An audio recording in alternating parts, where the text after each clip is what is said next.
Bai Ye widened his eyes, staring somewhat dazedly at the large wooden cabin before him. A string of question marks slowly formed in his mind. Where on earth was this Nyo Mo? He only remembered having a few drinks the previous night, then lying down on his bed preparing to sleep, and after that he inexplicably arrived in this damned place. Before his doubts could be resolved, a pair of powerful hands landed on his shoulders. "Hey Nate, why are you still standing here? Come help move the stuff." Bai Ye turned his head and saw a black guy grinning at him, looking as if they were very close friends. Bai Ye's brows furrowed as fragments of memories that did not belong to him suddenly surfaced in his mind. Nate Bai of Chinese descent. His parents had died for unknown reasons, leaving him a rather generous inheritance. He was currently living in Derry Town. After graduating from high school in order to celebrate adulthood, he gathered a bunch of good-for-nothing buddies and headed to Crystal Lake Camp to throw a party. After sorting through the original owner's fragmented memories, the corner of Bai Ye's lips twitched uncontrollably. If he remembered correctly, Derry Town should have a clown called Pennywise who feeds on fear. Crystal Lake Camp, on the other hand, was home to a murderer named Jason Voorhees. In such a composite world of horror films, an ordinary person dying of natural causes was practically a luxury. Seeing that Bai Ye did not respond, the black guy shrugged and headed back. Okay, you're the money man, your wishes matter most." Bai Ye snapped back to his senses, his expression growing anxious as he grabbed the black guy in a hurry. "Hey bro, I suddenly remembered there's something urgent at home. How about we go back first and come again tomorrow?" The black guy looked perplexed. "Nate, weren't you the one who organized this? Before coming you even double-checked that everything at home was fine, that nothing would suddenly ruin the mood and make you leave early?" Bai Ye was momentarily stunned. The black guy continued, "And to make sure no one would spoil the fun, you even hid the car keys somewhere only you know. Now you're the one trying to leave." Bai Ye's mentality nearly collapsed. What kind of idiot main character straight out of some deranged horror flick would actually go so far as to cut off his own retreat on purpose? Most importantly, the original owner had not even left him the memory of where the keys were hidden. How was he supposed to get out? Seeing the black guy about to keep talking, Bai Ye forced a fake smile and could not help interrupting him. "Haha bro, I was just joking. Look, I even scared you for a moment, didn't I?" The black guy froze for a second, then burst into laughter as well. "Nate, you guy, I really thought you were serious." Their friends who had been moving supplies finished their task and came over chatting and laughing as they walked toward them. A white guy, a busta girl, and a freckled girl, plus the rich second-generation original host and the black guy. Together they formed a perfectly cliched horror movie protagonist group. Bai Ye hardly knew where to begin with his complaints. There were simply too many things wrong. Just then the white guy shouted, wanting to call Bai Ye and the black guy over for dinner. "Hey, Mike, Nate, dinner's ready, come eat." The black guy immediately dashed over at a run. Clearly he was starving. Bai Ye was not hungry, but considering he could not afford to act too out of character, he followed the black guy over to the table as well. Even when he later returned to his room, he remained thoroughly distracted. His so-called friends naturally noticed. They exchanged glances and decided that the black guy who had the closest relationship with Bai Ye should be the one to speak to him. In the wooden corridor, the black guy patted Bai Ye on the shoulder, nearly scaring the absent-minded Bai Ye out of his skin. "Hey, Nate, why are you so jumpy? You've been out of it all night. Did something happen?" Bai Ye looked at him. "Do you know the legend of Crystal Lake Camp? They say there's a killer named Jason Voorhees in Crystal Lake who..." Before he could finish, the black guy cut him off. "Oh, that, of course I know. Didn't you tell us yourself? You said that because of this legend, coming here would be even more exciting. But that kind of talk is just to scare the girls, right? We all know what you're after, don't we?" By the end, the black guy even raised his brows, suggestively looking downright lewd. Bai Ye's face remained expressionless as he blinked, feeling a chill spread through his heart. How many pitfalls had the original owner left for him? First bragging in advance so no one would believe the horror stories, then hiding the car keys after arriving. "Haji Bai, you bastard, have you eaten too many red beans or something?" Seeing him remain silent, the black guy thought he had brought up some painful memory and hurriedly apologized. "Sorry man, I just wanted you to have a good time at this party." Then the black guy retreated toward the stairway, still wearing an apologetic look. Bai Ye's face stiffened. In situations like this, something bad was bound to happen. It was the middle of the night, with his back turned to an unknown darkness in the world of a horror film, facing a serial killer. Just as he expected, a tall figure slowly emerged from the shadows. The figure wore a hockey mask, his body burly, and towering a full head taller than the black guy, his frame nearly twice as broad. A huge machete in his hand was still dripping fresh blood, each drop falling to the floor and leaving a trail of crimson. Jason Voorhees. also known as the Crystal Lake Butcher, the Undying Fiend, the Slayer of Hundreds. The black guy still backing up collided with him and instantly felt as if he had hit a solid wall of iron. Without hesitation, Bai Ye shouted at him and immediately bolted toward a room in the other direction. Run toward me. It was not that Bai Ye did not want to save him, but with the original owner's weak physique and Bai Ye's nearly non-existent combat experience, charging in would only let Jason farm him for kills. Fight Jason. Was that supposed to be a joke? The black guy, puzzled, could not help glancing back. A tall figure wearing a hockey mask. That glance became his last. As he turned his head, the massive machete came down savagely on his body, cleaving him cleanly in two. Blood sprayed everywhere, instantly soaking Jason's clothes in crimson. With a heavy thud, the two halves of the corpse crashed to the floor, making a tremendous noise. By now Bai Ye had already dashed into a room, locked the door, and prepared to jump out when Jason came in. Hearing the heavy crash from outside, Bai Ye knew the black guy had met a very unpleasant end, and his anxiety only grew more intense. Where was the golden cheat every transmigrator was supposed to have? The hack the system. Hurry up. If it didn't appear now, there would be no point. As if answering his call, a panel suddenly appeared before Bai Ye's eyes. Host Bai Ye. Skills none. Items none. Contained objects none. Lottery chances 1.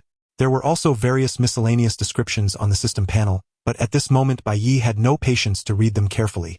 The heavy footsteps on the wooden corridor drew nearer and nearer. A flimsy wooden door like this could not hold Jason for even half a minute. System. Lottery. The number of lottery chances on the panel instantly dropped to 0, and the panel transformed into a small surprise box that began to slowly expand. Time seemed to freeze as the box swelled to an absurd size, then exploded with a loud bang. Skill Earthly Incubus. Description: your charm is unparalleled, granting you a natural affinity with humanoid beings. Your words will compel others to believe you almost against their will. Could it be that you truly are the reincarnation of an incubus? The surprise box quietly dissolved back into the panel, and a new skill called Earthly Incubus now appeared in Bai Ye's skill list. A deafening crash came from the door as a massive machete embedded itself in the middle of the wooden panel, then was yanked back out by someone outside. Bai Ye glanced at the Earthly Incubus skill on the panel, then at Jason standing in the doorway drenched in blood and gripping his machete, and forced an ugly smile. Brother Jie, can we talk this out? Jason did not move, simply standing at the doorway and staring at Bai Ye. Bai Ye blinked a few times and beckoned to Jason, yet Jason still did not react, remaining motionless where he was. Jason remained silent. Bai Ye's brows knitted together as he suddenly recalled the skill he had just acquired. Could it be that the effect of this skill was truly this powerful? Since that was the case, a bold idea flashed through Bai Ye's mind. He cleared his throat, lifted his head to look at Jason, and said, "Jason, do you still remember me?" Jason did not reply, but Bai Ye could almost sense his confusion. Bai Ye smiled faintly and continued with his plan to coax him. "I am your godfather, Jason. Have you forgotten?" As the words left his mouth, Jason's aura surged violently. The hand gripping the machete lifted in an instant, as though he wanted to decapitate Bai Ye with a single slash, yet Bai Ye had not finished speaking. "Jason, back then your mother once came to me. She said that if she were ever gone, I should be the one to take care of you. Do you wish to go against your mother's words?" The instant Bai Ye uttered these words, the machete halted right at his neck, missing him by barely a second. Jason stood before him in a daze. His low intelligence could not possibly digest so much information at once. His mind nearly reverted to that of a child born only to his mother. His head suddenly felt itchy, as though a brain were about to grow. Jason put the machete down now. As Bai Ye's sharp rebuke rang out, it gradually overlapped with the voice of Jason's mother in his mind. Jason seemed to see his mother before him, and he immediately lowered the machete, standing there dumbly, giving off a simple, foolish air. At the same time, a prompt flickered into Bai Ye's field of vision. Contained entity Jason Voorhees, traits immortality, tracking containment progress 100, description. Once the young butcher of Camp Crystal Lake, slaying 100, yet now he has become your child. Draw attempts 1. Looking at the prompt before his eyes, the corners of Bai Ye's lips curled into a faint smile. A catastrophic start had been twisted by him into a muddled yet manageable beginning. Having successfully contained his sturdy eldest son Jason, he could finally protect himself in this bizarre world. When facing horror stories rooted in physical violence, he might even be able to put up a fight. However, there were still a few minor problems to resolve first.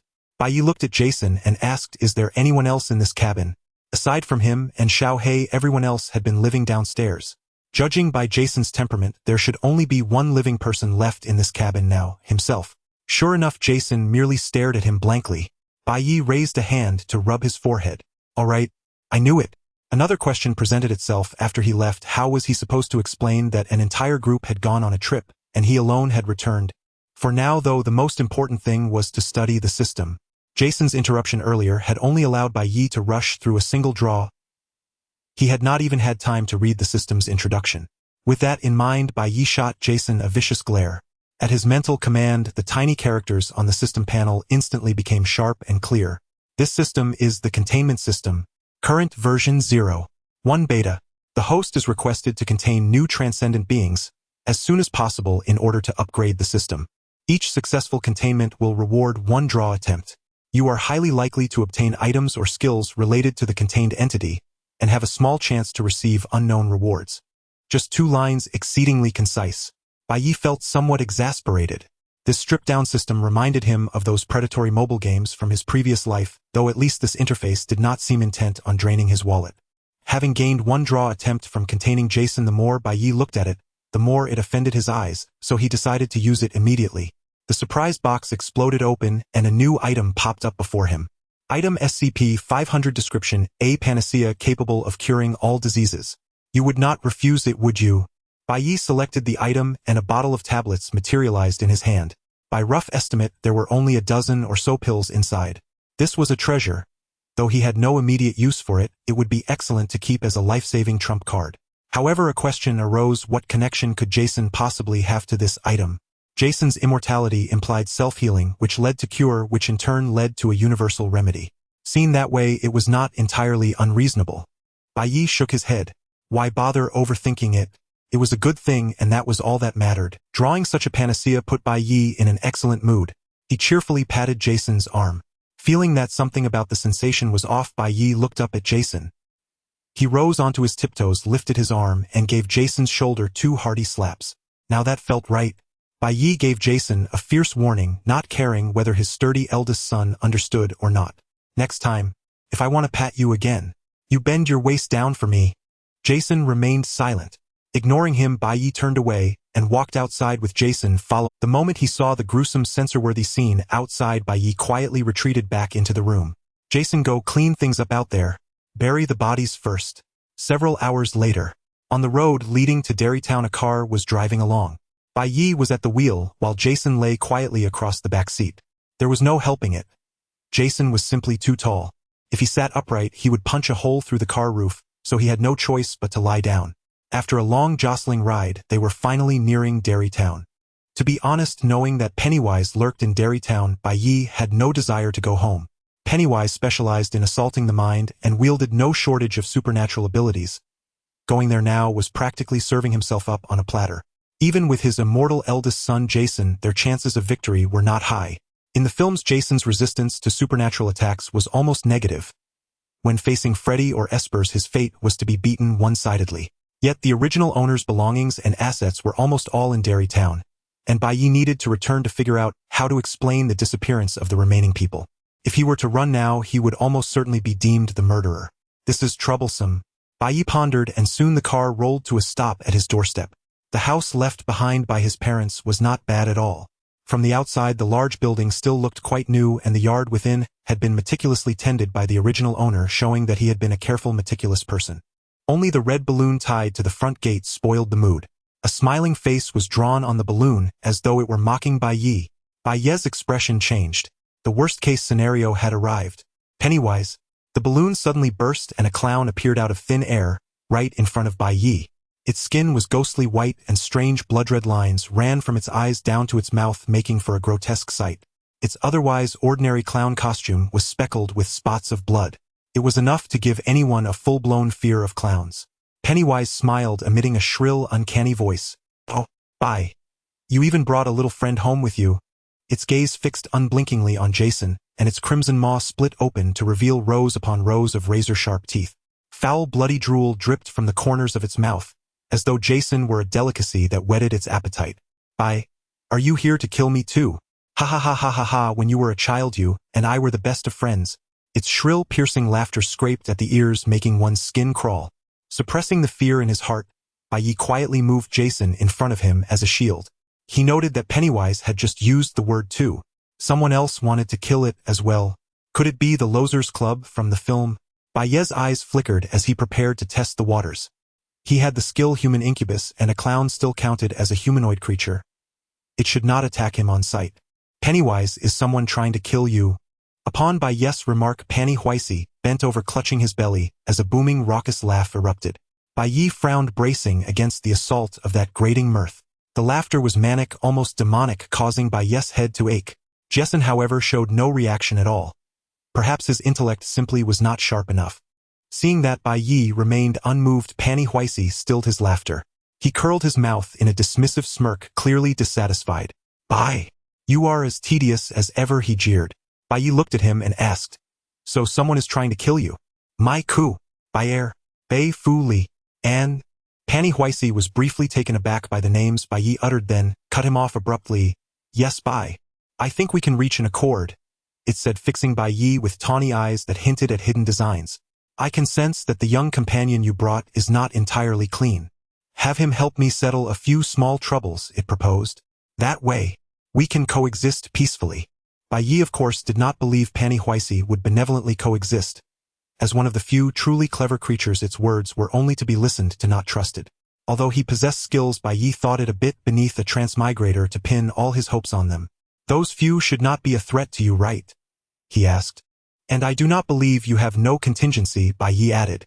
Pennywise's massive head bobbed as it gesticulated wildly. No, Bai. This is merely a condition for our peaceful coexistence." Bai Ye gave Jason a look to prepare for a fight, then asked, "And if I refuse?" Pennywise seemed to find something uproarious. His crimson mouth stretched backward until it nearly reached the base of his skull. "Then you and this child will be eaten by me." He seemed provoked, his thin voice taking on a darker timbre. "Oh, Bai. I remember you were once afraid of red balloons when you were a child. Was it because of me?" he taunted. "Do you remember how your parents died? Did they not tell you they could not find the cause?" With a sudden gleeful laugh, Pennywise produced 2 balloons from his long ivory fingers, as if by a magician's trick. "Your parents are here, ha ha ha. Turned into balloons," he cackled in a piercing voice, clutching his belly in mirth. Bai Ye found it difficult to keep a straight face as he looked at the balloons in Penny's hands. Could anyone truly find such things terrifying? Penny, sensing something amiss, abruptly ceased laughing. The balloons it conjured reflected the fears lodged deep within a person's heart. In Pennywise's scheme, he had once frightened Bai Ye as a child. Coupled with his insinuations, those 2 balloons would manifest as Bai Ye's parents' heads and shatter his psychological defenses in an instant. But in truth, the balloons were just balloons. The reason was simple: Bai Ye still had no image of the original host's parents. The original's memories had left no likeness of his parents. Seizing Penny's momentary bewilderment, Jason stepped forward and heaved his cleaver down in a heavy stroke. Pennywise's form recoiled, and the blade seemed to sink into water, its momentum dissipated. Jason, unaccustomed to such a phenomenon, braced and swung again. This time he cut nothing but air. Penny had already switched places with the nearby balloons. His head swelled to nearly 3 times its normal size, the crimson maw gaping wide as it clamped down on Jason's upper body. After a brutal crunch, Penny withdrew his toothed mouth. Jason's muscular frame bore not a single wound. Instead, Penny found himself slightly nauseated. Pa. What a stinking little child," Penny sneered, retreating a few steps and adopting a counterfeit smile as he addressed Bai Ye. "I think we can coexist for the time being." Bai Ye signaled Jason to stand down and listened. He was not prepared for a final battle with Penny. Besides, killing Pennywise outright would be wasteful. It was better to contain him and employ him as a high-level enforcer. He gave a slight bow of apology before raising his ivory head. "Bai, we can divide Delhi Town together, of course, after those nuisances are taken care of. In the meantime, I would like your assistance." Bai Ye did not trust a single punctuation of Pennywise's words. He could paint such grand promises himself. Once Penny dealt with the members of the Losers Club, his strength would surge. Would Penny then tolerate sharing Delhi Town with Bai Ye? Ridiculous. He would surely come for Bai Ye to finish the hunt that remained unfinished today. Bai Ye pondered briefly and replied, "I can only hold them off for a while. The rest will be up." Penny split his mouth into a wide grin and clapped his slender hands. "Ha ha ha, Bai, I knew you would." Bai Ye did not wish to slaughter innocents, merely delaying Penny was his limit. Moreover, if the members of the Losers Club were all eliminated, who would help him weaken Penny? He still hoped to bring Penny under his control. With negotiations concluded and each nursing their own designs, they parted ways. Bai Ye was only a couple of steps from home. Panny vanished back into the sewers in an instant. Before leaving, Panny gave him a balloon. If that balloon were popped, Panny would sense it and arrive prompt. After dealing with Panny, it was already 3 or 4 in the morning. Bai Ye took a shower and collapsed into bed, falling into a deep sleep. As for Jessen was after all an undead being. Whether he slept mattered little. Bai Ye slept straight through until noon the next day. The faithful Jessen stood quietly at the bedside, keeping watch over Bai Ye. Though his gear and appearance were somewhat rough, his presence inspired absolute security. Who would not want such a sleepless, hulking, loyal guardian? Waking in a good mood, Bai Ye could not help but pat Jessen's arm. Never mind that Jessen had not bowed. He had saved him, and that was enough. Bai Ye opened his smartphone, and ignoring the miscellaneous notifications, began searching based on films he knew well. Ha Deng Fei Er Da, Yu Shu Jie, Dazhou Te La Wei Si Jun. Add the companion at his side, and wonderfully the 4 classic figures of cinematic lore were gathered. Silent Village. No Silent Hill. The renowned American psychiatrist Han Ni Ba. The mysterious videotape from Ni Hong Gua. A variety of urban legends. There would also be some lesser-known unfindable phenomena online that would likely surface in this world as well. Moreover, in such a place steeped with legends, it was unlikely that these were all that existed. Perhaps one day an extravagant boss he had never seen in his former life would suddenly appear. At the thought of a bleak future, Bai Ye felt his vision darken for a moment. After browsing through the messages on his phone, Bai Ye decided to take a stroll around Delhi town. Although it was relatively safe during the day, he still had Jason discreetly follow him, with his tracking ability ready to provide assistance in case of danger. Delhi town may sound like a small town, but it turned out to be quite substantial. As Bai Ye walked, he roughly divided the town into 2 areas: Inner Delhi and Outer Delhi. This classification was mainly based on the activity range of Pennywise. Inner Delhi was the central area of the town, with a complex network of underground sewage pipes, and Pennywise's old home was among them. As the stronghold of Pennywise, Inner Delhi appeared particularly calm, if one overlooked the red balloons.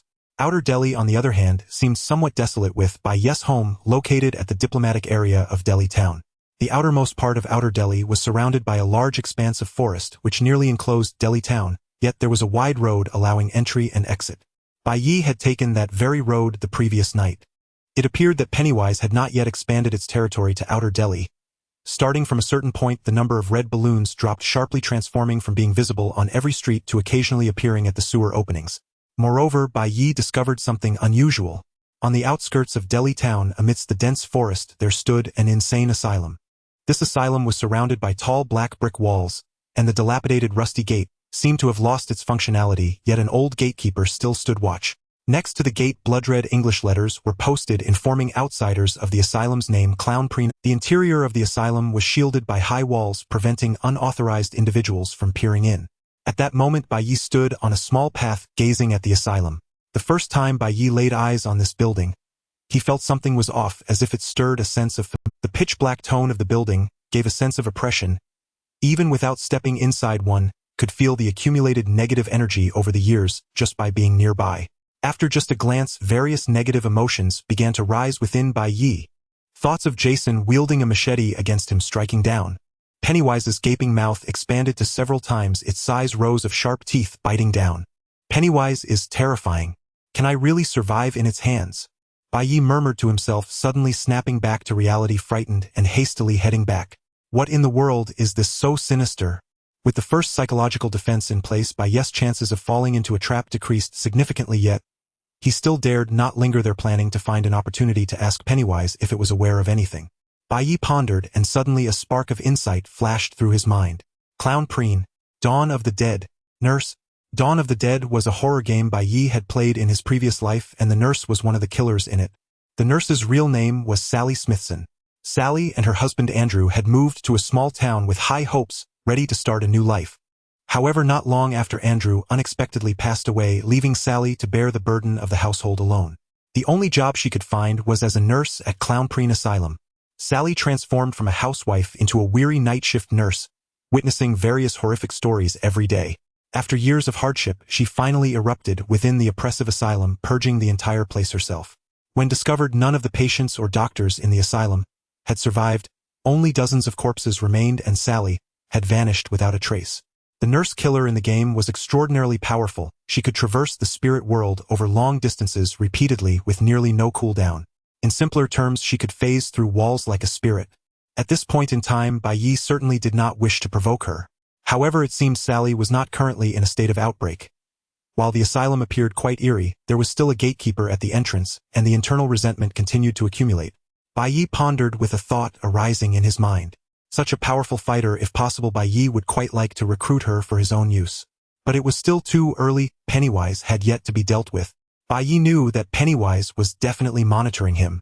The reason Pennywise did not dare to act was that it feared Bai Ye would join forces with the Losers Club. Pennywise was not worried about directly confronting one side. Even if it couldn't win, it could escape, but if both sides teamed up, it wouldn't be so certain. If given the chance, Pennywise would undoubtedly find a way to eliminate Bai Ye. For instance, waiting for Bai Ye to become weakened from a conflict with some powerful and strange beings in Outer Delhi before striking, thus resolving two troubles at once. To prevent Pennywise from having such an opportunity, it was best to lay low for a while. While deep in thought, Bai Ye also approached his home. Just then a voice called from behind him. "Knight, hey, why are you so distracted?" Bai Ye's English name was Knight Bai, and since he rarely used it, he initially didn't realize someone was calling him. He turned around slowly. Not far away, a middle-aged black man was walking towards him. The moment Bai Ye saw him, flashes of information crossed his mind, including fragments of the original owner's memories. Mike, an important character from it, and the only one from the Losers Club who remained in Delhi town. In the original owner's memories, although there was a gap of over 10 years between them, he had a good relationship with Mike, often accompanying him to the library to read. Over time, Mike came to regard the original owner as a younger brother. The original owner had also been frightened by Pennywise when he was young, but fortunately at that time Pennywise had only a fraction of its power, allowing the original owner to survive to adulthood in the talented Delhi town. Mike approached Bai Ye and with a serious expression said, "Knight, I found results regarding the matter you asked me to investigate. We need to find a place to talk." Bai Ye's inner alarm bells rang loudly. What kind of trouble had the original owner gotten him into? Yet Bai Ye maintained a normal expression, replying in the original owner's tone, "Okay, Mike. Then come sit at my place." At the original owner's home, Bai Ye first invited Mike to sit down, then instructed Jason, who was hiding behind a tree, not to come out. For some reason, Bai Ye found that he could suddenly convey brief messages to Jason through thought and could sense where he would. Perhaps it was a special effect of being a godfather. Mike sat beside Bai Ye, unsure of how to start the conversation. "Knight, I don't know if I should tell you, but after all, they are your parents." Bai Ye blinked. "Go ahead. After all, they weren't my parents." Mike looked into Bai Ye's eyes. "Knight, your parents' deaths are related to Pennywise." Bai Ye stopped blinking. "I knew it. The original owner was skilled in delivering surprises." Mike sighed and continued, "Pennywise is a monster in this town that specifically preys on children. 27 years ago, my friends and I killed it with our own hands. But unexpectedly, it has resurrected, and this time it will also target adults. Your parents were one of them. I'm sorry, Knight. We will kill it again. This time we will make sure to eliminate it completely so it doesn't resurrect again." As he finished, Mike wore a stern expression. "Knight, do not think about confronting the clown alone. Leave these matters to us adults." Bai Ye had no intention of confronting Pennywise alone. With Mike saying he would take charge, he naturally agreed repeatedly. Seeing Bai Ye's willingness, Mike felt a sense of relief. "All right, Knight. I'm heading back to the library to gather my old friends. If you see the clown, remember to come find me." After explaining everything, Mike didn't stay long and hurried back to the library. After sending Mike off, Bai Ye felt a headache coming on. A red balloon floated at the entrance, adorned with a twisted scarlet smiley face. Pennywise had likely seen everything that just happened. It seemed he needed to have a word with it. Bai Ye called for the formidable guardian Jason. Suddenly, a burly man emerged from behind the seemingly empty tree. Bai Ye could never adapt to Jason's method of appearing, who each time felt unnaturally tense. Although that tree was not as wide as Jason, when Jason concealed himself, it was as if he simply vanished, leaving nothing in sight. Jason walked dully to the door, standing in front of Bai Ye, faithfully fulfilling his duty as a bodyguard. A red balloon burst open and Pennywise sprang out from it. Surprise! Pennywise's blood-red mouth opened wide as he laughed heartily at his own performance. His pale face wore a smile, making him all the more chilling. Yet no one paid attention. Bai Ye remained vigilant against him, certainly not going to applaud. It was even less likely for Jason, whose single-threaded thinking and low intelligence made watching Pennywise seem like watching a monkey perform. Seeing that no one was applauding him, Pennywise's face fell. Okay, I thought we were good friends. Bai. Do you not wish to support me either?" Bai Ye leaned against the doorframe looking at Pennywise. Pennywise, just say what you need to say. Pennywise's bloodied mouth stretched into a sinister smile. They are coming. You promised to hold them off for me. Bai Ye did not respond directly. Although Pennywise was not his parents, if he truly did such a thing, they certainly could not coexist peacefully. Then what about the matter of you killing my parents? Pennywise's pale face showed surprise, shaking his large head, as if he really didn't understand. Then he slightly bent over, covering his mouth, with both hands letting out a series of giggles. Seconds later, he couldn't help but break into a piercing laughter. Ha ha ha ha ha ha ha. Bai, of course I wouldn't do such a thing. I just created a little surprise while he was investigating. Bai Ye's gaze shifted, unsure whether to trust Pennywise's words. I understand. Once they reach Derry, I will help you hold them off for a while. Pennywise laughed loudly, slightly bending forward as if bowing. But paired with his pale head and comical clown outfit, it looked extremely bizarre. Then Pennywise pulled out a scarlet balloon from his stomach, holding onto it as it slowly floated upwards. Seeing that Pennywise was about to leave, Bai Ye couldn't help but call him back. Don't rush off, Pennywise. Have you ever been to the insane asylum next to Derry? Pennywise let go of the red balloon standing slowly in the yard. The balloon in the air popped with a loud. His eyes rolled around his mouth, slightly open, drooling a bit, as if he thought of some tempting food. But his menu would seem rather bizarre to most people. There. I advise you not to go in. Even the respected clown Pennywise does not want to enter there. But the food there is truly delicious. Bai Ye continued to inquire. Tell me more about it. Pennywise's drool stretched out, forming a long string. That insane asylum has been accumulating all sorts of negative emotions. Over time, the people inside became quite abnormal. On the day when the repression reaches its peak and erupts, a terrifying monster will emerge from within. At the end, Pennywise opened his bloodied mouth, revealing rows of sharp teeth to frighten Bai Ye. Having used the same trick several times, Bai Ye naturally wouldn't be scared again. He pondered quietly. Although Pennywise's words were not very reliable, he was likely telling the truth about not wanting to enter the insane asylum. It was time to find a moment to wait outside for Miss Sally. Capturing her would essentially mean taking over the insane asylum. Seeing that Bai Ye had nothing else to say, Pennywise pulled out another red balloon from somewhere and vanished into the night sky with it. Bai Ye also returned to his room to rest. Meanwhile, in the library, Mike anxiously dialed one number after another, trying to contact old friends. Hey Bill. Hey Eddie. The reactions of several good friends varied. Most were awakened from the pain in their hands, recalling memories of the past returning to Derry. But there was one exception. Stanley had been very timid 27 years ago, hiding behind the others no matter what they did. 27 years later, he still chose to shrink back.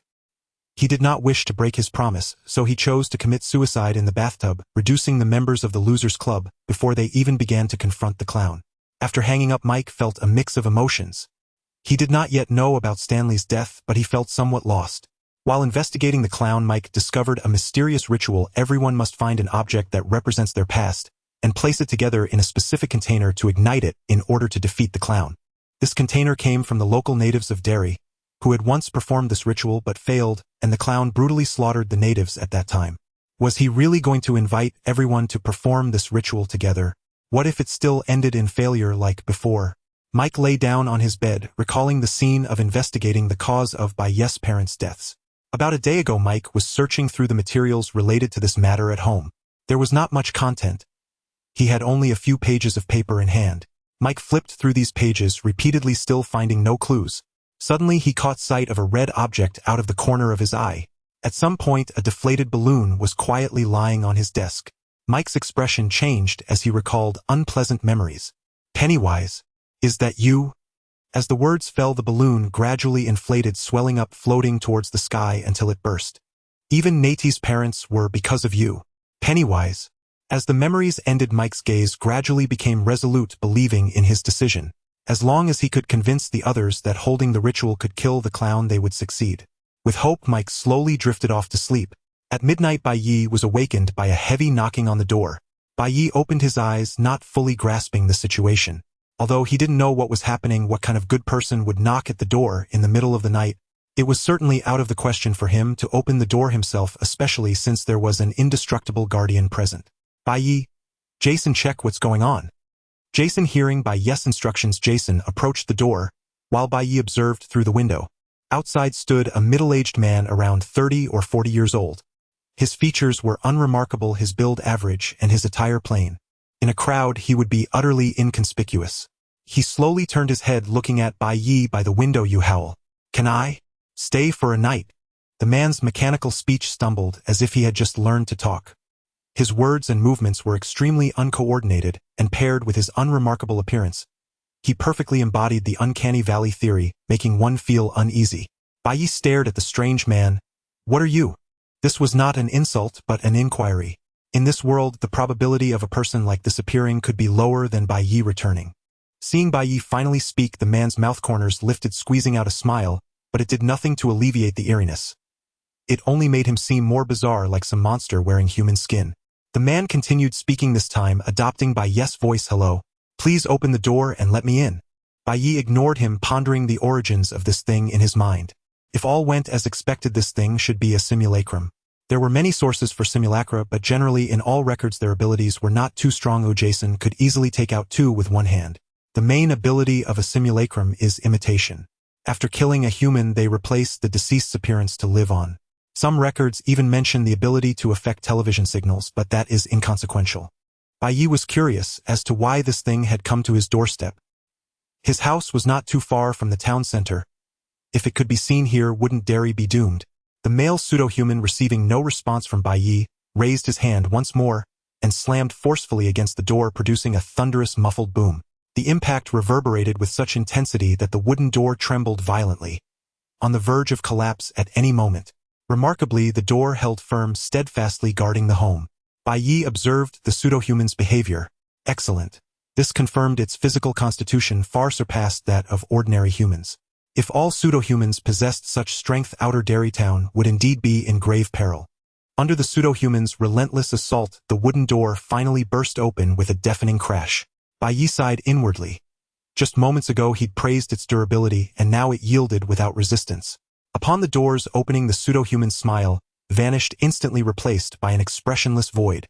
It twisted its head with an unsettling grating creak and fixed its gaze upon Bai Ye, its mouth opening and closing rhythmically. "I see you."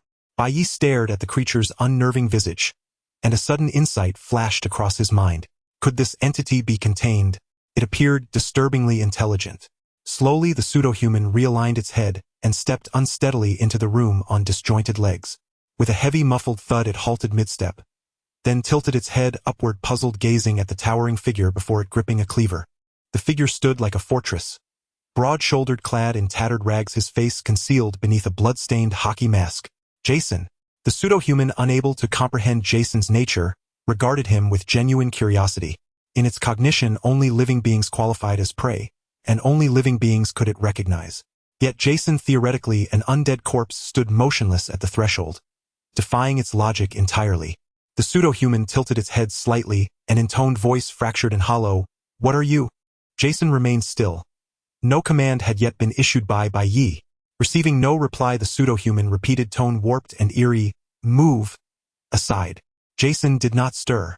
Seconds later, it slowly lifted one leg and attempted to squeeze through the narrow gap between Jason and the doorframe. The gap measured barely 15 centimeters, impossibly narrow for an adult. The pseudo-human seemed to register this, then reached out toward Jason. Bai Ye watched closely and silently issued his command. "Jason, sever all 4 limbs, then restrain it." At his words, Jason raised the cleaver. The pseudo-human turned its gaze toward Jason, unfazed, unflinching. Fear held no place in its conceptual framework, or rather no pseudo-human experienced emotion at all. They were humanoid, but not human. Humanoid meant superficial resemblance, outward form nearly indistinguishable from that of humankind. Not human referred to their fundamental nature, though possessing intellect they harbored no emotions, not even fear of death. Any expressions they displayed were mere imitations painstakingly learned from observing humanity. Jason's cleaver descended in a flash. Its left arm severed cleanly and dropped to the floor, still twitching, repeating its prior motion. No blood welled from the stump. The pseudo-human appeared devoid of circulatory fluid, spared Bai Ye the indignity of mopping blood off his own threshold at midnight. A flicker of anthropomorphic confusion crossed its face, as if encountering such violation for the first time. It froze, simply staring at Jason. Jason showed no hesitation. The cleaver rose again, aimed at its right arm. The pseudo-human made no attempt to evade. It tilted its head, voice eerily curious. "Can you move?" Jason struck again. Its right arm fell away, leaving its upper torso grotesquely limbless. Ignoring its question, Jason swept the cleaver sideways in a deceptively languid arc. Yet with shocking brutal force. A horizontal cleave, waist-deep sheer brute strength bisecting the creature in two. A hair-thin line shimmered faintly across its midsection, the sole mark of its severance. Jason extended his empty left hand, gripped the pseudo-human's throat, and hoisted its upper half aloft. Its lower half collapsed silently onto the hardwood floor, motionless. Its vitality was unnervingly tenacious. Even severed, the upper torso remained animate. Expressionless, it stared unblinkingly at Jason. Curiosity undimmed. Seeing the creature neutralized, Bai Ye yawned and approached, intent on close examination. Noticing Bai Ye's approach, it turned its gaze toward him. Its mouth opened and closed, and then spoke, mimicking Bai Ye's exact vocal timbre. "What is he?" Though its throat was clamped shut, it spoke nonetheless, defying human physiology. Bai Ye countered coolly, "And what are you?" "I am Andy," it replied, face utterly blank. Bai Ye noted immediately its teeth were not aligned. They erupted chaotically randomly throughout its mouth, a nauseating sight. Its dentition bore no order, teeth jutted haphazardly from gums scattered without pattern. Repulsive, unnatural. Bai Ye probed further. "Is Andy the identity you're currently impersonating?" The pseudo-human's features tightened in bewilderment. "I do not understand. That is my name. I am Andy." Bai Ye frowned. Still evasive. "Jason, 2 sharp slaps. Not fatal. Hold back your strength." Jason blinked. "Syokaku hajime." His dual tasks clearly overwhelming his cognition. One hand still gripped the creature's throat, the other clutched the cleaver. His mind strained under the contradiction. Bai Ye sighed, disappointed yet pragmatic, and ordered him to set down the blade. "Jason. So that's possible." He dropped the cleaver, and with his newly freed right hand delivered 2 sharp resonant slaps. Crack, crack. Unfazed, the pseudo-human turned back to Jason. "What are you?" Bai Ye paused. Something vital had slipped past his notice. Its speech grew increasingly fluent. Was it adapting in real time, refining mimicry through direct interaction? A terrifying capacity for rapid behavioral assimilation. A bold hypothesis crystallized. Bai Ye locked eyes with it. "Your disguise has flaws. Your teeth. Utterly unlike a human's." The pseudo-human tilted its head, waiting. Bai Ye grinned, flashing perfect white teeth, and pointed emphatically. "See. This is how human teeth appear." Silence stretched for several seconds. Then it opened its mouth. There, perfectly replicated, sat Bai Ye's exact dental arrangement. Even the subtle discoloration of a single cavity matched precisely. Just as he'd suspected, pseudo-humans adapted through observation, mirroring human traits with chilling fidelity. And if so, how many more lurked undiscovered in Derry Town? Then it struck him. Derry Town had its own local enforcer. Bai Ye acted swiftly, popping a red balloon. From within tumbled a meticulously crafted clown doll, identical in every detail to Pennywise, clutching a small note. The note read, "Look outside." True to expectation, beneath a roadside tree, Pennywise skipped forward, bounding with eerie glee, step by skipping step, straight toward Bai Ye. "Bye. Long time no see." Pennywise flashed his signature eerie grin and waved at Bai Ye. Over the past few days, Bai Ye had grown accustomed to Pennywise's bizarre appearance, and his heart stirred not at all. He pointed at the replicant. "Pennywise, how far has this thing spread?" Pennywise strolled to the center of the courtyard and gazed at the replicant held fast by Jason. "Oh, this thing. I honestly have no idea." Bai Ye frowned in doubt. If ignorance were plausible elsewhere, it made little sense here. Derry was, after all, Pennywise's ancestral domain. Though Pennywise had not fully seized control of Derry, he remained intimately aware of most of it. Noticing Bai Ye's skeptical expression, Pennywise shrugged helplessly, his comically oversized head swaying left and right. "Don't look at me like that. I've been busy strengthening myself lately. Counting the days, those little ones will be back soon. But this one is likely the first. At least there are no others like it near your home." Hearing this, Bai Ye felt a slight easing in his chest. On matters like these, Pennywise had no reason to lie to him. Besides, if Derry were entirely replaced by replicants, what would Pennywise feed on? Pennywise grew stronger through fear. If all humans perished, leaving only emotionless replicants, he himself would become prey, swiftly eradicated by them. A new question now arose: why had this replicant come to his house? Was the original host truly the fated protagonist of this horror universe, drawn instinctively by every aberration? Considering the original host's uncanny talent for courting disaster, it didn't seem entirely implausible. Pennywise's grin stretched ear to ear, revealing teeth sharp as razors, and he waved cheerfully. Bye. Nothing else then. I'll be off. Bai Ye gestured for him to wait. Hold on. Give me a few more balloons first. Pennywise tapped his enormous skull with a finger, then pulled a crimson balloon from his belly. Okay, Bai, well. Bai Ye cut him off. A few more. Don't make it look like I can't afford them. Pennywise's blood-red lips twitched twice before he hastily produced several more balloons from his abdomen. Bai Ye accepted them, then looked at Pennywise, hesitant on the verge of speaking. Sensing Bai Ye's intent to squeeze yet another concession, Pennywise reluctantly produced one final red balloon and popped it. With a sharp crack, the balloon burst, and Pennywise vanished from Bai Ye's sight in an instant. Only his shrill voice lingered in the air. No more requests, Bai. And don't disturb me so casually again. Bai Ye blinked innocently, tucked the balloons away, and turned his gaze toward the replicant. Truth be told, Bai Ye genuinely wished to contain the replicant. Its abilities were intriguing, and he could scarcely imagine what rare treasures might emerge from it. Yet this creature seemed unwilling. Though the system offered no explicit criteria for successful containment, Bai Ye sensed that at minimum the being must willingly serve him. Though harboring little hope, he decided to try.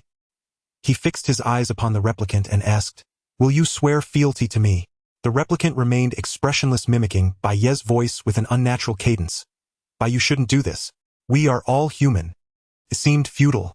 Bai Ye gestured for Jason to handle it. Moments after delivering the slap, Jason had quietly retrieved the fallen machete from the floor. Holding something however mundane always eased his restless hands. Jason raised the machete and brought it down with full force. Decapitation. A blank, unmoving head rolled across the floor, the upper torso collapsed, and even the twitching, severed hand fell still. Within seconds, the replicant's remains dissolved completely, vanishing into thin air. The room returned to perfect stillness, indistinguishable from any ordinary morning, save for the open front door. Bai Ye closed the door, yawned, and retreated to his room to resume sleep. He slept until dawn, only to be roused by a knock at the door, forcing him to rise with weary resignation. "Who is it? Can't a man sleep in peace?" He opened the door to find two white male officers, one lean, one stout, standing on his threshold. The heavier officer spoke first. "Hello, Bai. I'm Officer Robert. This is my partner." Mike's mother reported him missing. "We understand you're his close friend. Do you know anything about his whereabouts?" Bai Ye blinked, momentarily baffled. Mike? Hadn't Mike's mother perished in the fire? His mind raced for a few seconds before memory clicked into place. The reckless acquaintance from Chapter 1 who'd met his end with startling speed at Crystal Lake. His name coincided with that of the Mike from it, a detail that had momentarily slipped Bai Ye's mind. Seeing Bai Ye pause in silence, Officer Robert cleared his throat pointedly to prompt a reply. "Ahem, Bai. Do you know anything?"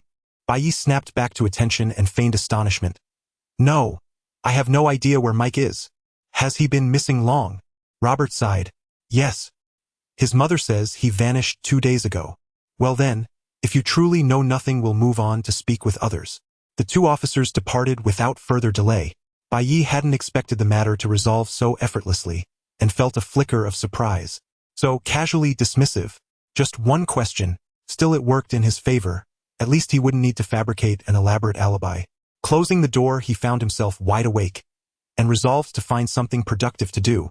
Given Derry's reputation for harboring both prodigious talent and profound strangeness, danger undoubtedly lingered nearby. Leaving hidden threats unaddressed risked an explosive surprise, sooner or later. Bai Ye instructed Jason to shadow him discreetly as he prepared to visit neighboring households. His previous survey of Derry had been cursory, a broad afternoon-long sweep. No single afternoon could suffice to inspect every residence in detail. Only conspicuous landmarks, like asylums, had drawn his immediate notice. The house next door was a modest 2-story structure weathered with age. Bai Ye climbed the steps and knocked firmly on the door. Shortly thereafter it swung open, revealing a middle-aged man. "Oh, you're the fellow from next door." Recognizing the man's hesitation, Bai Ye smiled gently. "Night, Bai." "Ah, right. Hello, Bai. It's a pleasure to meet you. I'm Harry Mason. My daughter and I only just moved in, and we'd meant to pay our neighbors a visit. How fortuitous that you came first." As they chatted, Bai Ye studied Harry's face intently. It rang no bells. Neither the features nor the name stirred recognition. This appeared safe ground. No immediate cause for alarm. Feeling Bai Ye's steady gaze, Harry touched his own face in mild confusion. Is there something on my... Bai Ye quickly deflected. No, absolutely nothing, Mr. Mason. Fortunately, Harry dismissed the remark with a light chuckle and a touch of his nose. Funny thing, my daughter is about your age. Bai Ye feigned curiosity. Is that so? What's her name? This potential threat too required assessment. Perhaps she was the true anomaly. Heather Mason. Bai Ye searched his memory, but drew a blank. Confirmed this household was unremarkable. Finding no cause for concern, Bai Ye saw no reason to linger. After exchanging polite pleasantries, he excused himself with a plausible pretext. As he departed, Harry waved warmly and suggested they arrange a reciprocal visit. Bai Ye of course smiled and agreed. Next, other locations awaited investigation. After a busy day, Bai Ye had almost walked the entire street. Fortunately, there seemed to be nothing noteworthy. The neighbors were all friendly and normal. Only one household remained unexplored. The house looked somewhat dilapidated, and it appeared that this family was not very wealthy. Overall, it was not clean but also not uninhabitable. Bai Ye approached and gently knocked on the door. Soon after, with a creak, the door slowly opened. A girl's head cautiously peeked out. With golden hair and a delicate, beautiful face, the moment Bai Ye saw the girl, memories of her flooded his mind. Carrie the witch. Bai Ye's heart was calm as he blinked, feeling a bit tense. I knew it would be like this. Carrie was also one of the horror movies Bai Ye had watched in his past life. The exhilarating feeling of revenge at the end was particularly clear in his memory. It was roughly the story of a pitiful girl who was abused by her harsh mother and bullied by her classmates, awakening her magical powers and ultimately seeking revenge. Bai Ye looked at Carrie and a thought struck his mind. This girl was probably the most easily influenced supernatural being at the moment, or her sensitive and insecure nature had led her to be bullied at school for years, never receiving any warmth from others. He just needed to be a little kind to her, combined with Bai Ye's extraordinary skills as a human succubus, and he estimated it wouldn't take long to win her over.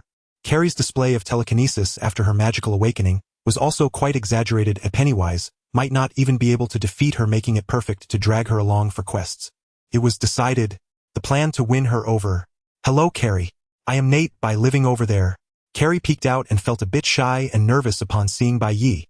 Hello, Bai. I've seen you before. Seeing Bai Ye's puzzled expression, she added softly, at school. A fragment of the original owner's memories flashed in Bai Ye's mind.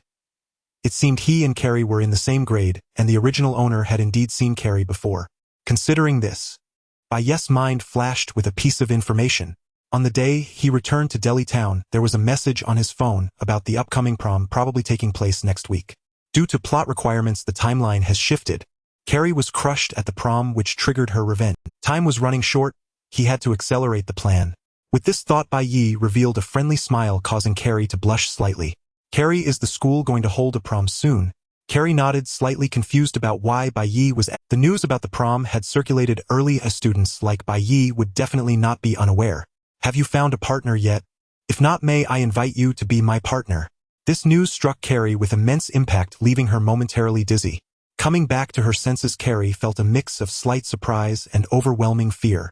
Being bullied by her classmates for years had instilled an extreme sense of inferiority in her, making it hard to believe that a handsome and wealthy guy like Bai Ye would invite her. Could this be a prank? Was he just here to make fun of her again? After being ridiculed during her period, was this boy also here to mock her? Unsure of how to respond, she could only choose to avoid the situation.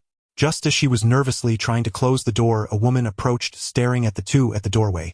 This woman was Carrie's mother, Margaret. Seeing Carrie talking to a boy made her explode with anger. Margaret was a devoutly fanatic believer, viewing Carrie as a product of sin, and she had a particularly strong desire to control Carrie. In her eyes, Carrie talking to a man was sinful, and she had always tried to prevent Carrie from interacting with any males. Margaret walked into the yard with a stern expression, looking at Carrie. Carrie, go back to your room. Carrie's panicked expression turned to fear. Mom. Bai Ye, however, didn't care. The more the mother and daughter quarreled, the easier it would be for him to make his move. He even had the leisure to bid farewell to Carrie. Well, I'll be leaving now, Carrie. Carrie was somewhat at a loss, instinctively responding. Okay. Seeing the boy daring to continue talking to Carrie, Margaret quickened her pace, reached the door, and shouted at Carrie again. Carrie.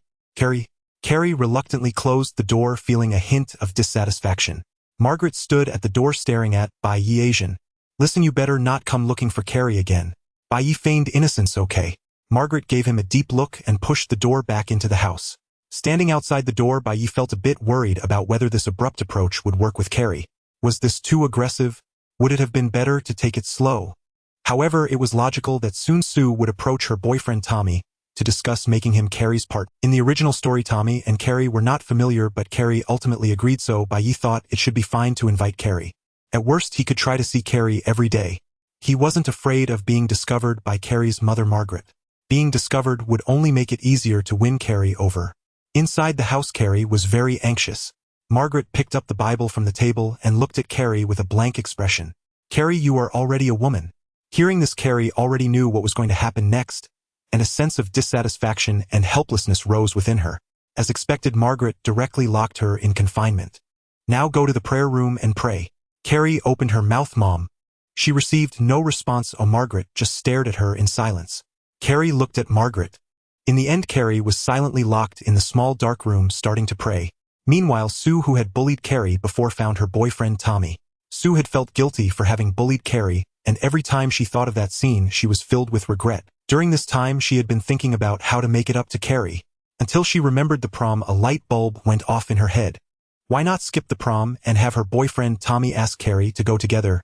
That way Carrie, who would be with Tommy, would also become popular. It was simply the perfect compensation for Carrie. She kissed her handsome boyfriend and tentatively asked Tommy, "What do you think of Carrie?" "Carrie? Who?" Tommy was momentarily confused. Then he remembered who she was. She was the girl from the changing room, and she had recently become quite popular at school, with almost half the school having mocked her. Usually she dressed quite frumpy. At school, she was practically invisible. If it weren't for this incident, he definitely wouldn't have recognized her. Oh, that Carrie. The one they call Bloody Mary. Tommy was somewhat puzzled why mention her. Sue looked seriously at Tommy. "I want you to invite Carrie to be your partner." "You're not kidding, are you?" Tommy paused for a second, then burst out laughing. "Babe, you're really joking." After laughing for a few seconds, Tommy looked at the still serious Sue and his smile froze on his face. "You're not joking." Sue sighed, lowering her head to look at the ground. "Tommy, I want to redeem my mistakes. I want to make it up to her." Tommy was left speechless, wondering what his girlfriend was talking about. Was this even rational? It seemed she had a serious tendency to self-sabotage. "Okay, Sue, even if I invite her as my partner, would she agree?" Sue was very confident about this question. "Don't worry, she will agree. A girl who is bullied every day and has never had a partner. As long as someone shows her a little warmth, she will hold on tight, let alone her own boyfriend is handsome." Honestly, Sue even thought Carrie was lucky. Seeing Sue's confident expression, Tommy could only reluctantly agree. Okay, I'll go find her then. After all, she's my girlfriend, what else can I say?" As night fell in the library, Mike was engrossed in various ancient books and materials, seeking to enhance his chances of defeating the clown. A knock echoed through the room, and Mike, puzzled, opened the door to see who it was. Standing outside was a plump police officer, none other than Robert. Seeing him, Mike relaxed, saying, "Robert, what happened this time?"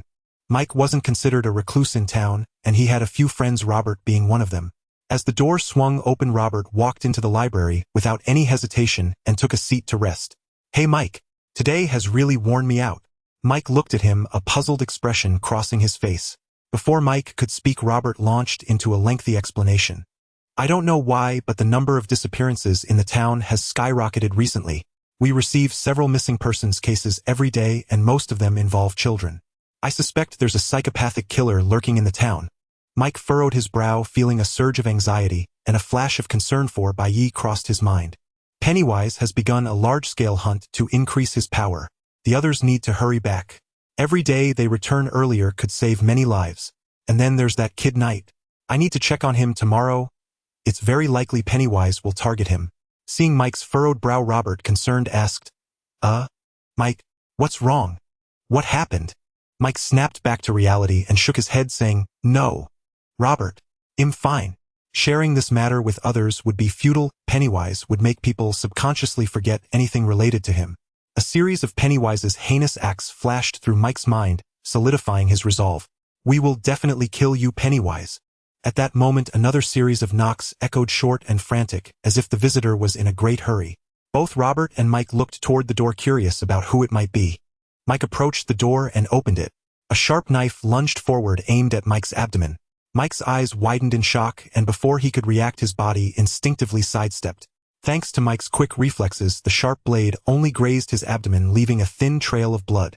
Clearly the assailant had no intention of letting Mike go as he charged at Mike and knocked him to the ground. Pinned to the ground, Mike quickly recognized the identity of his attacker. Bowers. He had bullied classmates frequently as a child and even killed his own father. Eventually he was apprehended by the police and sent to a mental institution. How did he get out? Mike had no time to ponder this as Bowers raised the bloody knife again, aiming for Mike's head. This time Mike was prepared. He raised a hand to block the knife aimed at him and suddenly exerted force trying to push the assailant away. But Bowers was stronger than Mike and the two struggled on the ground. Mike was pinned down by Bowers, his arm pressed against Bowers' knife-wielding hand, gritting his teeth to hold on. It seemed like a lot happened, but in reality it was less than 2 seconds before Robert finally reacted from behind. He swiftly drew his handgun, aimed at Bowers, and decisively fired. Worried about hitting Mike due to his nerves, Robert's arm shook, and his aim was off, causing the bullet to graze past. Hearing the gunshot, Bowers immediately sprang to his feet and ran toward the door. With the two separated, Robert had a clearer shot and hit Bowers. Bowers paused for a moment, but then continued running as if nothing had happened. Robert hesitated for a moment before following, but Bowers vanished without a trace in the darkness. Only a red balloon floated away slowly on the street. Robert returned to the room where Mike had already finished bandaging himself. Robert looked at Mike, asking with concern, "Mike, are you okay?" Mike shook his head, signaling that he was. At that moment, Mike began to piece it together. The attack was orchestrated by Pennywise and Bowers was released by him. Robert's expression turned grave. "Mike, I suspect the person who attacked you is the culprit behind the recent disappearances in town. This is a major case and I need to investigate it thoroughly." Although Mike knew who the real culprit was, he refrained from saying anything as informing Robert would only put him in danger. They bid each other farewell and Mike thought for a moment before dialing to urge his friends to hurry back to Derrytown. The next afternoon, after Bai Ye got up, he instructed Jason to follow Margaret and notify him once she left the house. Coincidentally, while Bai Ye was wandering near Carrie's house, Margaret was not home. Cackling, the blonde appeared on the scene again. He returned to Carrie's doorstep and gently knocked on the door.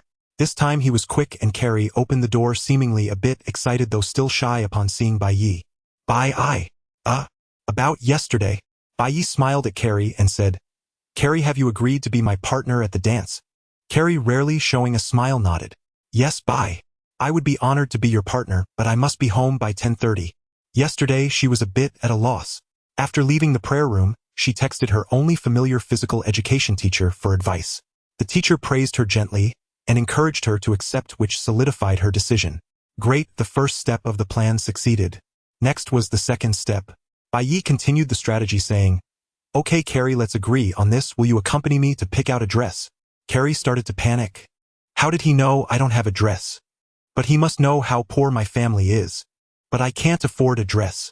Just as Carrie was unsure of how to respond, Bai Ye added, "I need to buy a new dress. As my partner, you should help me choose one, right?" Carrie's racing heartbeat gradually calmed, although she felt a bit disappointed. "So it's not that he wants to buy one together with me." Then she began to worry about whether her mother would find out. However, her excitement for the dance made her hesitate no longer. "All right, Bai, let's go." The two first went to a clothing store where they picked out several handsome suits for Bai Ye that perfectly matched his style. Bai Ye had a great physique, and combined with the suit and the human succubus, even the store manager couldn't help but stare at him. After selecting the clothes, Bai Ye excused himself to the bathroom and secretly ran to another clothing store in the distance to pick out several dresses for Carrie. Although there was an element of wanting to build rapport, that was not the main reason. The key reason was that he had caught a glimpse of Chris before leaving. Chris had a bully boyfriend named Billy. Bai Ye had some memories of Billy, but as a rich kid he had never been bullied. In school, Chris led a large group of students to bully Carrie. Bai Ye couldn't even imagine how Chris would humiliate Carrie if they crossed paths outside of school. At that moment, Bai Ye should make a grand disappearance, waiting until Chris bullies Carrie to the point of breaking before appearing like a Prince Charming, ensuring maximum rapport. As for whether this was moral, Bai Ye felt that he had never had any sense of morality. He was no saint, and not killing innocents was his only bottom line. Chris looked towards the roadside, suddenly seeming to discover something surprising, and walked straight in a circle. "Isn't that Carrie? Oh no, Bloody Mary. Ha ha ha ha ha." Chris walked up to Carrie, wrapped her arms around her neck, and brought her to a corner of the alley where no one was paying attention before letting her go and mocking her. Hearing that humiliating title, Carrie recalled the scene in the changing room that day, and her mood instantly sank, even feeling a bit anxious. She lowered her head as if that would reduce her presence. Seeing this, Chris became even more arrogant. Facing Carrie, she continued to taunt. "Oh my dear Carrie, what are you doing on the street? On a date with your boyfriend? Let me guess, where is your boyfriend? It wouldn't be some middle-aged uncle, would it? Or, no one would want to be with you. That makes sense, our little Carrie is a freak and so uncool." Carrie felt even more anxious at the mention of her boyfriend. She secretly glanced around praying that Bai Ye wouldn't come back now and see her being humiliated. But things would not go as she wished. Bai Ye had been secretly watching from a distance, and when he felt the time was right, he hurried back. Chris observed Carrie's expression, her heart swelling with delight, wanting to continue her mockery. A figure carrying a bag slowly approached, which made Chris a bit displeased. Chris turned to look. "Bai, what are you doing here?" The original owner was a wealthy guy, had good character, and maintained decent relationships with most classmates, making him somewhat well known in school, which Chris naturally knew. Bai Ye came from a wealthy family and was doing well in school, so Chris wasn't keen on provoking Bai Ye. She looked at Bai Ye with a slight frown, wondering if he was planning to stand up for Carrie. It shouldn't be. They usually had no interactions, so it would be fine. Bai Ye ignored Chris and instead showed concern for Carrie. "Hey Carrie, I hope I'm not late." Carrie trembled all over, feeling embarrassed to be seen by Bai in such a humiliating situation. She kept her head down and stammered, "No. No." Chris became somewhat irritated. "Bai, are you really going to stand up for her? Or do you just want to toy with her?" Chris didn't believe someone like Bai Ye would stand up for Carrie.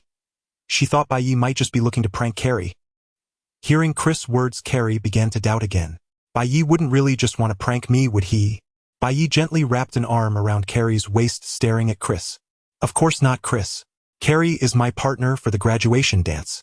Upon hearing Bai Ye's words, Chris shot Carrie a vicious glare, then snorted coldly and quickly left. Although she disliked Carrie, she didn't want to become enemies with Bai Ye. After Chris left, Bai Ye removed his hand from Carrie's waist. At this moment, Carrie was already blushing uncontrollably. Bai Ye handed the bag in his hand to Carrie. "Carrie, this is a dress I picked out for you. Try it on at home and see if it fits." Carrie repeatedly waved her hands to refuse. "No, I can't." Before she could finish, Bai Ye interrupted her. "Just take it. If you don't take it, then I won't go to the dance with you." After spending some time with Carrie, Bai Ye realized that Carrie was the type who only responded to pressure. You could just threaten her to get your way. After being threatened by Bai Ye, Carrie shyly accepted it. Looking at the time, and with Margaret not back yet, Bai Ye decided to take Carrie home now. "Okay, it's getting late. Let's go home." Bai Ye first took Carrie home, bade her farewell, and then went back home himself. Walking on the road, Bai Ye contemplated what to do next. Chris and her boyfriend Billy couldn't be dealt with just yet. He needed to keep this pair around to build rapport. He would let Jason take care of them the day before the graduation dance. After all, Jason would track them down and could resolve it with just 2 strikes. However, Margaret was a bit troublesome since she was Carrie's mother, and he couldn't do anything about her. He could only wait until she wanted to kill Carrie before helping Carrie deal with her. That night at Carrie's home, Margaret had a stern face looking at Carrie, who was dressed elegantly in a gown. Coincidentally, Carrie was about to try on the dress when her mother Margaret returned home. "Shameless. I can't even imagine where you plan to wear that dress." Carrie looked seriously into her mother's eyes. "Mom, I'm going to the school's graduation dance. Someone invited me to go." Margaret remained silent, still glaring at her coldly. Carrie continued, "Mom, you've met him. He's the boy from yesterday. He's a good boy, and he promised to have me back by 10:30. Margaret took a deep breath and her face gradually softened. She gently stroked Carrie's face, softly reciting a passage from the Bible, and then rejected Carrie's request. "Carrie, no. You can't go." Carrie was very resistant. "No. Why?" Margaret did not answer but continued to speak to herself. "Carrie, you cannot see that man again. We are moving, permanently leaving this place. Now go to the prayer room and pray for God's forgiveness." Hearing that her mother wanted to move away, and that she would never see the only person who had been good to her for years, Carrie completely broke down. Her magical power erupted, instantly causing all the furniture in the house to float and lifting Margaret high into the air. Margaret was raised into the air. She looked at Carrie, her expression furious. "Witch, you are indeed the product of evil." This statement deeply provoked Carrie, and her magical power radiated further, leaving Margaret feeling weak all over. "Mom, you go pray by yourself. I will still go to the dance." With that, her magical power dissipated and all objects fell heavily to the ground. Margaret also fell to the ground, lying there without being able to say a word. At this moment in Bai Ye's home, Bai Ye was standing by the window watching the unexpected guest in the yard. Jason stood beside him, providing him with a sense of security. In the yard, Pennywise opened his mouth, surprisingly showing an embarrassed expression. Bai, I need your help this time. Bai Ye sighed. What happened again? Let me be clear, I can't help you kill innocents. Pennywise shrugged. A malevolent spirit has appeared near your house. I can't completely drive it away and need you to hold it off for a while. Bai Ye's mind turned, sensing something was off. Isn't the area near my house also your territory? It sounds nice, but are you really asking me to help you fight? Besides, what kind of malevolent spirit is so powerful that you can't handle it? Pennywise tilted his head, looking somewhat helpless. You humans would call it Bloody Mary. Moreover, it's not that I can't handle it. It's just that it's difficult to deal with and I can't drive it away. It's near your house, so taking it out first is better than waiting for it to come to you. Bai Ye glanced at Pennywise and decided to trust him this once. Not long ago, in a house a few hundred meters away from the Bai Ye family, Chris stormed back home. With her affluent background, she naturally lived in the same area as the Bai Ye family. At this moment, Chris became increasingly furious, utterly unable to comprehend how Jelly could end up with Bai Ye. How could someone who was mocked by everyone at school suddenly climb to the heights of a rich second generation? Even novels wouldn't dare to write it this way. What does Jelly possess that makes her superior to me? Why didn't Bai Ye choose me? Initially, Chris' first choice for a boyfriend was Bai Ye, but the original owner had no interest in Chris' tan skin. Moreover, since Chris was not particularly attractive, the original owner rejected her. Later, after being rejected, Chris chose her current boyfriend, the school bully Billy. Although Billy was extremely violent and treated her like dirt, at least he was a bully, allowing her to act as she pleased within the school. Seething with jealousy, Chris hurried into the bathroom, not bothering to turn on the light, and directly filled the bathtub with water. Her anger had reached its peak, and she regarded the mirror in the bathroom as Jelly, viciously cursing at her reflection. Fuck, your name is Jelly. No, bitch. You are Bloody Mary. Chris raged, continuously venting her inner fury. After a few minutes, Chris finally tired of cursing and stopped. She looked into the mirror, pondering how to continue bullying Jelly. Should I incite my classmates to curse her? That would be too easy. A wicked smile crept across her lips as a crazy idea took shape. The graduation dance is coming up soon. I could play the video from the changing room for all the students to see at the dance. Then I'll call Billy to go to that pig farm outside and get some pig's blood to pour over Jelly. Ha ha ha ha ha. By then Bai Ye will also find her disgusting. The more Chris thought about it, the more feasible it seemed, and she was eager to implement her plan immediately. What she didn't notice was that the bathroom seemed different. As a result of her shouting, a cruel, evil spirit quietly descended. The once clear water in the bathtub had transformed into a rusty liquid, appearing blood red. As time passed, the liquid increased, slowly drowning the bottom of the bathtub and continuing to rise. In the darkness, the mirror showed Chris, now covered in blood, transformed into a terrifying corpse with maggots writhing in her hollow eye sockets. She silently watched Chris in front of her, spewing a series of profanities. After venting her emotions, Chris noticed the oddity in the bathroom. A strong smell of rust filled the room, making her feel nauseous. Suppressing her nausea, she walked to the door, wanting to turn on the light. But it was useless. No matter how hard she knocked, there was no response. Fuck, what happened? At this moment, Chris finally started to panic. She tried to pull the door open, but it felt as if it had been welded shut, and no matter how much strength she exerted, it wouldn't budge an inch. Fuck, who is it? If I find out who you are, I will definitely kill you. I'll call Billy to deal with you.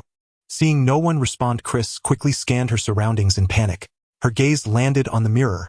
Although she was not standing in front of it, and the mirror couldn't even reflect her, there was still a blurry shadow within. Chris was so frightened that she lost her composure and immediately fainted. As a typical American school bully, being soft on weaklings was instinctual. Encountering something truly terrifying, it was completely normal for her to pass out. At this time, Bai Ye and Pennywise arrived late.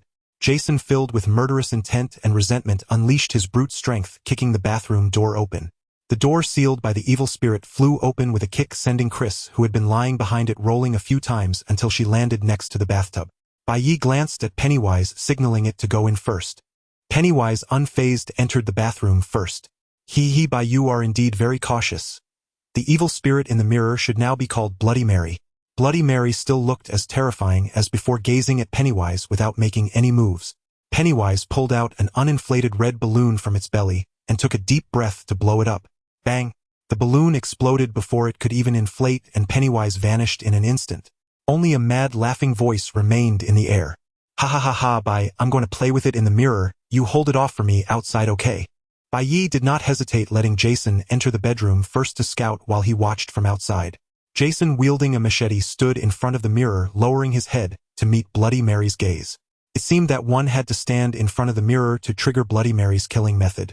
In the mirror, the blood-soaked Chris gradually transformed, ultimately becoming a grotesque, ugly man. His form matched Jason's, but his face was almost deformed. This was Jason's appearance after removing his mask. At this moment, blood rapidly seeped from Jason's body in the mirror, and he reached out a hand to touch his eye socket. Then, slowly inserting his hand, he grasped his eyeball and pulled it out. Jason outside the mirror did not react, but Bai Ye could sense the confusion emanating from him. Although Jason's strength was no match for an established horror like Bloody Mary, as one of the 4 great killers in film history, this level of bloodshed was merely child's play.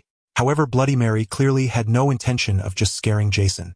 The illusion dissolved, and the Jason in the mirror transformed back into a blood-soaked woman, which was likely its true form.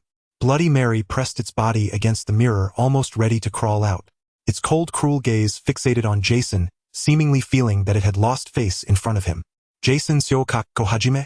Before Jason and Bai Ye could react, Bloody Mary swiftly lunged out of the mirror, its long, sharp nails reaching for Jason. The sharp claws pierced Jason's body, but could only penetrate a small part, as most were blocked by Jason's strong physique. Jason reached out, grabbing Bloody Mary's body from outside the mirror, and swung the machete down, attempting to bisect it. The murderous intent mixed with resentment adhered to the machete, capable of breaking through defenses against such evil spirits and spiritual entities. This was a special effect that Bai Ye had stumbled upon. As a result, Jason could not only cut through physical horror films, but was also capable of protecting Bai Ye against magical spiritual entities. The machete swung violently towards the connection point between Bloody Mary and the mirror. Bisect. Bloody Mary realized what was happening, but it was of no use as Jason still held on to her. Even if she was an old expert, she had to obediently accept a strike from Jason. A piercing scream echoed in the minds of Bai Ye and Jason, and soon after, Bloody Mary's upper body transformed into a pool of blood dripping to the ground. In the mirror, Bloody Mary stared intently at Jason, as if trying to remember him. Then she vanished from the reflection. The blood in the bathtub returned to calm, slowly fading in color, becoming ordinary water. The lights flickered a few times before illuminating. It seemed that, for now, everything should be fine. Bai Ye glanced at the unconscious Chris beside the bathtub, feeling a bit of a headache. I hope this kid won't be psychologically scarred. What if she goes crazy? Who else can help me gain Carrie's favor? Seeing that Chris wouldn't wake up anytime soon, Bai Ye decided to wait for Pennywise to return. Let's wait for Pennywise to see if there's any way to handle this.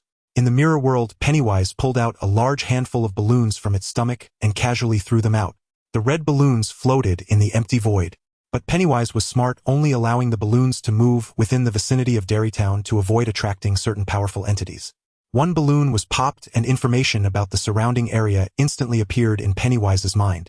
Oh, there's another interesting little creature. Unfortunately, it wasn't you. The one that popped the balloon wasn't Bloody Mary, but another unknown evil spirit. It was weaker than Pennywise, but still existed within the mirror. Pennywise intentionally avoided that area and continued searching.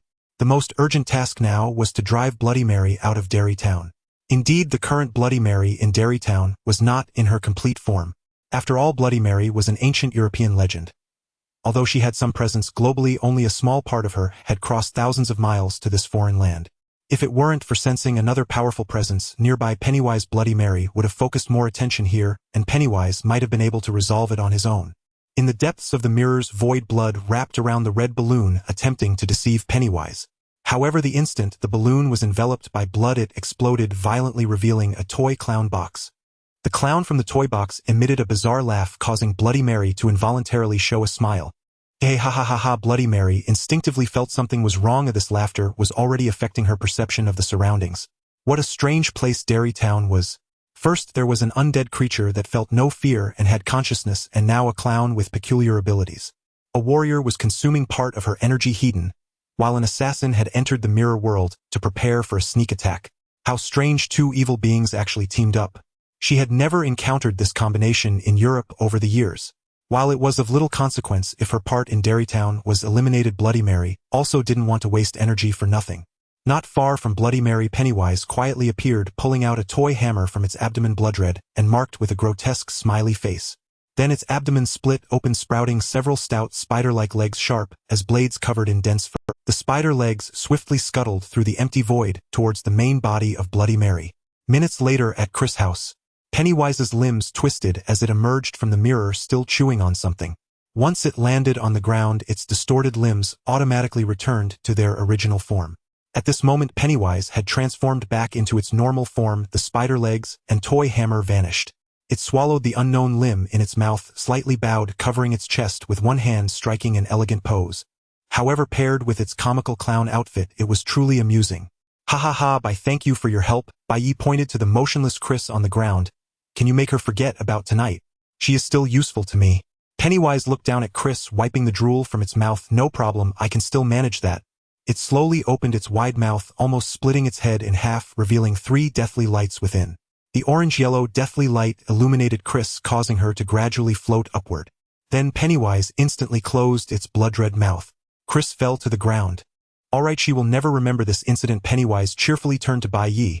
If there's nothing else, I'll be leaving now. Bai Ye waved his hand, signaling it to go, and then took Jason back to his home. The next day, Bai Ye didn't rush to gain favor, but stayed home, which also allowed him to rest a bit. Mason and his daughter had previously informed Bai Ye that they would come to visit him today, probably around 10 in the morning. It was about that time. A knock sounded at the door, and when Bai Ye opened it, not only was Harry Mason standing outside, but also his daughter Heather. With her golden, neatly cut short hair and graceful figure, this outfit and face seemed oddly familiar. Before Bai Ye could think it through, Harry enthusiastically began to introduce. Hey Bai, this is my daughter Heather. Heather, this is Bai. He happened to visit a few days ago when you were not home. Heather also politely greeted him. Hi Bai, nice to meet you. Bai Ye returned the greeting, but then found himself at a loss for words.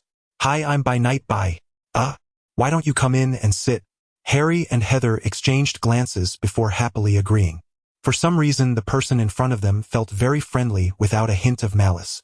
Sitting on the sofa, Harry tried to find a topic. Hey Bai, do you live alone? Bai Ye looked at him. Yes. My parents passed away not long ago. Harry, who was about to say something, swallowed his words and replaced them with another O. I am very sorry. He thought of his deceased wife and felt a pang of sorrow. Bai Ye shook his head. It's all right, Mr. Mason. It's all in the past. Heather, sitting beside him, appeared somewhat distracted. Although Bai Ye gave her an inexplicable sense of familiarity, it couldn't offset the heavy gloom in her heart. For many years she had been having a strange dream, one that constantly kept her away from a place called Silent Hill. This nightmare relentlessly pursued her.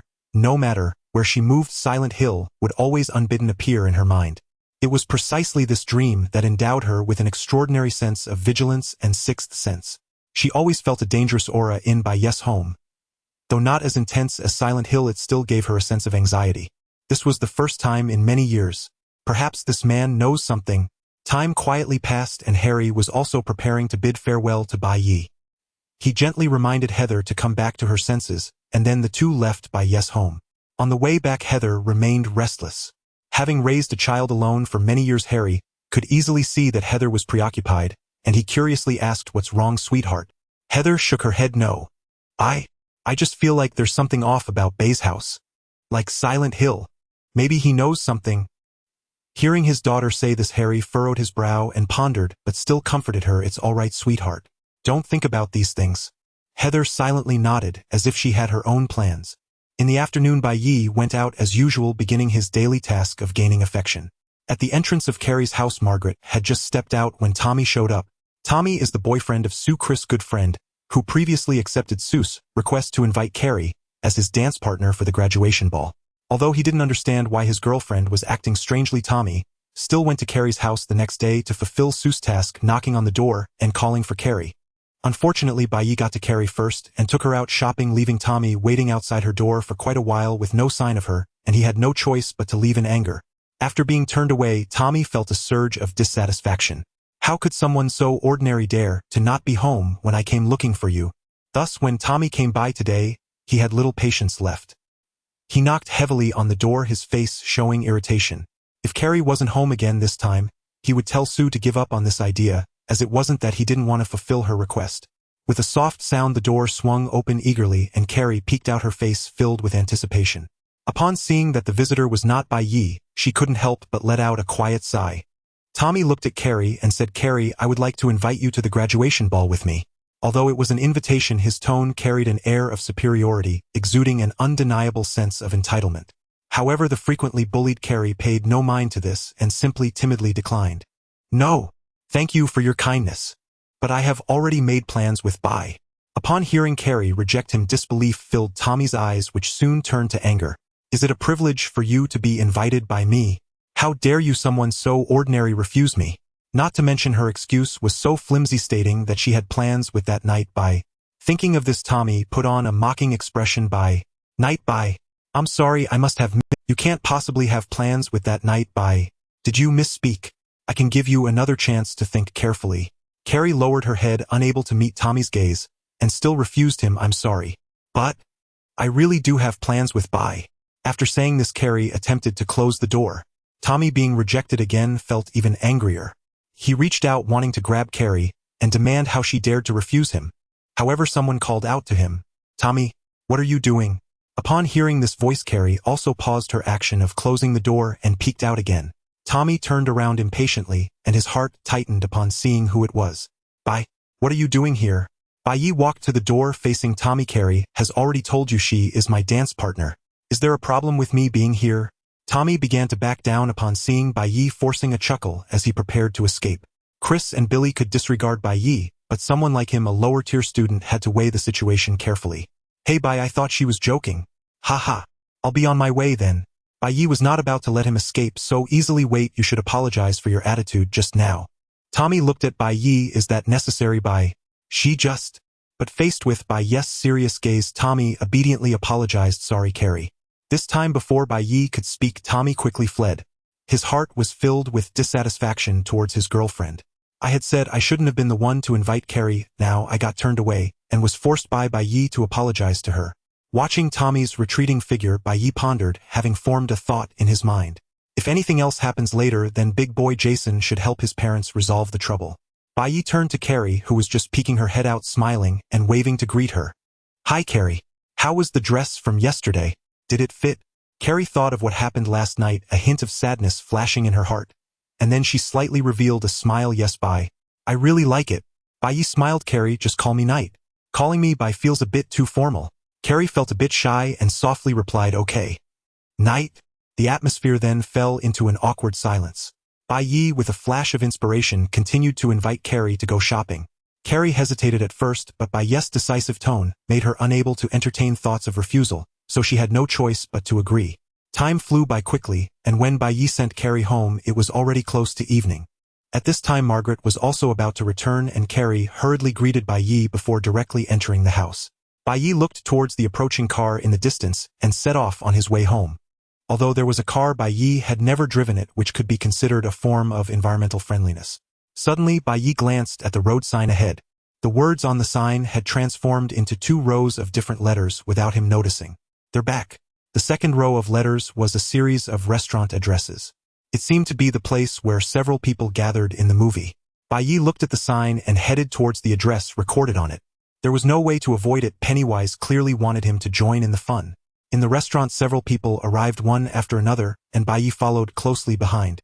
Just as everyone was chatting and laughing, Bai Ye pretended to be surprised and walked over to greet Mike. Mike turned around, looking at Bai Ye with a surprised expression. "Knight, what are you doing here?" Earlier, Mike had gone to find Bai Ye out of concern for his safety, and returned home after confirming he was fine. Everyone also sized up Bai Ye, and the bespectacled man Richie was the first to speak, smilingly asking Mike, "Who is this kid?" Mike also wore a hint of a smile, proudly introducing to everyone, "This is Knight, just like my brother." Just then, Stanley hadn't arrived, leaving an empty seat, and everyone urged Bai Ye to sit down and eat together. The skill of the human succubus allowed him to gain affection wherever he went. Bai Ye gladly sat next to Mike. Who wouldn't want a free meal? Mike looked at Bai Ye curiously, asking, "Knight, how did you find this place?" Bai Ye appropriately displayed a puzzled expression. "I don't know, it seems like I followed a red balloon." Instantly, the atmosphere fell silent and the mood became oppressive. Everyone exchanged glances, a sense of inexplicable fear rising within them, as if they were about to suffocate. Bill asked in confusion, "What's going on? Why do I feel a sense of dread?" Mike sighed, glanced at Bai Ye, seemingly hesitant, but eventually spoke the answer. "You've been gone too long and gradually forgotten about this." Beverly quietly uttered a name, Pennywise. Instantly the lights in the entire restaurant flickered, violently causing everyone to widen their eyes. Before anyone could react to what was happening, the waiters and guests all stood up looking towards the private room. They wore eerie smiles, staring fixedly at everyone, each holding a red balloon. Pennywise was among them, also holding a red balloon. It tilted its head slightly, hopping into the "Oh children, long time no see." The moment they saw Pennywise, the group was frightened and instinctively stepped back. Mike subconsciously shielded Bai Ye behind him, intensely staring at Pennywise to ease his tension. Pennywise pointed at the members of the Losers Club one by one, drooling from the corners of his mouth, and cast a threatening glance at Bai Ye, Bill, Richie, Eddie, Ben, Beverly, Mike, and my favorite, Bai. Mike suppressed his fear, cursing Pennywise. Fuck Pennywise. What do you want? Pennywise turned to look at Mike. Of course I came to welcome you. Just as he finished speaking, Pennywise opened his gaping mouth and charged at Mike. Bai Ye, who was behind Mike, quietly stepped back a few paces. He didn't believe that Pennywise could easily kill the protagonists. Rather, he was more concerned about himself being caught in the crossfire. As expected, Mike exploded with rage, grabbed a chair, and hurled it at Pennywise. The sound of the chair crashing echoed repeatedly. Pennywise seemed to be stunned by the blows, standing there quietly, his body trembling uncontrollably. Seizing the opportunity, the group rushed towards the exit of the restaurant, with Bai Ye blending in among them. The waiters holding red balloons stood still, watching them leave with smiles on their faces. Once outside the restaurant, confirming their safety, Richie glared at Mike, saying, "Fuck Mike. When you called us, you should have just said, 'Hey guys, do you want to go back to Derry and kill something?' That way I wouldn't have..." Before Mike could respond, a shout came from behind, startling everyone again. A waiter rushed out of the restaurant, noticing the frightened expressions on the group's faces, and frowned. "You guys haven't settled the bill yet." Richie glanced at the still panicking group, then turned to the waiter. "I'll go settle the bill right now." After paying, they began to argue, just like in the original movie plot. Richie and Eddie wanted to leave directly, but the others urged them to stay. Bai Ye, munching on popcorn, suddenly heard something that seemed to concern him. The most mature among them, Ben, looked at Richie and Eddie with a serious expression. "Richie, Eddie, if we don't deal with Pennywise, it will kill many more people." Richie unwillingly dismissed the moral argument. "People die every day around the world. A Derry isn't our home." Mike interrupted him. "Bai is also being targeted. If we don't deal with Pennywise..." The others looked at Bai Ye, their expressions complex. Even Richie, who wanted to run the most, couldn't say that if Bai Ye died it wouldn't matter. After a long silence, Mike reopened the topic, suggesting they return to the library to look at something together. Before leaving, Mike walked over to Bai Ye, gave him a hug, looked into his eyes, and said seriously, "Knight, that was Pennywise just now. Its main target is us. You should stay at home during this time. We will deal with it as soon as possible." After saying this, Mike left with the others. After finishing his popcorn, Bai Ye also returned home. He sat heavily on the sofa, pondering Pennywise's intentions. Was its sudden appearance just to intimidate these few people? If that were the case, it would be just like in the original story. Could it be because of me? Wouldn't that make the members of the Losers Club work together even more? Pennywise currently showed no intention of chatting with Bai Ye. The road signs and houses along the way appeared completely normal. Too normal to be eerie, not a single red balloon in sight. Bai Ye took out a balloon gifted by Pennywise and had Jason pop it. There seemed to be no abnormalities. Pennywise did not appear. But perhaps it wasn't so simple. From the window, hundreds of red balloons floated into the sky, visible to everyone in the small town, creating a scene that was both eerie and beautiful. Each balloon had a twisted smile painted on it, slowly forming a line of text in the air. "You can't escape." Bai Ye walked to the window, gazing at the balloons with a solemn expression. Inside the library, everyone widened their eyes, finally ending their internal conflict, deciding to unite against the clown. Nothing significant happened until morning, and Bai Ye safely spent the night. Pennywise's intention was clear: to capture both Bai Ye and the members of the Losers Club. According to the timeline, they were likely overcoming their past fears at this moment. Bai Ye also needed to seize the opportunity to strengthen himself. So what was the best and fastest way to improve at present? Half an hour later, Bai Ye knocked on the door in front of him, making a thumping sound. The door was opened eagerly by Carrie. Seeing Bai Ye, a sense of inexplicable joy blossomed in her heart. However, Bai Ye was not planning to drag things out. It wouldn't be too late to continue increasing affection after the containment was complete. The most important thing was to first obtain the rewards and support. "Bai, oh no. Knight, what are we doing today? Are we still going shopping?" Bai Ye shook his head. "We're not going shopping today." Hearing this, Carrie's joyful mood felt like it had been doused with cold water, and she calmed down. Bai Ye noticed her reaction and knew the opportunity had come, so he prepared to intensify his approach. Carrie, look into my eyes. Carrie timidly lifted her gaze, meeting Bai Ye's eyes. Human succubus activate. In an instant she felt a strange emotion stir within her. Carrie's emotions were like a roller coaster, which was exactly what Bai Ye wanted. Carrie, actually I have liked you for a long time. Carrie froze in an instant, her awakened magical power radiating around her. Bai Ye continued his onslaught. So, will you serve me? Using such strangely romantic words on Carrie felt slightly out of place, as no one had ever said such things to her since her birth. When interacting with boys and girls at school, they mostly mocked her, and there were rarely any normal conversations. Even at home, her mother was extremely harsh with her, making her feel that this was the treatment she deserved. However, today Bai Ye said he liked her. Carrie stared blankly at Bai Ye, unsure of what to say. Then she lowered her head, appearing very shy. Though she didn't understand why he used the word serve, and wasn't sure if everyone says that when confessing, she instinctively wanted to avoid this. However, Bai Ye's actions over the past few days had left a deep impression on her. She suppressed her inner feelings of inferiority and quietly agreed. I agree. The moment she agreed, a panel suddenly appeared before Bai Ye. It was the system that hadn't appeared for over 10 chapters. Containment object, which carry trait magical power telekinesis. Containment progress 70. Description: A, which who is self-abased and timid, completely unbefitting her identity. How do you always manage to contain these oddities? Lottery chances 1, but why isn't the containment progress full?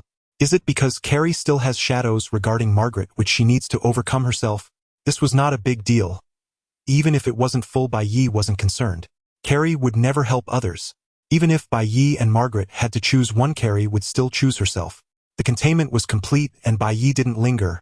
He said a few kind words and told Carrie to wait for him tonight before returning home. He hadn't realized how ambiguous that last statement was. Carrie widened her eyes, her face flushed with embarrassment, and quickly closed the door, retreating into her room and covering her head with a blanket. Wait for tonight? So soon? If I say no now, will Night get angry?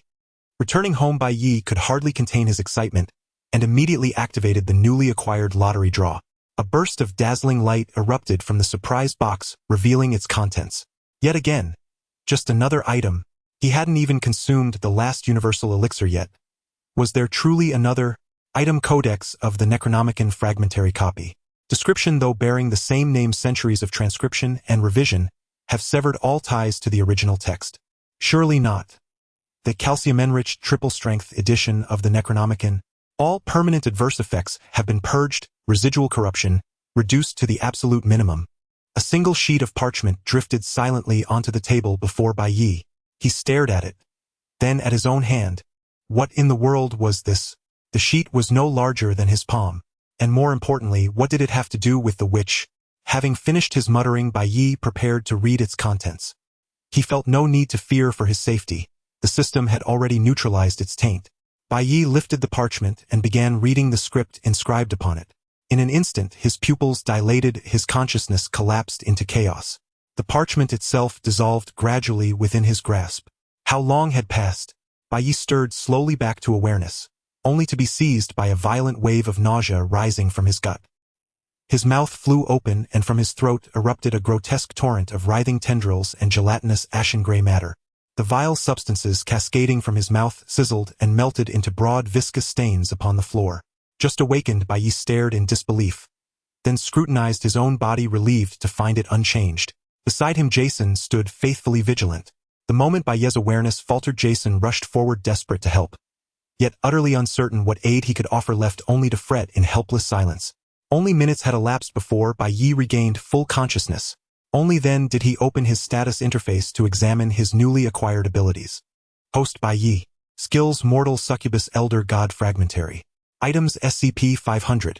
Contained entities: Jason Voorhees, Witch Carrie. Lottery attempts remaining 0. Skipping previously known data, Bai Ye focused intently on the newly acquired Elder God Fragmentary. Skill: Elder God Fragmentary. Description: your fundamental nature is anomalous, perhaps even alien to this world. It grants no overwhelming power, only subtle divergence from the norm. Seriously, even you have become a freak, an enigmatic skill. Bai Ye couldn't fathom its meaning. He tested control over his body, but everything remained perfectly ordinary. Wait. Bai Ye frowned, gazing down at the slender grayish-white tendrils now sprouting from his palm. They branched delicately from the center of his palm, twisting and curling freely in the air like those of an octopus. What is this? Am I no longer human? He willed the tendrils to move. Stop. They froze midair. Retract. Slowly the tendrils retracted into his palm. A tingling electric numbness spreading across his skin, before vanishing entirely, leaving his hand unaltered. What possible use could such a thing serve? Testing it on Jason was out of the question. If something went awry, the consequences would be catastrophic. After prolonged contemplation, Bai Ye finally resolved upon patience. Enough. For now, let time reveal its purpose. Securing Pennywise must take absolute priority. That afternoon, Bai Ye planned to visit the Losers Club, their sanctuary against fear. Though Pennywise drew its greatest strength from the sewers, it could still manipulate others to strike, such as Henry Bowers. In the original timeline, the Losers had narrowly survived several assassination attempts by him. Bai Ye feared an unforeseen tragedy, an early fatality before they even descended into the sewers. Yet Pennywise appeared unwilling to let him approach. A crimson balloon drifted through the window into Bai Ye's home. At Bai Ye's silent command, Jason raised his blood-stained cleaver, poised to slash it apart. Following Bai Ye's instruction, Jason deliberately infused the blade with palpable, chilling aura. The gore-licked cleaver struck the scarlet balloon, and for a heartbeat nothing happened. Then Jason surged forward with titanic force, his superhuman physique cleaving the eldritch sphere cleanly in two. The balloon exploded, releasing a piercing, hysterical laugh that echoed through the air. Hee hee, ha ha ha. Immediately afterward, a faint rustling stirred within the kitchen cabinet. The sound swelled rapidly, until with a sharp crack the cabinet door flung open. From within emerged Pennywise, its limbs contorted, rotating grotesquely as it crawled forth. With a series of sickening creaks, its form snapped back into something resembling normalcy, as it rose upright, standing motionless just meters before Bai Ye. Jason Sigma. Though Jason could never produce such a comically expressive emoticon, Bai Ye sensed unmistakably the exact sentiment behind it. Ever since witnessing Pennywise emerge from a mirror, Jason had been quietly fascinated by the mechanics behind it. Truth be told, so was Bai Ye. Once contained, Pennywise would teach them. No exceptions. Pennywise tilted its head nearly 90 degrees, its pallid, oversized face splitting into a ghastly grin. It raised its right-hand fingers, flexing rhythmically in greeting. Hee hee Bai. Its yellow eyes locked onto Bai Ye, drool pooling at the corner of its slack-mouthed speech, slurring into indistinct murmur. Our little knight isn't behaving very well. You promised you'd hold them back. Its expression twisted with malevolent clarity, its intent laid bare, unvarnished. Seeing Pennywise drop all pretense, Bai Ye abandoned diplomacy. Pennywise, submit or perish. Everything was in place. There was no reason left to hesitate. Jason alone could stall it if needed. Carrie, though yet to unleash her full fury, possessed enough raw power to invert Derry itself. And then there was himself, whose utility remained unknown. Truly they were unstoppable. Pennywise's golden eyes widened in disbelief, and its lips stretched into a rapturous lunatic smile. Hee hee hee ha ha ha. Bai you jest. Bai Ye silently signaled Jason. A traitor like Pennywise had to be broken first, rendered half-dead, before containment could begin. Before Pennywise could speak further, Jason lunged, cleaver flashing downward. This time Pennywise did not evade. It braced to absorb the blow. Its forearm bulged violently, transforming into a thick chitinous insectal limb, densely coated in coarse black bristles. The cleaver struck, and sank in as though striking deep mud, its momentum blunted by dense, resilient muscle. But the delay lasted less than a breath. Jason severed the grotesque limb clean off. As the severed appendage reverted to flesh, Pennywise recoiled, astonishment flickering across its face. How astonishing that this child could wound the revered Mr. Pennywise. Jason paid no heed. He raised the cleaver once more and charged. Pennywise produced another crimson balloon, holding it before itself like a shield. Jason's cleaver, wreathed in killing intent, cleaved it in two. Boom! Pennywise instantly recoiled, vanishing without trace. Moments later, the red balloon reappeared, hovering several meters from Jason, tethered to its own severed arm. Pennywise stood motionless beneath the balloon, reached down, grasped the severed limb, and pressed its stump directly against the fresh wound. Pale muscle pulsed and writhed, knitting together with terrifying speed. Pennywise gave the reattached limb a vigorous shake, testing its integrity, confirming full function. Jason reacted instantly, striding forward. Each footfall seemed to compress space itself. In just 2 steps he crossed the distance, reappearing before Pennywise, and swung without hesitation. The cleaver sliced the air with a shriek, aimed to decapitate. Yet all it struck was the crimson balloon. Pop! The balloon burst. Pennywise vanished, leaving only Bai Ye and Jason standing alone in the silent room. Then we shall meet again. In the sewers? Bye! Pennywise's timing was too precise, almost as if it had arrived solely to detain him. A cold premonition gripped Bai Ye. He immediately ordered Jason to locate the Losers Club. In Mike's library. When Bai Ye just arrived, this was the scene he encountered. Eddie lay in a pool of blood, a large gash on his neck. If he weren't a superhuman, he probably wouldn't have survived. Richie held him in his arms, his eyes filled with sorrow and disbelief. Eddie. Next to them, Beverly, Mike, Ben, and Bill stood quietly, unwilling to disturb the two. Not far away, Bowers lay on the ground as well. A sharp knife was still embedded in his chest. He was as dead as could be. Seeing Bai Ye arrive, Mike frowned and pulled Bai Ye away from the scene. The remaining few also distanced themselves from the area. Mike lowered his voice. Nate, why are you here again? He sensed something was off. How was it that this kid always managed to run into Pennywise causing trouble? Bai Ye pretended to be afraid. Mike, I encountered Pennywise at home. It asked me to find it in the sewers. Listening to their conversation, Bill couldn't hold back any longer and punched the wall beside him, nearly gritting his teeth. Pennywise. It should come for me. Stop bullying kids. When he was young, Bill's brother was brutally killed by Pennywise after being dragged into the sewers. Bill had never been able to let go of this matter, carrying a heavy guilt in his heart. Now, hearing that Mike's brother was also being targeted, he felt an urge to go and eliminate Pennywise right away. Beverly and Ben exchanged glances and began to calm Bill down. Bill, calm down a bit. Fortunately, Bill wasn't completely blinded by rage. He hit the wall again but said nothing more. In the original film, he was provoked multiple times by the clown and even faced a child before rushing to the sewers. At this moment, Bai Ye was still alive, so he wasn't as furious as in the original film. The scene fell silent for a moment. Bai Ye seized the opportunity and curiously asked, "What just happened here?" The expressions of the few became complicated. Ultimately, Mike, who was closest to Bai Ye, voluntarily spoke up. "Just now, Bowers. The one lying on the ground over there ambushed Eddie while hiding in the bathroom. And then, it ended up like this." Bai Ye pondered. Since he had altered the plot, it was reasonable that Eddie was directly killed by Bowers.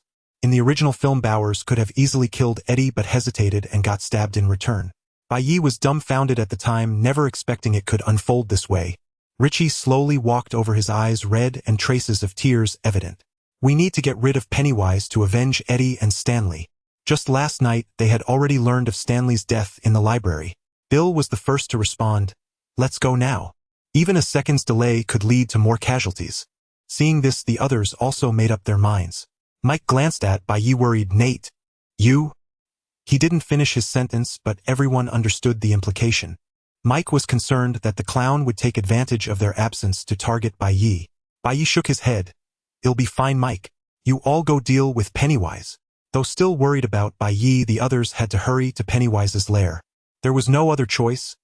They couldn't let Bai Ye accompany them. That would likely lead to quicker demise for him. After they left, Bai Ye calculated the time and headed to Carrie's house, preparing to take her along for backup. In the evening at Carrie's house, Bai Ye spoke earnestly. "This is how it is, Carrie. Will you help me?" It took a minute, but Bai Ye successfully explained the situation to Carrie, omitting many parts. Carrie roughly understood. An evil clown was targeting Bai Ye and wanted to harm him. As soon as she heard Bai Ye might be killed by the clown, her surging magical power seemed ready to overflow. "Okay. Nate, what should I do?" Bai Ye took Carrie's hand and followed Jason's lead to a certain location. "Follow me, Carrie. We're going to its lair, taking the initiative." Carrie lowered her head, slightly still a bit shy. "Okay." Suddenly hearing this news, Carrie was taken aback, realizing Bai Ye already knew about her magic, but she silently followed him. Soon Bai Ye led Carrie to the entrance of Pennywise's lair. They passed through an abandoned house filled with cobwebs and entered the sewers via a well in the basement. Sounds echoed from afar, clear enough to hear at the door. There was no need to continue following Jason. Bai Ye issued a command to Jason to track Pennywise, then headed toward the source of the sound. Carrie closely followed behind him. As they drew nearer, the sounds became increasingly clear. "Hey guys, listen to me, we need to make it believe it's insignificant." This was Mike's voice. Just as he finished speaking, a sharp laugh rang out. "What? Me? Insignificant? I'm the most vicious man-eating clown. Mike looked at it, his expression serious. You're just a clown. The others began to curse angrily. A torrent of insults ensued. Perhaps something had changed in Pennywise after digesting Bloody Mary. The plot deviated at this moment. Pennywise showed no sign of panic. It laughed heartily as if it had heard something utterly ridiculous. Ha ha ha, you guys really know how to joke. Seeing it had no effect, the expressions of the crowd shifted. Richie was somewhat on the brink. FK Mike, you tricked us again. Mike's face was shocked, filled with disbelief. Impossible. Why is this happening? Bai Ye arrived late with Carrie hiding to the side without making a move, peering at the scene before him. The plan to contain the clown while these people weakened it had crumbled. He could only step in himself later. Carrie looked at Pennywise's strange form, shivers running down her spine. She quietly asked Bai Ye, Nate, is it the clown you mentioned? Bai Ye observed the front carefully and nodded. At this moment, Pennywise manifested in a form from the mirror world. Its abdomen split open, revealing several spider-like appendages covered in dense pitch black, fur sharp and elongated tips easily piercing the ground to stabilize its form. Its upper body elongated, as well its arms transforming into scythe-like limbs. Thick, foul-smelling saliva dripped from its mouth, and a mad grin spread across its face. It seems the children still cannot harm the esteemed Pennywise. The group cursed angrily and began to run back, having nearly given up hope after trying two methods that proved useless. Pennywise's sharp, scythe-like limbs lifted, suddenly slashing toward the group. A machete rose just in time, colliding with the terrifying limbs, sparking. Seeing its attack blocked, Pennywise tilted its head in curiosity. A hulking figure wearing a hockey mask stood silently before Pennywise, gripping the machete tightly against the scythe-like limb. Pennywise looked at Jason, a mocking gleam flashing in its yellow eyes. Isn't White here with you? Such a smelly and ugly little friend. In its own territory, it was confident that it could match anyone. Though Jason was not afraid of it, he couldn't instill fear in Pennywise either. Beside him, Bai Ye slowly walked out with Carrie. Due to the strange foul smell emanating from the sewer, Carrie had said very little since they arrived. Seeing Bai Ye with another child it had never seen before, Pennywise grinned widely, its blood-red mouth curling into a smile. Oh Bai, are you here to deliver snacks to me? Even so, I won't let you off easily. What a pure fear, I really like this little girl.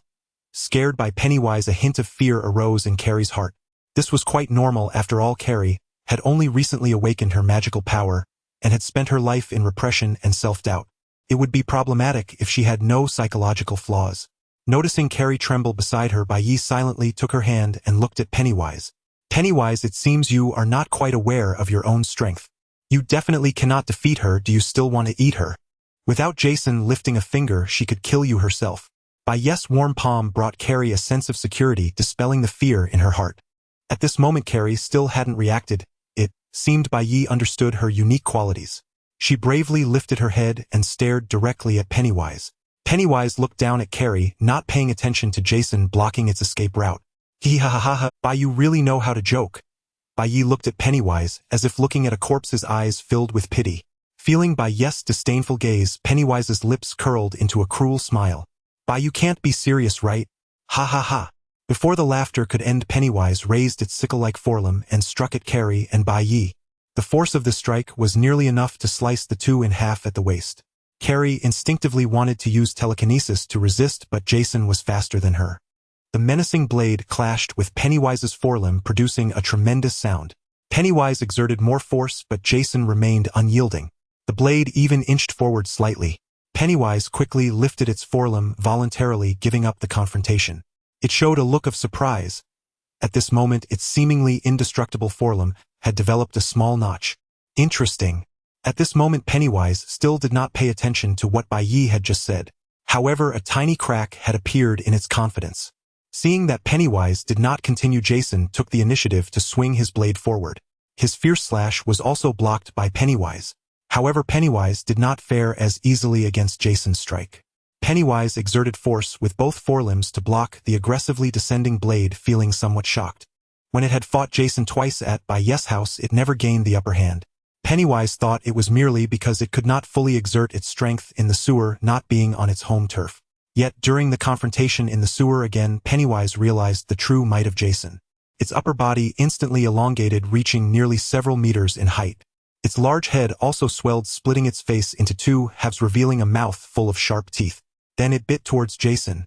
Thick saliva mixed with a foul odor directly bit Jason's upper body into its mouth.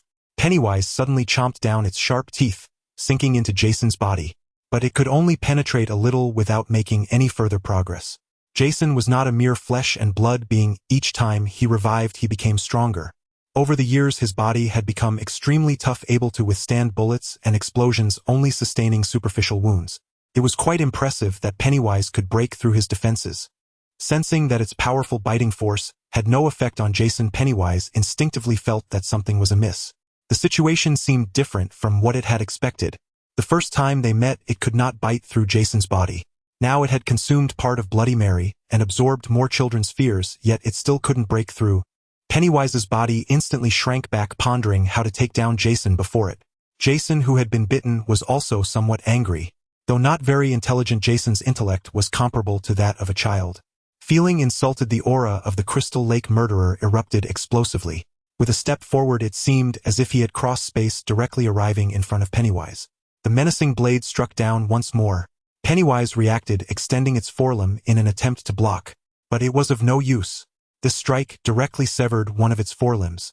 The sickle-like forelimb fell to the ground, reverting to its original pale and thin form. Pennywise finally showed a panicked expression. No! Impossible! Jason had no intention of answering, simply continuing to raise his blade. Another strike.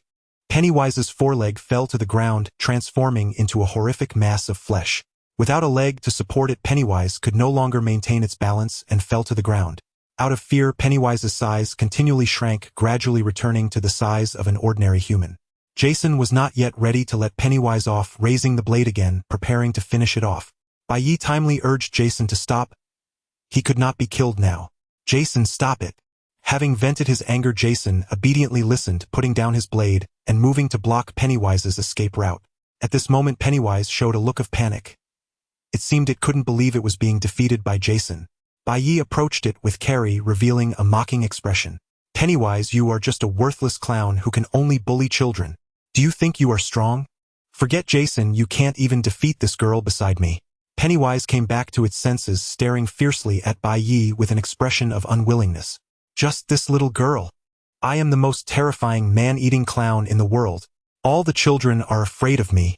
Seeing that it was still being stubborn, Bai Ye glanced at Carrie, signaling her to use her magic. Carrie tilted her head in confusion, unsure of what Bai Ye meant by looking at her.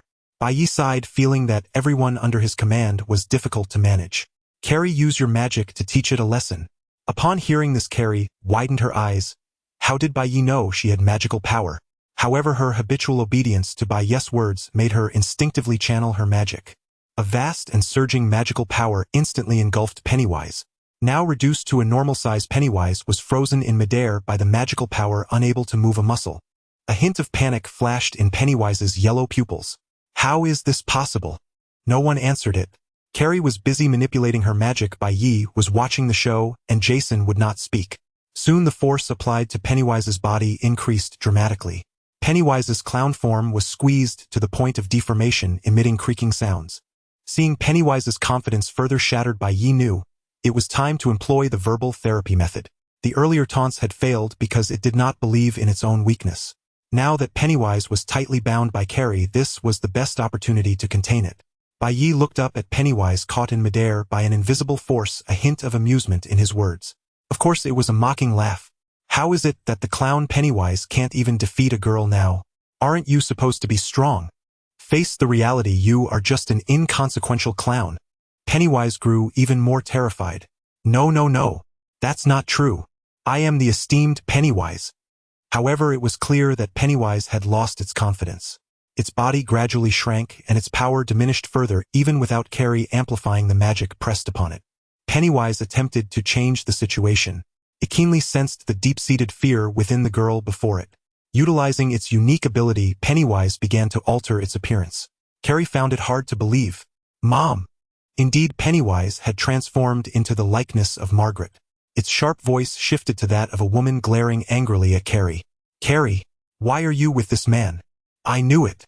You seduced this evil incarnation. Upon seeing her mother suddenly appear, Carrie's surging magic came to a halt. Bai Ye grasped Carrie's hand, gently comforting her. Carrie, this isn't real. It's just a cowardly clown. Even if your mother were truly here, she couldn't stop us. Carrie's panicked emotions gradually calmed, redirecting her magic towards Pennywise. Pennywise could not help but grow more flustered. No, Carrie, I am your mother. Determined Carrie looked at it seriously, shaking her head slightly. No, just as Knight said, you are merely a clown. In an instant, Pennywise reverted to its original form, its body shrinking to less than a meter in just a few seconds. Seeing that the timing was right, Bai Ye instructed Carrie to stop, lest they truly kill this creature. All right, Carrie, let it go.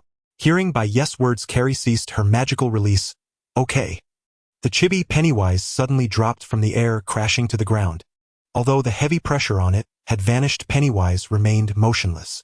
It was too frightened to escape.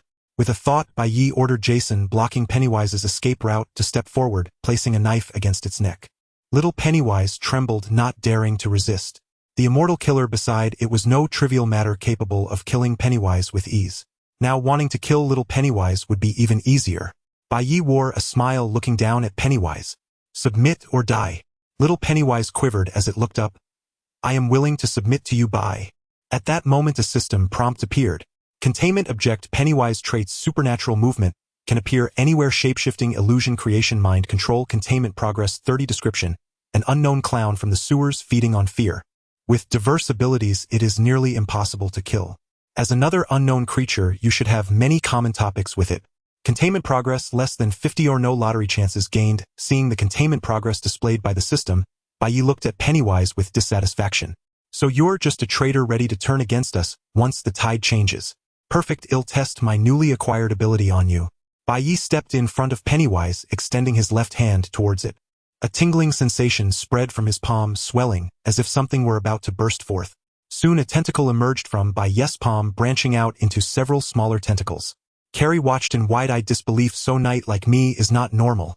The foremost target, Pennywise, felt a sense of threat rising within, gazing at the writhing gray tentacles before it. It could distinctly sense that this was not a good thing. What is this? Bai. We are good friends. You wouldn't use this against me, right? Bai Ye ignored its cries, pressing his palm against Pennywise. The tentacles violently plunged into its body.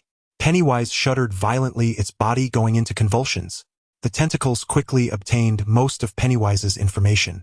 Pennywise is one of the local malevolent entities of Derrytown, having existed for a long time. It awakens every 27 years, surviving through fear. Next came the wonderful sensation brought to Bai Ye by the tentacles. It seemed he could absorb Pennywise's energy to enhance himself or transfer it to others. However, creatures infused with his energy would gradually transform into his subordinates. Wait, what is this? Bai Ye furrowed his brows, feeling the information conveyed by the tentacles. He had suspected something was off when he gained the tentacle ability, and now it was confirmed. This incomplete former god of his was a deity within the Cthulhu mythos. Yet this god had no strength whatsoever, only a lofty status, and he had to grow gradually. Strangely, according to his previous research, this world didn't contain any Cthulhu elements. What is going on? Reviving the glory of Cthulhu, is it our duty?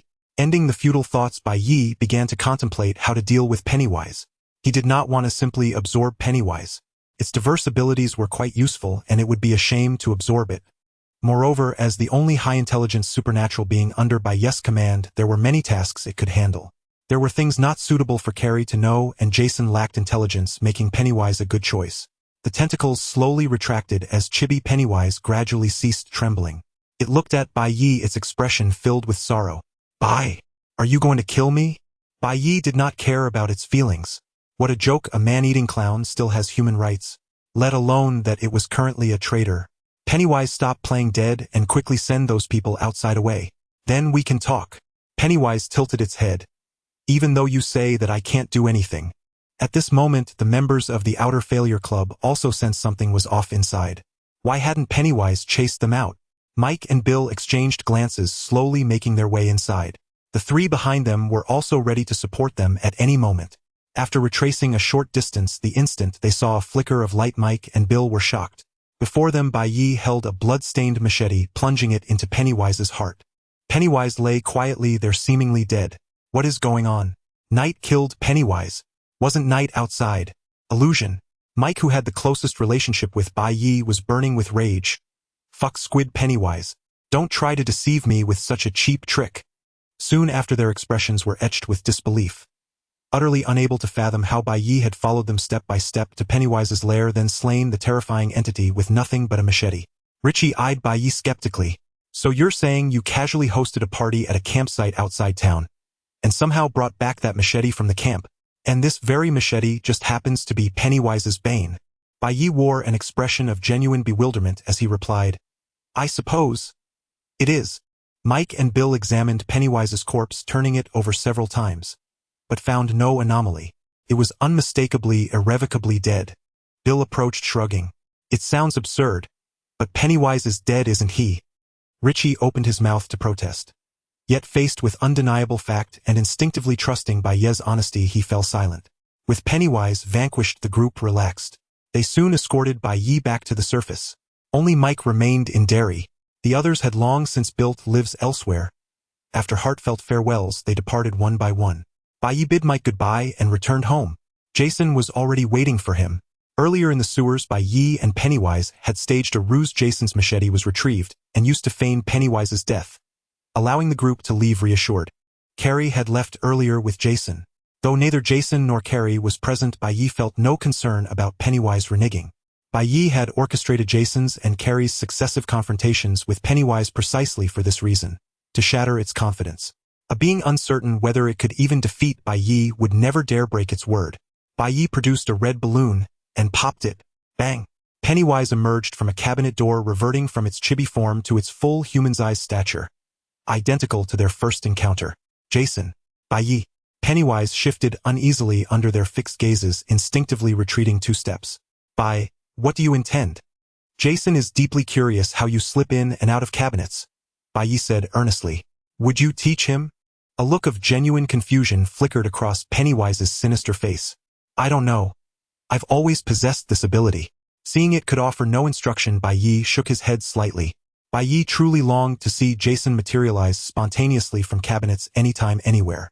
A wave of quiet disappointment emanated from Jason. Noting his dejection, Bai Ye rose onto his toes and gently patted his shoulder in reassurance. Don't worry. Later I'll enhance you first. Cosmic Jason held Jason. Cthulhu Jason. I'll arrange them all for you. Jason rallied instantly. Bai Ye then turned to Pennywise. All right, Pennywise. You've dwelled in Derry for so long. You must know this town inside out. Tell me, what other native malevolent entities lurk here? Having discovered his tentacles could transmute such entities into energy, Bai Ye resolved to cleanse Derry entirely, forging it into an impregnable stronghold. After all, even a god requires a sovereign domain. As for the entities themselves, those worth containing would join his ranks, those utterly useless would fuel his own ascension, and that of his loyal followers. Pennywise assumed a thoughtful pose, tapping its pale, slender fingers against its temple. Over the years I've devoured nearly every lesser entity in Derry. A few newcomers have settled in the woods. Though Derry inevitably draws supernatural beings inward, I cannot say how many remain hidden. A subtle smile touched Bai Ye's lips. Derry truly was a feng shui treasure. Its experienced mobs endlessly refreshed. That's all dismissed. As Pennywise turned to depart, Bai Ye suddenly recalled something. Keep watch on that girl tonight. If anything unusual occurs at her home, come inform me immediately. Pennywise released a crimson balloon, guiding it toward Carrie's house, then split its scarlet lips in. By it's happening now, that old woman seems intent on killing her. Bai Ye's brow lifted in surprise. Margaret had moved far sooner than expected. Pennywise, can your balloon carry me to her house? Earlier that evening in Carrie's home, Margaret stood motionless at the center of the room, awaiting her daughter's return. Carrie opened the door to find her mother already waiting. Her posture rigid, her gaze judgmental. A chill of panic seized her. Mother! Normally Margaret would confine her to prayer for penance. Yet strangely she spoke not a word. Only advanced slowly, her expression unervingly tender. Carrie's fear subsided. For the first time her mother looked genuinely kind. So gentle it felt like an illusion. Perhaps at last Margaret had softened, ready to grant her daughter some grace. Margaret drew near and embraced her. Carrie had never felt such bliss. Her ever-stern mother held her close and offered no punishment. Gently patting her back, Margaret's eyes gleamed coldly, though her voice remained honeyed. Carrie, where were you tonight? Feeling warmth radiating from her mother for the first time, guilt welled within Carrie, and she confessed without hesitation. Mother, I went out with Chris tonight. Margaret said nothing, merely stilled her embrace, and unseen by Carrie raised a kitchen knife. Hearing no reply, Carrie assumed her mother was furious. Desperate to avoid returning to that suffocating past, she hurried to explain. Mother, we did nothing. We only went out. Before she could finish, Margaret drove the blade down with all her strength. Yet instead of the dull thud of flesh parting, a sharp pop echoed. The sound of a bursting balloon. Failing once, Margaret clenched her jaw and struck again. But the sensation in her hand was wrong. In horror, she watched the knife soften, warp, and crumble to dust. Alarmed, Carrie shoved her mother away. Mother, what are you doing? Neither noticed the crimson balloon drifting silently beyond the window. Then, the front door exploded inward. Both women whirled toward the entrance. Bai Ye strode calmly into the room, stepping between Carrie and Margaret. From behind the curtains, Jason emerged like a sentinel, machete drawn. Margaret collapsed to her knees, her face twisted in rage and hatred. It's you, the devil's incarnation. No one acknowledged her words. Carrie remained stunned, her mind reeling. What had her mother just tried to do? Why was Bai Ye here? Bai Ye glanced gently over his shoulder at her. Carrie, your mother tried to kill you. The revelation struck her speechless. She'd believed, finally, that her mother had relented, that peace, perhaps even love, might bloom at last. Instead, her mother had lunged to stab her. The chasm between hope and horror left Carrie momentarily hollow, then flooded with disbelief. Mother, is it true? Though she voiced the question, Carrie already knew the answer. Trembling, Margaret rose, her glare venomous upon both Carrie and Bai Ye. Carrie, you are the embodiment of sin. You should have died long ago. Hearing such unmasked malice, Carrie's mind went blank. Mother, it's not like that, she pleaded desperately. But Margaret charged forward, knife in hand. Her lunge was sluggish. Even Bai Ye could have evaded it effortlessly. Yet Bai Ye chose not to move. He intended this moment to compel Carrie to end Margaret herself. As the blade neared his chest, Carrie instinctively unleashed her power. Margaret froze mid-stride, then slammed violently against the wall, pinned immobile, unable to utter a... Bai Ye's voice cut through the silence. Carrie, what will you do now? End it here, or eradicate her completely? She understood the weight of eradicate. Yet even as Margaret sought her death, hesitation lingered. Seeing her still falter, Bai Ye pressed further. Carrie, your mother didn't just aim to kill you. She meant to kill me too. Had you not shielded me with your power, think what would have happened. At the thought of endangering Bai Ye, so kind to her, rage flared within Carrie. This was the perfect moment. Bai Ye's tone brooked no refusal. Kill her, Carrie. Obediently, Carrie intensified her psychic force, ripping apart Margaret's internal organs from within. Every torment endured since birth. The beatings, the prayers, the shame. She returned in full measure. By the time Carrie regained awareness, Margaret clung to her final breath. Her power receded. Margaret slumped lifelessly to the floor, beyond saving. Carrie approached her, sorrow etching her features. Mother, I'm sorry. Bai Ye stood quietly beside her, waiting until he gave the word. Jason and Pennywise waited patiently too. After a long while, Carrie rose, determined to bury her mother herself. Chris, I want to do it myself. Understanding, Bai Ye joined her in the yard. Watching her work silently, Bai Ye murmured a quiet command to the hidden Pennywise. Pennywise, make everyone else forget Margaret ever existed. Can you accomplish this? Pennywise did not appear. Yet on a nearby crimson balloon, 2 letters shimmered. OK.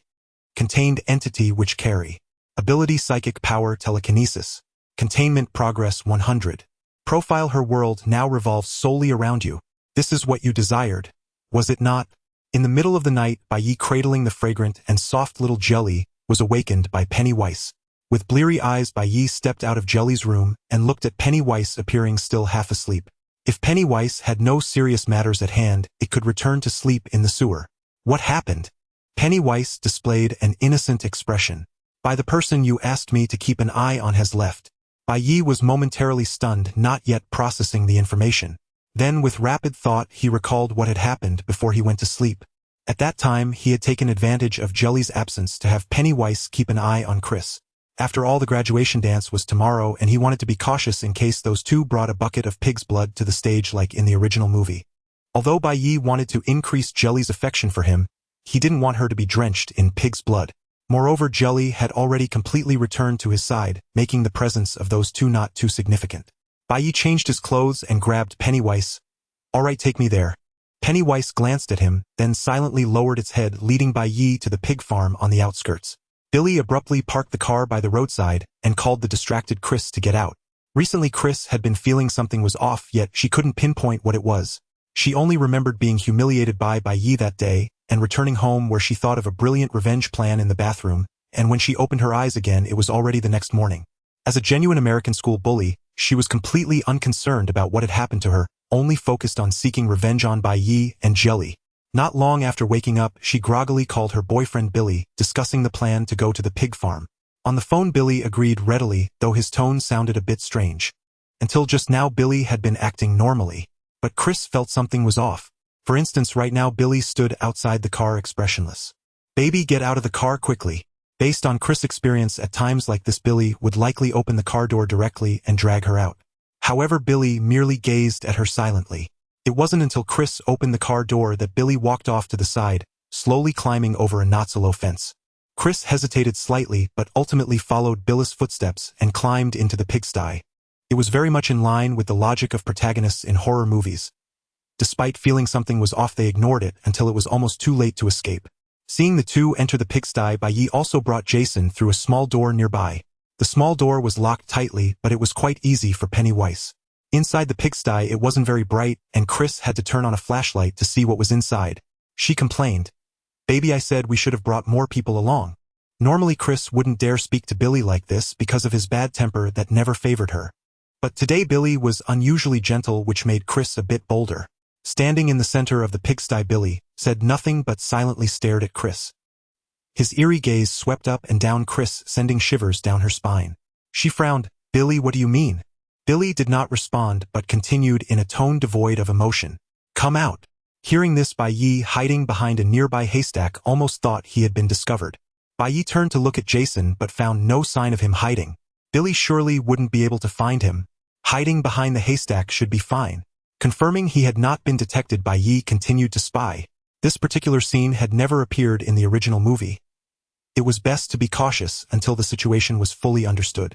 Not long after Billy spoke, a strangely shaped woman emerged from the surroundings. She bore a faint resemblance to Chris but looked extremely bizarre overall. Among her features, only her eyes and mouth resembled those of a normal person, while the rest were vacant. Her left hand twisted into a spiral shape, unnaturally limp. Her right hand, however, appeared normal. The moment Bai Ye laid eyes on this monster, images of an uninvited guest he had seen a few days ago flashed in his mind. A pseudo-person. So pseudo-persons do not only invade at night, some of them seem to inhabit the woods on the outskirts, waiting to replace the original residents. Bai Ye pondered how to deal with these harmful entities. The two pseudo-persons before him were clearly smarter than the last ones, and their assumed identities were quite useful. If possible, Bai Ye wanted to contain these two pseudo-persons. Chris, who was directly facing the female pseudo-person, was about to go crazy. She had merely wanted to go to the pig farm to get a bucket of pig's blood. Why was her boyfriend acting strangely, and now a monster appeared? Moreover, there was even worse news: these two were working together. She looked at her boyfriend in horror. "Please tell me this is just a joke, Billy. This can't be real, right?" No one paid her any mind as the female pseudo-person stepped closer to her. Bai Ye emerged from behind the haystack, immediately attracting the attention of all three present.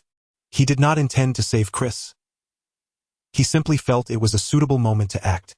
Chris looked at Bai Ye, her expression a mix of fear and anger. "Bai, are you one of them?" Bai Ye couldn't even be bothered to respond to her. With the situation being what it was, why wait for him to collect her corpse? The two pseudo-persons rotated their heads 90 degrees, staring intently at Bai Ye. Billy spoke up, reminding his companion nearby. "You go kill the woman, I'll deal with the man." With that, Billy approached Bai Ye at an unimaginable speed. Strangely, the man before him did not move at all, merely letting out a slightly helpless sigh. A pitchfork was thrust directly toward Billy. The sharp weapon pierced into his body with a muffled sound. Jason lifted the pitchfork, hoisting the 1.8-meter-tall Billy up. Then he suddenly exerted force. The pitchfork pierced deeply into the ground, nailing the pseudo-person in place.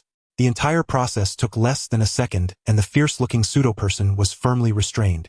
The female pseudo-person had just caught Chris. Realizing her companion had lost the ability to move, she felt something was off. It seemed they had kicked a hard rock this time. Seeing Billy subdued in an instant, Chris' eyes widened, and she yelled at Bai Ye, "Bai, save me. Please save me."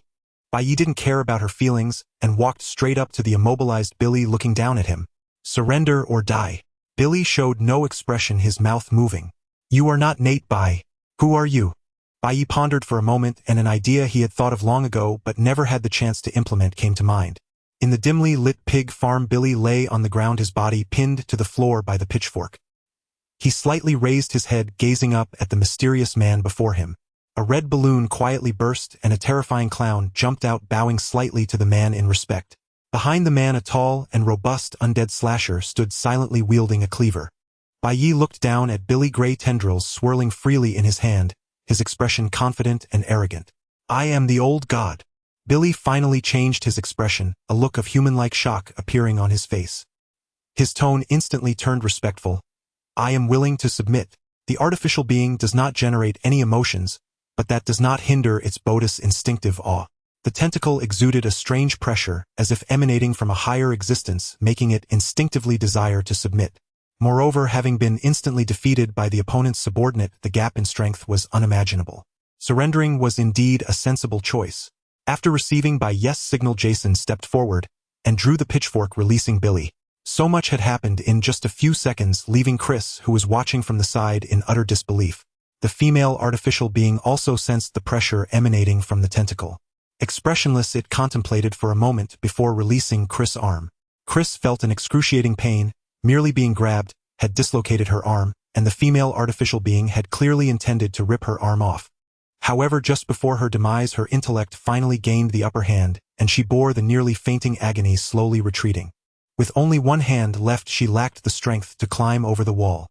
Chris could only silently pray that the others would forget her existence. As Billy stood up, the female artificial being also approached Bai Ye. The two bowed to Bai Ye together. I am willing to submit to you, esteemed lord of the old gods. Having perfectly enacted a facade, Bai Ye retracted his tentacles into his body and nodded slightly. Seeing that Bai Ye did not give any instructions, the two artificial beings quietly stood in place, waiting for orders. At that moment, Bai Ye called out to the system in his mind. Where is the system? Why isn't it doing anything? Shouldn't it provide some lottery chances for containing these two? The system's prompt arrived just in time. Supernatural beings do not meet containment conditions. Please keep trying. Bai Ye frowned. What does it mean to not meet the conditions? Are they too weak? Or is it because they are not well known? Could it be due to the fact that artificial beings are a type of race? Bai Ye pondered but could not figure it out, deciding to analyze it further next time he encountered such a situation. Ending his thoughts, Bai Ye prepared to ask the two artificial beings some questions. He first looked at Billy, the one who resembled a human the most. This one. I will call you Billy. Why do you disguise yourself so closely, while this one beside you is particularly abstract? Billy struggled to control his facial expression, putting on a respectful demeanor. I devoured a man named Billy. She did not. Though his expression was respectful, his words remained cold as ice. After all, he was an artificial being, so one could not expect too much. Upon hearing his answer, Bai Ye mused. Do you need to consume humans to survive? If you truly need to consume humans, then these two artificial beings have no reason to exist. Billy shook his head. No. After we transformed into humans, our habits became just like those of humans. With the negative response, Bai Ye could not help but breathe a sigh of relief. Raising a Pennywise was already quite troublesome. Adding a few more man-eating entities would be quite a challenge. The remaining questions were minor, and after a few minutes, Bai Ye obtained answers. These two artificial beings did not know where they came from. They had inexplicably appeared in the outskirts of Delhi town. The male artificial being had replaced Billy, who had gone to the woods for thrills a few nights ago, and yesterday, he encountered the female artificial being on his way home, conveniently assisting her in luring Chris to the pig farm so she could take over Chris' identity. After listening to Billy's account, Bai Ye decided to let them stick to their original plan. Since they possessed complete memories, it would be better to have both artificial beings disguise themselves as Chris and Billy. They would be obedient and useful. Bai Ye looked at the female artificial being and issued the command, "From now on you will be Chris." He then ignored the reactions of the two artificial beings and directly called Pennywise to take him home. That day he first went to the sewer to subdue Pennywise, then sent Margaret offline, and by midnight, he had two artificial beings waiting, utterly exhausted. Returning to his home, drowsiness washed over him like a tide, and Bai Ye fell into a deep sleep. At the pig farm, the female artificial being received her orders and dashed towards the distant haystack. Chris, hiding in the haystack, no longer had the strength to resist. She weakly watched as the female artificial being's hand transformed into a blade and then eviscerated her. Confirming Chris' death, the female artificial being violently tore her apart. Minutes later, only a pool of blood remained on the ground. Covered in blood, Chris and Billy climbed over the wall and drove back to their respective homes. He had slept for quite a while, and it was only in the afternoon of the following day that Bai Ye finally woke up. After freshening up, he went straight to the garage. Roughly estimating, this was still the second time Bai Ye drove his own car after many chapters. The car slowly parked by the roadside. Bai Ye walked to Carrie's door and gently knocked. Almost instantly, Carrie opened the door and embraced Bai Ye. "Nate, how do I look?" Bai Ye carefully examined Carrie, genuinely praising her. Simply perfect. The dress he bought that day was exquisitely crafted, with every line perfectly accentuating her figure. After changing into that elegant and beautiful dress, she transformed completely, turning from an ugly duckling into a noble and graceful white swan. Hearing Bai Ye's compliment, Carrie blushed with shyness. Noticing this, Bai Ye did not waste any more time and directly invited Carrie into the car, heading to the graduation ball. This graduation ball was entirely different from what was depicted in the movies. It was very enjoyable. Chris and Billy were both Bai Ye's people, so they naturally would not target Carrie. Tommy, who had not invited Carrie, attended the ball with his girlfriend Sue. Notably, during the ball, Tommy even took the time to apologize to Bai Ye and Carrie again. Overall, Bai Ye had a rather pleasant time. Every day dealing with various monsters, he finally had a gathering of normal people. After dropping Carrie off, Bai Ye returned home at midnight, just in time for bed. The next morning, Bai Ye prepared to visit the insane asylum. Jason popped a red balloon and the tool Pennywise appeared. Upon hearing that Bai Ye wanted to go to the outskirts insane asylum, Pennywise shook his head repeatedly. The negative emotional pollution from the insane asylum is very strong. It's fine to look from outside, but if you go in, I will also be affected. Bai Ye expressed some doubts, looking at Pennywise. Even something as bizarre as you can be affected. Pennywise shrugged helplessly, his comical large head slightly tilting. I am not lying to you. Also, please don't refer to me as a bizarre thing. If you don't believe me, I can take you to see it. Saying this, Pennywise took out a balloon and handed it. The balloon burst and Bai Ye along with Pennywise arrived at the outskirts of the insane asylum. The asylum looked even more sinister than a few days ago. Although the sun had risen through the windows, it was clear that most parts of the interior were pitch black. The black brick walls not only emitted negative emotions, but also carried a strong aura of death. Even someone like Bai Ye, who was half a normal person, could clearly sense the terror within. Pennywise shook his head. See, this insane asylum is gradually becoming stronger. Even I am reluctant to enter. But Bai Ye seemed to be immune to this negative influence. Ignoring Pennywise, Bai Ye tentatively extended the tentacle in his hand, allowing it to touch the black brick wall. The tendrils greedily devoured the various negative energies clinging to the brick wall, transforming them into energy to be delivered to Bai Ye. The energy accumulated within the tendrils, slowly reshaping Bai Ye's body. Although the conversion efficiency was low so far, it only allowed Bai Ye to sense a slight change, almost negligible. But this place is home to an entire insane asylum. The asylum continuously generated negative energies, while the various creatures inside soaked in them day and night, absorbing far more negative energy than Bai Ye could on the outskirts. The negative energies accumulated by these patients over the years were the bulk of it. Bai Ye could hardly fathom how much energy the entire asylum could provide him. This is not some sinister place. It is truly a land of prosperity. Meanwhile, Pan and Huan Si stared at him in shock, unable to believe what he was witnessing. The tendrils in Bai Ye's hand were absorbing this thing. Bai? What are you doing?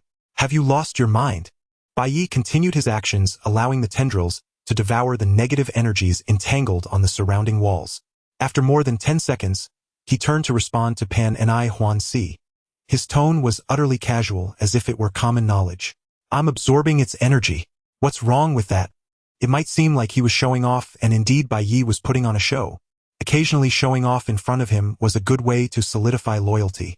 Pan and Huan Si looked at Bai Ye, who remained calm and composed, his yellow eyes filled with disbelief. His tone became incredibly sharp due to the shock from Bai Ye. How is this possible?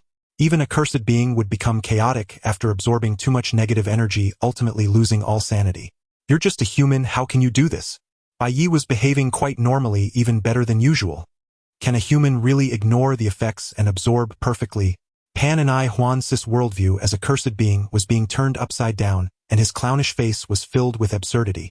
Bai Ye ignored him, focusing on the gradually increasing energy within his body. Seeing Bai Ye truly capable of ignoring the effects, Pan and I Huan's thoughts began to churn.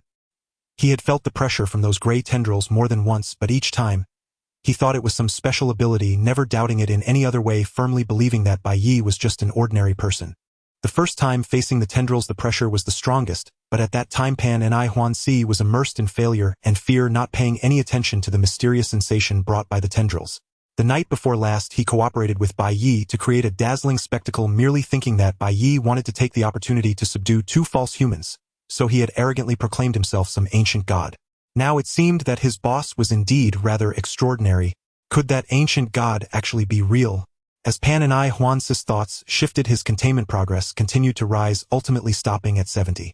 Bai Ye was startled by the sudden appearance of a system panel, causing the tendrils to begin to writhe as well. To prevent any mishaps, he hurriedly ceased his absorption. Container Pan and I Huan's traits: supernatural movement, can appear anywhere, transformation, illusion, creation, mind control, containment progress 70. Description: your method of containment, while peculiar, is quite effective. It won't become your most loyal underling, nor will it easily betray you. Think positively, at least you can rely on it now.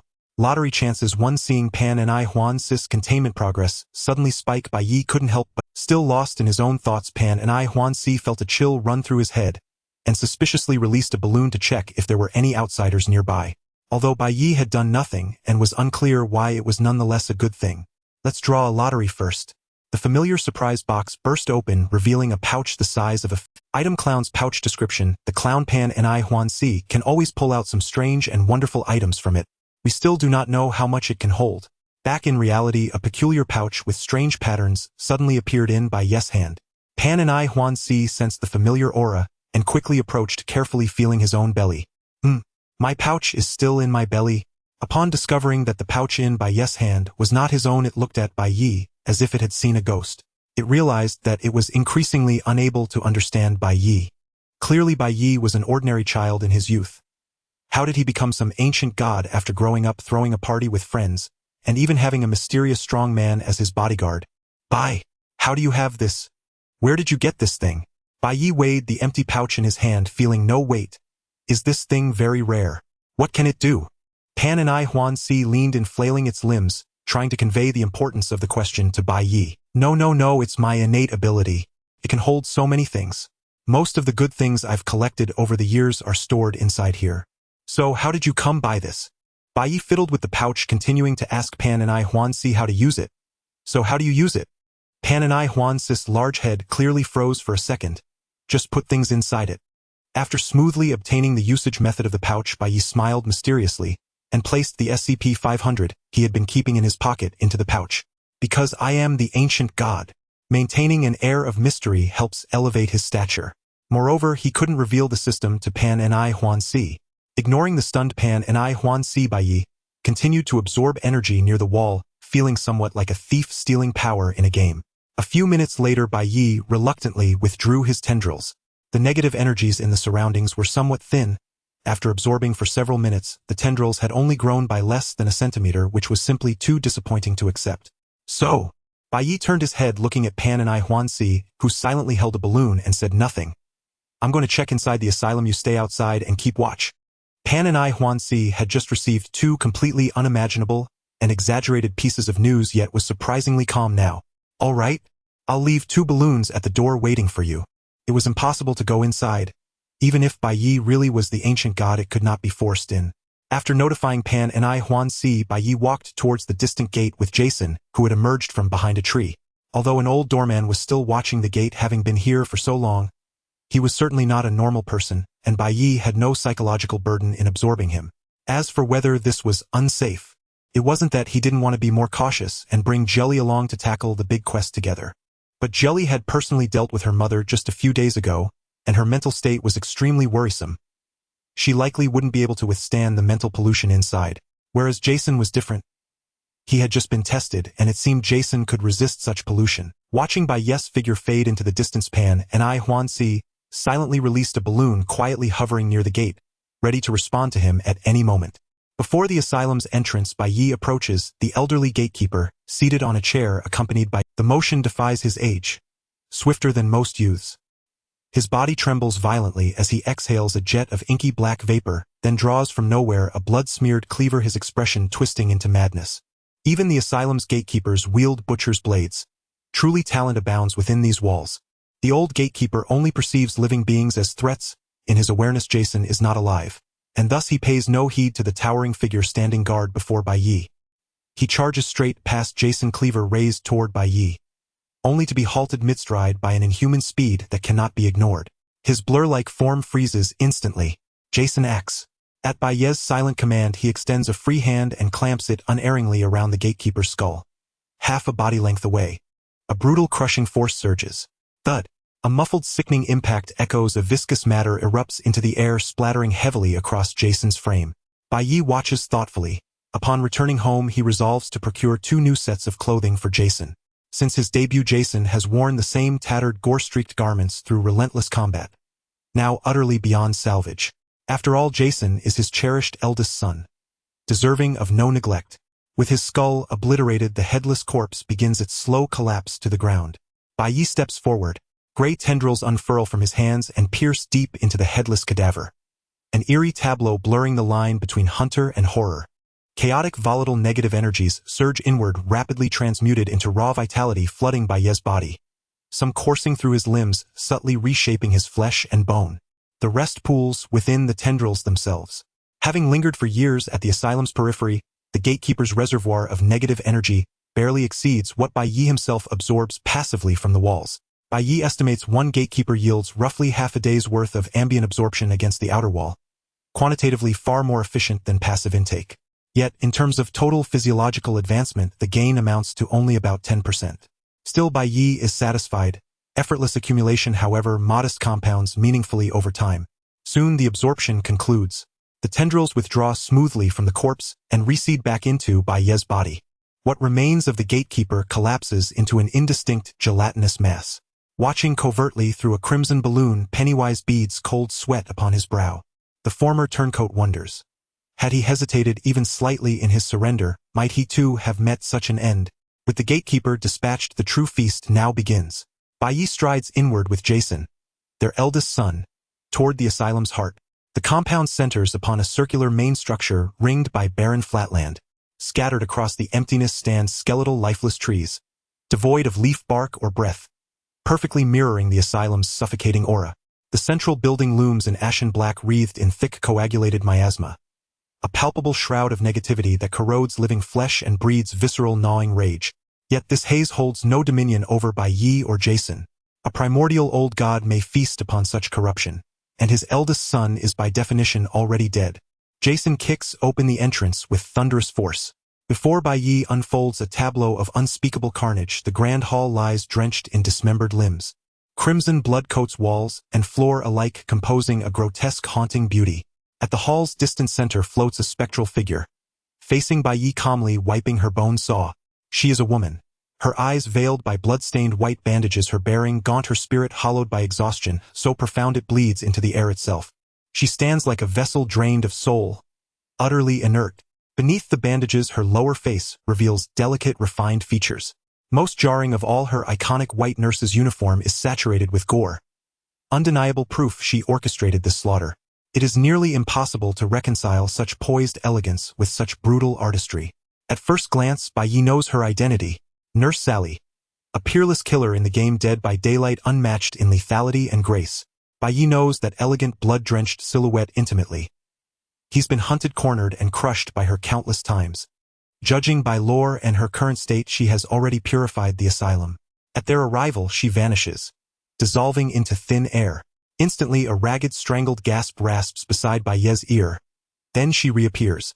The savage nurse looms before him, raising her bone saw in a lethal arc. Bai Ye, ever cautious, remains steadfastly behind Jason. The bone saw descends, carving a shriek of wind. As it slams down toward Jason's shoulder, Jason reacts, swinging his machete upward to counter. Yet milliseconds before impact, her form begins to dissolve. Blade meets blade. Yet no sound emerges. She can phase into the spirit world, immune to all physical harm, and flicker endlessly between locations within it. Formidable indeed. Yet she must manifest physically to interact with the material realm. Thus, theoretically, neither she nor Jason can truly harm the other. Her first strike fails. She vanishes again. Midair. Jason thinks in-game. After 2 flickers she enters exhaustion, unable to re-enter the spirit world briefly. But this is reality, not code. Who knows how her powers may warp? Bai Ye retreats silently to a safe distance, shielding himself from collateral devastation. As predicted, another choked guttural rasp tears through the silence. She reappears behind Jason, driving the bone saw downward toward his spine. Jason does not dodge. Instead, he whips his machete backward in a sweeping horizontal slash, spinning with momentum, aiming to bisect her midair. Indeed, armed with immortality, Jason fights solely through relentless offense, absorbing every blow. Bai Ye has never once seen him retreat. The bone saw slices effortlessly through Jason's grime-caked clothes, then halts, grinding to a stop against his unyielding flesh. Simultaneously, his machete arcs toward her waist, poised to cleave her in two. With a ragged gasp that seemed to be on the verge of death, the nurse vanished behind Jason. He swung his machete back with fierce intent, but felt nothing, leaving Jason bewildered. After failing to harm Jason twice, the nurse appeared somewhat irked. A few seconds later, she materialized in front of Jason again, extending her hand to tightly grip his throat. This was a finishing move in the game.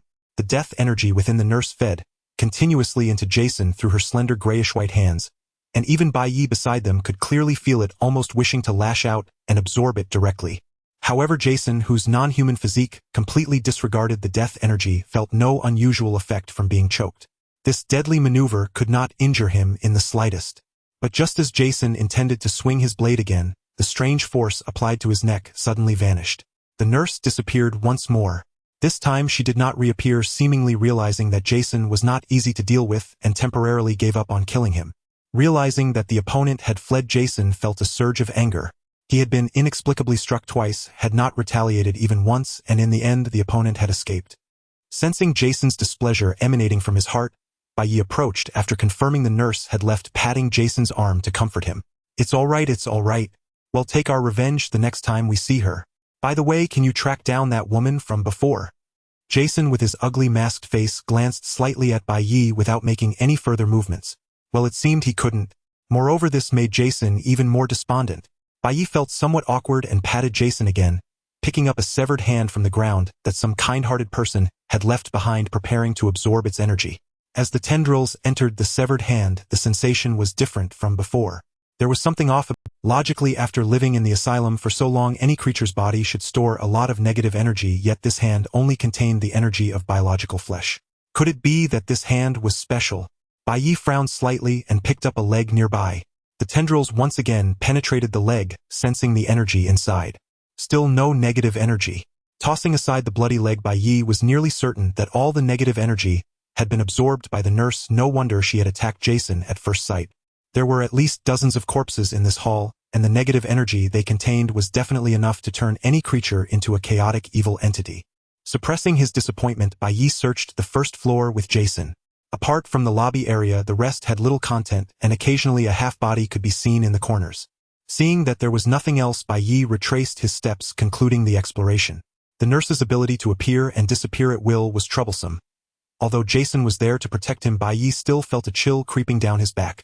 The unnameable entities on the ground were not worth wasting time absorbing. The energy contained by living beings was far less than the negative energy produced by the asylum. Not to mention that each person underground could contribute 3 or 4 hero fragments. Absorbing them all would take who knows how long. The nurse did not seem to be doing anything, and did not attack again until Bai Ye and Jason exited the asylum. At the entrance of the asylum, a red balloon exploded in front of a person and an undead creature. Pennywise bounced out from a mysterious corner, his blood-red lips stretching into a grin as if to befriend them. Bai Ye placed his hand on Pennywise's body, still treating him like a taxi. Take me home, Pennywise. Although not understanding why the Great Old One did not teleport, Pennywise, being an ancient evil spirit, naturally knew what words should not be spoken. With an odd sensation, Bai Ye instantly returned home, and Jason quietly appeared nearby. Comfortably reclining on the sofa, Bai Ye contemplated how to deal with the nurse. The original plan was to deal with the asylum first to prevent it from springing a surprise on him one day. Now, since he could not do anything about it, he might as well take care of the soft targets in Dairytown first. Moreover, he could enhance the fighting strength in his hands. Currently, Bai Ye only had Carrie, Pennywise, and Jason as capable fighters, the 2 pseudo-beings, and Bai Ye himself could only bully ordinary people. As he was thinking this, a series of knocks at the entrance interrupted Bai Ye's thoughts. He opened the door a crack, revealing a familiar-looking black man. Mike smiled. Nate, you're finally home today. I brought you a new friend, but you should already know him. Come out, Robert. After saying this, he slightly shifted to the side, revealing a plump officer behind him. Robert greeted Bai Ye with a smile. Hello, Nate. We meet again. Seeing a familiar face, Bai Ye was somewhat surprised. Hello, Robert, it's a pleasure to see you again.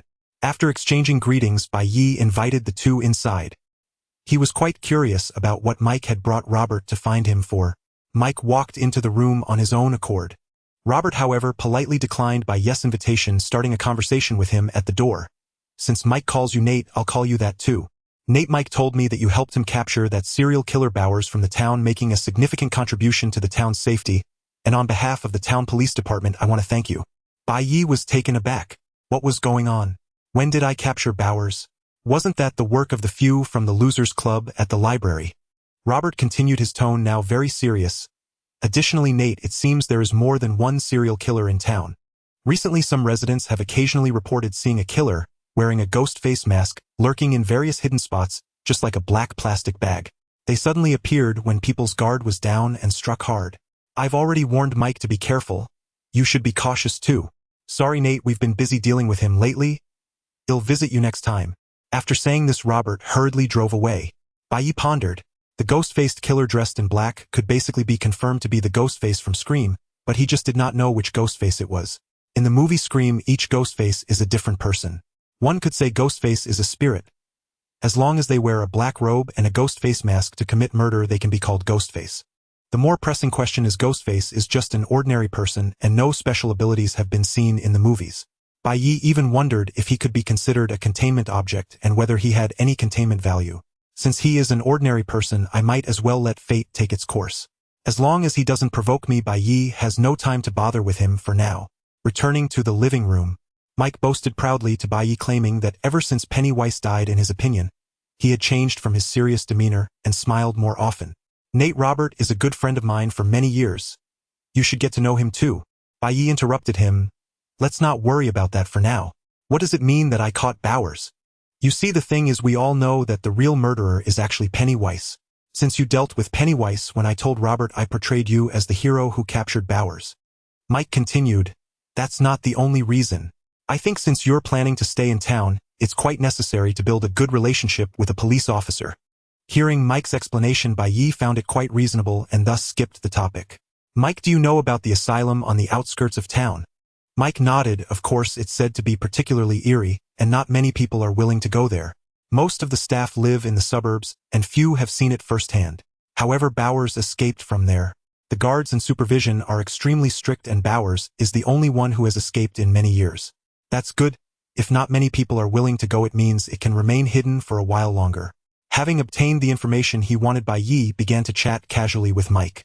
After a while, as night fell, Mike stood up to bid farewell. After seeing Mike out, Bai Ye planned to buy 2 sets of clothes for Jason. Jason's clothes were in such a poor state that even passing homeless people would donate 2 cents to this kid. It was only because the big boy himself didn't mind. Since Jason's mask and clothes were covered in a disgusting mixture, and were starting to smell, Bai Ye instructed Pennywise to bring over a few pieces of clothing from the fake Billis house. It was also a way for the subordinates to help out. Only Pennywise, who was treated as a transport tool, didn't quite understand. Soon Jason changed into Billis clothes. Although they were still a bit small, at least he could wear them. Bai Ye also found a Halloween mask from home for him to wear. Jason felt somewhat uncomfortable with the texture of the other mask, and occasionally fiddled with the edges trying to take it off. Bai Ye could only helplessly coax the child. This is the only mask we have at home, just make do with it for now. I'll buy you a new one when we come back. Jason seemed to have understood and stopped fiddling with the mask, obediently following Bai Ye out the door. Half an hour later, Bai Ye walked into a clothing store, followed by a burly man wearing a strange mask. The blonde female clerk eagerly approached, introducing herself to Bai Ye, while completely ignoring Jason behind him. What type of clothes would you like to buy, handsome? Bai Ye pointed to Jason. Get him a few black coats. The clerk paused for a second, then reluctantly asked Jason, what style do you want, a handsome? Jason, who had never bought clothes before, didn't know how to respond, and just stared blankly at the female clerk. Of course, even if he knew, it wouldn't matter because he couldn't speak. Bai Ye sensed the awkward atmosphere between the two and spoke up to break the ice. Ahem, he's mute and can't speak. You can go, well, browse on our own. The The female clerk, feeling a chill from Jason's gaze, finally relaxed and hurriedly left the store. After she left, Bai Ye let Jason pick out the clothes he liked. He trusted Jason's taste more. After all, the clothes in movies often looked quite cool. Jason stood in front of each piece of clothing for a long time before finally choosing a black leather jacket. I must say, Jason has a good eye. His robust figure perfectly filled out the leather jacket, hiding explosive power in his muscles, making him look like a humanoid beast. If he added his signature mask, he would perfectly embody the ruthless aura of the Crystal Lake Killer. After changing into his new clothes, Jason noticeably looked much more handsome. Bai Ye was very satisfied and picked up several spare sets of the same style. He packed all the clothes into his bag. Next, Bai Ye planned to take Jason to buy a hockey mask. By now it was evening, and due to the recent news about various serial killers, the streets were eerily quiet with hardly anyone around. As they reached the corner, they encountered a group of small-time thugs who looked like they were up to no good. They were about the same age as Bai Ye and clearly skilled in school bullying. Perhaps due to some fateful reason, the thugs always held a bias against Jason, and Bai Ye was caught up in it for no reason. The two of them happened to walk past the small-time thugs. The leader, a blonde-haired thug, grinned and shouted at Jason, "Hey, you freak in the mask." Bai Ye felt a bit helpless. Why do some people always want to seek trouble? However, he said nothing and quietly watched the scene unfold. After all, it was Jason's matter. He should handle it himself. A question mark appeared on Jason's forehead as he turned to look at the blonde thug. The blonde thug wore a mocking expression, swaggering up to Jason, as if he were a high-on-drugs American. The thugs behind him subtly surrounded Jason and Bai Ye. I don't know what they were thinking. A few ordinary people actually dared to block a 2-meter-tall strongman. Just based on physique, even an ordinary strongman could kick them around like balls. Seeing that the thugs had no way to escape, the blonde thug couldn't help but mischievously slap Jason's burly body. "This leather jacket looks pretty good, but a freak like you doesn't deserve it." After saying that, he flashed a provocative look. Jason remained silent, silently lifting his mask to reveal his deformed face, trying to scare them away. In fact, Jason is quite kind-hearted. He never harms children and only targets those who intrude into Crystal Lake. He merely scares small-time thugs and does not resort to killing. Upon seeing Jason's ugly and terrifying face, the blonde thug's eyes widened in horror, instinctively taking 2 steps back. The thugs beside him also retreated. If their boss weren't there, they would have surely fled. One thug looked at Jason in terror and exclaimed, "What the hell is that?" The blonde thug felt a wave of shame for retreating instinctively just now. Taking a deep breath, he drew a butterfly knife, instantly opening the blade towards Jason. "Fuck, it's just an ugly freak, nothing to be afraid of." Seeing their boss bravely confront Jason, the thugs also felt emboldened, shouting, "Freak, you dare to scare us? And that yellow-skinned guy in front isn't a good person either." Hearing the thug's insult, Bai Ye, Jason erupted in instant fury. Bai Ye glanced calmly around. No pedestrians in sight. It was the perfect moment to act. The blonde thug hadn't yet grasped the gravity of the situation, still jabbing a finger at Jason. "Hey, you freak." His voice cut off abruptly. A viscous spray burst into the air, splattering partly onto Jason's coat. His newly purchased leather jacket now stained with unidentifiable foul fluid. His underlings fared far worse. Most of the gore landed squarely on them. Their faces froze in blank disbelief, utterly unable to process what they had just witnessed. These thugs had never done more than schoolyard bullying or petty street harassment. Yet now they stood face-to-face with cold-blooded murder. That masked freak. Just one hand and he'd crushed their leader's skull. This wasn't assault. This was homicide. Yellow, white, and crimson fluids dripped onto the underlings' cheeks. Only then did reality crash upon them. Paralyzed by sheer terror, they collapsed onto the ground, their faces contorted with unspeakable dread as they scrambled to beg for mercy. But it was futile. The Crystal Lake Killer was no negotiator. Jason strode slowly toward the thug who had just mocked Bai Ye. He loomed over him. As Jason approached, the thug trembled violently, tears welling. "Please, spare me. Don't kill." His plea died unfinished. Jason seized his throat with one hand and lifted him clean off the ground. Immense pressure crushed his windpipe. The thug flailed helplessly, limbs slackening. Jason threw a devastating punch. Air screamed in its wake, as his fist slammed into the thug's chest with a sickening thud. Then, with chilling calm, he withdrew his blood-slicked right hand, piercing straight through the body. His arm ran crimson, but every drop was the thug's. The blow had torn a gaping wound through his ribcage. Lifeless, the corpse crumpled onto the unyielding concrete with a hollow final thud. The acrid stench of real blood hung thick in the air. Instinct screamed flee, but their legs had turned to water, rigid with fear. Seeing Jason show no sign of stopping, the remaining thugs hammered their own thighs in frantic desperation. Move, damn you. Move.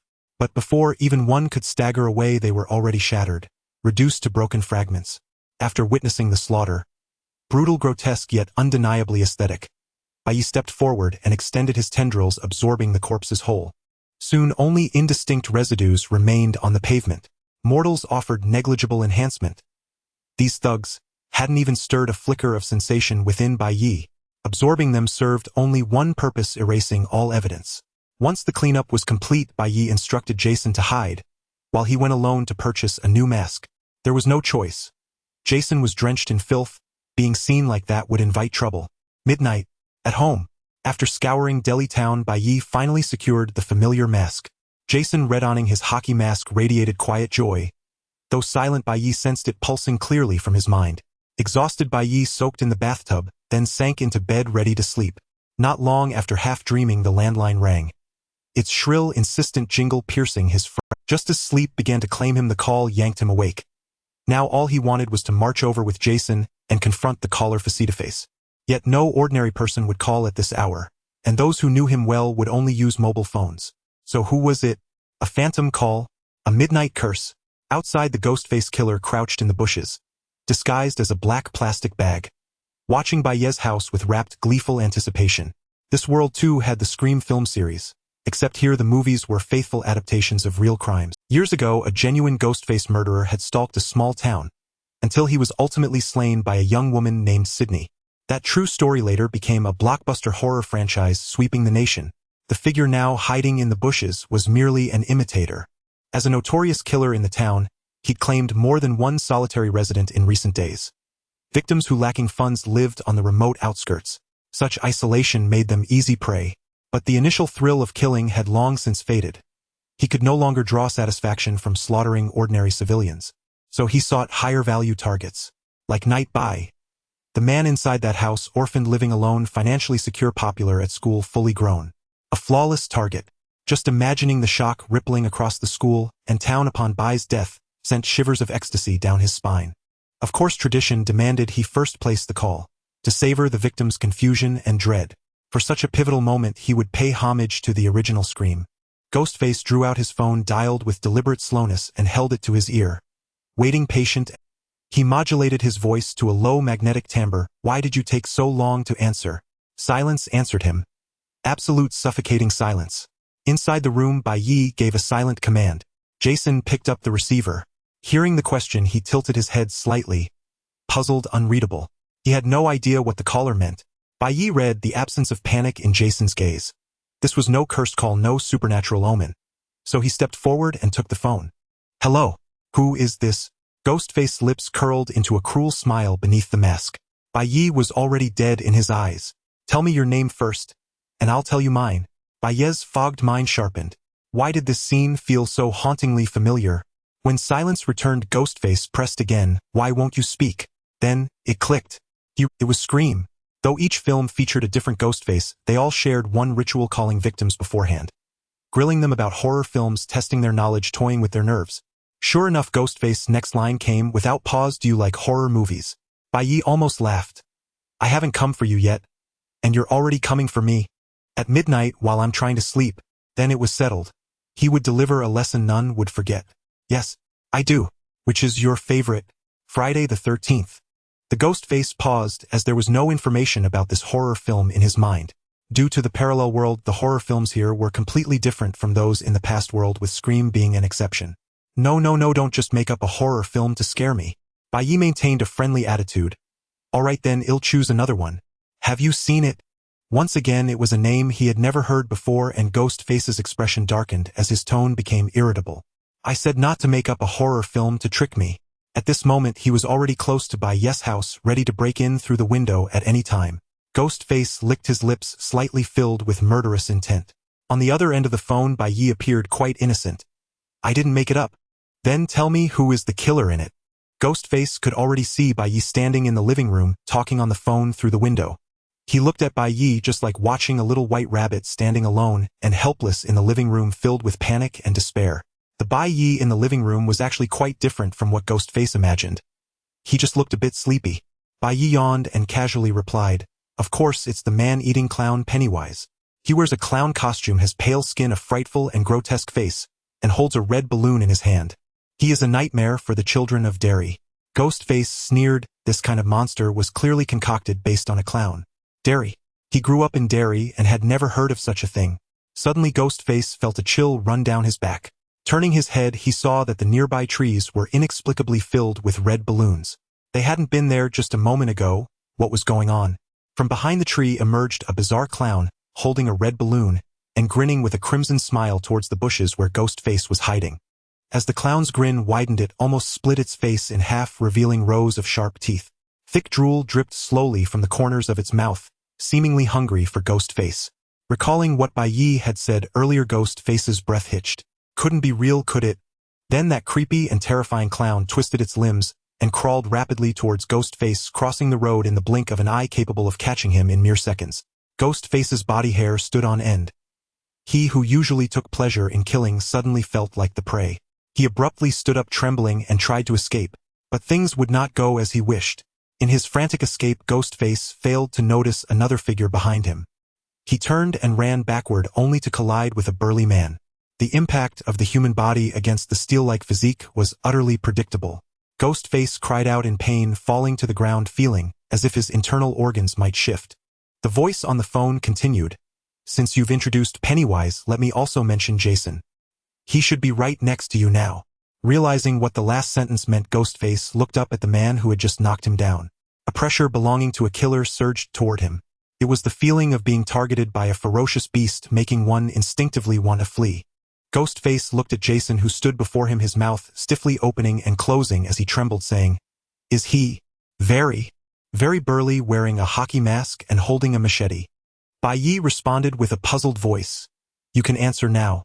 That's right, Jason is the Crystal Lake Killer, having slaughtered more than 100 people at the Crystal Lake camp." Hearing these despairing words, Ghostface completely broke down. He could distinctly feel that something was pressing against him from behind, and there was a monster behind him. Based on the timing, it should be that clown. Ghostface could even smell the foul odor emanating from its mouth, making him nauseous. A pale and eerie face leaned close to him, grinning broadly as it greeted him. Hello there."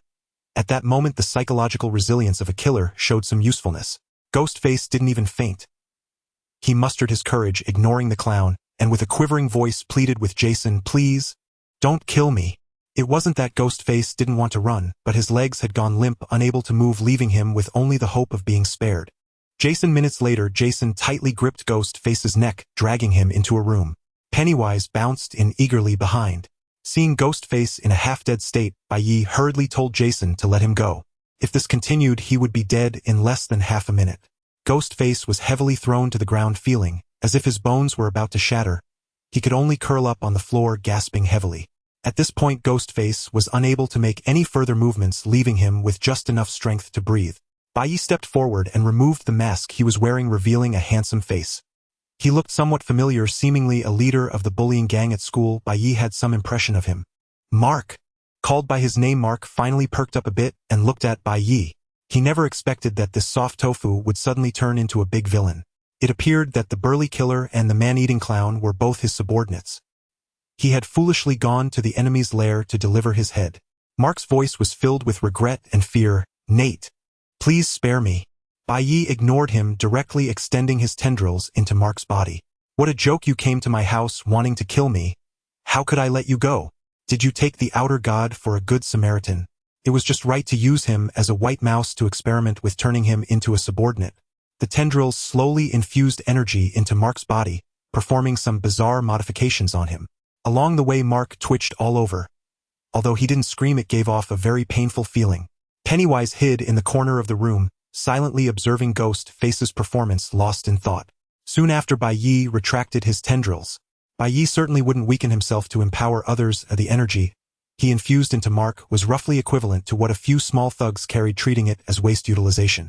This energy injected into any supernatural being under Bai Ye would not produce any noticeable changes, but Mark was an ordinary person. Once the modifications were complete, Bai Ye felt as if he had established a connection with Mark. With just a thought, Mark would perish. Thus, the outer god acquired his first true subordinate in the real sense. The followers personally infused by Bai Ye are no mere cannon fodder.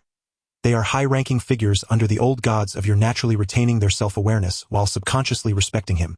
Bai Ye can now sense the call from Mark, even able to respond in his mind. However, it seems that is all he can do at the moment. Nonetheless, Bai Ye has a premonition that after the tentacles evolve, he will acquire some more advanced abilities. Mark, who had stopped convulsing on the ground, now stood up filled with respect for Bai Ye.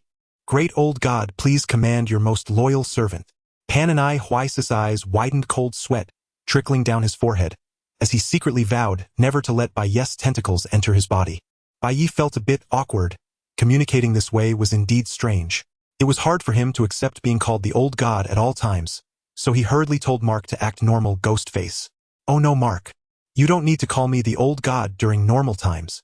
Mark, though somewhat confused, still obeyed his master's command. Understood, my lord. Bai Ye looked at Mark, inquiring about his reason for masquerading as Ghostface. Although he could roughly guess the reason, it was better to ask. As expected, Mark's thoughts aligned with Bai Ye's. As the leader of a bullying gang, he usually lived quite enjoyably at school or home. Coming from a wealthy family, he could obtain whatever he wanted. Whenever he disliked someone at school, he would bully them brutally and isolate them with his gang. However, he began to find this life increasingly dull, unable to derive any joy from the monotony. Until one day he accidentally stumbled upon Scream. The killer Ghostface in the movie was also a high school student crazily killing people in a small town, which instantly inspired him. He watched many horror films in advance and bought a set of Ghostface costumes, starting his spree in the town. Until today, he was captured by the greatest villain of Delhi Town and his minions. After narrating his experiences, Bai Ye began to observe the changes in Mark. Mark, do you feel any difference from before? Upon hearing this, Mark furrowed his brows and carefully contemplated.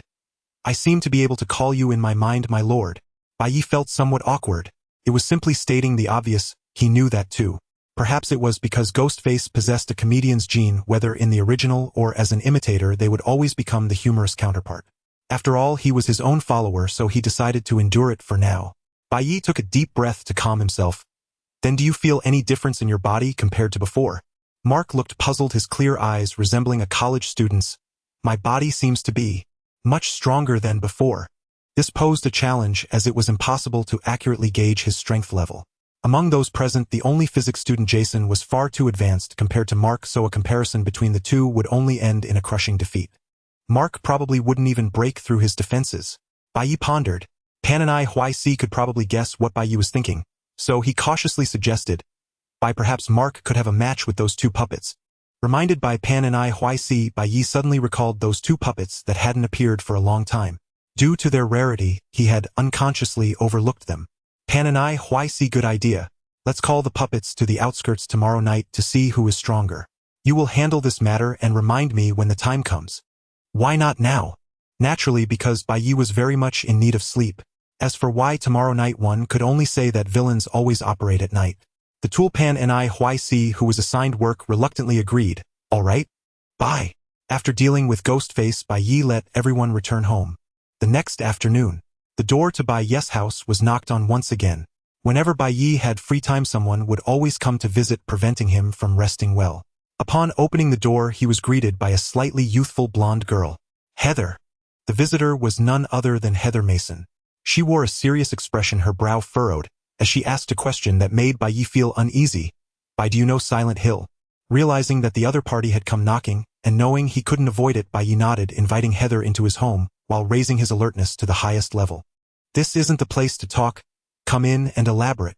Although it was somewhat presumptuous, Heather did not refuse. She sighed in relief and followed Bai Ye to the living room. On the sofa, Bai Ye mentally prepared himself, ready to prevent her from suddenly uttering something horrifying, while letting Jason quietly hide behind the curtains, prepared for any unforeseen circumstances. Facing him, Heather looked seriously at Bai Ye. It's like this, Bai. I've been having strange dreams lately. In my dreams, a mysterious name keeps coming up, Silent Hill. I searched for this name online, but the results only indicate that it's an abandoned town. Bai Ye remained silent, his heart surging with tumultuous waves. He had known he shouldn't have gotten involved with them. He never expected there would be experts in Delhi Town. He had seen the movie version of Silent Hill, though it was a long time ago. He still remembered some of the plot and settings. This is the movie version of Silent Hill, and the game may have further connections.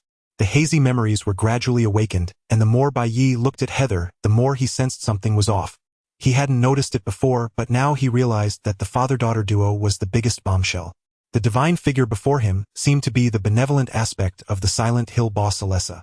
Alessa is equivalent to a deity within Silent Hill, with the infamous Pyramid Head, as her guardian far stronger than Bai Ye, who merely possessed the title of Old God.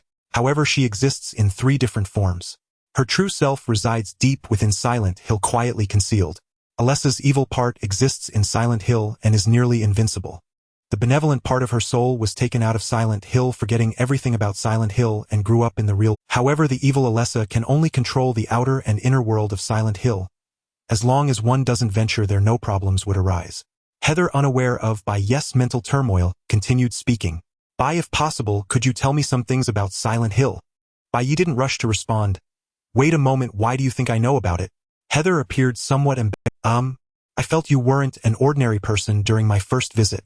As soon as I arrived here, I sensed a feeling of danger, just like Silent Hill. Moreover, I've heard that the Chinese have some ancient traditions. So I thought you were actually an exorcist. Upon hearing this, Bai Ye nearly lost his composure. What? Me? An exorcist? As the biggest demon of Delhi town, would I exorcise my... Bai Ye lightly coughed a few times, glossing over the awkward topic, and turned to discuss Silent Hill. In the original film, Heather was attacked by a monster in the elevator, resulting in the immediate death of Detective Douglas, who was accompanying her, and she was also considered a suspect. Later, upon returning home, she discovered that her father had been kidnapped by the evil cult of Silent Hill, prompting her to go to Silent Hill to find him. According to the events that transpired in the movie, as long as Heather had no intentions of searching for Silent Hill herself, there would be no issues. Knowing the plot, Bai Ye felt confident he could protect the father and daughter in Derry Town. It wasn't out of pity or kindness. It was purely because he wanted to recruit Alicia through Heather. When the old ones make their appearance with Michael in one hand and Jason in the other and Pyramid Head ahead, they would directly pull their opponents into the other world. In this world, he could basically walk with impunity. After leveling up a few more times, he would transform Derry Town into his divine kingdom, filling it with all sorts of monsters and demons. Even if he were targeted by the nearly invincible Sadako, he wouldn't be afraid. He could simply summon Derry Town to battle with Silent Hill. But for now, Bai Ye could only act as a riddle master, trying to deceive Heather for the time being. He vaguely remembered that the plot took place when Heather started school, which was still a while away, just enough time for him to focus on enhancing his strength. Sorry Heather, I'm not too clear on what Silent Hill is either, but I suggest you heed the words from your dreams. By the way, if anything happens, feel free to find me. Alicia could not influence the real world, and as long as they remained in Derry Town, Bai Ye felt very safe. If any monsters did come to Derry Town, Jason alone would likely be more than enough to handle them. Heather looked shocked, further believing that Bai Ye possessed some special abilities. She had merely mentioned Silent Hill in her dreams. Yet Bai Ye seemed to know that the woman in her dreams wanted her to stay away from Silent Hill. Alright Bai. Thank you for your help. Since Bai Ye claimed he wasn't clear on the matter either, Heather saw no need to linger.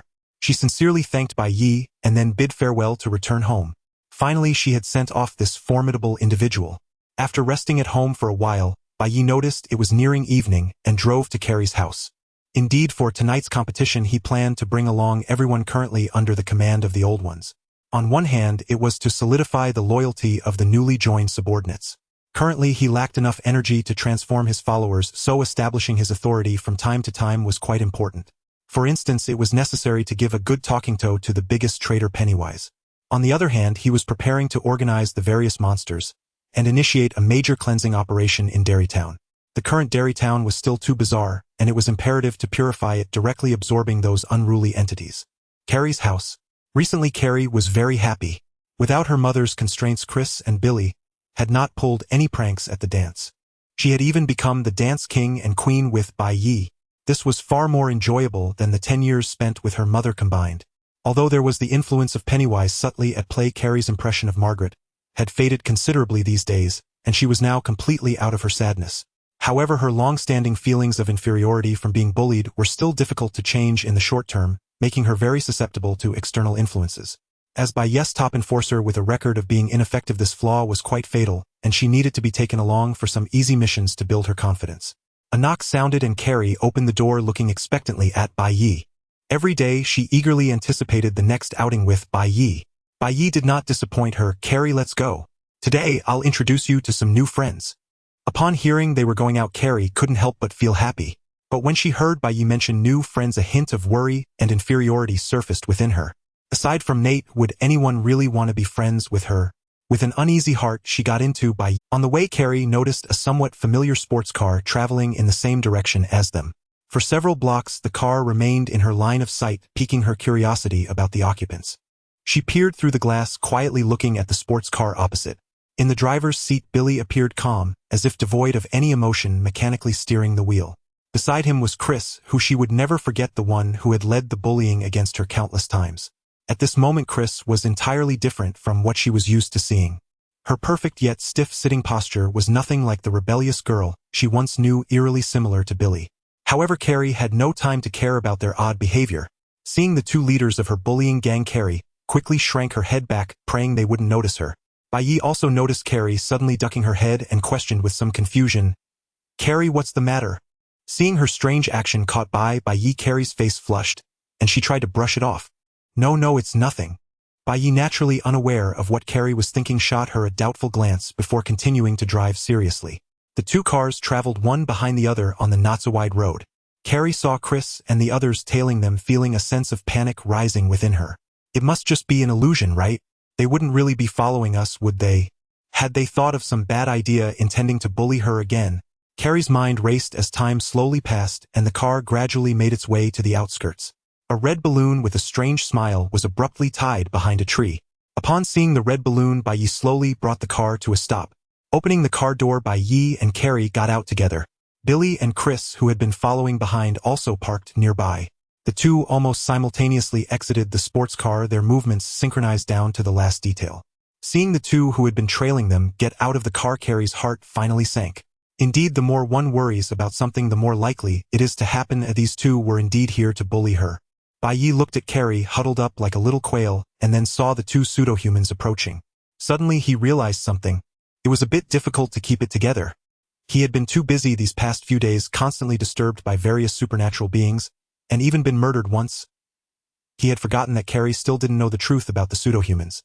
Pennywise, holding the balloon, floated down from the branch and approached with a grin. Jason had somehow already stood beside Bai Ye. The last one to join Mark arrived first, having ended his cosplay as a black plastic bag eagerly emerging from the bushes. Seeing that all the demons and monsters had gathered, Bai Ye introduced them to Carrie. "Carrie, don't worry. The current Chris and Billy are not the same people you once knew. Their true selves have long perished." Carrie, cowering behind Bai Ye, widened her eyes in shock. She had never imagined Chris had quietly died. Though she had endured repeated bullying, her timid nature left no room for thoughts of vengeance. Even upon hearing of Chris's death, a quiet sense of relief washed over her. Bai Ye continued calmly, "You may understand them as monsters who have assumed human form." Carrie slowly stepped out from behind Bai Ye. She lifted her head just slightly. Still shy, yet visibly less afraid now that she knew this was not the real Chris.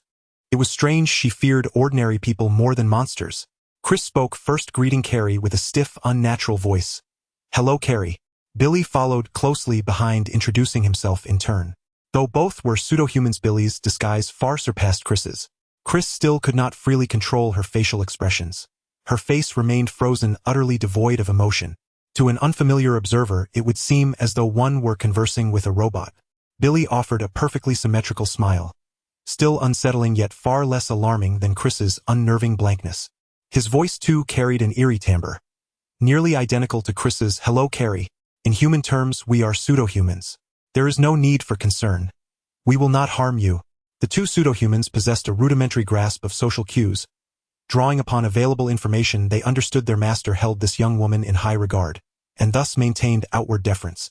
What lay beneath that deference, however, remained anyone's guess.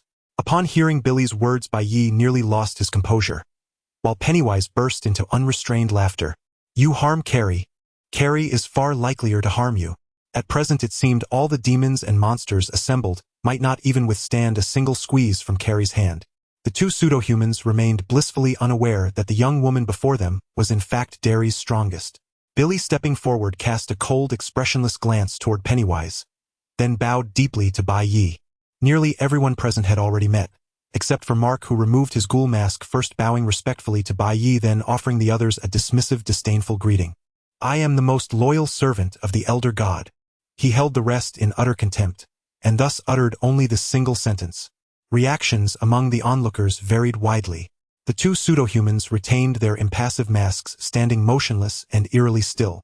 Pennywise stood nearby, grinning, his tawny eyes inscrutable. Only Carrie, gazing downward, her brow faintly furrowed, appeared genuinely astonished. What was happening? Another school bully? Did Elder God refer to Bai Ye? Bai Ye cleared his throat twice, urging Pennywise to begin without delay. He still had announcements to make afterward. Pennywise, proceed. All eyes converged upon Pennywise. Unfazed, it assumed the dual role of host and arbiter, with palpable relish. Pennywise released a balloon into the air, its grin stretching grotesquely wide. Greetings everyone. I am Pennywise, the clown, humble servant of the Elder God. Mindful of Bai Ye's growing impatience, Pennywise kept its self-introduction deliberately brief. Now the pseudo-human Chris and Billy shall each face off against ghoul-masked Mark, in turn. By the final word it was flailing wildly, manic, unhinged. Yet no one paid it any mind. Without prompting, the others instinctively cleared a wide space between the pseudo-humans and Mark. The two pseudo-humans exchanged a silent glance, then decided Billy, the stronger of the two, would fight first. Mark stepped forward, bracing himself. From nowhere, Pennywise produced a vividly colored whistle and blew it sharply. In the blink of an eye, Billy surged forward at impossible speed, his body carving a razor-sharp gust through the air. Mark froze, stunned, barely registering the attack before instinctively raising his arms to block. Too late. In the next instant, Billy stood before him, calm, unblinking, extending his right hand. His arm matched Mark's in thickness, but its raw power dwarfed Mark's by an incalculable margin. A sickening crunch echoed. An unbearable force clamped down on Mark's throat, bone and cartilage groaning under imminent collapse. Billy's fingers were already locked around his neck, lifting him clean off the ground. Had Mark not undergone prior enhancement, he would have crumpled like wet clay upon impact. He stared down at Billy in disbelief, unable to fathom how he'd been defeated in a single move. At Pennywise's sharp whistle, the bout ended instantly. Billy released his grip, said nothing, and silently returned to Chris's side. Mark crashed heavily to the ground, gasping desperately for air. His plight was pitiful. Twice in 2 days, felled in identical fashion, each time lifted helplessly by the throat. Once Mark recovered, Chris advanced to challenge him in turn. Unsurprisingly, the outcome repeated itself. Poor Mark was choked again, then hurled back to the earth. Though Chris lacked Billy's ferocity, she remained undeniably monstrous. Any ordinary person caught by either would face certain death. The entire contest concluded within minutes. Bai Ye watched Mark struggle upright, thoughtful, calculating. The energy drawn from a few petty thugs fell far short of elevating Mark to a superhuman tier. At present, Mark possessed only the strength of an exceptionally fit human. No match for protagonists like Lori, Heather, or Leon, who would likely dispatch him without hesitation. So, what use was he? As cannon fodder? To draw fire? Or perhaps to carry out tasks requiring genuine humanity? As the sole unenhanced individual present, he might, just possibly, serve some purpose. Unaware he'd already been relegated to expendable status, Mark approached Bai Ye, humbled, reverent, yet burning with the shame of his defeat. My lord, I have failed your expectations. Fortunately, Bai Ye had held no expectations at all, so disappointment was impossible. Having sensed his comedic disposition earlier, Bai Ye now simply hoped he wouldn't worsen matters. With practiced solemnity, he offered Mark quiet reassurance. It is not your fault. It was a flat, toneless delivery. Yet Mark received it as profound wisdom, instantly resolving to sacrifice himself for Bai Ye. Alarmed, Bai Ye hastily added further soothing words, until Mark finally stilled. Then, curiosity flickering in his gaze, Bai Ye turned toward the two pseudo-humans. You are both pseudo-humans. Yet Billy clearly surpasses Chris in every way. Why? Upon hearing Bai Ye's question, the two imposters exchanged glances, ultimately resulting in the more intelligent Billy responding. Master, I am not sure either. My condition at birth was much better than hers. After devouring Billy, my abilities improved further, while hers seemingly did not. His emotionless words made for an uncomfortable listening experience. Bai Ye paid no mind to this detail. He pondered over the latter part of Billy's statement. In that case, can you disguise yourselves as more people? Or rather, can you evolve by consuming more people? Billy replied expressionlessly. I can try, master. Bai Ye chose to end the topic for now. There's no rush, do not take action in Duri Town yet. Wait for a while, and I will find a few people for you to consume. Duri Town is just a small town, and there aren't that many people in it. Currently, Guemion and Pennywise, each with their own monster, had already significantly reduced the town's population, and it was still unclear how many other demons and monsters were lurking within. Moreover, various places in the outskirts had yet to be explored. If you all gathered to do business, it wouldn't be long before the town turned into a contest of evil spirits devouring the weak. Kylie, who was watching, was left in shock. Mark's swift defeat did not affect her emotions, but the conversation they had just engaged in sounded like the villain was giving orders to his minions and consuming people. Upon seeing Pennywise, she had already formed a preliminary psychological understanding of the group before her. However, the topic they were currently discussing had clearly shattered her worldview. Her expression revealed no concealment, and everyone present noticed her disbelief. The two imposters showed no change yet. They couldn't help but feel a bit of disdain for Kylie. She was merely a naive, cowardly girl who could still be bullied by ordinary people at school. Although they referred to Bai Ye as the god of old, they still viewed him as a peculiar evil spirit trying to establish a power base. Thus, they were only temporarily submissive to Bai Ye. If he were to be defeated, they would certainly betray him without hesitation. Pennywise had been observing Kylie and the two imposters since arriving, waiting for a show. Now it keenly observed the interactions between the imposters and Kylie, internally laughing with glee. Fight! Fight! The esteemed Pennywise must endure the same injuries you all have. The strongest fighter, and currently the only girlfriend, felt a bit lost, so Bai Ye naturally needed to provide her with psychological guidance. He placed his hands on Kylie's shoulders, looking at her seriously. Kylie, look at me. The ones we are dealing with are all villains, all bad people. For instance, bullies like Billy and Chris. Think about it, what have they done to you? If we were to talk nicely, would they listen?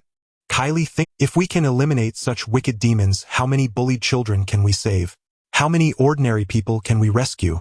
To deal with such evil spirits, we should respond with violence. Kylie looked confused, accepting Bai Ye's persuasion. She realized that it seemed to be the case. So was this an underground hero assembly maintaining order in Duri Town? In fact, Bai Ye wasn't really deceiving her. What they were doing was indeed about eliminating bad people and evil spirits, rescuing ordinary people. As long as the ordinary people did not intentionally seek trouble with him, he treated them normally. Without him, many children would have been devoured by Pennywise. Even Kylie could have completely turned dark, ultimately dying alongside her mother Margaret. Kylie felt a bit guilty, realizing she was doubting Nate as a villain. Nate? I'm sorry. Bai Ye interrupted her, showing a look of relief. It's okay, Kylie. You don't need to feel psychologically burdened about killing. That isn't murder, oh, it's saving lives. Kylie nodded earnestly. Very well, next he would take her to grind through a horror instance and she would be able to function normally. Mark watched with envy. He also wanted the comfort and encouragement from the god of old. Pennywise let out a yawn out of boredom, playing with a red balloon in hand. What's going on? Why hasn't the fighting started yet? It wanted to see a brawl. Ideally, the two imposters would be effortlessly beaten to the point of questioning their existence. Unfortunately, things did not go as it wished. Bai Ye cleared his throat twice, gathering everyone's attention. From now on, Duri Town will be the territory of the god of old. All evil spirits within must either submit or die. Although there were not many talents under his command at the moment, clearing Duri Town would surely bring him surprises. Pennywise, can you continue to expand your territory? Upon being named, Pennywise lightly tapped its head with its long fingers. As a highly intelligent evil spirit, it certainly understood what Bai Ye meant. My current strength is only enough to fill the town center and sewers with balloons. If I expand further, I won't have the energy to create balloons at will anymore. Bai Ye did not doubt it. If Pennywise could continue to expand its territory, it would have completely controlled Duri Town, by now not left in such a state. He pondered for a few seconds, then assigned tasks to the evil spirits capable of acting independently. Chris and Billy, you will assist Pennywise in investigating the town center first. Pennywise, you and the imposters will first clean up the territory you currently control. The helper Pennywise reluctantly accepted the task once more. In fact, there were only 3 evil spirits to deal with. The big kid Jason had to stay by his side as a bodyguard. Bai Ye was not too reassured about Kylie wandering alone. Although she was strong, her vulnerabilities were obvious, making her susceptible to ambush. Not to mention she had severe psychological flaws, needing Bai Ye to guide her to become a human-shaped nuclear bomb. As for Mark, better left unmentioned. Mark, who had been neglected for a while, was now unwilling to be outdone. Master, I can also help Pennywise. After saying that, he shivered. There was no helping it. He had been terribly frightened by Pennywise at Bai Ye's home, and to this day, he still felt some psychological shadow. Bai Ye's mouth twitched. How to persuade this kid? Mark, you? I have an important task for you. Mark's expression turned serious as he awaited the command. What you need to do is maintain the identity of the ghost face and continue with your crimes. Understood, master. Bai Ye suddenly remembered something and quickly instructed him. Wait, remember there's a Mason family. Do not go there, they still have some use. Not only were they useful, but he was also worried that Mark would be hunted down by the father and daughter together. Taking on the task, Mark was full of enthusiasm, determined to commit a grand crime to dedicate to the great god of old. Allowing Mark to continue his crimes was a well-considered decision by Bai Ye. Firstly, a normal person like Mark might not kill several people in a few days. As long as he had some caution, it would be difficult for him to succeed in committing crimes, thus not affecting the population of Dari Town. Secondly, this kid's comedic character made Bai Ye always feel like he was bound to encounter surprises. Once the key points had been addressed, the meeting, lasting half the night, drew to a close. The attendees dispersed, leaving only Mark, Bai Ye, and Carrie. Bai Ye paused thoughtfully. Perhaps it was time to secure a permanent venue for their gatherings. As the de facto leader of Dari Town, meeting in the outskirts felt unduly beneath his station. Mark did not leave with the others. He avoided the false ones, deliberately unwilling to lose face. Once both false ones had vanished into the distance, Mark, the foremost lackey, hurried over to Bai Ye with obsequious eagerness, ready to report on his plans for the coming days. Bai Ye instructed Carrie to wait in the car before turning his attention to Mark. My lord, Mark began, my next target is the Maria family residing in the affluent district. I've conducted preliminary investigations. Mark rambled at length before finally reaching the crux. Maria is our age. You must have seen her before. Her father holds considerable renown within the town. What are your thoughts? Bai Ye, growing impatient, searched his memory, but found little trace of her. No matter. He would let Mark proceed as he wished. Very well. Act freely. Empowered by this mandate, Mark's heart surged with elation. He could scarcely contain his urge to stake out the Maria residence immediately. His first assignment under the ancient god must be executed flawlessly. First, he would gather intelligence. Bedtimes, departures, household occupancy, over several patient days. Yet Mark's choice was not purely strategic. During school, he had repeatedly led bullies against Maria. She always cowered silently, pathetically unresponsive, leaving him bored and unsatisfied. This time he would slaughter her entire family, and see whether she dared fight back like a horror film heroine. At the very thought, a dark, twisted grin curled across his lips. Heh heh heh. Watching the youth's eerie demeanor, Bai Ye feared contagion, and hastily retreated to the car, ushering Carrie home. After all, bringing one's top enforcer home occasionally was hardly unusual. That night, inside the house, the engine of the parked vehicle faded into silence. Half a minute later, the front door creaked open with a soft, delicate sound. In the bedroom, the wardrobe door trembled faintly, almost joyously. Moreover, steady, rhythmic breathing emanated from within, something clearly hidden inside. Bai Ye guided Carrie into the living room. Jason, the eldest son, instinctively slipped into concealment. Carrie appeared shy, even stiff with restraint. Was this knight's home, vastly larger than her own, yet eerily desolate, inhabited by a single soul? It was her first visit to a stranger's home, and a man's at that, though given their current relationship such intimacy was entirely natural. Still raised under strictly conservative principles, she had only recently begun to loosen those restraints. Now she stood frozen in the living room, uncertain how to proceed. Observing her flustered helplessness, Bai Ye gently prompted her, then headed toward the bathroom to wash up. He always bathed before sleeping. Carrie sit on the sofa and watch television. I'm going to shower. He hadn't intended a commanding tone, but only firm instruction could anchor her trembling composure. Only upon hearing his voice did she awaken from her daze. Oh yes, yes. She sat rigidly on the sofa, eyes fixed blankly on the screen. From behind the curtains, Jason sensed something subtly amiss. Yet lacking refined perceptual skill, he could only track individuals he'd already seen, rendering him powerless to investigate further. For now, however, no immediate threat emerged, and Jason saw no reason to disturb Bai Ye while he showered. Not particularly clever, he still understood never interrupt someone mid-bath. Soon Bai Ye re-emerged, freshly dressed, approaching Carrie still seated on the sofa. At that precise moment, the unexpected erupted. The unseen entity within the bedroom wardrobe had chosen its perfect hour. A smooth, magnetic male voice drifted into the living room. Shoo. Go to sleep. Bai Ye halted mid-step, gaze snapping toward the bedroom, then delivered the essential triad of questions. Who are you? And why are you in my home? Why does my house keep attracting bizarre entities lately? Has Pennywise neglected his duties? He resolved to confront Pennywise fiercely next time they met. Deep within the sewer, searching for sustenance, Pennywise suddenly shuddered. a jolt of inexplicable unease rippling through him. He whirled about scanning the shadows yet found no source for the dread. Carrie's eyes widened as she stared toward the bedroom. At first she assumed it was Knight's father urging him to bed, until instinct whispered otherwise. Didn't Knight begin living alone after his parents' deaths? Then who is this? Jason tilted his head slightly. So, it wasn't mere imagination after all. Something truly foul dwelled within the house. When no one moved or responded, the voice from the bedroom grew increasingly agitated by Ye and Carrie. Go to sleep, now. Still no one answered. Bewilderment held them mute. No one dared reply rashly. Half a minute passed.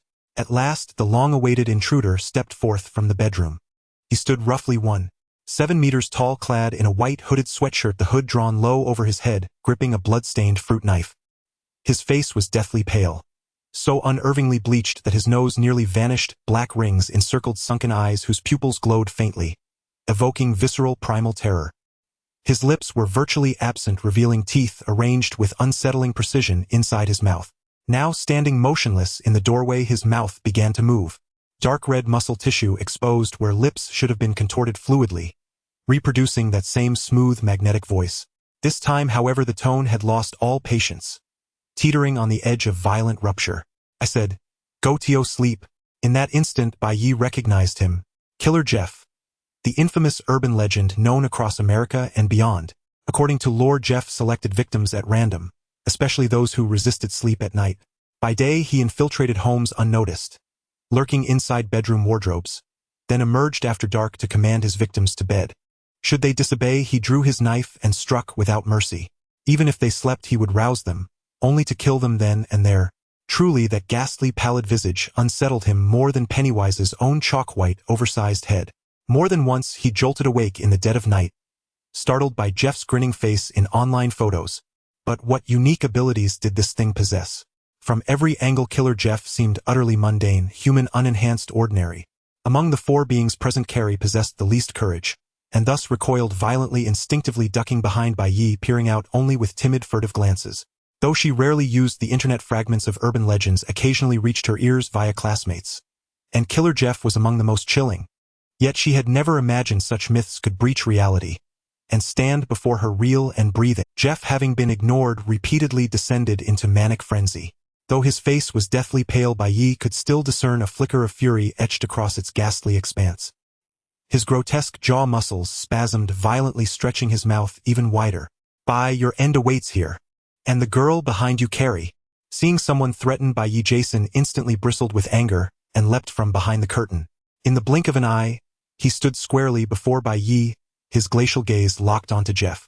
As an urban legend, Jeff had witnessed countless anomalies, and sudden, inexplicable appearances like Jason's were certainly not unprecedented. Yet when his eyes fell upon Jason, he faltered, uncertain how to even classify him. And this man, though both bore the same initial, Jeff found Jason utterly incomprehensible. Even within this horror-infused reality, teeming with malevolent entities, Jason stood in a league of his own. The title, one of the four legendary slasher icons of cinema, was no hollow boast. Each of the four would wreak havoc in this world without restraint. Hearing Jeff's arrogant declaration, Bai Ye's expression crumpled, then burst into unrestrained laughter. How delightfully absurd. Every single person who walks into my home seems determined to be hilarious. What? You intend to take on all three of us alone? Is that truly your claim? That's rather audacious, isn't it? Even Freddy Krueger dared not wager outright victory over Jason. He exploited his one vulnerability, dragging him into dreams only to drown him. And even then, he nearly failed. To make matters worse, or rather far more dire, there stood not only Jason but also a human-shaped nuclear warhead crouching discreetly behind Bai Ye. If this lineup could somehow lose, then the combat hierarchy of the entire horror genre reality would defy all logic. Carrie, peering curiously from behind Bai Ye, tilted her head, puzzled by his sudden mirth. Yet as Bai Ye laughed, even the monstrous Jeff seemed, well, still terrifying admittedly, but somehow less overwhelmingly so. Jeff paid no mind to Jason's unnatural physiology. To him, all anomalies were equal prey. Over the decades, he had slain not only humans, but countless rival legends and malevolent entities vying for the same scarce sustenance. Still, killing such entities demanded far more time than dispatching mortals. Beneath his raving visage, Jeff's mind remained chillingly lucid. Eliminate the two humans behind first, then deal with this anomaly. In the span of a heartbeat, Jeff lunged forward with impossible speed, knife raised, charging straight toward Bai Ye, only to veer sharply at the last instant, attempting to slip past Jason's imposing frame. Jason thrust out his massive hand, aiming directly for Jeff's pallid, hooded skull. The ferocity of the motion sliced through the air with a sharp, whistling gust, yet struck nothing. Jeff's wiry, lean frame granted him uncanny agility.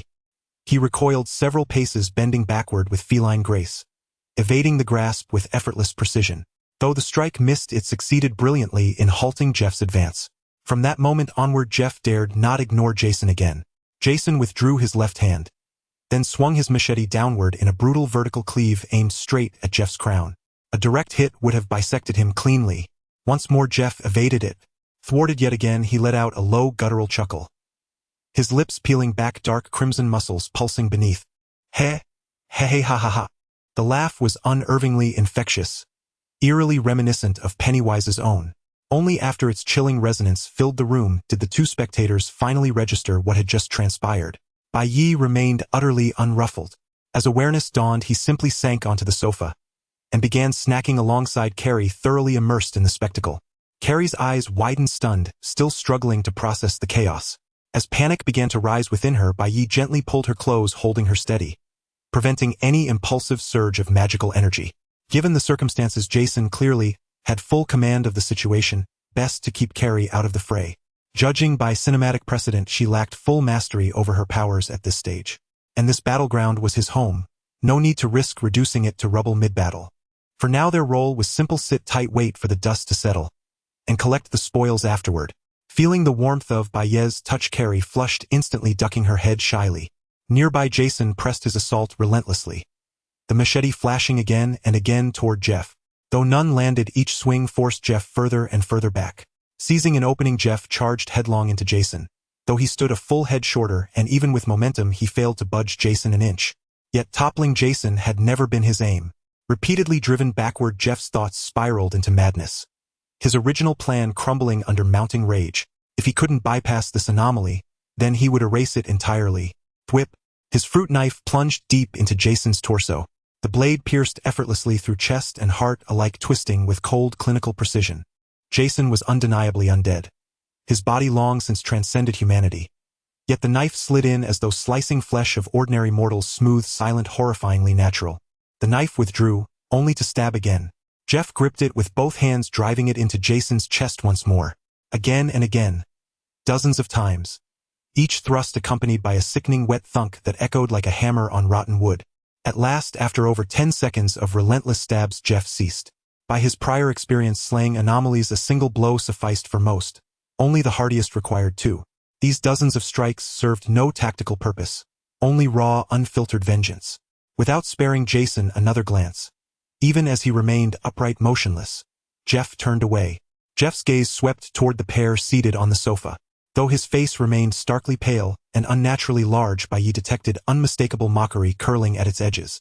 Indeed, Jeff was smiling. Bai and Carrie, the sleepless ones are already dealt with. Now, it's time for you to rest. He brandished the fruit knife, its blood long dried, and pointed it toward the bedroom behind him. A silent, unequivocal ultimatum: refuse and you die. Carrie lifted her gaze, slightly seeking Bai Ye's guidance. Uncertain and instinctively deferential, she prepared to follow his lead, still somehow forgetting she was in truth the most formidable force present. Bai Ye remained perfectly calm. He reached up, softly stroking Carrie's hair. Soothing, reassuring. Seeing no sign of compliance, Jeff began advancing toward the sofa, eyes gleaming with feverish anticipation. As Jeff drew nearer, Bai Ye gestured subtly behind him, tilting his chin upward. Seriously, man. You actually think Jason's dead? Take a look behind you. But in Jeff's perception, the gesture pointed only toward the bedroom. Clear evidence, he assumed, of Bai Ye's surrender, his capitulation to fear. No, too late, Bai. You're both going to die. Then... His voice choked off abruptly as a machete erupted from his chest. Jason suddenly exerted force, using the machete to lift the assassin Jeff directly. The assassin Jeff, pierced through the abdomen, was not yet dead. Instead of fear of death, curiosity flickered on his face. What exactly are you? In his understanding, no one could survive being stabbed dozens of times by him. Jason did not answer, keeping his arm tense, suspending him in midair. Seeing the assassin Jeff unable to resist, Bai Ye also extended his tentacles. Strangely, Jeff still showed no signs of fear. He slightly lowered his head looking at the approaching gray tentacles and instead became excited. Are you also a wicked spirit? What is this tentacle? Unfortunately, no one wanted to communicate with him. The tentacle suddenly pierced into his body. In almost an instant, Bai Ye obtained most of the information about the assassin Jeff. As an urban legend, the assassin Jeff was a creation born from human belief. From a certain day onward, legends about the assassin Jeff began to circulate on forums. The number of believers grew and thus the assassin Jeff truly appeared. As long as a portion of people continued to believe in this urban legend, he would continue to exist. Similarly, his abilities and settings originated from the most widely circulated versions among humans. Almost everyone who knew about this urban legend believed that the assassin Jeff appeared as a hooded figure with a pale face and no lips, so when he appeared it was this form. Until now, the versions circulating online did not attribute any abilities to the assassin Jeff. They only knew that he would hide in cabinets and kill those who did not sleep. Thus, the assassin Jeff could appear in any cabinet. He could also kill anyone who did not sleep. Of course, the prerequisite was that he must attack the vital parts with a fruit knife. It was precisely because of this that Jason was perfectly vulnerable, or the fruit knife easily pierced into his flesh. The assassin Jeff had indeed killed Jason once before, but Jason did not truly die. He was already dead, so after a brief reading period he successfully revived. There were many origins for the assassin Jeff, and due to the lack of unity, Bai Ye did not gain any information. Retracting the tentacles back into his body, Bai Ye frowned. This thing wouldn't die either. Its immortality was completely different from Jason's. Jason's soul existed in hell. As long as the soul was alive, the body would infinitely revive. The assassin Jeff, on the other hand, relied on humans to avoid death. This method of existence was quite similar to Freddy. As long as someone believed in his existence, he could randomly respawn. In that case, even if he absorbed him with the tentacles, he could still respawn after a few days. After processing a huge amount of information, Bai Ye felt a slight unease. Previously, Mark could be considered a coincidence. There weren't many solitary residents in Delray Town, making it a suitable target for him. But the assassin Jeff came the very next day. In this vast America, how did he randomly respawn right at my home? With curiosity, Bai Ye looked at Jeff and asked, "In such a vast world, how did you find my home?" Bai Ye did not hold much hope. If he was truly sent here, the other party could not possibly betray his own kind. Surprisingly, the assassin Jeff nonchalantly replied, "It was probably a few days ago. After I killed that woman, a female figure appeared in her mirror. It should be some kind of uniquely capable mirror spirit. She told me that there must be prey I want in Delray Town." Bai Ye was filled with skepticism. "And that's how you came here? I don't believe you would blindly obey a stranger's spirit." The dark red lips of the assassin Jeff revealed a mad smile, and his pale face became even more terrifying. "Of course not. I had a fight with her. To be more precise, she pulled me into the mirror and beat me up, then directly threw me nearby. Then she told me that there was a powerful human in Delray Town with countless spirits under him. Since I had nothing better to do, I followed her guidance to your house and hid in the closet in the bedroom. Now it seems like I might have been played by her." Bai Ye's mind raced. A mirror spirit capable of beating the assassin Jeff and then teleporting him here, and who also had a grudge against him. That's right. It must be the old acquaintance Bloody Mary. Since Jeff also had a grudge against her, could he contain the assassin Jeff and together eliminate Bloody Mary? He was somewhat envious of this immortality. If he could acquire a similar ability, he wouldn't have to continue living in hiding. "Jeff, that must be Bloody Mary from Europe. What a coincidence, I also have a grudge against her. How about joining us to kill her? As for what to do after dealing with Bloody Mary, that would definitely mean obediently serving the old gods." The assassin Jeff did not respond to this topic. He hung on the machete, pointing at Jason behind him, and asked Bai Ye, "So is he really human?" Unfortunately, he was destined not to receive an answer. Seeing that the assassin Jeff did not respond, Bai Ye extended his tentacles, directly drilling into his body, greedily absorbing energy from the assassin Jeff. Since he was unwilling to cooperate now, then it was better to kill him. After all, he would continue to respawn in a few days. They could discuss forcing containment later. The assassin Jeff felt the tentacles rapidly absorbing energy from his body, almost going crazy with it. "Ha ha ha, interesting, I've never seen such a strange human as you." He clearly still had a few words left unsaid, but he could only wait until their next encounter. The assassin Jeff transformed into a puddle of unknown substance, falling to the ground. Jason silently stared at the strange substance that stained the machete in his hand, seemingly with some distaste. Jason, after absorbing the assassin Jeff, Bai Ye's tentacles experienced a significant enhancement. If measured by a progress bar, it would be approximately from LV 130 directly upgraded to LV 220. The upgraded tentacles also granted Bai Ye some new abilities. First was the enhancement of physical attributes. Bai Ye had a vague premonition that as long as the energy was sufficient, he could achieve the level of regrowth from severed limbs. However, since he needed to reserve energy for the current upgrade of the tentacles, he could not currently store that much energy in his body and could only temporarily absorb it. Thus, this ability seemed somewhat useless. Secondly, there were changes to the tentacles themselves. Bai Ye's hands could grow tentacles with the number on each hand remaining the same, and the length could now reach about half a meter. The current tentacles could barely serve as a means of attack with an aura emanating from them that could send ordinary humans into a state of panic. However, there was no need to make such a fuss over ordinary people. In summary, these two abilities seemed impressive but were actually of no use. However, the next evolution is sure to bring surprises to Bai Ye. He already has a faint premonition that he can barely sense the state of the ghost face mark. After dealing with the assassin, Jeff Carey peeked her head out from the sofa and cautiously said, "Nate, is Bloody Mary that European legend?" At that time, the girls in school often mocked her using Bloody Mary. She often heard this name, and even though she had never looked into it specifically, she was somewhat familiar with Bloody Mary. Bai Ye nodded, coming up with a good idea. Since Carey has some connection with Bloody Mary, why not summon Bloody Mary again at Chris' house tomorrow night? Not only could it train her combat power, but it could also temporarily eliminate this trouble. Moreover, since this time the fight wouldn't be at his own home, Bai Ye wouldn't feel bad even if Chris' house got wrecked. If possible, Bai Ye wanted to completely eliminate Bloody Mary this time.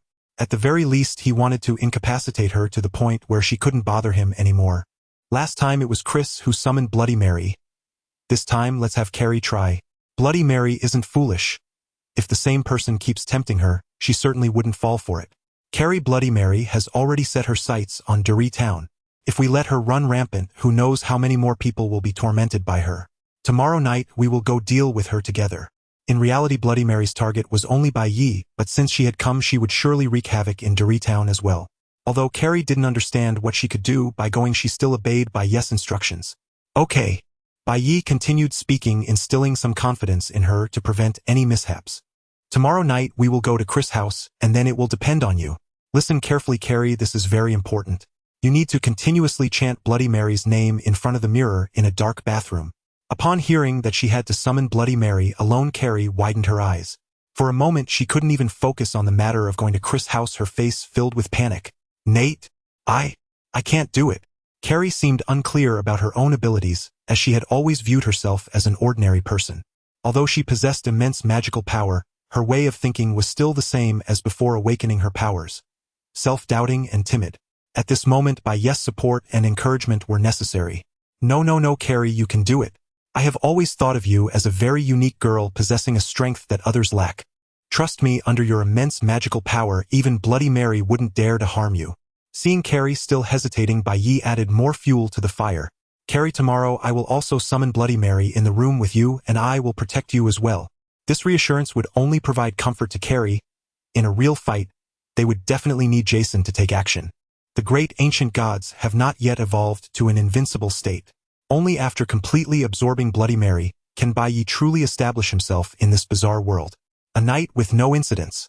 The next day, Bai Ye prepared many things at home, continuously instilling various confidence-boosting and brainwashing thoughts into Carey, leaving her feeling a bit dazed. She truly couldn't associate herself with the concept of a world-destroying witch. When night fell, Bai Ye popped a red balloon. Moments later, the long television cabinet door suddenly swung open, revealing the twisted figure of Pennywise. Its body was almost twisted into a pretzel with limbs that seemed to be lost, yet its big head remained unchanged. Pennywise shifted onto the vacant floor, limbs emerging from strange places, and then began to shake violently. After a few seconds of lingering shadows, a bizarre and terrifying clown appeared before them. Jason couldn't help but appear behind Bai Ye, his cold gaze unchanged, yet Pennywise could feel a warm sensation. Clever as it was, Pennywise quickly guessed Jason's thoughts. It chuckled awkwardly. Hee. This ability is something I inherently possess. I can't teach it to others. It regretted internally. Had it known, it wouldn't have thought of making an entrance in such a way. Simply descending in a balloon would have avoided this situation. Carey was surprised by Pennywise's entrance animation, her big eyes blinking. She had seen Pennywise many times, but this was the first time she had seen him emerge from the television cabinet. Carrie curiously looked at Pennywise. Nate, is Pennywise going to act with us? Yes.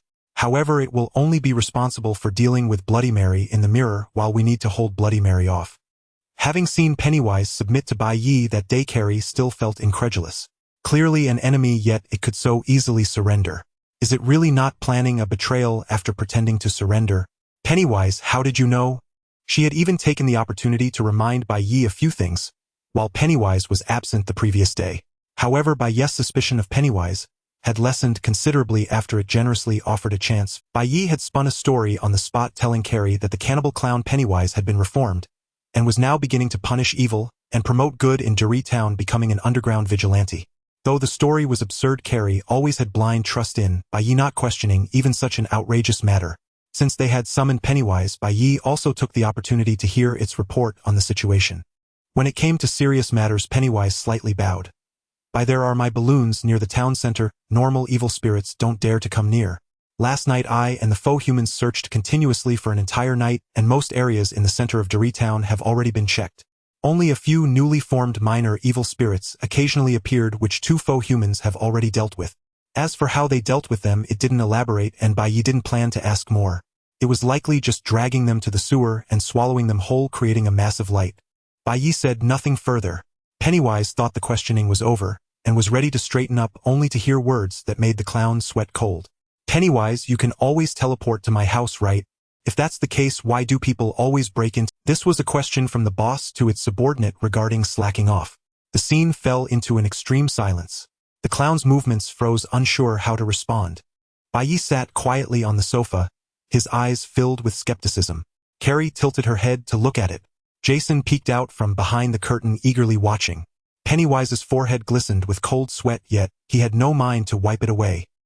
His pallid, elongated fingers twitched restlessly, uncertain where to settle, as if afflicted with an uncontainable agitation. Yesterday all my focus was devoted to assisting the pseudo-humans in purging Derry Town. Receiving no reply from Bai Ye, he hastily assumed full responsibility and solemnly vowed that such a lapse in security would never recur. This was my oversight. It will not happen again. Bai Ye rose slowly to his feet. Pennywise instinctively bowed his head, the clown who fed on fear now tasting his own terror once more. Ever since his humiliating defeat in the sewers of his hometown, overpowered by 2 sovereign entities, Pennywise had carried within him a seed of abiding dread. Each time he anticipated confronting Jason or Carrie, a new and uncontrollable tremor seized him.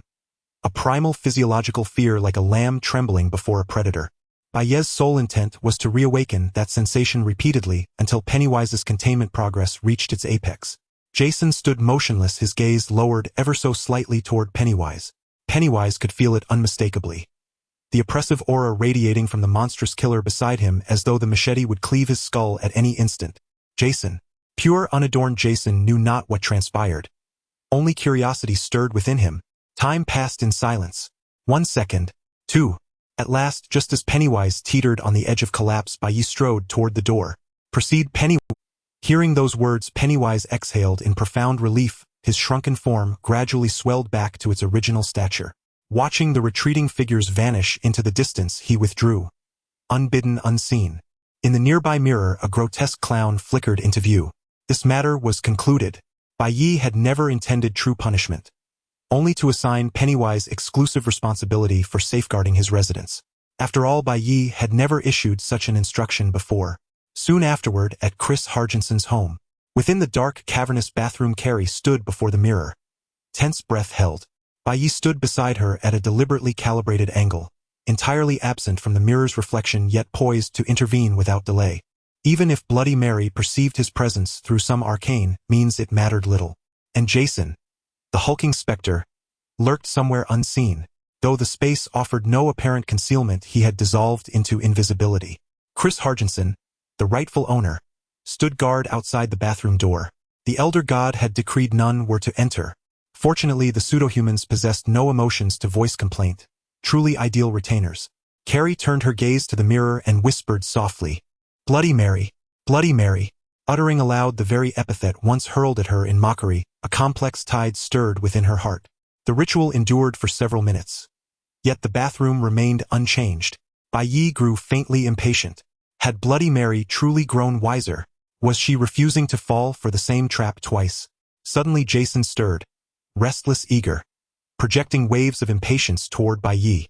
Bai Ye shot a single sharp glance into the air, commanding stillness. No premature move. Not now, not when success hung by a thread. Bloody Mary had heard the invocation long ago, but proceeded with extreme caution. She remembered being betrayed here once before, thus she dared not reveal herself outright. Last time a sun-kissed girl had summoned her unwittingly. Now someone invoked her deliberately, and Bai Ye, standing beside Carrie, had not gone unnoticed. As one of the chief architects of that prior confrontation, he was indelibly etched into her memory. Yet where then was the malevolent entity who had shielded him last time? Bloody Mary sensed something amiss. The brutal machete unsettled even her. Its presence alone sent chills down her spine. Unless Jason's location was uncovered, she would not dare manifest. Though bound to the bathroom as a mirror-born aberration, her ability to observe the mortal world through reflective surfaces remained formidable. She darted across adjacent mirrors. Kitchen, empty. Bedroom, empty. Then, finally, a sun-kissed silhouette appeared, not Jason but Chris Hargensen. Through the glass, Chris sat rigidly upright in the center of the living room. This Chris was markedly different from the one she recalled. Too stiff, too lifeless, like a corpse granted mobility. But it mattered little. As long as it wasn't Jason, all was well. Clearly that guardian entity had not come to protect him. Bloody Mary relaxed, at last, and a cruel, ravenous thought bloomed in her mind. So your only defense is this animated cadaver standing before you? Then both you, and your little lover, shall become my feast tonight. Before vanishing, she carefully assessed Chris's aura, confirming it lay well within her capacity to subdue, then slipped back into the bathroom. The placid mirror surface rippled with latent energy. The Carrie reflected within froze mid-motion. Her skin began sloughing off in patches, crimson fluid oozed from exposed muscle, soon coating her entire body. Within moments, the radiant young woman transformed into a ghastly corpse, her face the sole feature left untouched. Her vacant eyes locked onto Carrie, unblinking, as if willing her to share the same fate. Carrie recoiled, startled despite her preparation. To suddenly confront her own blood-drenched visage was profoundly unnerving. Bai Ye gently clasped her hand, steadying her resolve, anchoring her to the plan. Within the mirror, Bloody Mary observed Carrie's fear and let out a silent, scornful laugh, then intensified the illusion to deepen her terror. The blood-soaked figure raised long, razor-sharp talons to her eye sockets. With a violent wrench, she tore out her own eyeball and cast it aside. The lifeless orb struck the floor and splattered into viscous ruin. A trick already employed against Jason, old, predictable yet effective. Next, the mirrored Carrie brought those talons to her face. Bai Ye needed no guesswork. He knew precisely what came next.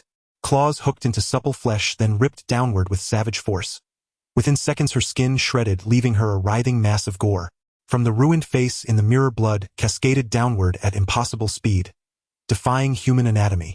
Such horrors held no sway over Bai Ye or Jason, but they were expertly calibrated to unnerve Carrie. No need for feigned fright. Her genuine terror served the ruse perfectly. Within the glass, Bloody Mary subtly reverted to her true form.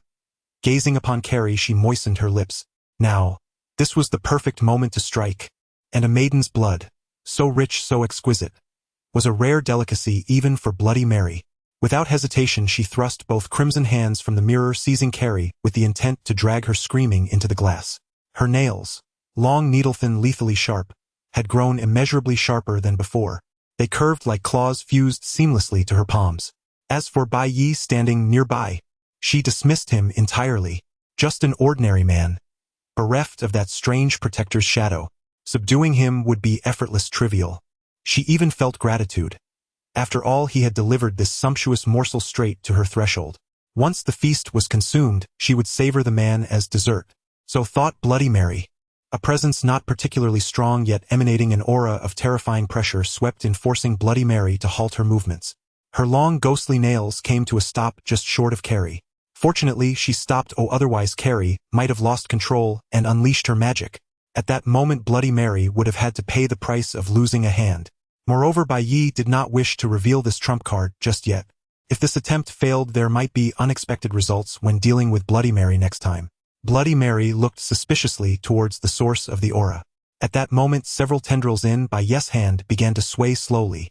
He pulled Carrie closer, distancing her further from the mirror. On the surface, it appeared he was wary of Bloody Mary deliberately keeping his distance. In reality, it was to provoke her into extending more of her body. It was known that Bloody Mary could extend her hands out of the mirror, so her body should also be able to enter the real world. Moreover, she could touch real objects and pull them into the mirror. Therefore, theoretically, living beings in the real world could also pull her out in return. The theory was sound, and there was a chance of success. It was worth a try. In fact, resorting to this plan was out of necessity. Currently, the only one under Bai Ye's command who could enter and exit the mirror world was Pennywise, and that guy only dared to fight when the odds were in his favor. If they truly encountered a powerful adversary, she would likely kneel faster than she had when she faced herself. The bloody version of Bloody Mary in the mirror paused for a brief moment. Initially wary of the pressure exuded by the tendrils in Bai Ye's hand, her mind then became consumed by greed. She did not expect to misjudge this time. The man before her was truly a feast. It turned out he was also a malevolent spirit. No wonder he could command the allegiance of other spirits. For spirits that could devour their own kind, other spirits represented a substantial boon. Even Bloody Mary, considered formidable throughout the entire world, had not devoured many spirits. Killer Jeff hunts spirits but does not consume them. Bloody Mary recognized Bai Ye as a peculiar spirit. She could only wonder how the old ones would react upon learning this. She swiftly extended her upper body, attempting to pull Bai Ye into the mirror. As long as she could draw the man into her domain, it would only be a matter of time before he became her meal. The two individuals before her seemed frozen in fear, not moving at all. The man's face still bore a trace of panic. Bloody Mary sensed something was amiss. Even the weakest spirit should not be frightened to such an extent.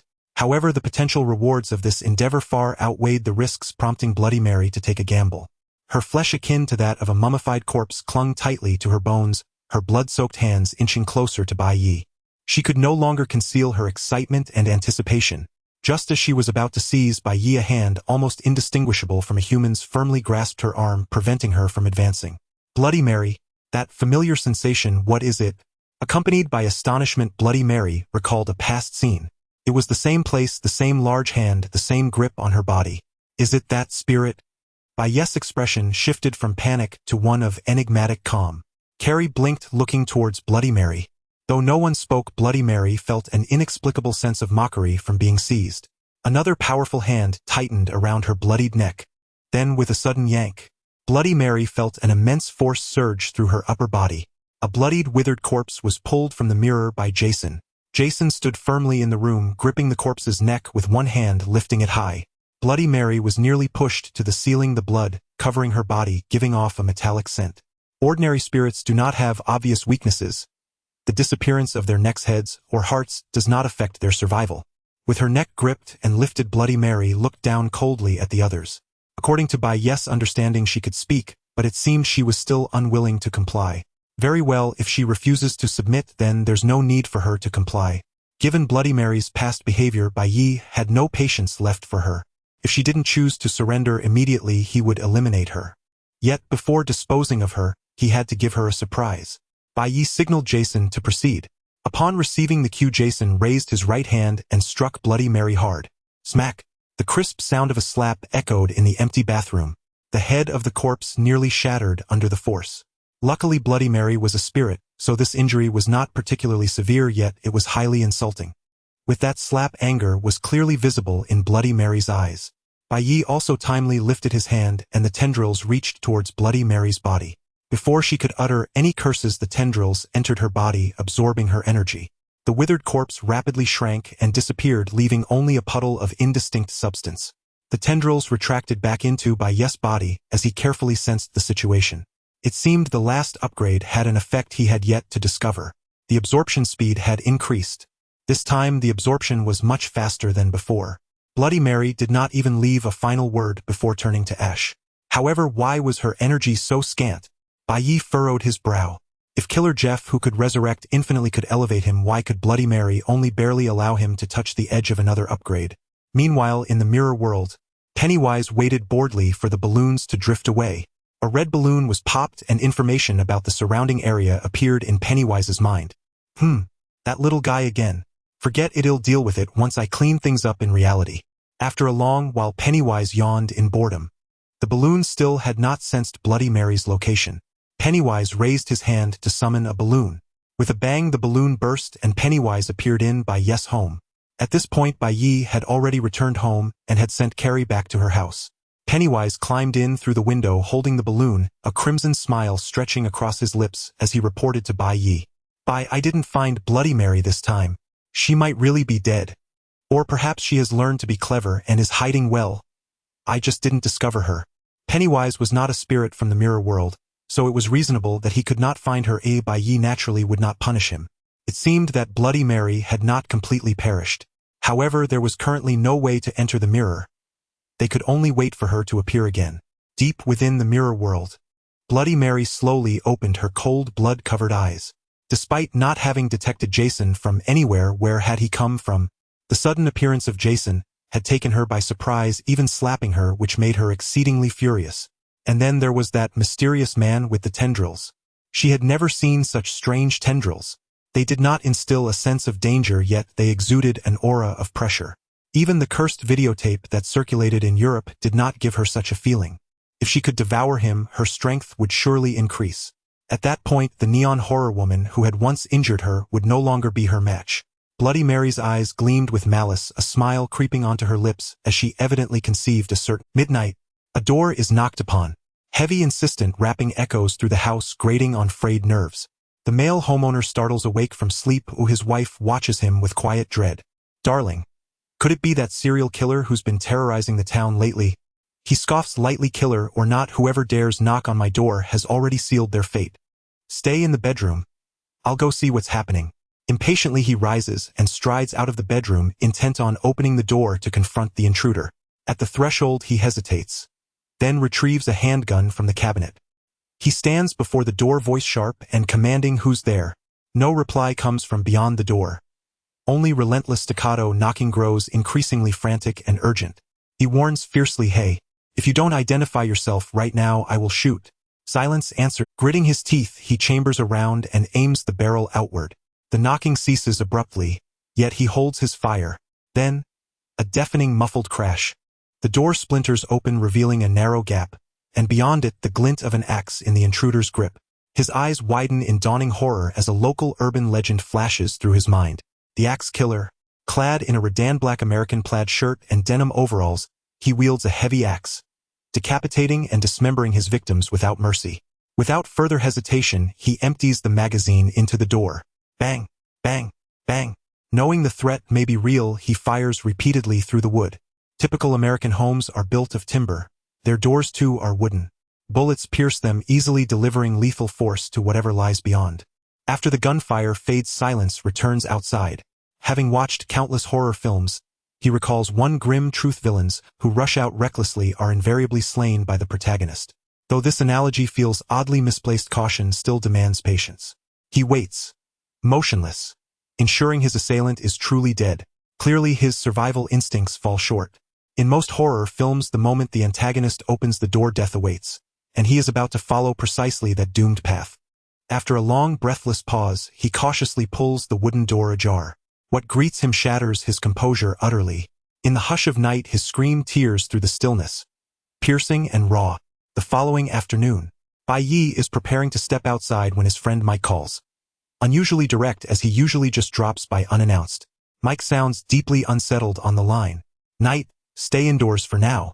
Even at home, remain vigilant. Bai Ye frowns, puzzled. Why? What's happened?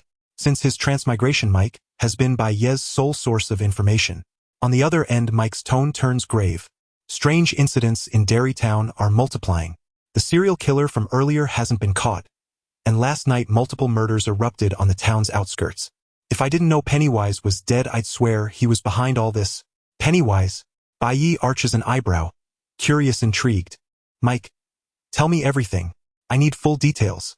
Dairytown's talent pool is about to expand with another uniquely dangerous specimen. Night, I asked Robert to swing by and check on you this morning. Mike adds, voice crackling faintly through the receiver. Ask him. He'll know far more than I do. But Robert's a police officer. Can he really disclose case details so freely? Mike chuckles, pride warming his tone. No worries. With our history, and since you're like my own brother, it'll be fine. We're practically... Before he can launch into a rambling digression, Bai Ye cuts him off with polite platitudes and hangs up. He has no time for idle chatter. Soon after, a soft knock sounds at the door. Bai Ye opens it to find Robert standing there. his broad, portly frame nearly filling the entire doorway. Seeing Bai Ye, Robert offers a courteous smile. "Hello, Knight. Last time duty pulled me away too hastily. I'm glad I've got the chance to visit properly today." Scanning the entrance for any sign of Officer Brian, who'd accompanied Robert previously, Bai Ye asks Robert, "Where's Officer Brian?" Robert steps aside, revealing the police cruiser parked directly behind him. Brian sits slumped in the driver's seat, yawning. Robert's sheer bulk had blocked the vehicle completely. Not even a sliver of metal visible. Bai Ye almost cracks a smile inwardly. Last time a single killer sent them scrambling. Yet now amid escalating violence they seem strangely relaxed. Robert raises an eyebrow, interrupting his thoughts. "Knight. Shall I come in?" Startled back to awareness, Bai Ye gives an awkward chuckle and ushers him inside. Settling onto the sofa, Robert speaks with solemn gravity. Multiple homicides have occurred on the town's periphery, each with distinct, divergent methods. They cannot be the work of a single perpetrator. Stay cautious, Knight. At night, if anything feels amiss, hide, then call me. I'll arrive without delay. Robert's concern for Bai Ye is genuine. Under such peril, even officers struggle to protect themselves. Yet Robert chooses to shield Bai Ye. Its devotion bordering on fraternal loyalty. Whether protector or protected remains uncertain. But Bai Ye feels just briefly a quiet warmth of gratitude. Bai Ye nods seriously, then seizes the opportunity. "Robert, could you walk me through the case?" Robert begins to demur, until Bai Ye offers his rationale. "Understanding what's happening will help me protect myself more effectively." Hearing this, Robert sighs and reluctantly recalls the morning's grisly scenes. Most unremarkable, until Bai Ye catches a familiar keyword. As for sheer brutality, that earlier case takes the crown. Both victims' heads were severed. Blood pooled across the floor, and beside the bodies, embedded deep in the floorboards, stood a grotesque blood-slicked logging axe. That one detail unlocks Robert's floodgates. Clearly a man who thrives on conversation, he's been bottling up his frustrations. And now they spill forth unchecked. "Brian told me yesterday about an urban legend, the axe killer. The moment I saw that axe, the story rushed back. Every detail matched perfectly. Like the Ghostface killer, this is almost certainly an imitator." Robert falls silent. His words spent the weight of the unsolved hanging in the air. Bai Ye's spirit was invigorated as he eagerly inquired about the storyline. After all, time travelers are not omniscient. This world is filled with many strange occurrences he had never heard of, not to mention the numerous rare urban legends from the United States. Robert did not hesitate much. Perhaps he thought that since he had already started saying a bit more wouldn't. He was originally active in the last century, rampantly slaughtering ordinary civilians in various towns in North America, until he was finally shot dead by a middle-aged woman who retaliated. As far as I know, the woman grabbed her deceased husband's revolver and fired several shots at the axe-wielding murderer, who was quite tall. Even after the murderer fell heavily to the ground, the woman continued to shoot his corpse multiple times. By the time the police arrived, the body of the axe murderer had been reduced to a sieve. The scene was simply unimaginable. Even seasoned veterans were left with psychological scars from that incident. It was as if he were present at the scene himself, remembering clearly the names and past experiences of each police officer involved. Although he couldn't understand how a young officer in his 20s could have over a decade of experience, Bai Ye still nodded earnestly in appreciation. Seeing Bai Ye listen so attentively, Robert continued to speak at length. If it were just like that, it wouldn't even be called an urban legend. The more terrifying part was that his body went missing, and days later there were again reports of dismemberment cases involving axes in the nearby area. Since then, he has never been captured again. Fortunately, the frequency of such cases has significantly decreased, occurring only once or twice every few months, even until now. Wow, Robert monotonously reciting. I never expected you to deal with such cases regularly. Robert, like Mike, was quite chatty, which explained why the two got along so well. As long as you listened nearby and provided some reactions, he could continue talking for a long time. Robert waved his hand triumphantly. Haha, Nate, we don't often encounter cases as thrilling as this. Most of the time, they are just some Speaking of which, Robert recalled another peculiar case. Oh right, this morning there was a madman who called the police claiming that a pale-faced hooded man entered his house and kept hitting him with a spoon. But when we arrived, we saw nothing.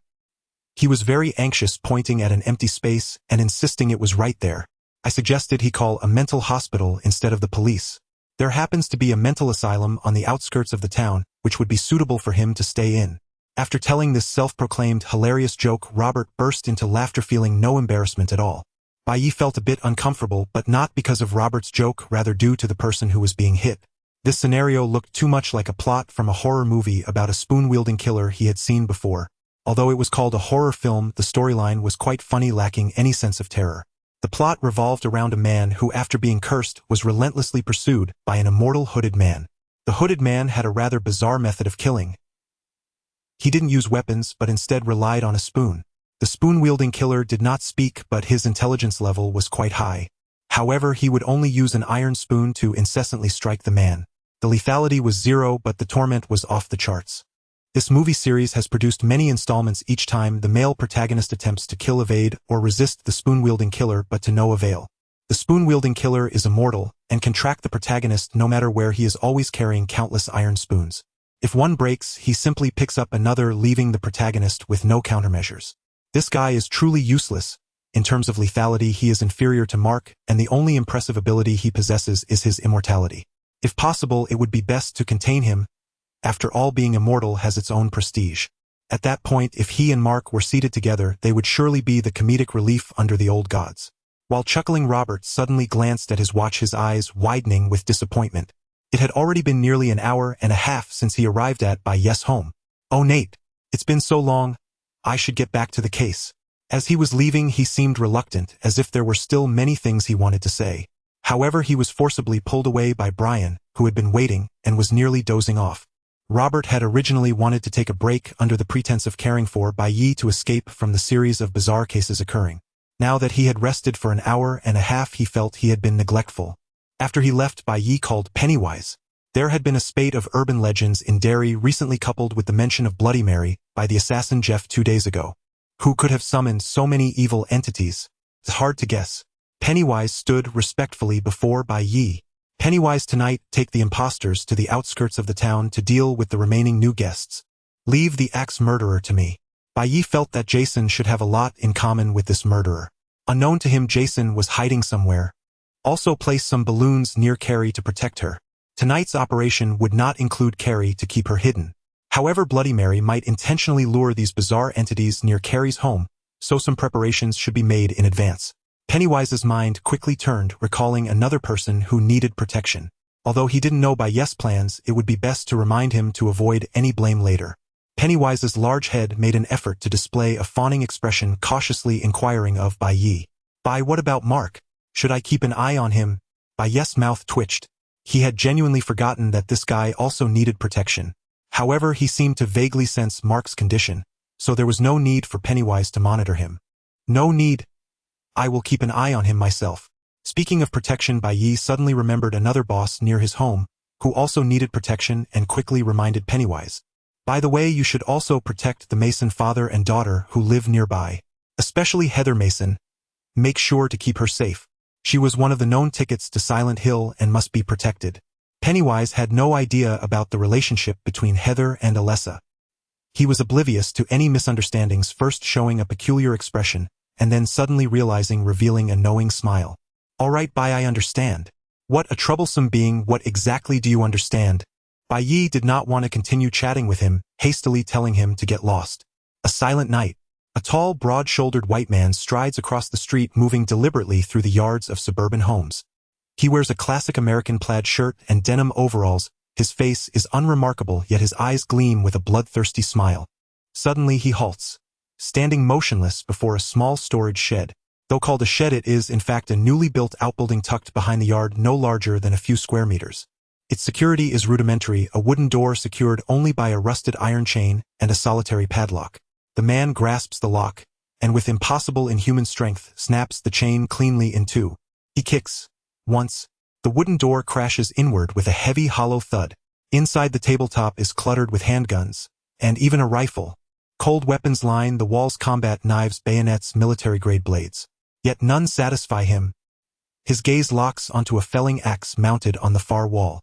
He lifts the axe, swings it experimentally. Its weight and balance feel perfect in his hands. Without hesitation, he turns and walks toward the next house. Knock, knock, knock, knock. The door of old Henry's home trembles under the rhythm. Henry is a retired veteran. His home, like many others, conceals an arsenal. And with over a dozen murders reported across Derry town, the previous day's sleep comes shallow and wary. At the first knock, he is already upright, hand seizing the pistol beside his bed. Within 30 seconds, fully armed and armored, he reaches the front door. Who's there? State your name. Outside silence answers. Unlike the hesitant homeowners of earlier nights, Henry acts without pause or pretense. Without warning, he empties his magazine into the door. Reloading swiftly, he wrenches it open and fires again, aiming steadily at the towering silhouette beyond. After 10 shots or more, the figure outside stirs not at all. Yet Henry knows he is not dead. In truth, Henry knows he is already dying. For each bullet is lodged deep within the man's muscle, stalled, absorbed, leaving not a single drop of blood. Before Henry's widening eyes, the killer bears a cruel, mocking grin. That grin is the last thing Henry sees. Before his mind can register movement, the axe rises and descends like a timberman felling ancient oak, cleaving straight through his neck. The blade meets flesh with a sickening wet crunch. Then, a dull thud. Henry's head rolls to the floor, his body collapses lifeless and slack. The axe killer does not stop. He raises the weapon again, driving it down with brutal rhythmic force. The floor becomes his chopping block. Henry's corpse, his raw, bleeding meat, becomes his canvas. One strike. The arm shears away its stump, a ruin of torn sinew and shattered bone. Another. The torso splits cleanly in two, upper and lower halves parting like a butchered carcass. Only after long, deliberate minutes does the killer complete his grotesque masterpiece. At the doorway, no trace remains of wood or frame. Only splattered viscera, pulverized tissue, and strange, unidentifiable matter scattered across the threshold. Henry lies now in precise, chilling fragments, each piece arranged with clinical symmetry. Blood coats the killer from head to toe, but rather than disgust, it brings him profound visceral ease. He feels no fatigue, only euphoria. A slow, satisfied smile spreads across his lips. He turns and walks away. At the edge of the yard, a young man steps forward calmly, as though he has been waiting for hours. The youth carries an aura of rare refinement, so potent that even the axe killer feels an involuntary flicker of approval. But behind him looms a hulking figure wearing a hockey mask. Clearly they are allies. The masked giant carries a long-handled axe, triggering a surge of fury in the killer. Presumption incarnate. To wield an axe before him, the sovereign of the blade, is an insult beyond pardon. In that instant, judgment is passed. Their deaths will not be swift. They will be carved, not once but countless times, until their remains are indistinguishably intermingled. The youth is Bai Ye. The masked giant is Jason. Bai Ye stops 10 paces from the killer, calm and centered, while Jason takes his place silently behind him. Jason stands still, deferential. Yet this very posture ignites fresh contempt in the axe killer's chest. Submission is intolerable, especially when it wears an axe. What nonsense is this? You carry an axe, and yet kneel as a subordinate. You shame me. Bai Ye, unaware of the killer's fragile pride, feels no malice, only mild curiosity. He had not intended to provoke. Jason, upon hearing they would meet a fellow axe-wielder, simply retrieved one from Bai Ye's own home. Though Jason favors machetes, his mastery extends to every bladed instrument, from pitchforks to battle axes. As proven across countless violent encounters, a twitching, neurotic smile distorts the axe killer's square jaw. His eyes narrow, locking onto the pair like a predator sizing up prey. Bai Ye seems oblivious to the killer's inner storm, returning the gaze with quiet, courteous amusement. Greetings. First meeting. May I ask your name? From the killer's throat emerges a guttural, grating rasp. After several seconds, the sound ceases, and a voice emerges, deep, resonant, and utterly at odds with his coarse features. And who, pray tell, are you? Bai Ye smiles gently. I am the sovereign of Derry Town. This is Jason, the undying slayer of Crystal Lake, my most loyal vassal. I trust you'll find much to discuss. Since no reply comes, allow me to extend an invitation. Swear fealty to the elder gods, or perish. Henceforth I shall call you the Axe Killer. Serve me or die. To those who renounce darkness and pledge loyalty, Bai Ye shows remarkable clemency. But to those who cling to corruption, refusing submission, he delivers merciless absolute justice. The Axe Killer says nothing. His breath grows ragged. His eyes burn with savage anticipation. Bai Ye sighs faintly. Then Jason strides forward. One step, yet it defies space and time, materializing instantly before the killer. Jason swings the axe. Blistering speed, devastating force. Aiming straight for the crown of the killer's skull. The heavy blade shrieks through air, carving a lethal arc. A direct hit would cleave man from crown to groin. The axe killer's excitement surges. Though he scorns Jason's subservience and choice of weapon, he cannot deny his raw, terrifying prowess. It is the dark kinship of killers, mutual recognition of shared monstrosity. His greatest distinction among malevolent entities lies in sheer physical supremacy, making true combat nearly impossible to find. Most other horrors rely on eldritch trickery, shunning close quarters, evading him with illusions or curses. Slaughtering ordinary mortals has long ceased to thrill. Now, finally, a worthy adversary stands before him. He senses it unmistakably, the aura of slaughter clinging to Jason. Layers of malice, centuries of blood-soaked vengeance, a stench of carnage woven into his very marrow. 100 souls at least. The axe killer does not flinch. He scoffs at the blow, and raises his own axe, swinging sideways with monstrous power. Jason, of course, made no attempt to evade. SSH. The axe bit deep into flesh, emitting a sickening wet sound. True to his grisly reputation, the axe killer wielded even a common lumberman's axe with lethal precision, enough to breach Jason's defenses. Jason's newly donned leather jacket tore open. A massive gash split his waist wide open. Yet this was the very limit of the axe killer's power. After piercing Jason's skin, the lumberman's axe halted entirely, unable to advance even a fraction further. In contrast, Jason's long axe, wreathed in murderous aura, cleaved straight into the axe killer's skull.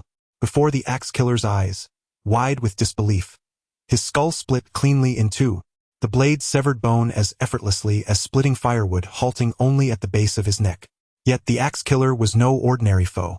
Even Jason's full-strength strike could barely bisect his head. And though his skull lay lifeless, the axe killer remained horrifyingly, unnervingly alive.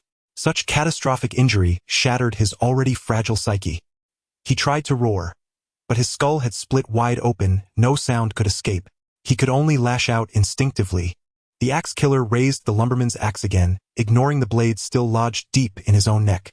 With savage force, he swung it once more toward Jason, as if fulfilling the axe's primordial purpose, treating Jason as mere timber. 1 strike, 2 strikes, yet the result improved only marginally.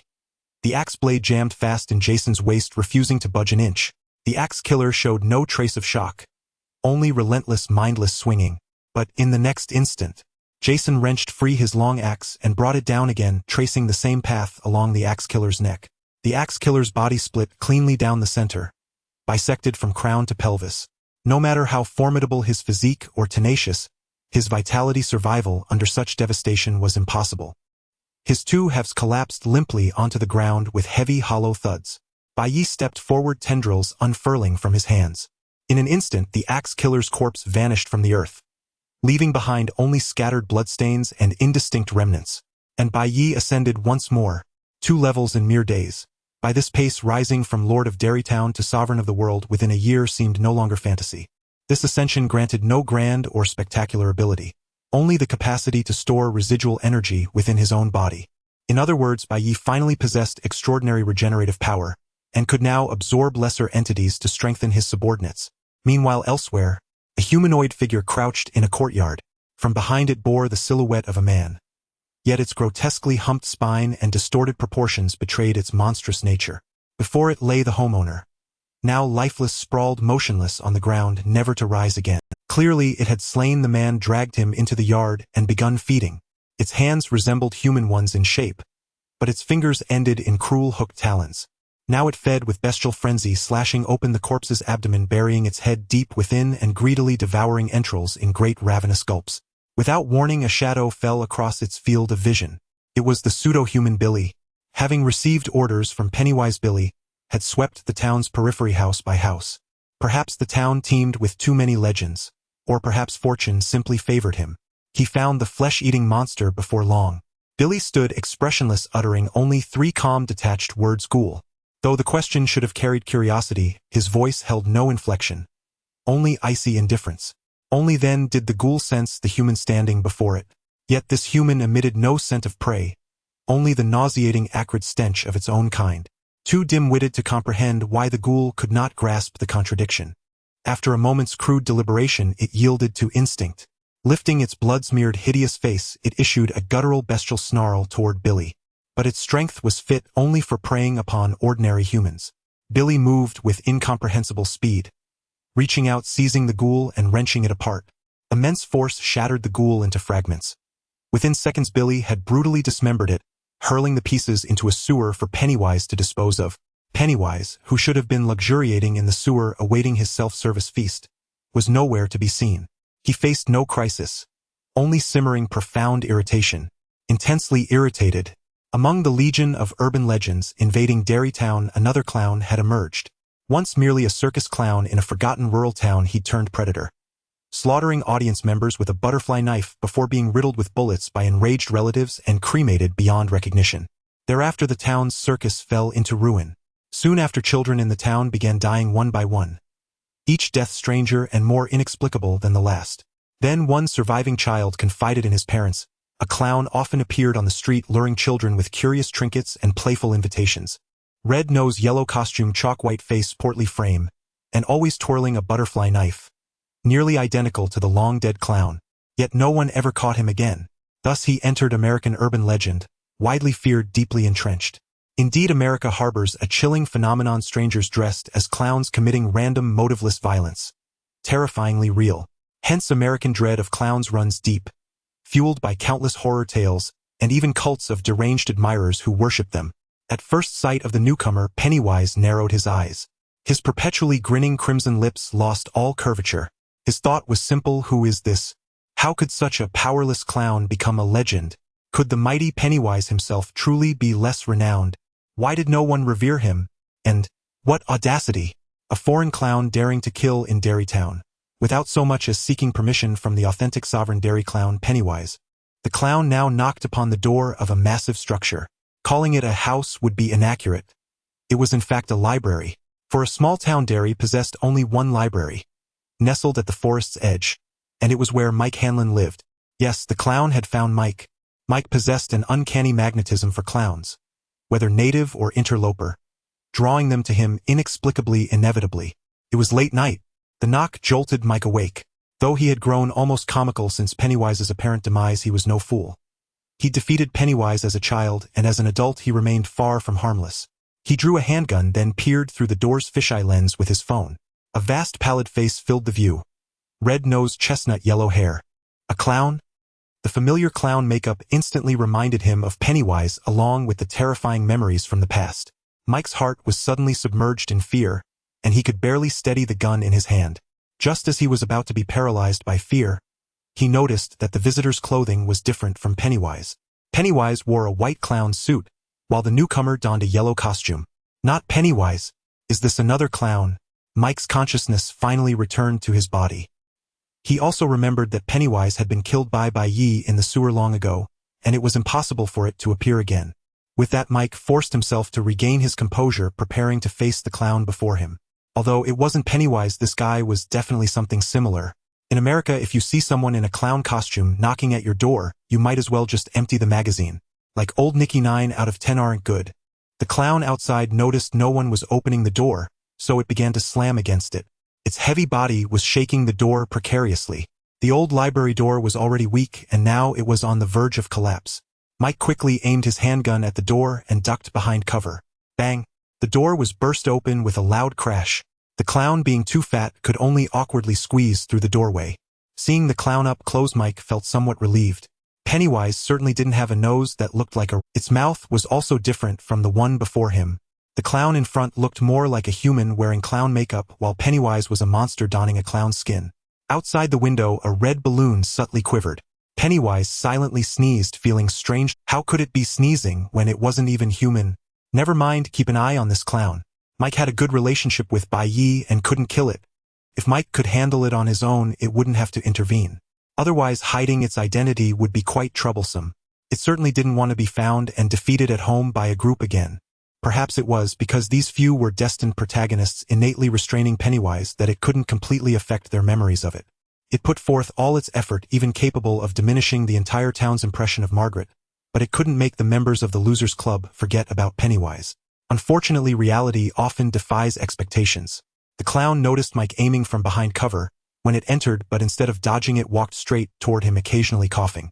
Mike steeled himself, pulling the trigger on the clown, emptying the magazine. Accompanied by a series of crisp gunshots, blood erupted from the clown's chest and head. But it had no effect whatsoever.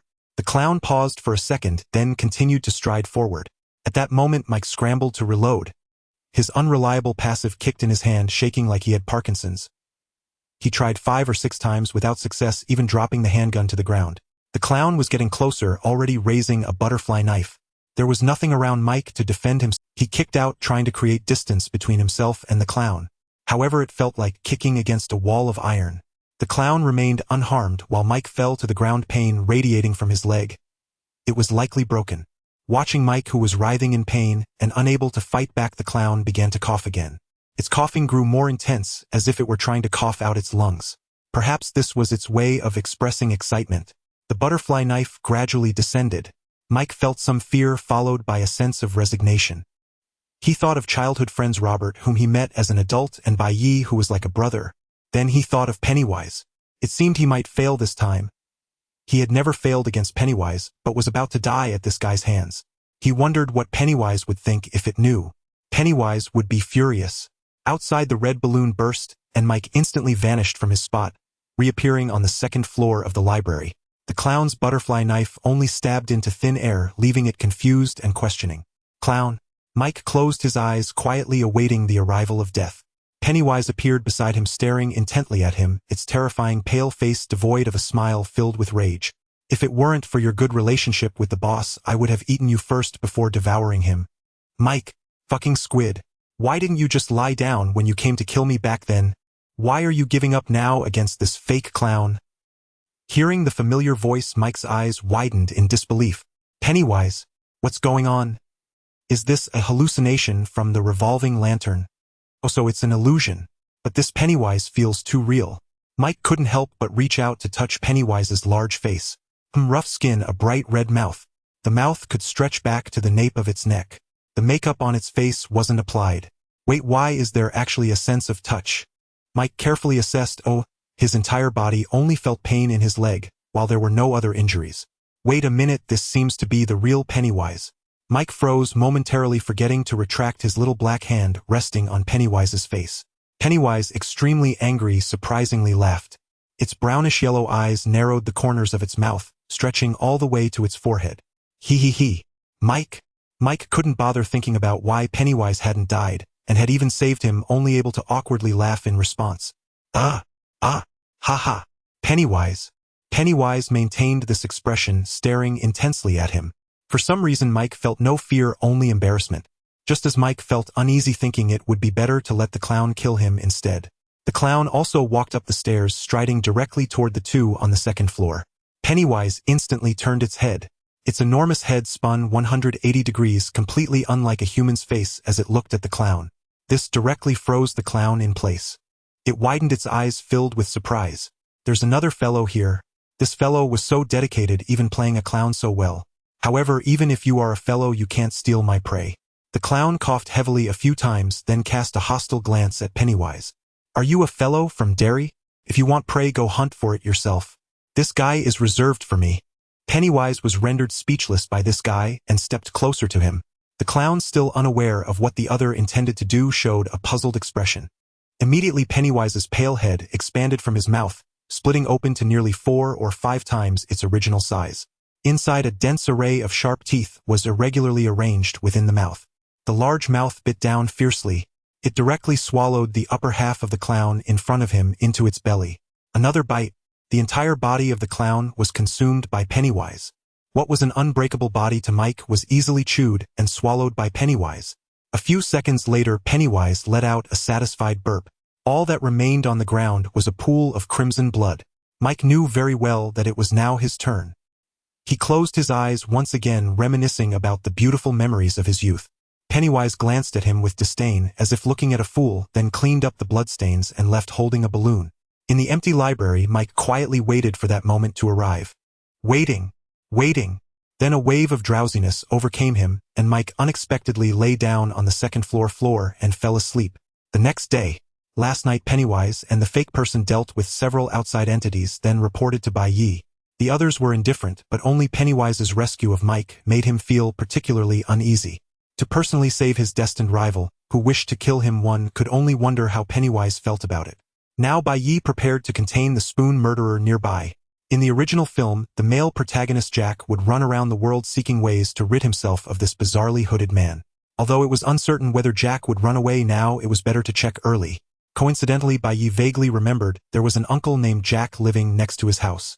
He didn't recognize him at all during his last visit, thinking he was just a passerby. Now when it came to the spoon murderer, he could link him to the protagonist's face. A small house not far from Bai Ye's home was Jack's residence. Jack had been feeling quite troubled lately. Recently he had been walking normally on the street like an ordinary person. Suddenly a mysterious hooded man appeared behind him, continuously striking his head with a spoon. He thought he had encountered a lunatic, but it seemed that only Jack could see this person in the whole world. Since then, the hooded man was omnipresent, constantly striking his body with the spoon, pushing him to the brink of collapse. By morning his mind was finally pushed to its limits. The hooded man actually barged into the kitchen, while he was having breakfast still hitting him. Jack immediately stood up and began to retreat. He shouted loudly, trying to scare the hooded man away. The hooded man merely tilted his head and continued to approach him. One moved forward, the other retreated, barely maintaining a safe distance. But the kitchen space in Jack's house was limited. Soon Jack bumped into the cupboard, unable to retreat further. Cornered in the kitchen, Jack reached out his hand to fumble around, hoping it would bring him some sense of security. As he wished, his hand touched a sharp kitchen knife. The hooded man in front of him continued to close in, getting closer and closer. Jack steeled himself and pointed the kitchen knife at the hooded man. "I warn you, don't come any closer. Stay away from me. Stay away from me. Stay away from me." The last words were almost shouted in a roar. However, the hooded man paid no heed. 1 step, 2 steps. Jack could no longer control himself and plunged the kitchen knife into the hooded man's neck. The hooded man froze, stopping in place. Black blood flowed slowly down the kitchen knife from his neck. "Is it over?" Jack sighed in relief but continued to stare at the hooded man's neck. A few seconds later, the hooded man snapped back to reality. A mocking expression appeared on his face as he directly pulled the knife out of his body. The originally spotless kitchen knife was now covered in dark, unidentifiable liquid, yet the hooded man seemed completely unfazed. He aimed the kitchen knife at Jack and began to move forward again. The kitchen knife slowly approached Jack. He could almost smell the disgusting odor it carried, as if it would stab him at any moment. The fear of death terrified Jack. He had never felt so close to death before. Even though he was tormented to the brink of mental collapse by this hooded man, he still feared death. But perhaps it satisfied his wish. A few seconds later, the hooded man's fingers loosened, and the kitchen knife fell from his hand with a crisp sound. Then he pulled out an iron spoon from his clothing, aimed it at Jack's head, and continued to strike. The mysterious hooded man's pale face revealed a strange expression, sending chills down one's spine. Jack didn't know whether to feel fortunate or sorrowful at this moment. He could only smile more tragically than he could cry. A gentle knock echoed, almost overlapping with the sound of the spoon hitting. Jack sighed deeply and impatiently opened the door. "Who is it?" "I don't need anything, thank you." Outside the door was not the salespeople he had imagined, but a young man. The young man seemed to be born with a friendly demeanor, making Jack feel ashamed of his impatient attitude. "Oh, I'm very sorry, young man. I thought you were just another salesperson trying to sell light bulbs. You know, they always say that low-quality light bulbs might bring out evil spirits when turned off, while their bulbs won't do that." After saying this, Jack regretted it. "What am I saying? This makes me seem like a weirdo." Bai Ye's eyes lit up upon hearing this. Is there a setting in this world about evil spirits appearing when the lights go out? Just like that horror movie called After Dark. But now was not the time for that. He needed to deal with the guy in front of him first. Bai Ye smiled slightly and reintroduced himself. "Hello, Jack. Do you remember me? I'm Night Bai, who visited you last time." Jack suddenly realized. No wonder he felt this young man was familiar. He was the Chinese youth who had come here not long ago. Although he had only seen one Chinese person in Delhi town, it was entirely reasonable, as Americans are generally face-blind and cannot distinguish East Asian faces. Seeing Jack remember him, Bai Ye began to sway him. He looked serious and his gaze was earnest. "Jack, I am actually a Taoist from the East. To put it in terms you can understand, I am an exorcist. I sensed an ominous aura coming from your home as I passed by. Have you encountered any troubles lately? I can help you resolve them." With his succubus-like charm, Jack believed Bai Ye's identity almost without question. Jack was deeply moved, tears almost spilling from his eyes. "Thank you, I really don't know what to do. Bai Master." The last 3 words were spoken in Chinese, and he didn't even know where he learned the term for master. As this peculiar phrase, laced with a heavy accent, emerged, the atmosphere shifted dramatically. Bai Ye's lips twitched and he quickly changed the subject. "No need to be like that, just tell me what happened." Jack invited Bai Ye into his home, completely ignoring the spoon killer, still banging on his forehead. "Master, come in. Go ahead. Hearing his scream, Bai Ye figured out that he had once again been struck hard on the head by the spoon killer. However, after a quick inspection, Bai Ye found no trace of the spoon killer. This posed quite a problem. In the original film, the spoon killer was an evil curse. It existed as a vessel for the curse symbol. Only those who bore the curse symbol could see him. Furthermore, he would only vanish after the bearer of the curse symbol died. In the movie clips Bai Ye had seen, there was no mention of how to lift or transfer the curse. Even though Bai Ye was an ancient god with Jason and Carrie under his command, not being able to see each other was utterly futile. Pennywise, why is it never about me?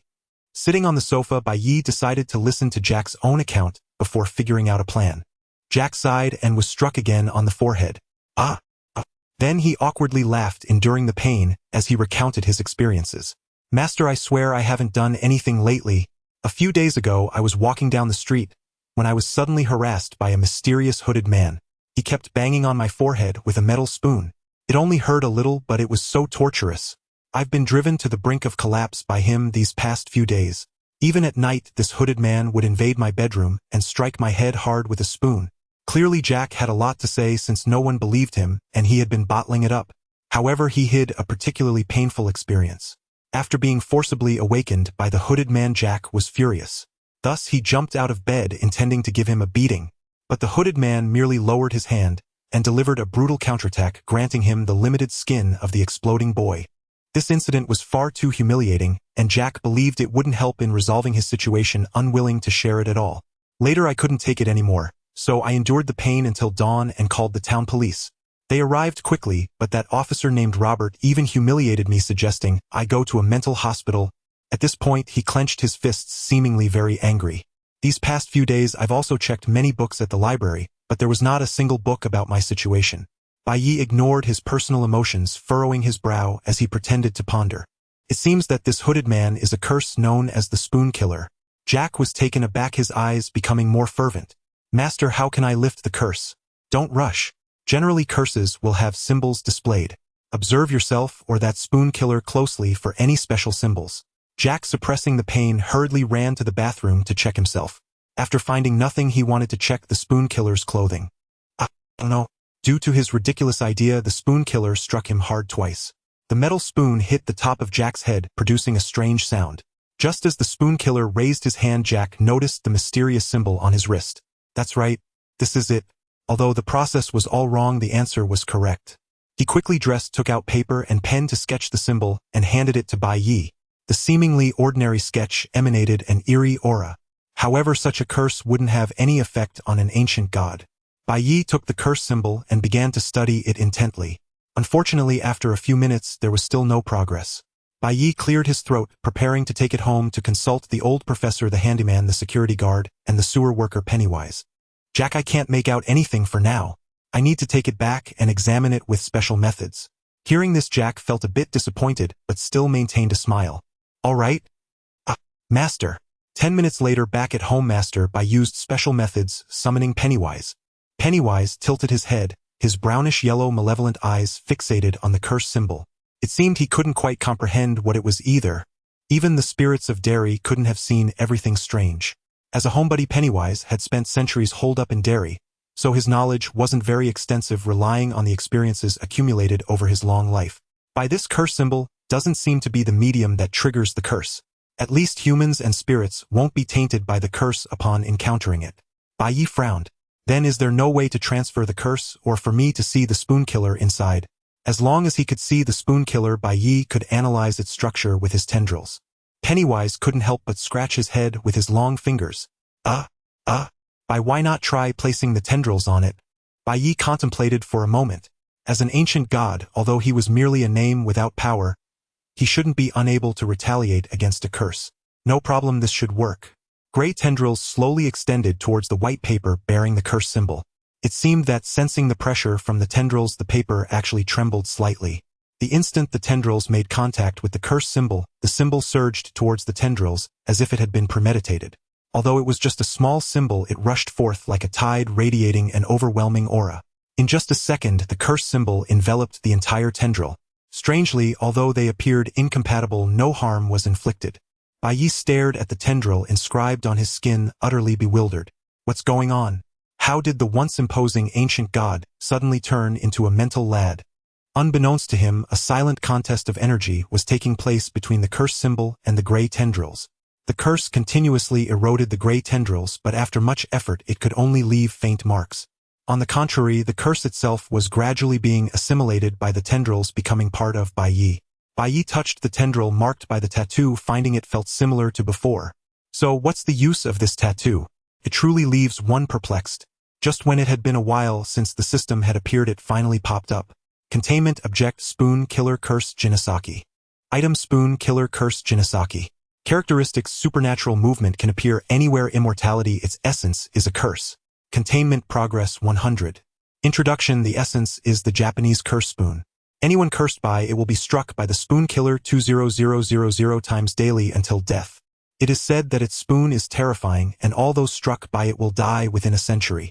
So do you want to give it a try? Bai Ye quipped. Even without being struck by the spoon, an ordinary human shouldn't be able to live that long. At this moment, the tattoo had been completely assimilated by the tentacles quietly disappearing into their depths. A mysterious man dressed in a black hoodie with pale skin and heavy dark circles under his eyes appeared at the door. Unlike his treatment of Jack, the spoon killer merely stood silently, making no move. At that moment, Pennywise in the living room noticed nothing unusual and curiously looked at Bai Ye. "Bai, what's wrong with your tentacles?" Jason sensed something was off and quietly glanced towards the door. However, only those cursed could see the spoon killer, so Jason noticed nothing. Bai Ye smiled slightly and casually played along in front of Pennywise. "It's nothing, the curse symbol has already been assimilated by me."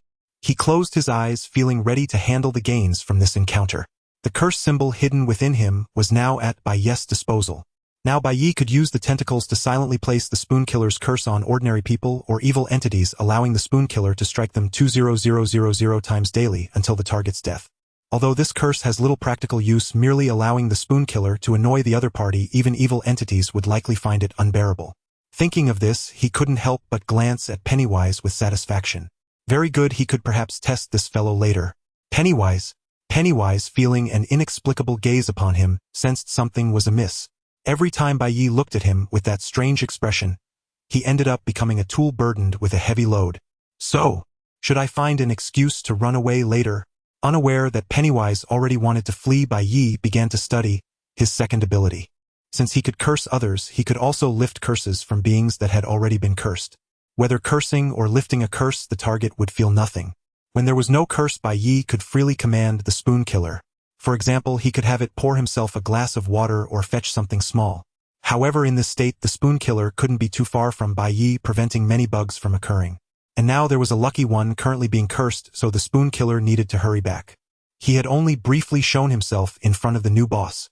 The spoon killer retreated and slowly disappeared at the doorstep. On the other side, Jack felt something was off. The spoon killer, which had been troubling him for a long time, suddenly vanished. As he noticed that the spoon, which had been striking him every few seconds, had suddenly gone silent, the hooded man also disappeared from his sight, causing Jack to burst into tears of joy. Woo-woo. Fuck that damned spoon.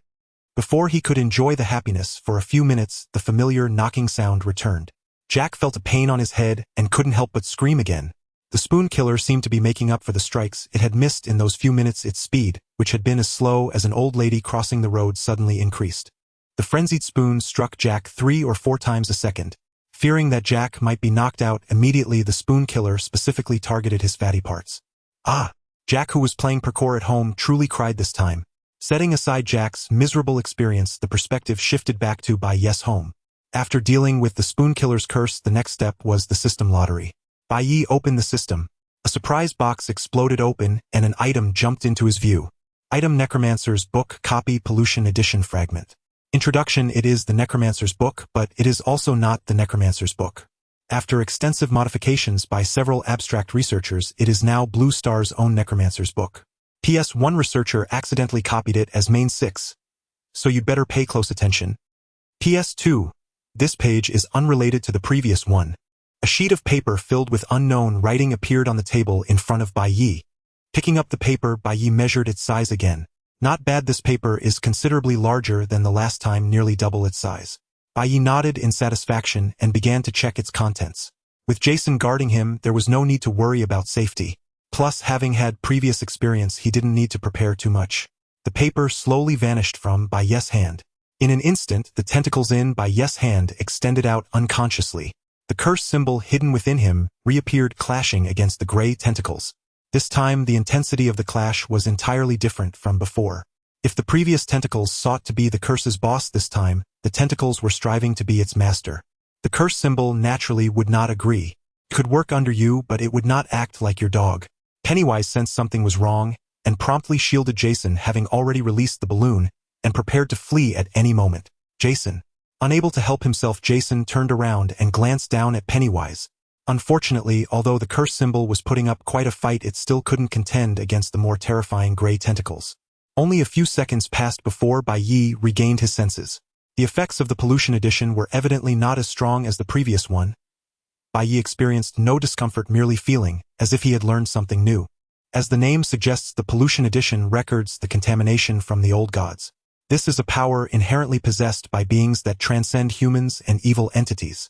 Since the old gods do not belong to this world, after forcibly arriving in this world, nearly 99 of beings cannot withstand the pressure they exude, and even observing their appearance becomes impossible. Even merely hearing their name can affect one, causing the body to rapidly disintegrate into gray matter. This is known as contamination. At this moment, Bai Ye's tentacles also bore the pollution. However, Bai Ye was still just a novice, and his state was not as exaggerated as the old gods in their prime. Ordinary people who gaze directly at him will feel dizzy and nauseous, and they may even vomit gray matter. Even indirect observation through cameras or similar objects will cause discomfort. Indeed, even a portion of weaker urban legends and evil entities could be affected. While not overwhelmingly powerful, at least Bai Ye could currently control his tentacles freely, so it wouldn't affect his daily outings. During daily life, he could conceal the polluted tentacles within his body and reveal them when needed, which was quite convenient. Previously, the tentacles could only barely scare ordinary people. Now they finally carried some semblance of prestige. Moreover, this is the most crucial point. If a being is tainted by the White Knight, it will establish a limited one-way connection with it. Indeed, similar to a kin, as long as one is tainted by the White Knight, it can sense their general condition. This is far more practical than kinship, but it cannot be applied to allies. To allow the White Knight to perceive its state, one must forcibly endure several negative statuses, which seems a bit too deliberate. While the White Knight completely turns the curse into its own possession far away on the other side of the blue star, the neon. A woman with waist-length black hair crawled out of the well in an extremely bizarre posture. Her limbs were bent like those of an arthropod, making it clear that she was not human. At this moment, the woman was dressed in a white hospital gown, her long black hair disheveled and draped in front of her, obscuring her face. She lifted her head covered by her hair and gazed into the distance. If one continues walking in that direction, they will reach the town of Delhi. The White Knight was still unaware that someone had taken an interest in it and was preparing to go to Jack to lift the curse. Although the spoon murderer had little lethality, having an invisible servant beside him was quite nice. At Jack's home, a soul-stirring and indescribable sound emerged, causing the White Knight to hesitate about whether to interrupt Jack's good fortune.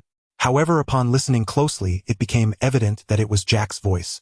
Nothing good was happening in the room. Jack was simply engaging in a battle of wits with the spoon murderer, knocking on the door.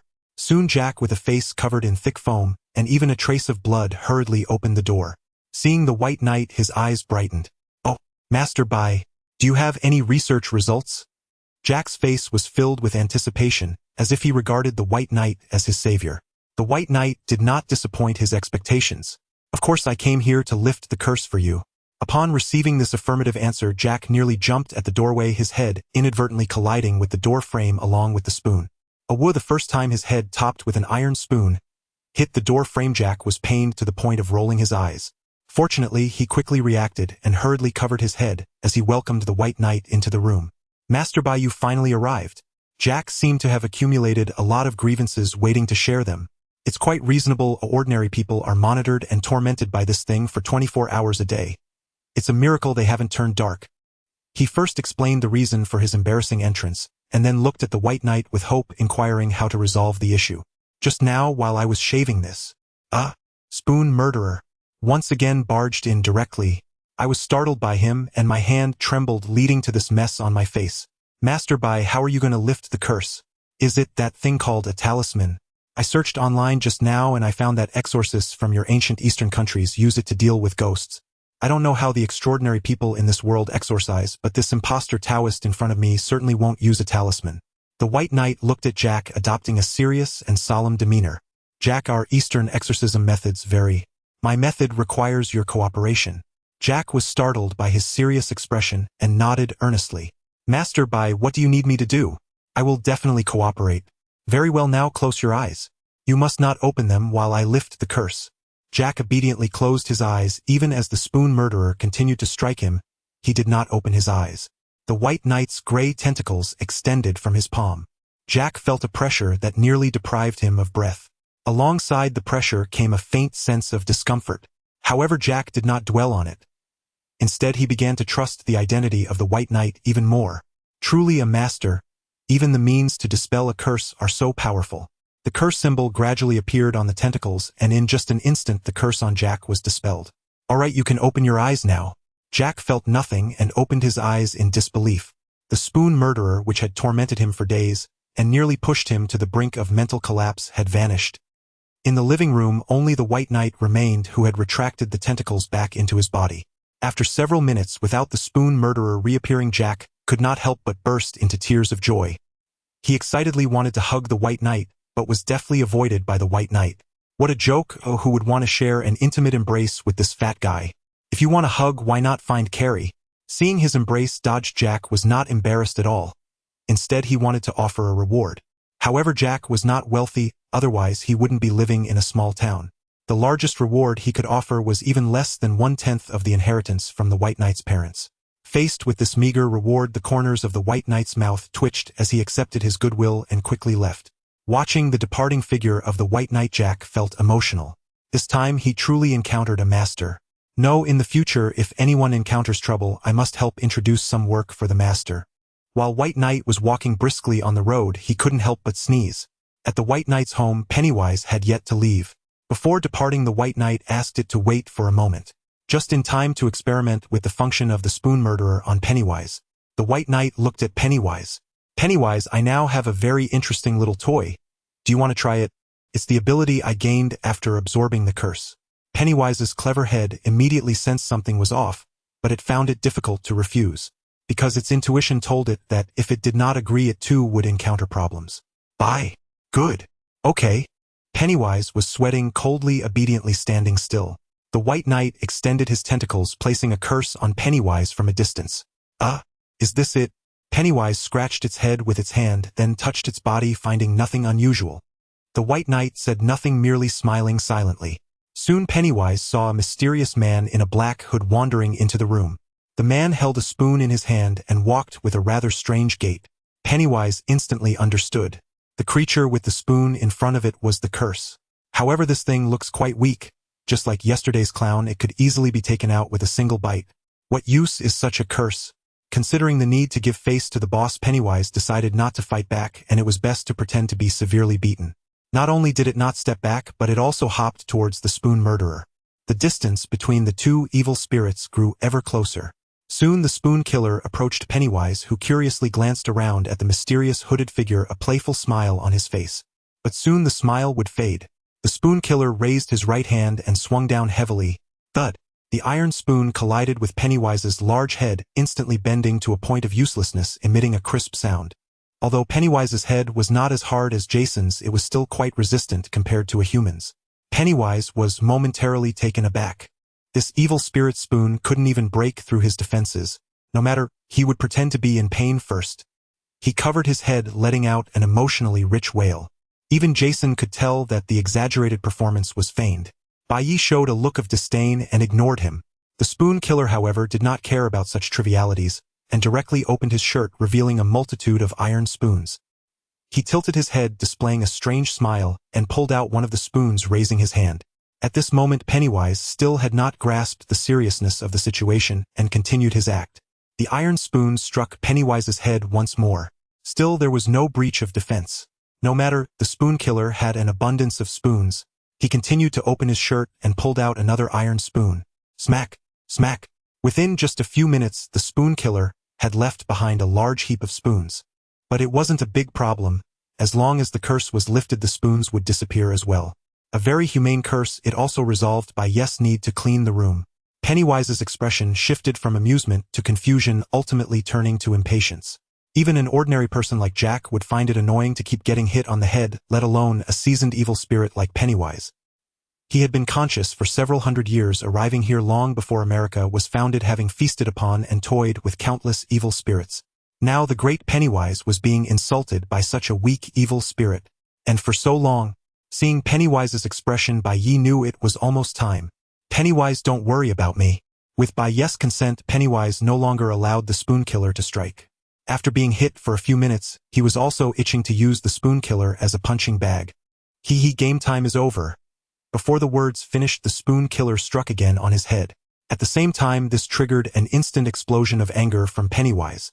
He stepped back a few paces, creating distance, and reached into the pocket of his abdomen, searching vigorously. To vent his pent-up anger, he prepared to return the hundreds of strikes. Soon Pennywise pulled out a completely blood-red toy hammer from his belly. The hammer's ends were painted with grotesque smiling faces. With his plethora of abilities and items, Pennywise could easily go to the neighboring land of the East and cosplay as Doryman, becoming a childhood icon across various nations. The spoon killer approached Pennywise again, raising the iron spoon ready to strike. But Pennywise's toy hammer was quicker. Before the iron spoon could fall, the toy hammer struck the spoon killer on the top of his head. Bang! To showcase his strength, Pennywise even added sound effects. With one blow, the spoon killer instantly shrank in half. Following that, Pennywise continued to strike vigorously. Like a whack-a-mole game, the hammer could fall multiple times in a second, directly flattening the spoon killer. The spoon killer. Zip! The toy hammer seemed to target the spoon killer specifically, yet the ground remained perfectly intact. Bai Ye was also a bit surprised. Pennywise had only pulled out this item in the mirror world, and it was Bai Ye and Jason's first time seeing the toy hammer. Unexpectedly, this seemingly soft, inflatable toy hammer could actually send the spoon killer to another dimension. Jason's cold gaze remained unchanged, but he could no longer contain his excitement. So fun. I want to play. JPG. Pennywise reached out to take the now paper-thin spoon killer and placed him into his mouth. After a few crunching sounds, he swallowed. Having consumed the spoon killer, a satisfied Pennywise felt a bit uneasy, sensing something was not quite right. He suddenly turned his head. Jason was quietly standing nearby, watching the fight while occasionally glancing at the blood-red toy hammer. Pennywise immediately understood. Though reluctant, he still reluctantly parted with the toy hammer and handed it over. There was no choice. After all, not only was Jason strong, but he also had connections. The familiar sound of striking came again. While Pennywise handed over the toy hammer, he turned his head in disbelief. A black hood, a pale face, and still holding an iron spoon. How are you not dead? Jason took the toy hammer and joyfully returned to Bai Ye's side to play. Ignoring his identity and physique, Jason was just a kind-hearted kid. Having been struck again, Pennywise did not share Jason's good mood. He engaged in another fierce battle with the spoon killer, venting his inner fury. Calling it a battle, in reality it was a one-sided massacre by Pennywise against the spoon killer. For specific details, refer to beating up little kids. Half an hour later, Bai Ye was already eagerly searching online for various movie locations and some urban legends. Unfortunately, most of them were unfamiliar to him. Jason also stopped fiddling with the toy hammer, seemingly having played enough. Meanwhile, Pennywise sat down on the ground in despair. His eyes were vacant, having grown accustomed to the strikes. In these several dozen minutes, no matter if he was eaten, dismembered, burned, or flattened, none of it had any effect on him. He had exhausted almost all means possible, yet still could not resolve this fellow. Thud, thud. The spoon killer continued to strike Pennywise's pale head. Pennywise casually grabbed the toy hammer that Jason had returned and slowly turned his head to look at Bai Ye. Bai, can you take it back? Where did you find this fellow? Bai Ye did not answer him, merely extending a tentacle to lift the curse. Pennywise, do you think this curse is useful? Seeing the spoon killer finally disappear, Pennywise finally regained his composure. He quickly stood up, shaking his large head. This fellow has almost no lethality, but his immortality is quite eerie. At least I can't deal with him, and the evil spirits I know are also unable to completely resolve him. After speaking, Pennywise cautiously glanced at Bai Ye, fearing he might give him another tormenting task. Since working under Bai Ye in just half a month, he had endured more suffering than in his entire previous life. Luckily, Bai Ye did not intend to torment him further. He waved his hand, letting Pennywise leave. Watching Pennywise flee like the wind, Bai Ye felt a bit emotional. Capturing a woolly creature was indeed somewhat unfair. I need to find a way to catch some high-intelligence and chatty evil spirits to have some fun. It would be best if they were the type that committed many crimes so I wouldn't feel any psychological pressure while playing. Unfortunately, neither humans nor evil spirits can successfully evade the occurrence of misfortune. Pennywise, fearing the torment from Bai Ye, still encountered trouble upon returning to the sewers. Indeed, it was truly unfortunate. Not long after leaving, Pennywise brought Bai Ye a piece of bad news. Mike had once again ventured into the sewers. This time he specifically named Pennywise. A few hours earlier in the library, Mike opened his eyes and sneezed. Although it was now summer, sleeping on the second wooden floor without a blanket for a night could still lead to catching a cold. He slowly sat up, dazedly staring at his own hands. Who am I? Where am I? What happened? Last night, a clown similar to Pennywise entered the library, and then Pennywise came to help me resolve it. Right, Pennywise? Wasn't I supposed to be eaten by Pennywise? He was fully prepared to die on the spot last night, even going through the motions multiple times, yet nothing happened and Pennywise just ran away. For some reason, Mike always felt like an abandoned, wronged woman. He shook his head vigorously, forcefully casting aside the unsettling thoughts in his mind, and turned to ponder why Pennywise had revived once again. Bai Ye had once said that he killed Pennywise, and Mike had personally witnessed Pennywise's lifeless body. Due to his trust in Bai Ye, Mike had no doubts about the truthfulness of Bai Ye's words. So Bai Ye must have truly killed Pennywise at that time. He would never deceive me. And now, for some special reason, Pennywise has revived. So what does it want to do? From a man-eating monster to a selflessly helpful, kind-hearted, evil spirit. Just thinking about it makes it clear that such a situation is entirely impossible. If this were to be said, even a young girl who has just come of age and knows nothing about the world would probably not believe it. Not to mention that he and Pennywise are bitter enemies. Even an ordinary person wouldn't be so selflessly generous. There must be some conspiracy. Coupling this with the recent spate of homicides in the town, and the gradually spreading tales of the bazaar, Mike suddenly understood. Pennywise wants to take advantage of this opportunity to stir up trouble in the town, continuing the slaughter. Last night saving me was to make me lower my guard and not oppose it anymore. As expected of you, Pennywise. It must be stopped. Otherwise Bai Ye, who killed it back then, will also be in danger. However, the members of the Failure Club who acted together all thought that Pennywise was dead and were currently enjoying a happy life. Calling them back to fight would weigh heavily on Mike's conscience. Apart from these few, the only reliable friend Mike knew was Robert. And Robert was currently overwhelmed with various cases, and had no time to accompany Mike on a leisurely stroll through the sewers. After thinking it over, he had no choice but to go back to the sewers alone to search for Pennywise. With a deep sigh, Mike wrote a will by hand and resolutely headed to the clown's old house. Time returns to the present. Mike cautiously proceeded. The sights along the way were the same as when he came last time, desolate, lonely, and dark. The difference was that this time he had walked deep into the sewers, yet Pennywise still had not appeared. After failing twice in the same pit, Pennywise had learned to be clever, hiding in a corner and not showing it. Unable to bear the atmosphere of loneliness, Mike shouted out loud despite feeling that Pennywise certainly had no good intentions. Pennywise, come out and see me. I want to talk to you. In the dark sewer, only Mike waited quietly for a few minutes. Seeing that Pennywise still had not appeared, he couldn't help but kick around angrily. Having endured the torment of the spoon killer, Pennywise had become immune to such levels of insult, allowing Mike to yell and wreak havoc in its home without a hint of movement. Is that all? Can't we give the great Pennywise a bit more intensity? Very well, since Pennywise has said so, Mike would naturally oblige. Mike's position was getting closer to the place where Pennywise had died last time. Sensing something was off, Pennywise immediately leapt back from the corner to the death point, quietly pretending to be a corpse. Mike approached, looking at the familiar corpse of Pennywise before him, furrowing his brows. So has Pennywise really revived? Or was yesterday just my hallucination? Let's test it out. He cautiously drew the handgun he had brought from home and aimed it at the corpse's head. Bang! After a shot, Pennywise's head was blown open, yet it still lay there unmoving. Mike waited silently, ensuring it wouldn't suddenly leap up to scare him. Pennywise lying on the ground. Good, I endure. Patience. Seeing there was indeed no movement, Mike suspiciously approached and kicked it a few times. Pennywise flipped over on the ground, back facing up, facing the ground. In a place where Mike couldn't see, Pennywise's pale face twisted, turning into a mask of agony. Do you have no morals? Coming to someone else's home at night and kicking their corpse? No, I can't kill this little guy yet, as I still can't take on the big boss. I must endure, or else all efforts will be in vain. Seeing that he had pushed Pennywise to such an extent, and it still hadn't appeared, Mike fell into contemplation. No matter what, Pennywise must be unable to endure such humiliation. If it were the Pennywise, he knew it would probably have jumped out to scare him the moment he entered its lair. Perhaps last night, after killing the clown, he fell into a hallucination. Mike helplessly waited in the sewers. After several hours, seeing that Pennywise still hadn't moved, he had no choice but to leave. If Pennywise really revived, it would definitely leave evidence again. He would come back when that time came. Returning to the library, the will and determination he had written down before leaving became increasingly difficult to bear, causing Mike to tear them to shreds with a dark expression. At Bai Ye's home, after Mike left, Pennywise came to report to Bai Ye. It quietly restored its head, and then exaggeratedly recounted the events of earlier.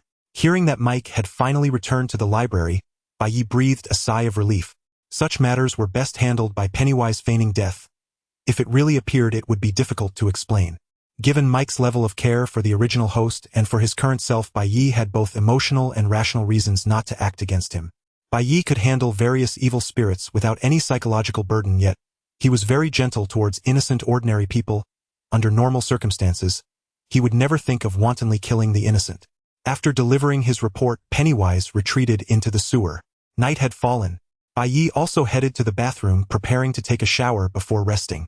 Yet someone, or rather something unholy, refused to let him pass this night so easily. As Bai Ye stood with his back to the mirror, a grotesque, desiccated woman's face, drenched in vivid crimson blood, silently materialized behind him. It was not merely a face, her entire body was emaciated beyond recognition, slicked head-to-toe with thick, glistening scarlet fluid. Fixing her gaze upon Bai Ye's back, a ravenous, bloodthirsty smile curled across her lips. As blood surged around her, the bathroom lights flickered and died instantly. The once bright room plunged into absolute darkness. Around the mirror, crimson stains slowly seeped and spread, transforming the space into a chamber of unspeakable dread. From time to time, viscous, coagulated droplets of scarlet fluid fell with heavy metallic splashes, thick, salty, and iron-rich. The water, already drawn in the bathtub, gradually turned deep red, exuding the unmistakable scent of rust. The water level rose steadily, surpassing the original volume. This disturbance dwarfed all previous manifestations, revealing Bloody Mary's grand, terrifying presence. Bai Ye sensed the anomaly the moment the lights vanished, but he did not act rashly. Instead, he quietly instructed Jason to conceal himself within the bathroom. Only one malevolent entity could ambush him here, evade Pennywise's detection, and bear a grudge against him, Bloody Mary. Judging by her demeanor, she must have prepared another lethal gambit. Another treacherous move aimed squarely at him. And indeed, Bai Ye's intuition proved correct. After days of silence, Bloody Mary refused to depart quietly. Having summoned an array of urban legends and malign spirits, she remained hidden within the mirror, biding her time for the perfect strike. Tonight she had chosen to strike alone, certain that her rival spirit would never arrive in time to guard him. That spirit possessed the power to drag her bodily from the mirror itself. An entity of such caliber would serve only as a summoned ally called forth only when urgently needed. To imagine it shadowing its master constantly, preposterous. Jason, his ever-present bodyguard, even if that spirit arrived in time, it would make no difference. To exact vengeance upon Bai Ye and his affiliated spirits, Bloody Mary had meticulously prepared a decisive trump card, reserved exclusively for tonight.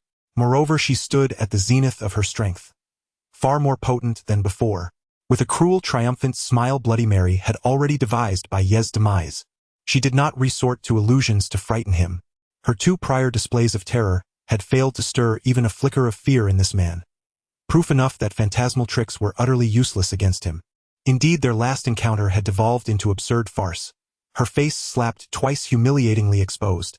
A spirit might stumble into the same pit twice, but it would never lie there inert and defeated. Bloody Mary unleashed a piercing shriek, the shrill, dissonant cry of a banshee reverberating violently through the chamber. In the same breath, she thrust forth impossibly long, razor-sharp claws, lunging straight for Bai Ye. Her talons, coated in her own uniquely corrupt sanguine essence, closed in on him, poised to pierce his flesh in an instant. Then that familiar figure reappeared. Since Bai Ye had issued no prior instructions, Jason did not attempt to drag Bloody Mary from the mirror this time. Instead, he simply raised his cleaver in silence, as he had during their very first confrontation. The killing aura of Crystal Lake's 100-slaying blade, fueled by towering resentment, coalesced upon the steel. This was Jason's highest mark of respect for Bloody Mary. Jason never tormented his foes. His style was swift, overwhelming, and brutally efficient. A single decisive blow sufficed. It stood in stark contrast to his old nemesis Freddy.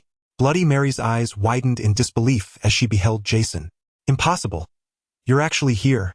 The cleaver crashed down upon her outstretched arm, severing both limbs cleanly. Bai Ye turned, stepping back several paces, putting distance between himself and the mirror. Something felt deeply wrong this time. Who knew what further horrors Bloody Mary concealed? Caution for now was paramount. Swiftly, the severed arms dissolved into fresh blood upon the floor, defying physics as they surged backward toward the mirror. A tendril lashed out, coiling around the crimson stream, and absorbed it entirely in an instant. The surge of immense energy made Bai Ye's eyes gleam. Truly, Bloody Mary was the ultimate experience bounty. Mere severed arms rivaled the raw potency of an axe-wielding slasher. This time Bai Ye failed to retract the tendril in time, causing two nearby spirits staring directly at it to suffer debilitating mental afflictions. Jason shook his head instinctively. For a fleeting moment, incomprehensible whispers had echoed inside his skull, leaving him disoriented and baffled. Yet Jason paid it no mind. Within, the blood-smeared mirror, rivulets of crimson flowed autonomously, reconverging upon her severed arms, restoring them whole. Bloody Mary cast a wary glance toward Bai Ye's tendril. How many new tricks has this boy acquired in just a few days? Merely gazing upon it evoked a strange, unsettling sensation, as though nameless voices murmured faintly within her mind. Fortunately, her own abilities were equally uncanny, capable of shielding her consciousness from such intrusions. Had she lacked that defense, she might well have fallen here tonight. But since she had failed, tonight would be his end, and the grotesque spirit beside him would perish alongside him. A glass bottle filled with clear liquid slid noiselessly down the mirror's surface, hovering precariously above Jason's head, suspended solely by threads of blood. The liquid radiated an unmistakable aura of sanctity. Holy water, said to originate from the Vatican, capable of suppressing and wounding even the most ancient malevolences. Encased in glass, its destructive power was nearly nullified, allowing Bloody Mary to handle it freely.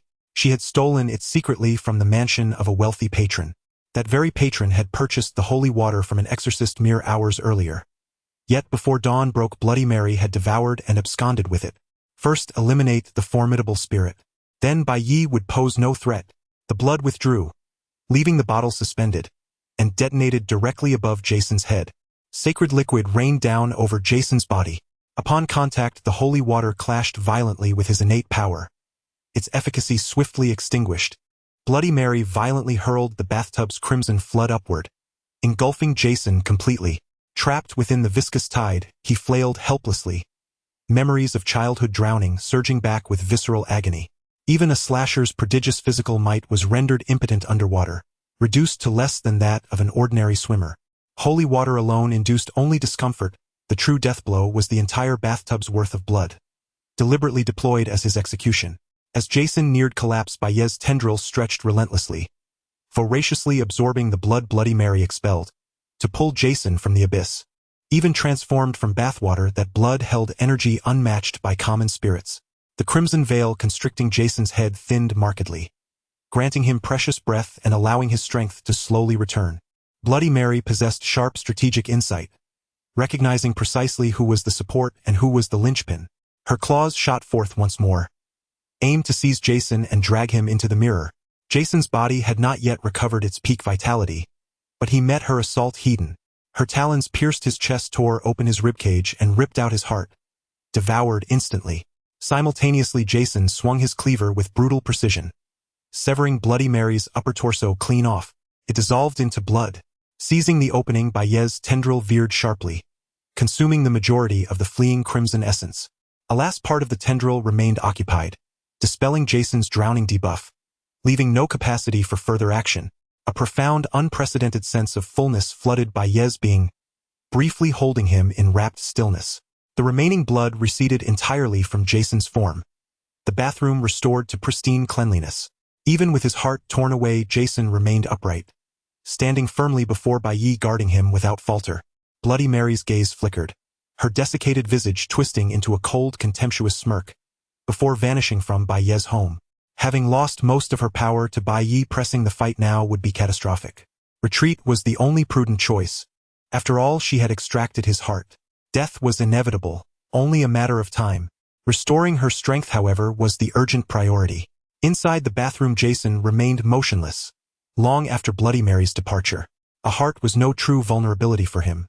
Yet weakened as he was and facing Bloody Mary, the wound carried dire consequence. Bai Ye retracted his tendril, and instinctively probed Jason's condition within his mind. Good news, Jason was not dead, merely awaiting revival cooldown. Bad news, the duration of that cooldown remained unknown. Yet as an elder god, Bai Ye sensed, vaguely but surely, that infusing Jason with energy would accelerate his resurrection. Then, Bai Ye inwardly assessed the reservoir of energy within his own body. A massive portion of energy flowed within Bai Ye's body before returning to the tendrils, cycling repeatedly. An unprecedented sense of fullness filled his form, even causing Bai Ye's tendrils to swell. Rough estimates suggested that this energy was several times greater than that of the previous Bloody Mary clone. A wave of sudden wealth. This energy could allow Bai Ye to ascend several levels. At the entrance, Pennywise arrived late. It stood at the door, awkwardly reporting to Bai Ye. "Bai, the strength of Bloody Mary is beyond mine. I completely failed to detect its presence." Unfortunately, its previous actions were insufficient to lend credibility to its words. Whether Pennywise was genuinely late or not was irrelevant. Whether it failed to notice or was merely observing from the sidelines, the outcome was the same. Bai Ye did not blame it excessively, merely nodding slightly to indicate his understanding. However, he felt no psychological burden in continuing to persecute this creature. A chill ran down Pennywise's back as it cautiously looked behind. Yet it found nothing. Curiously, Pennywise turned its head back. Seeing Jason die, Pennywise did not react much. It knew that Jason was an undead being, and the death it witnessed was merely a result of his resurrection cooldown not being completed. Bai Ye ignored this creature and extended his tendrils. The now eerily elongated gray tendrils stretched a full meter, skillfully penetrating Jason's hollowed-out heart. A continuous stream of energy was fed into Jason's body at a steady and slow pace. Unlike Bai Ye, who had once been an ordinary human, Jason's body exhibited significant rejection. As the energy was absorbed, the gradual changes within Jason's body were directly mitigated. Although the removal process was slow, Bai Ye's input speed was equally measured, creating a bizarre balance. The onlooking Pennywise only felt waves of discomfort. Previously, when Bai Ye cast a curse, he only briefly released part of his tendrils, lacking the current eerie sensation. After merely gazing at it, for a few seconds, whispers from a mysterious person echoed in its mind. They were chaotic and ethereal, yet incomprehensible. The shape was even more bizarre. It was difficult to describe using human or sinister terminology. Although the tendril was clearly present before one's eyes, it eluded verbal description. Even recalling the tendril's words in his mind induced a feeling of nausea. Fortunately, Pennywise had a few tricks to mitigate the influence of this phenomenon. However, to be safe, Pennywise silently stepped back a few paces, opting to wait outside. Jason's bonus rejection ability was too strong, prompting Bai Ye to increase the energy delivery. Yet Jason's body was on the verge of restoration, with little transformation occurring. Bai Ye sensed the energy within more than half remained. He had a vague premonition that if he failed this time, such an opportunity would not arise for a long while. Therefore, forget it, go all in. Going all in is a form of wisdom. Keep going all in, keep being wise. The remaining energy surged violently into Jason's body, visibly filling his heart with gray matter. Not only did it fill, but the gray matter also began to transform Jason's body. In just a few minutes, Jason stirred, slightly becoming familiar with his current form. Due to his soul remaining in hell, the resurrected Jason still bore a dazed expression. From the holes of his hockey mask, numerous tiny gray tendrils swarmed, dancing wildly before his eyes. The straps behind the mask transformed into several tendrils, tightly embedding themselves into Jason's face. The entire hockey mask seemed to merge with Jason's visage. His physique did not change much, but his aura was completely different. His once robust form exuded a sense of power, and the murderous aura of the killer instilled fear. Now, alongside the brutality, there was an added layer of indescribable terror. At the same time, Jason also gained new abilities. When he struck an enemy, the gray matter within his body would surge toward them, slowly transforming their physique and suppressing their recovery or resurrection abilities. However, if the disparity in power was too great, it would be a different story. Moreover, should anyone attempt to attack him with mental or illusionary means, they would see the phantom of Bai Ye manifesting behind him. A mass of indeterminate gray, jelly-like substance covered in tendrils. Although Bai Ye did not understand why his own form behind Jason had transformed this way, he reluctantly accepted this reality. Upon contact with Bai Ye's phantom, any enemy would need to resist the corruption from the old one. While not all mental attacks could be completely disregarded, average opponents would not pose much trouble for Jason. Notably, Jason's current appearance was entirely generated according to his own will. The gray tendrils originally wished for Jason to evolve and develop tendrils transforming him from melee to ranged combat. However, Jason's subconscious insisted on maintaining his terrifying physique as the Crystal Lake Killer, which is why his current appearance did not change much. Bai Ye retracted his tendrils and carefully sensed his relationship with Jason. After delivering the energy, Jason had also become one of Bai Ye's followers. They already possessed a form of telepathic ability, now it had not significantly improved. It merely evolved from a vague sensing of emotions to a clearer perception of them. One could only say it was better than nothing. Lastly, and most importantly, Jason's current Cthulhu form required Bai Ye to provide energy. Until Bai Ye found a new source of energy, Jason could only use his ordinary form against common adversaries. He would only shift to his Cthulhu form when faced with insurmountable foes. Hearing the commotion in the room cease, Pennywise poked its large head out. At first glance, it was startled by the bizarre Jason before it, its eyes widening. "Bai? Is this Jason?" After a moment of surprise, Pennywise quickly realized what was happening. "Bai, did you use your tendrils to modify Jason?" Although it was a question, the tone was extremely certain. Pennywise had previously witnessed Bai Ye channel energy into other beings, and upon seeing Jason's condition could naturally connect the dots. Bai Ye nodded and instructed Jason to revert to his previous form, not wanting to waste energy. Pennywise grew even more fearful of Bai Ye's tendrils. First brainwashing Mark and now transforming Jason's body. After a while, who knows, it might turn me into a human head balloon. Speaking of balloons, Pennywise suddenly became distracted, tilting its large head. It seemed to have discovered something astonishing. It quickly reacted and hurriedly reported to Bai Ye. "By Bloody Mary seems to want to ambush Carrie." Bai Ye was about to respond when suddenly his mind caught on. "Wait, weren't you able to detect Bloody Mary? Why didn't you dare come before?" Pennywise continually wiped the cold sweat from its forehead.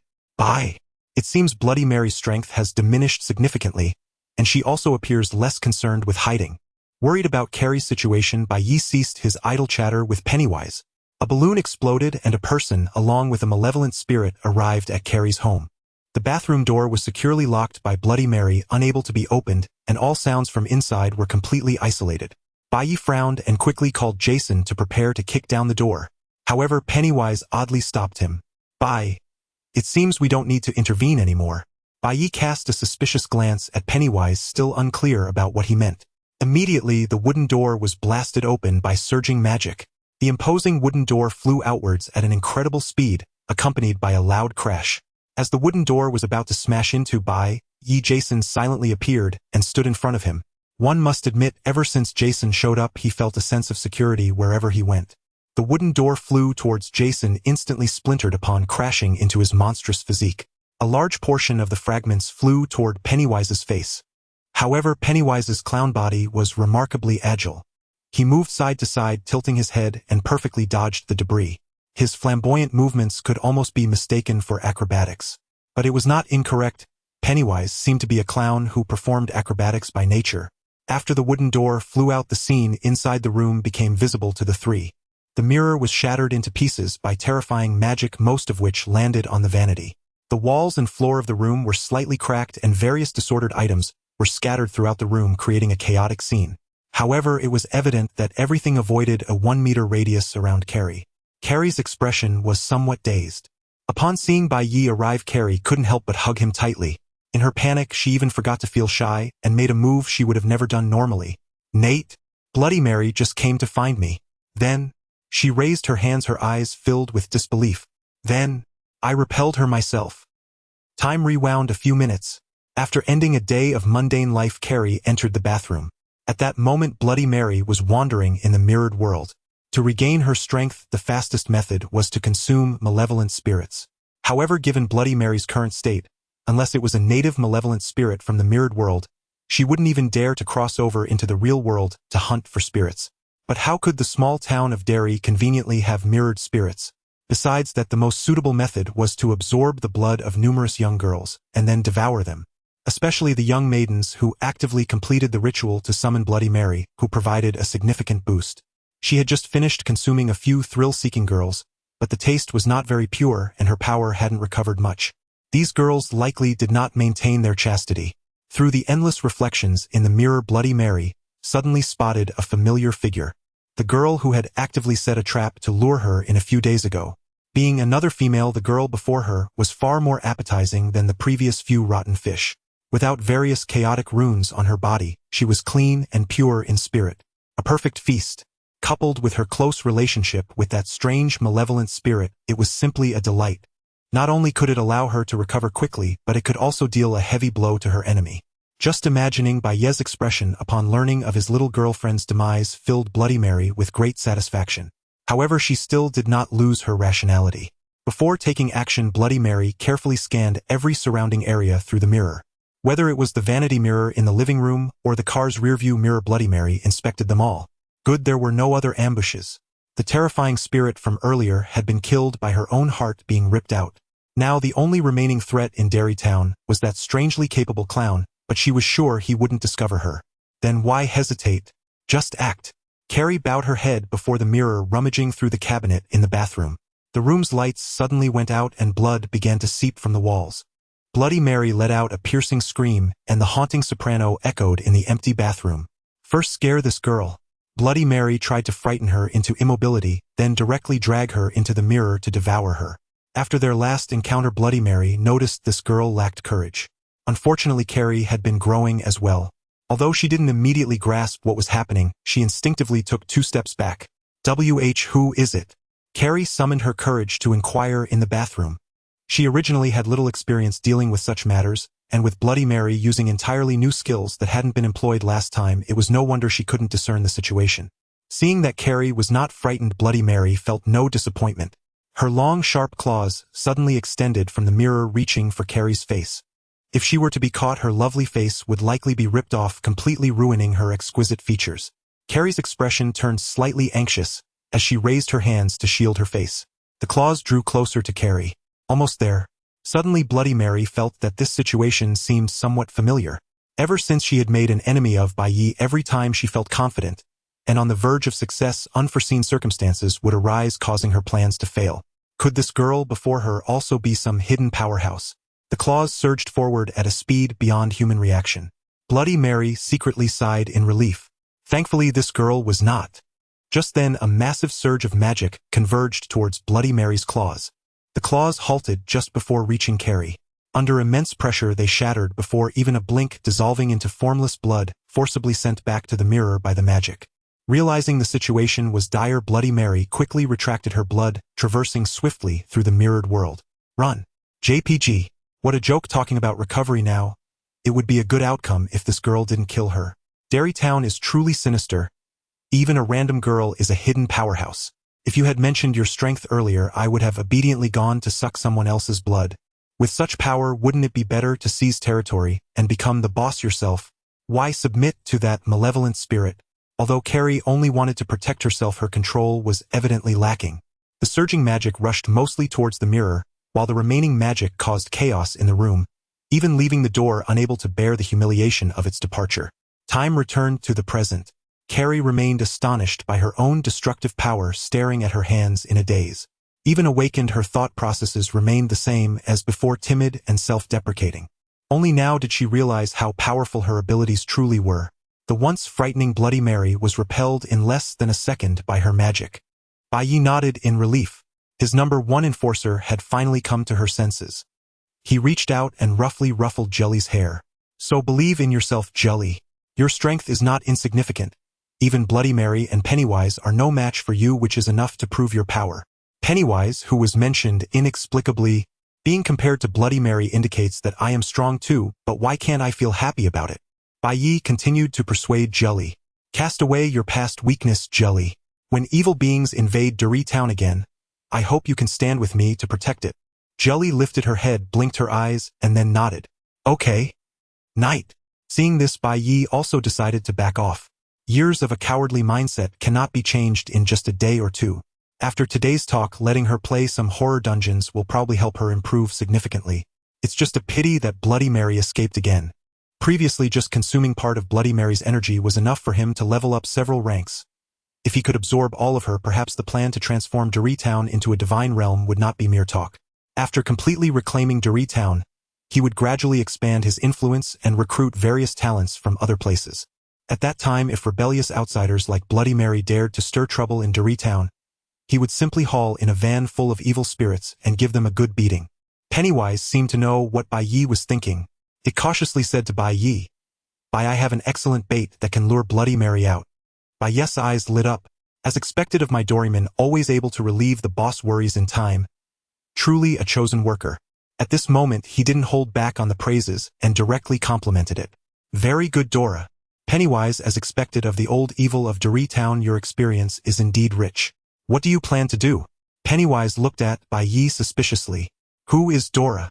Why did the boss suddenly mention another name? Is there someone more capable than me, more adept at flattery?" Although Bai Ye stayed in Derry Town every day, Pennywise had never seen any evil spirit named Dora, but Bai Ye had many secrets. It's reasonable if such an evil spirit really exists. A sense of crisis surged within Pennywise. What if the boss forgot about its most diligent subordinate once he found a new favorite? Its own home was right here, and it couldn't escape. If Bai Ye wanted to kill it, he could just call Jason over. The strange form covered in tentacles would surely be much stronger than before, and it probably wouldn't be able to withstand even a single blow. Not good, I have to work harder. Not knowing that Pennywise was engaging in self-PUA, Bai Ye casually shifted the topic. "It's nothing, just a slip of the tongue. Quick, tell me what plan you have." "Oh no, it really does exist." Bai Ye's tone clearly showed he was being dismissive. "I know of a local mirror evil spirit in Derry Town. This type of evil spirit is a great boon for Bloody Mary, and she won't be able to resist making a move. At that time, I will lure Bloody Mary out of the mirror world and let Jason capture her." To maintain its position, Pennywise was determined. Bloody Mary's health was nearly depleted, her strength not at peak, and she had also been scared back into the mirror world by Jelly. The risk of her taking action had significantly decreased. If Pennywise didn't go crazy itself, escaping would definitely be possible. Bai Ye was somewhat surprised. How did the usually indecisive Pennywise dare to do something like this? However, to ensure success, the plan still needed slight modifications. "No, Pennywise. You only need to find that evil spirit and lure Bloody Mary out. Leave the rest to me and Jason." Pennywise was even more convinced that its guess was correct. It couldn't help but wipe the cold sweat from its forehead and respectfully replied, "All right, bye. The location of that mirror evil spirit hasn't changed. If it escapes, it might come into reality." Bai Ye also picked up on the implied meaning. It meant that it wanted him or Jason to wait outside to prevent the mirror evil spirit from escaping. "No problem, just a small task." Bai Ye nodded and casually assigned a new task to Pennywise. "I will wait for it with Jason in reality. Also, Pennywise, come here to help Jelly fix the bathroom when you have time." Pennywise was overjoyed, responding repeatedly, as if it was some happy event. "Okay, Bai, I'll go steal some wood from the best lumberyard in town tomorrow." This time Bai Ye felt something. In the past, whenever he assigned tasks to this guy, it always wore a gloomy face. Why was it so happy now? Seeing there were no new orders, Pennywise hopped out of the house looking very excited. Never mind, it's a good thing anyway. By actively exercising its initiative, the results are likely to be even better. Truly a chosen worker. Bai Ye shrugged, and after sending Jelly back to sleep, obediently headed to the location provided by Pennywise. Meanwhile, Mark, transformed into a black plastic bag, was already lying in wait in front of a large villa. This is where Maria resides. Her family is quite wealthy. Her father Dan is a cosmetic surgeon, and is even somewhat well known in several nearby towns. However, her father is extremely strict and controlling, with a strong desire for control. From the rules about meals to life plans, she must follow her father's directives at every step. Her mother Amy also has no say in the household and obeys her husband. Being controlled and suppressed at home for many years has instilled a cowardly and self-deprecating character in her. Not only does she suffer at home, but she is also bullied by classmates at school. Yes, it was Mark who led the bullying against her. Besides that, her only good friend seems to be nice to her on the surface, but secretly looks down on her like everyone else. Her story is very similar to Jelly's. However, their external help is not the same. Jelly possesses a terrifyingly destructive, massive magical power, while Maria has a twin evil spirit named Alan that exists within the mirror. Alan's personality is completely the opposite of Mariah's. She is confident, evil, and bold. Rather, she is the embodiment of the self that Maria dreams of being. After several days of observation, Mark has thoroughly grasped the daily routines of Mariah's family. Now that Mariah's parents are asleep, it is the best time to act. Mark took out an old backup phone that had seen better days and dialed Mariah's number. He knew that she was still awake at this time. The phone rang for more than 10 seconds before it was answered. The voice on the other end seemed a bit timid and hesitant. Hello. Under the ghostly mask Mark revealed an excited smile. Hello Maria. Do you like watching horror movies? At this moment Maria was standing in front of the dressing mirror. She had never heard such a question, momentarily stunned, and forgot to inquire about Mark's identity. What? Mark replied nonchalantly, standing up from the bushes and walking towards the villa. Horror movies. Just like Friday the 13th and it. Have you heard of them? Maria, like most girls, was not interested in such horror films. She knew nothing about the horror films that existed in this world, let alone those from other worlds. Thus she was quite confused. Sorry. I'm not interested in horror movies. Mark had already made his way to the backyard, looking up at Mariah's bedroom from the lawn. Oh no. I think you should learn more about horror films, he. Even Maria sensed something was off. What kind of normal person would call her in the middle of the night to ask if she liked horror films? Who are you? Mark clearly sensed her slightly panicked tone, which only excited him further. He did not rush to respond, instead waiting a few seconds. It was at this moment that Maria suddenly interjected from the mirror. The perverted killer in the small town. Maria looked shocked at the mirror, unable to believe the image she saw. In the mirror, her reflection had her arms crossed, looking at the real world with a playful gaze. And her movements were completely different. She couldn't help but repeat to the mirror, "Who are you again?" The reflection of Alan smiled slightly. "I am you." Due to the distance between them, Mark could only hear Mariah's voice. From his perspective, Maria was asking her identity again. He smirked as if he could see through the curtains into the room. "There's no need to rush to reveal my identity. You will know soon enough." The person in the room and the evil spirit both ignored what he said. Mariah's expression changed as she hung up the phone, not because of Mark, but because of what Alan had just said. "Impossible, you are not real. You are just my imagination." Previously, Maria had experienced this several times. For example, when washing up, it seemed as though her reflection did not sync with her actions in reality. While satisfying her physiological needs in the bathroom, her reflection even seemed to take pleasure in watching, nearly scaring her into stopping. However, she only thought it was her own hallucination. Now it seemed there really was an eerie being in the mirror. Alan appeared very relaxed, still smiling slightly but emanating a sinister aura. "I am the you from the mirror world. I have been by your side since your birth, accompanying you." Mariah's eyes widened slightly. No way has she secretly been observed by her this entire time. Alan clasped her hands behind her back and continued, "I understand all your emotions and know your likes and dislikes. In this world, only I will help you, because I am you." Maria exhibited an expression of disbelief. The amount of information received in just a few seconds was overwhelming, causing her voice to tremble. "Do you have a name?" she softly uttered. "Alan." Before she could recover from the shock of realizing she and her reflection were not the same person, Maria heard another bad piece of news. Alan tilted her head, slightly staring at her as she uttered chilling words. "The one calling you should be that face-killing maniac. It seems he has set his sights on you." Maria rarely spoke loudly, and even her shock was weak. "What, then? What should I do?" The evil spirit in the mirror finally revealed its true thoughts. "Give me your body and I will help you." Unlike Bloody Mary, Alan could not freely enter and exit the mirror space. The only way she could go to the real world was by swapping bodies with Maria.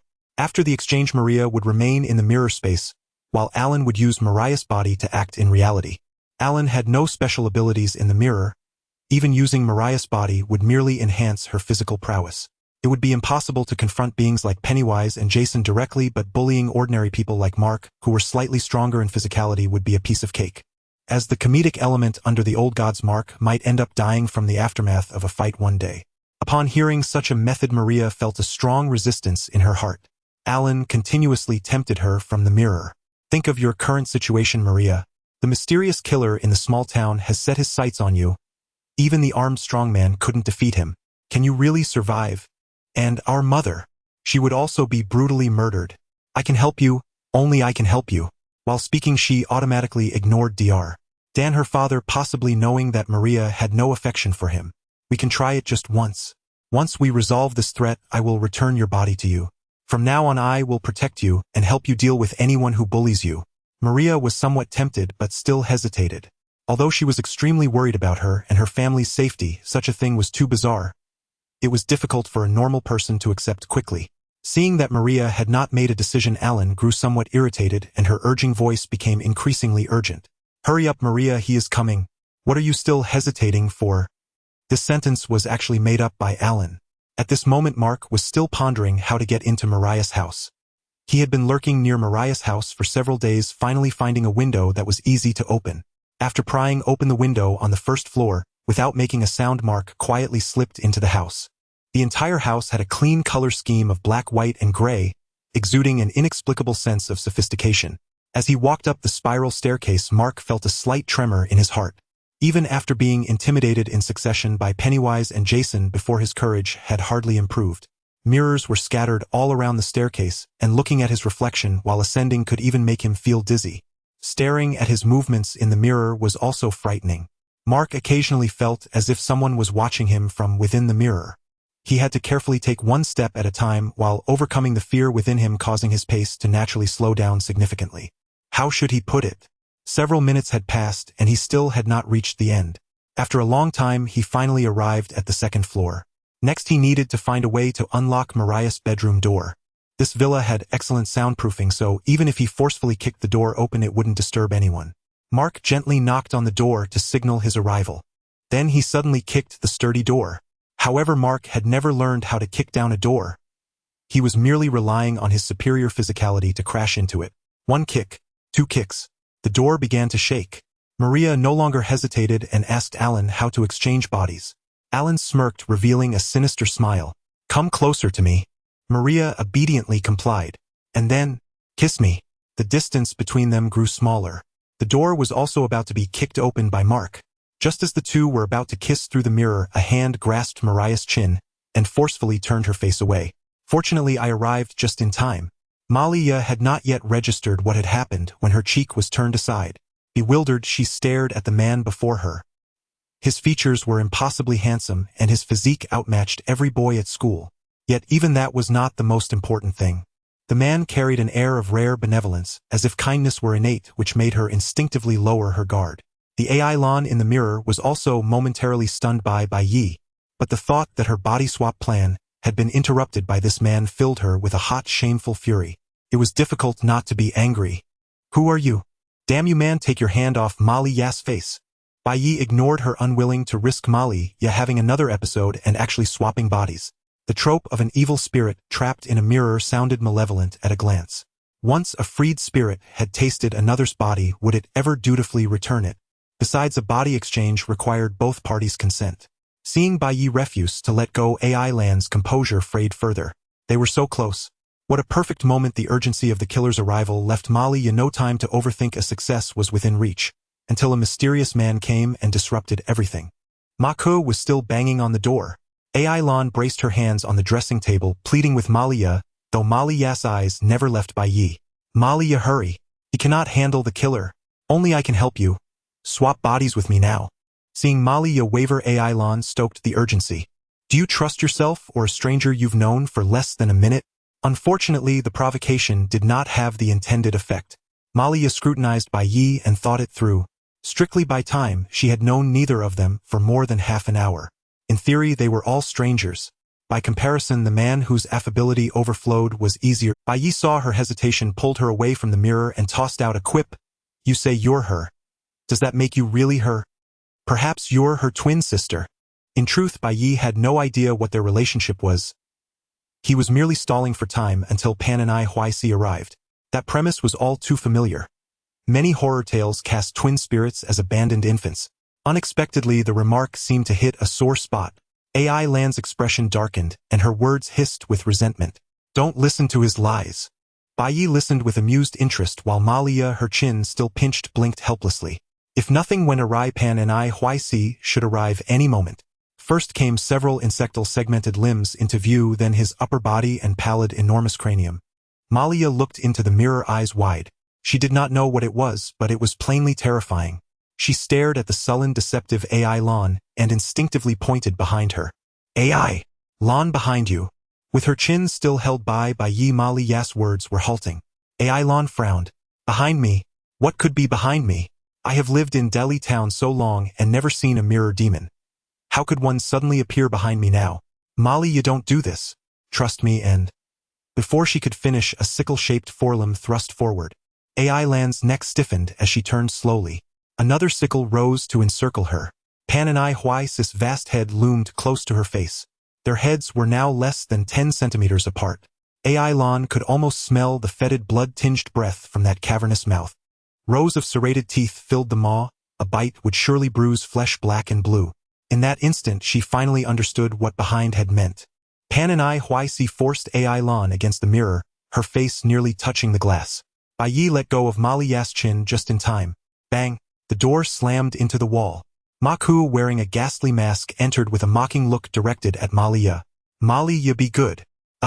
His expression matched Ai Lan's. Utter bewilderment. Master! And Pan and Hui, you're both here?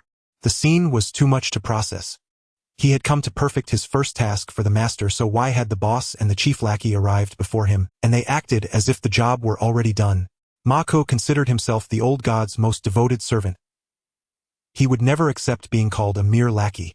Pan and Hui, the consummate tool, felt an inexplicable chill crawl along his spine. Oddly enough, such sensations had been rare for centuries, but had grown frequent of late. Do malevolent spirits catch colds? Bai Ye waved a hand and told Ma Ku to go terrorize another household. Gulmask Ma Li still has uses. Find another family to murder. Under his mask, Ma Ke's face registered a dozen shades of sorrow in a single beat. He did not know how to react. As the most faithful servant, he would obey his master's command. He cast a resentful glance at Pan and Hui and Bai Ye, and like a begrudging spouse trudged back down the stairs. The descent proved agonizing, or after barely 2 steps, Ma Ke tumbled down more than a dozen steps. Jie-sun emerged from the shadowed doorway and closed the door again. Whether illusion or not, Bai Ye kept hearing screams echoing from the stairs. Ma Li slipped into an empty corner and watched the expelled Gulmask with wide eyes. So the handsome, mysterious man was allied with the clown and the killer. He even seemed to be the leader of that group. Damn it! I had thought he was a good man. As an ordinary high school girl who had been bullied for years, it was only natural to be at a loss in such a moment. Bai Ye stepped before the mirror and regarded the deflated Ai Lan in silence. Pan and Hui knew this was the moment for the underling to play the hard man. In an effort to curry favor with the boss, Pan and Hui had been cramming ancient Eastern lore. Heheha, my little wraith. We must entice forth a powerful mirror demon. I think you make excellent bait. What do you think? Ai Lan's expression stiffened. How could this not be a death sentence? Could she refuse? Bai Ye assumed the stern role. Ai Lan, a mirror demon like you is nourishment for its kind. If we fail to eliminate it, it may one day come for you. As for your fate, then I need not spell it out. Ai Lan muttered inwardly, could that demon have been summoned by you? I have been in Dali Town so long and never seen a mirror demon. And what chance did I have of refusing? Razor-like mantis blades probed at Ai Lan's side. The threat was unmistakable. All right, I agree. The familiar system chime sounded again. But this time it was not a containment notice. It was a new prompt. Containment progress achieved. System upgrading. Upgrade complete. Current version 1.0 official release. Host, please promptly contain the new anomalous entity to further upgrade the system. Containment object Ai Lan. Characteristics possession can only attach to Mariah's body to enter the real world's superhuman physique. Physical abilities exceed those of an average adult, but do not surpass human limits. Containment progress 30. Introduction. Ai Lan is Mariah's twin sister. Her strength is not great, but it is enough to turn Mark into a plastic bag. Transform her into your follower, and she will become your second major general among your followers. The soul system is once again persecuting Mark. However, upon seeing the twin sister, Bai Ye understood why Ai Lan had a sudden change in expression back then. It turned out that she had hit the nail on the head. Ignoring this trivial matter, Bai Ye began to study the system. The upgraded system was evidently more complex. However, there was also a very humane setting. When Bai Ye opened the system, time in the outside world came to a standstill. Previously, time would only pause when opening a surprise box. Now, simply opening the system panel would stop the flow of time. Host Bai Ye. Skills: Human Charm, Demon Remnant of the Old God. Items: SCP-500, Clown's Bag of Tricks. Containment Site not yet bound. Lottery chances 0. The pollution skill has been integrated into the Remnant of the Old God, making Bai Ye's panel quite tidy.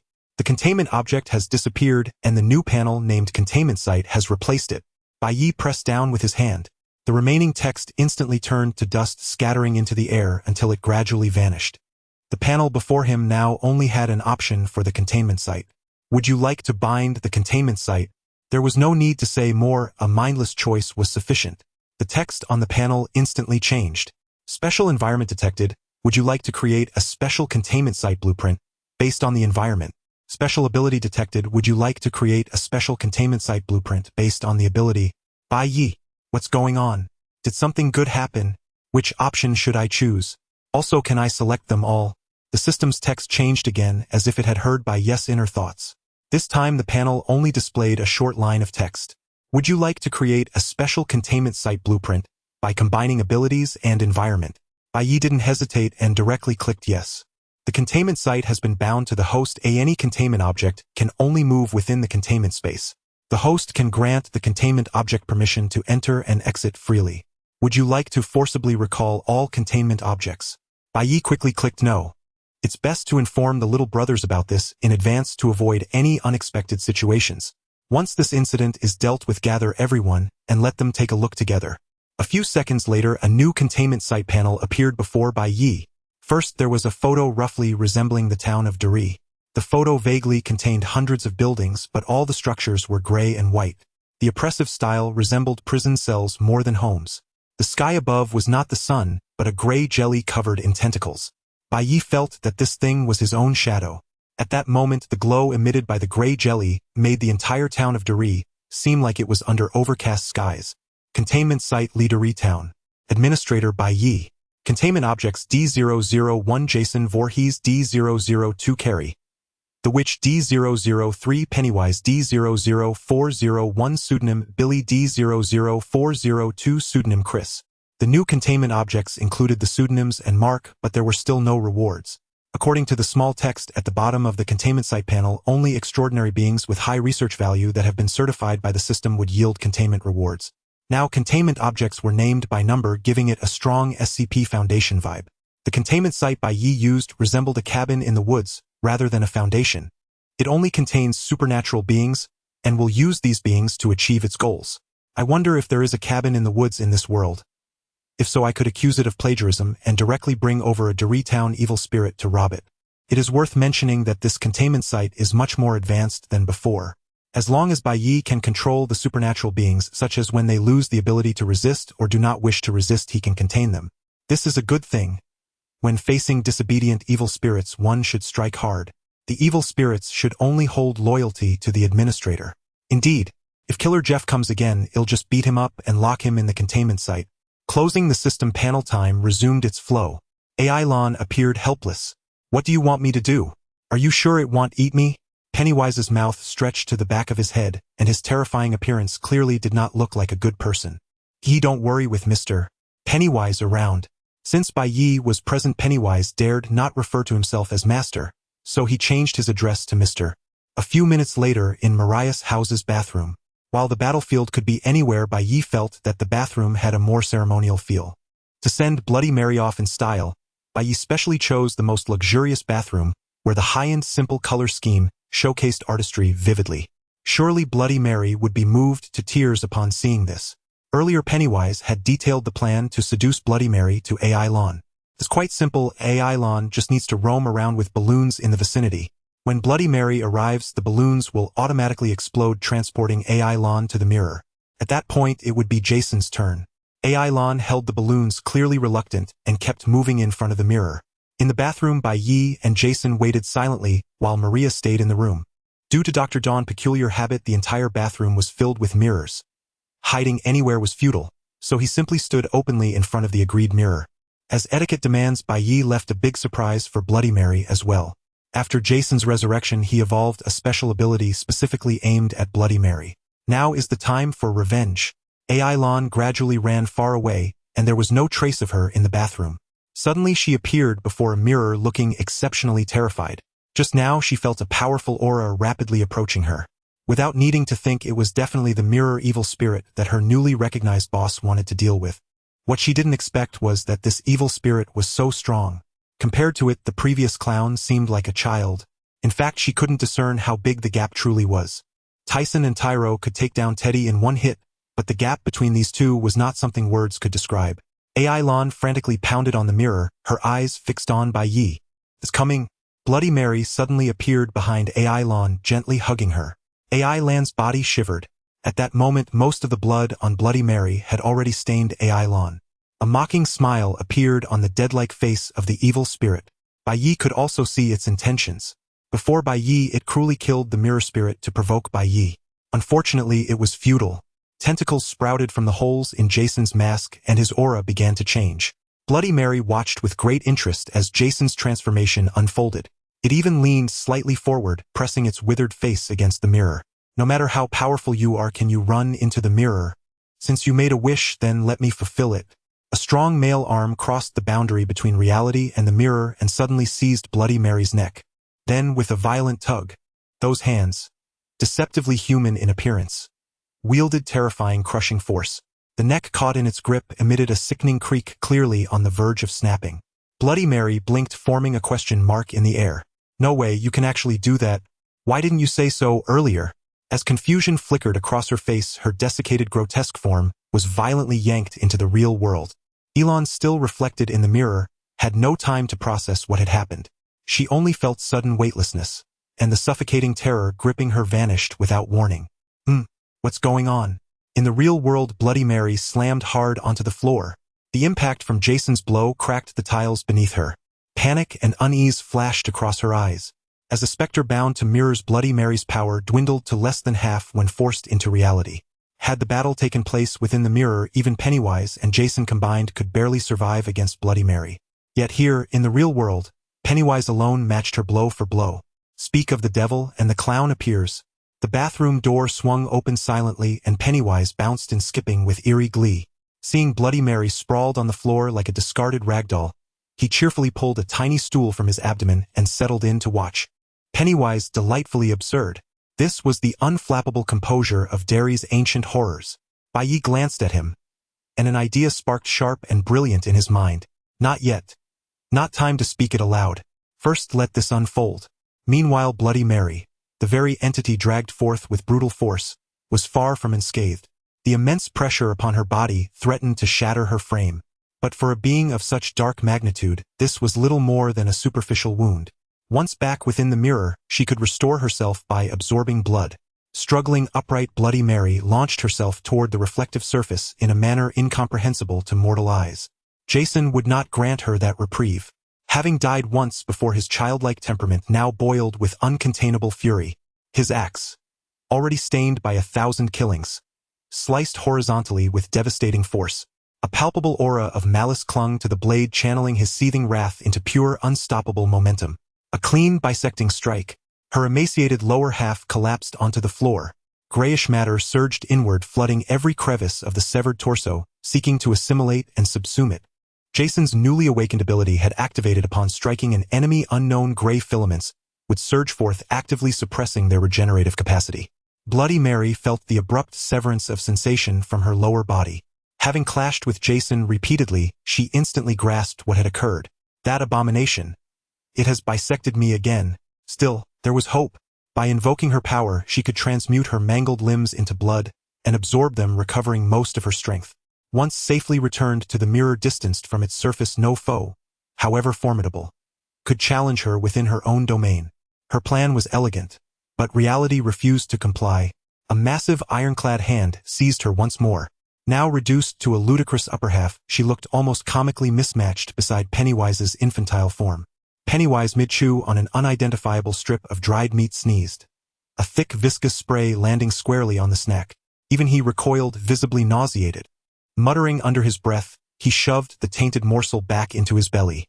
Meanwhile, Bloody Mary, trapped and desperate, repeatedly invoked her powers, straining to reanimate her severed lower half and reclaim even a fraction of her former might. Yet her vaunted blood manipulation failed utterly. Her lower body remained inert, unresponsive. She looked down. Several slender gray tendrils coiled tightly around her severed half. Upon meeting her gaze, they even waved. Playfully, almost politely. Following their origin, she found Bai Ye watching her, a faint, knowing smile on his lips. Bloody Mary? Why run away? She nearly choked on her own rage. Why did every plan unravel so catastrophically? This enigmatic man before her seemed alien. Not of Earth nor any realm she recognized. His evolution was monstrous in pace. His retinue included two horrors of staggering power. She had arrived in Derry at the peak of her strength. deliberately luring countless urban legends and feral entities to invade alongside her, ensuring overwhelming dominance. Yet now those legends hadn't landed a single meaningful blow, and she, Bloody Mary herself, had been captured. Watching those indescribable gray tendrils slither deep into her own flesh, greedily siphoning her energy, she felt the humiliating helplessness of having her very essence hijacked. Her defeated posture mirrored that of a hapless husband in a melodramatic romance. Powerless, outmatched, and yet mere seconds had passed. In that blink, the balance of power had irrevocably inverted. Elon watched the scene unfold, her expression thoughtful. After surging through anger, frustration, panic, and shock, her composure steadied, returning to the cool, collected calm she'd possessed at the outset. Though conscripted unwillingly, this alliance held unexpected promise. The man before her surpassed every conventional standard of physical allure, and his abilities were profoundly uncanny. Even across the mirror's boundary, those indescribable gray tendrils sent chills down her spine. A single second of direct gaze flooded her mind with whispering voices. Even without being a formidable entity herself, Elon understood the capacity to pierce dimensional barriers, and assault consciousness directly marked him as a being of terrifying magnitude. And then there were his subordinates, horrors of unimaginable caliber. Perhaps pledging allegiance was not merely survival, but opportunity. Would he aid her in reclaiming her body and delivering vengeance upon him? The mirror reflected reality once more. Jason still showed no mercy. His axe plunged forward again, piercing Bloody Mary's chest straight through, exiting her back in a crimson bloom. Bai Ye made no move to stop him. So long as she wasn't killed outright, all was permissible. After all, he was just a child, impulsive and unrefined. A few days' worth of video games would suffice as discipline. The axe fell once more, then again. Pennywise feigned horror, covering his eyes, but left a narrow slit, giggling softly through parted lips. Heya! Heya! Bai Ye ignored the clown's theatrics, channeling every iota of absorbed energy into the evolution of his tendrils. As previously noted, relentless escalation breeds unending exhilaration. With the upgrade complete, Bai Ye assessed the transformations rippling through his form, beginning with the most vital. His physical constitution had leapt beyond prior limits. Not only his regenerative capacity, but also raw durability and strength, both vastly enhanced. Though he lacked a sparring partner to test it, he estimated he could now withstand, even if barely, the assault of Pennywise's insectoid form. A weakened version of Jason himself, perhaps. At the next opportunity, he would test this theory against Pennywise. Second, his bond with his vassal had deepened immeasurably. Before, he could only vaguely sense whether Mark was injured, or even alive. Now a radar-like awareness bloomed in his mind. He could see Mark's precise location. With this ability, Mark would never again blunder into Bai Ye's path during missions. Speaking of vassals, previously granting Mark only a sliver of energy had yielded negligible change. Perhaps amid the coming purges across Derry, it was time to liberate him from the mocking epithet of black plastic bag. Not long after, Bai Ye hurriedly stopped Jason, urging him to cease his actions. If he continued, chopping Bloody Mary would be reduced to a fine paste. A tentacle extended, tearing open a rift in space. A scene resembling that of Delhi town appeared before everyone, though the hues within were completely different from reality. The gray sky and gray-white buildings evoked a cold and desolate silence. The nearly lifeless Bloody Mary was drawn into the containment facility, forcibly confined within a prison shaped like a house. Containment item D008 Bloody Mary. Characteristics: blood manipulation. Mirror creature can freely traverse between the mirror and reality, but is powerful in the mirror and weakened in reality. Containment progress 100. Introduction: an ancient European legend states that calling her name 3 times in front of a mirror will summon her. It's your old rival, but now it must address you as administrator. I know what you're thinking, and yes, of course you can. What? She is rebellious? Have you forgotten the curse we contained a few days ago? Lottery chances 1. Bai Ye. What am I thinking? The soul system has stopped persecuting Mark and has now turned its sights on me. However, the system's introduction can sometimes be quite useful. Since the spoon-wielding killer is also staying with me, why not utilize him to torment Bloody Mary? After dealing with the system, Bai Ye closed the panel. Time began to flow once more. Pennywise maintained a posture of covering his eyes, his body rigid with only the corners of his mouth twitching. This isn't right. How does the boss have new tricks again? What is this move? The Gate of Exile. The Alan in the mirror increasingly agreed with the notion of associating with Bai Ye. The ability to effortlessly discard a powerful evil spirit, treating it like garbage, further highlighted by Yes. Containment item D007 Alan. Containment progress 70. Introduction. Lottery chances 1. The panel popped up again, and Bai Ye couldn't help but glance at Alan, but he saw nothing out of the ordinary. Today has indeed been a bountiful harvest. Bloody Mary not only brought herself a great experience package, but also 2 lottery chances. Truly a remarkable evil spirit from Delhi town. With a slight sigh for Bloody Mary, Bai Ye closed the panel. Seeing that the matter was concluded, Pennywise's stiff body began to move. He stood up from his small stool and bid farewell to everyone. Bye, and this is Alan. I'm going upstairs to tell Mariah's parents not to mind what happened in the bathroom. Upon finishing his words, he hopped away. The bathroom was currently a mess thanks to Jason, with various items scattered across the floor, and many expensive tiles already shattered. If Dr. Dan found out, he would surely be curious about how this happened. It would be troublesome if any issue. After Pennywise left, Jason also disappeared somewhere. Alan looked at Bai Ye with a respectful expression. Sir, how should I address you? Just call me Bai. After a brief observation, Alan noticed that Bai Ye seemed to only want to use her to lure out the evil spirit. Having become his subordinate, he probably wouldn't stop her from occupying Mariah's body. If possible, she wanted to take revenge in her own way. Noticing that Alan seemed to have something to say, Bai Ye didn't rush to leave. Sure enough, Alan's expression changed repeatedly. Bai, I want to borrow Mariah's body to help her take revenge. Bai Ye looked at her with great interest. No problem. However, I will not assist you. Everything must rely on yourself. Helping Maria take revenge is a pretext. The real intention is to seize her body. As Mariah's twin sister, she is transformed into a malevolent spirit in the mirror, tempting her to exchange bodies. Alan's intentions are transparent. But that has nothing to do with Bai Ye. As long as she doesn't kill her own Pokemon. Containment item, she can do as she pleases. By the way, someone will notify you of a meeting in the coming nights. You must attend. With that casual reminder to Alan, Bai Ye returned home. He needed to check on Bloody Mary's situation in the containment facility. With a thought, Bai Ye arrived within the containment facility. On the spacious street, gray-white houses were neatly arranged. Starting from in front of Bai Ye, 8 houses were stained with different colors and had distinct styles. If there were no surprises, each colored house should represent a different containment item. The number of houses coincidentally matched the current 8 serial numbers. Bai Ye walked forward and soon arrived at the last house's door. The entire structure was drenched in blood-red hues, with blood continuously flowing down the exterior walls, dripping onto the ground and flowing back into the house. The blood, flowing in defiance of physics, looked extremely bizarre, evoking an indescribable discomfort. However, it had no effect on Bai Ye. Opening the door, he found Bloody Mary bound by numerous tentacles, her complexion ashen. These tentacles, originating from Bai Ye, had the ability to restrict within the containment facility. As the administrator and the source of the tentacles, Bai Ye could naturally control them perfectly. Thus, within the containment facility, he was an invincible presence. Upon his arrival, the previously silent Bloody Mary surprisingly began to speak. Damn! Lowly evil spirit, where is this? Her voice was not unpleasant, but it lacked fluency, likely due to her infrequent speech.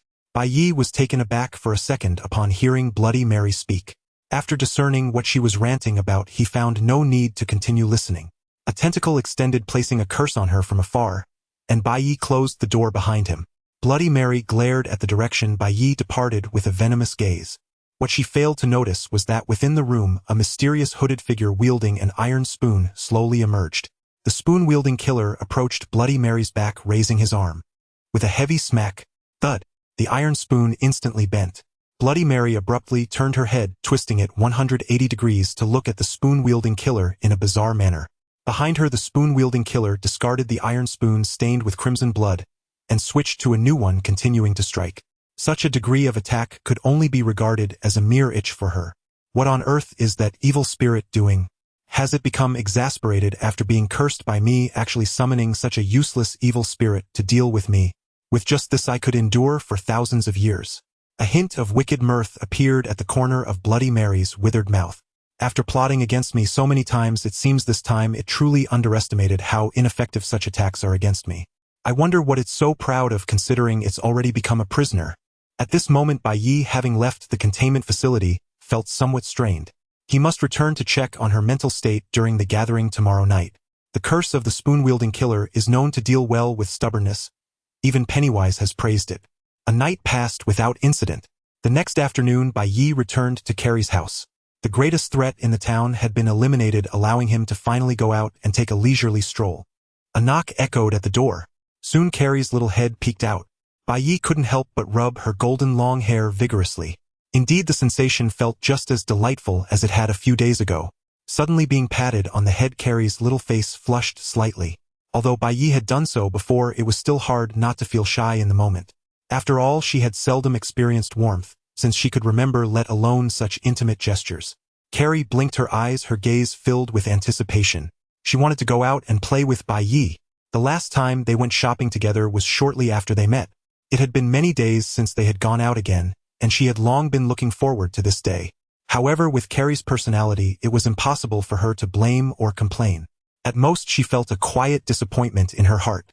Fortunately, Bai Ye had been coming over occasionally to interact with her intimately over the past few days. During the days they had known each other, Carrie had changed quite a bit. Although she still felt a bit sensitive and insecure, she had improved significantly in front of Bai Ye. "Nate, is there something going on today?" I must say, Carrie's thoughts were easy to read. Her eyes sparkled with hope, practically saying she wanted to go out and play with Bai Ye. Just so, Bai Ye had originally planned to take her out to explore the town of Delhi and buy some items at the mall. "Carrie, let's go check out the mall. It's just right to buy something for you and Jason." Carrie felt even shyer. She lowered her head, slightly unsure of where to place her hands, appearing quite flustered. "Nate, isn't this a bit inappropriate?" Since the day of the ball, Bai Ye had already spent a lot of money on her, and Carrie didn't want him to keep doing so. Bai Ye extended his arm, pulling Carrie into his embrace, gazing seriously into her eyes. Feeling the warmth at her waist, Carrie stiffened. "Carrie, be good. You are a good girl and deserve to be treated this way." Carrie lowered her head again and softly responded, "Okay." In contrast, Jason didn't have so many complex emotions. As an incredibly innocent child, he only knew that his godfather had bought him something. Jason had really liked the leather jacket from last time, and this time would surely be no different. Children always had a unique interest in buying things. From a distance, the big tree emitted a wave of excitement. Bai Ye couldn't help but glance over with a strange expression. Jason's hiding skills were indeed terrifying. If he hadn't known beforehand, Bai Ye would have thought the tree had come to life. However, in America, such things were not impossible. Recalling his scattered thoughts, Bai Ye led Carrie towards the largest mall in Delhi. The streets of the town were extremely deserted. As they walked, they hardly encountered any people, only a few officers patrolling. At least the officers in Delhi were quite dedicated. Most of the shops along the street were temporarily closed, and the few that were open had very few customers. It seemed to be due to a collective outbreak of various murder cases, prompting residents to stay at home as much as possible to avoid going out. Although it wasn't safe at home either, it still gave a somewhat reassuring illusion of safety. Inside the mall, honestly, Bai Ye hadn't had a proper date with a girl since his past life. Thus, he merely strolled around the mall with Carrie. Upon seeing some strange little trinkets, after confirming they weren't cursed items, he would buy some for Carrie. Unexpectedly, it seemed Carrie truly enjoyed this. Bai Ye took the silver-white cross and thoughtfully put it on her. As they were leaving, the saleswoman couldn't help but twitch her mouth, suppressing her jealousy, and she almost gritted her teeth while wishing the two well. Bai Ye had no choice. The lower the overall quality of the other party, the stronger the effect of the succub. "This handsome, sir, your girlfriend looks great in it." Hearing the saleswoman refer to her as his girlfriend, Carrie's face, which had already adjusted, flushed again. It was hard to imagine that something worth only a few dollars could make Carrie's lips involuntarily curve up. It was difficult to fathom what kind of treatment she had endured before. Walking in the mall, Bai Ye sensed Jason's emotions suddenly becoming agitated, and he seemed fixated on one direction. It was quite unusual behavior. Until now, Jason had only exhibited such emotions towards Pennywise. Was there something in this mall that was comparable to Pennywise? Bai Ye immediately became alert, stopping in his tracks and looking in the direction Jason indicated. Carrie curiously followed his gaze. What lay before them was indeed shocking. Although it was not as fearsome as Pennywise, it was not far off. Inside the display cabinet were neatly arranged various gaming consoles, their luxurious appearance making it hard for Bai Ye to look away. Noticing Jason's gaze fixated on a quietly placed switch, Bai Ye fell into deep thought. He called out to Jason in his mind, "Jason, do you want that gaming console?" Jason's consciousness conveyed a positive emotion. Can your hands actually press the keys on the gaming console accurately?" Jason's build was much larger than average, and a gaming console designed for normal-sized people might not be suitable for him. This time Jason didn't send any more information. He was probably stumped by Ye's question and fell into contemplation himself. Seeing him like this, Bai Ye couldn't help but sigh. The child has grown up, now he even wants to play games. If this is the case now, wouldn't he be in love with Bloody Mary in a couple of years? Since the big kid had made a request, it had to be fulfilled. Bai Ye generously bought the gaming console, and also picked up a few of the latest smartphones, preparing to upgrade Pennywise and Carrie. After purchasing the gaming console and stuffing all the items bought in the afternoon into his magical bag, Bai Ye left the mall with Carrie. Suddenly his gaze caught something and his expression grew tense. A toy store by the roadside was empty, with only a balding middle-aged owner standing behind the counter. A whole row of shelves displayed the same model of strange dolls. The dolls were quite small in size, with disheveled brown hair spread out on their backs. Their cheekbones were high-dressed in a striped jumpsuit of red, blue, and green, with an overall bib on top. Clearly this appearance could evoke the uncanny valley effect, yet it made Bai Ye's mouth twitch and involuntarily feel amused. If he wasn't mistaken, this whole batch of items should be the dolls that appeared in Child's Play. Or to put it more bluntly, it was Chucky from Child's Play. Bai Ye always felt that this series of horror films wasn't really terrifying, and it even had some comedic elements. One day, the serial killer Li Lei was cornered by the police, severely injured, and fled into a toy store. In desperation, Li Lei used a spell he had learned before to transfer his soul into a small doll living on through the body of the doll. And Li Lei took his original nickname Chucky as his new name. Chucky's abilities aren't particularly strong, and there isn't much information about its supernatural powers in Bai Ye's mind. If one had to say something, it would be that it is immortal. Every time Chucky dies and turns into scrap, it is inexplicably pulled back by the toy manufacturer of the divine being to be remade into a new doll. Then Chucky comes back to life again. It's quite incredible. Bai Ye completely cannot understand this setup. How desperate for funds must one be to take back the scrap to remake the doll? According to the timeline, the story should not have occurred yet.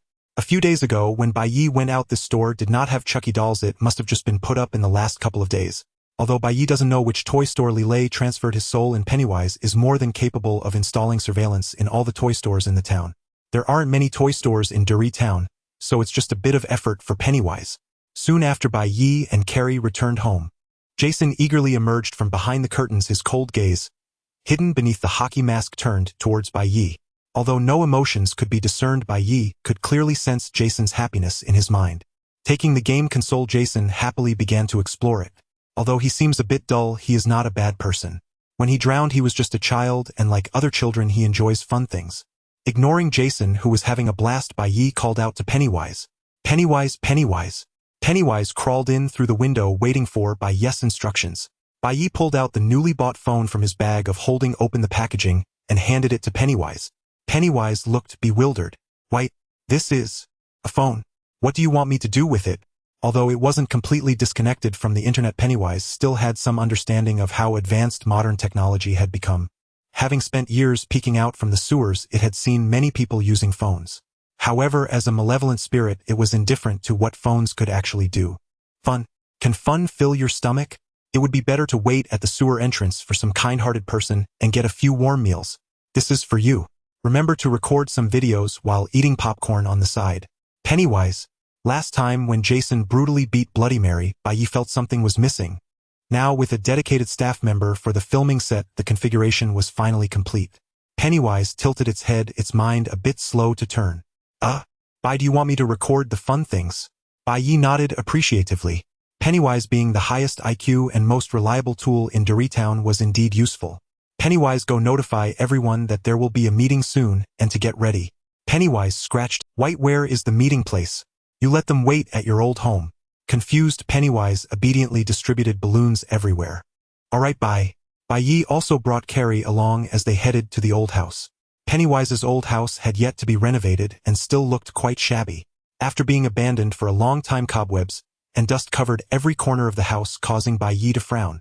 Pennywise, when you have time, could you tidy up your house? Pennywise looked at Bai Ye, then down at its own house. Okay. Bye. Half an hour later, everyone had arrived.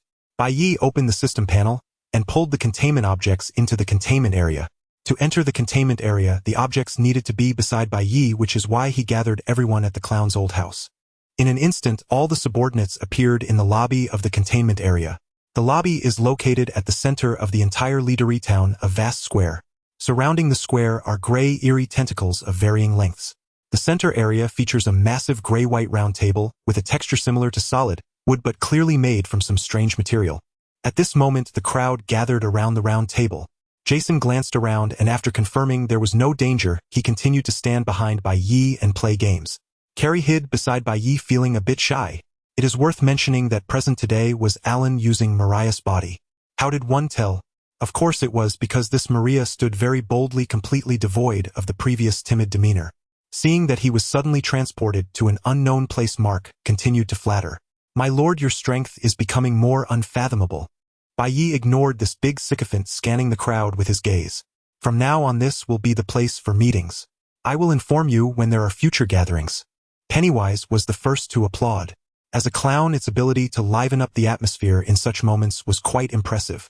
Seeing someone applaud faster than himself, Mark couldn't help but glare at Pennywise, then clapped vigorously. That damned curious clown, not only did it secretly steal my job and act with my lord, but now it's also trying to curry favor with my lord at this time.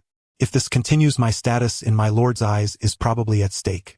If Bai Ye knew what he was thinking, he would probably sarcastically respond. You originally had no status in my heart. Pennywise, being inexplicably targeted by a gaze filled with hidden malice, scanned around but never discovered who it was. It watched Mark, who looked as if he wanted to crush his own palms, and quietly moved away. This guy seems a bit unhinged. I hope I don't get infected too.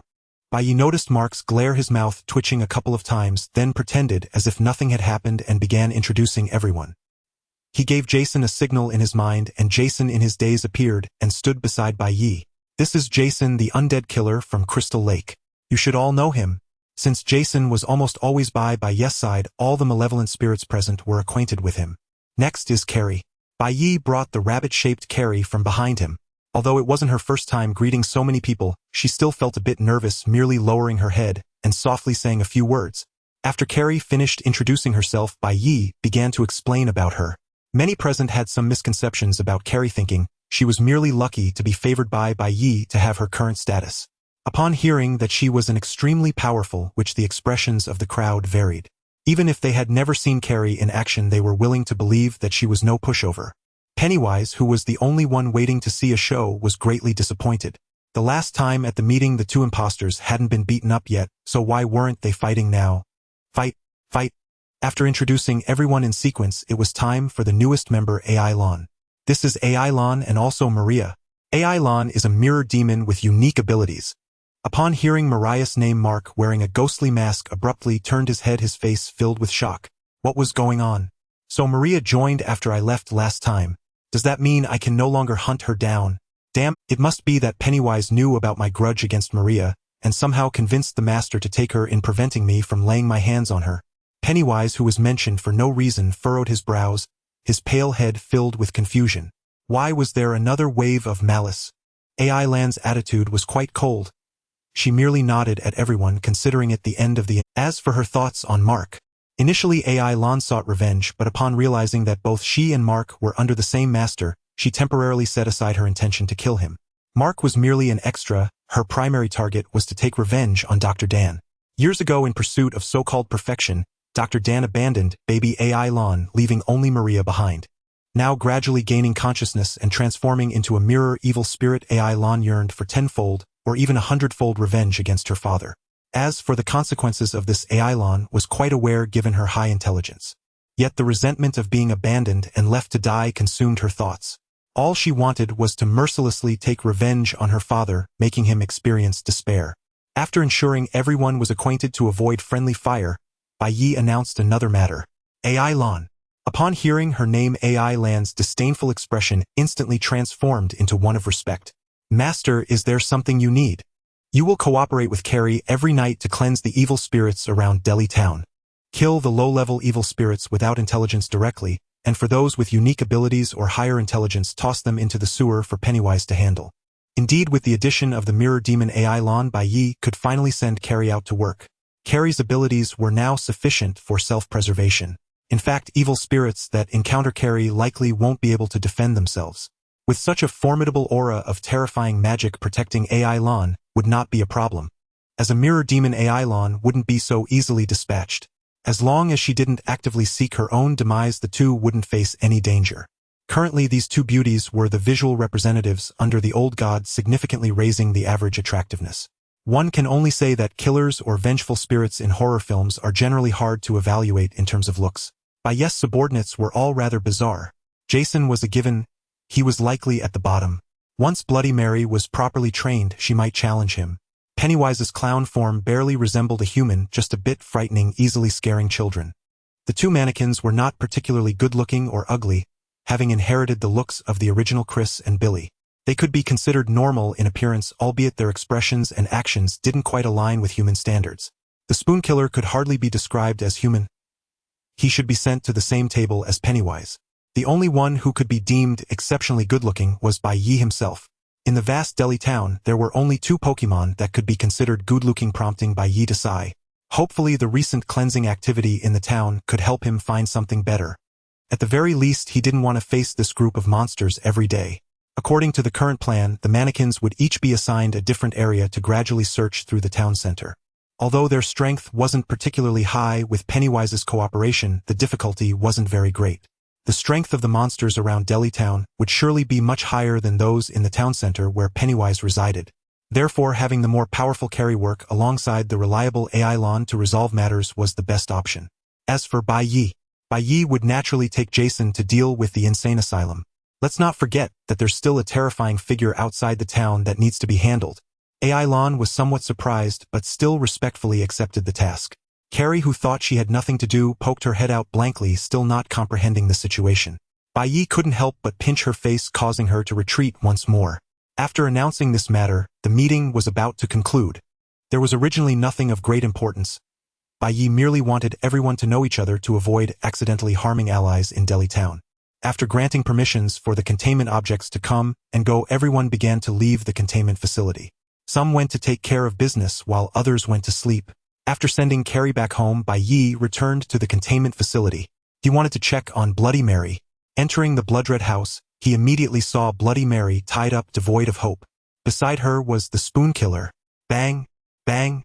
A day ago, the Spoon Killer incessantly struck at Bloody Mary. Bound tightly by tentacles, Bloody Mary was unable to use any of her abilities, not even able to make a simple resistance. Yet she felt it was of no consequence.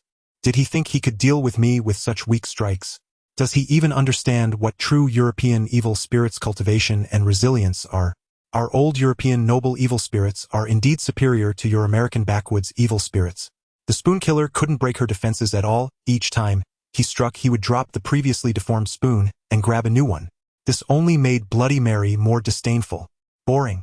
She thought Bai Ye would employ some vicious tactics as before, but it was merely a continuously refreshing iron spoon. However, this thought vanished without a trace after a few hours.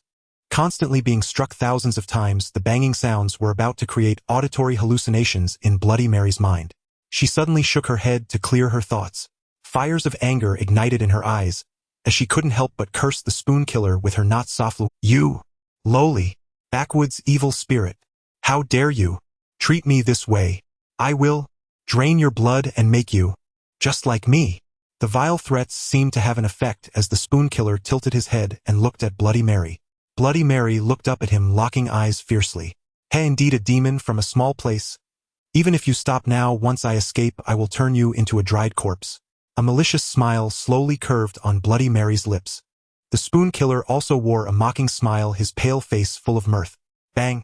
This time the spoon struck with exceptional force, enough to make Bloody Mary wince faintly as if stung by a mosquito. Bloody Mary's smile froze mid-expression, while the Spoon Killer erupted into unrestrained, gleeful laughter. Once, twice, he cycled through spoons without pause. Bloody Mary instantly flushed crimson with rage, dredging up every insult and curse she had amassed over centuries. Aristocratic European epithets poured forth in an unbroken torrent. The Spoon Killer merely watched her performance in silence, interspersing it with steady rhythmic taps. After an hour of furious invective, Bloody Mary ran dry, repeating the same phrases over and over. Her barrage followed a precise sequence, first belittling her opponent by asserting European superiority over American pretenders, then contrasting her noble lineage against rustic, uncouth specters, finally descending into raw, visceral slander. By the end of this ruthless combo, whether the Spoon Killer felt any emotional ripple remained unknown. But Bloody Mary had rendered herself speechless, utterly spent. Seeing Bloody Mary fall silent, the Spoon Killer tilted his head, his expression twisting into a grotesque, razor-edged mockery. He uttered not a word. Yet the challenge radiated from him like heat from embers. "Is that all you've got? Keep going." Unable to endure such contempt, Bloody Mary launched into another tirade. Time returns to the present. Bloody Mary no longer wasted energy hurling insults at the spoon killer.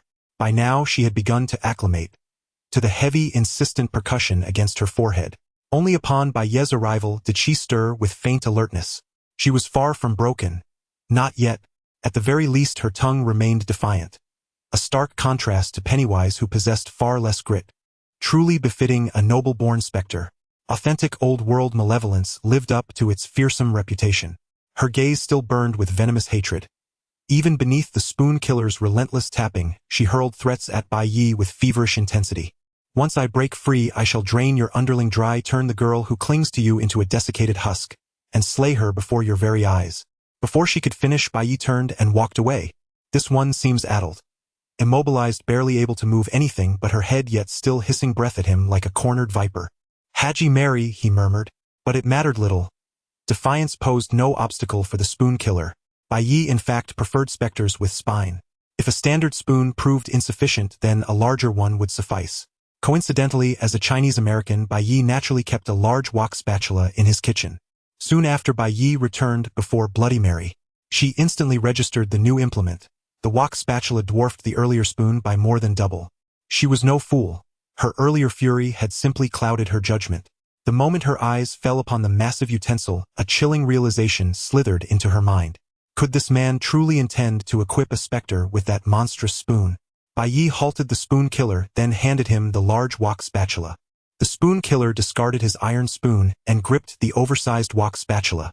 From the folds of his coat, half the smaller spoons had already transformed into identical giant spatulas.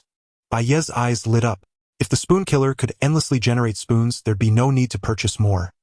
No need to swap them manually. Bloody Mary, it seemed, was in for quite the extended stay.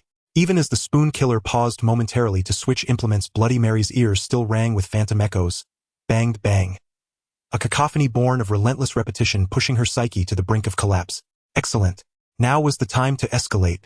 She had endured only the spoon killer's ceaseless tapping and infinite spoons. Add to that his unnerving, indestructible nature, and Bloody Mary would surely shatter, completely trembling in terror before him, perhaps even pledging absolute fealty to Bai Ye. Clutching the wok spatula, the spoon killer brimmed with anticipation, eager to test its devastating potential on Bloody Mary. Her cold, venomous gaze flickered between the two men, her thoughts impenetrable. At that very moment, the tendrils binding Bloody Mary retracted slowly back into the house. Of course, it was Bai Ye who acted. He had lifted her confinement, granting her freedom to engage the spoon killer in a brutal, cathartic slaughter. Once she'd vented her fury, another spoon killer would instantly respawn nearby. Merely imagining such a scenario was enough to unravel composure. Moreover, Bai Ye harbored no fear of containment failure. Within the asylum's walls, the structure itself functioned as an inescapable celestial prison. For any contained entity, ignoring Bai Ye was impossible and fleeing autonomously unthinkable. His own safety required no consideration whatsoever. Inside the asylum, he was omnipotent. Should Bloody Mary somehow succeed in killing him, there she'd earn the right to swear blood brotherhood with the elder gods themselves. Bloody Mary sensed the oppressive restraint vanish from her body. Her powers surged back and her flagging spirit surged anew. A cruel, predatory grin split her desiccated, mummified face. The man before her had grown reckless, daring to release her outright. She had analyzed their prior clashes. Victory had always stemmed from her opponent's subordinates, not from him. Most battles unfolded through collusion, between that nauseating clown and that terrifying specter. She knew not why that specter survived, or why its power had intensified, but it was irrelevant. What mattered was that this man himself had never truly fought. Though his tentacular ability was bizarre, Bloody Mary had personally gauged its strength, and found it unremarkable.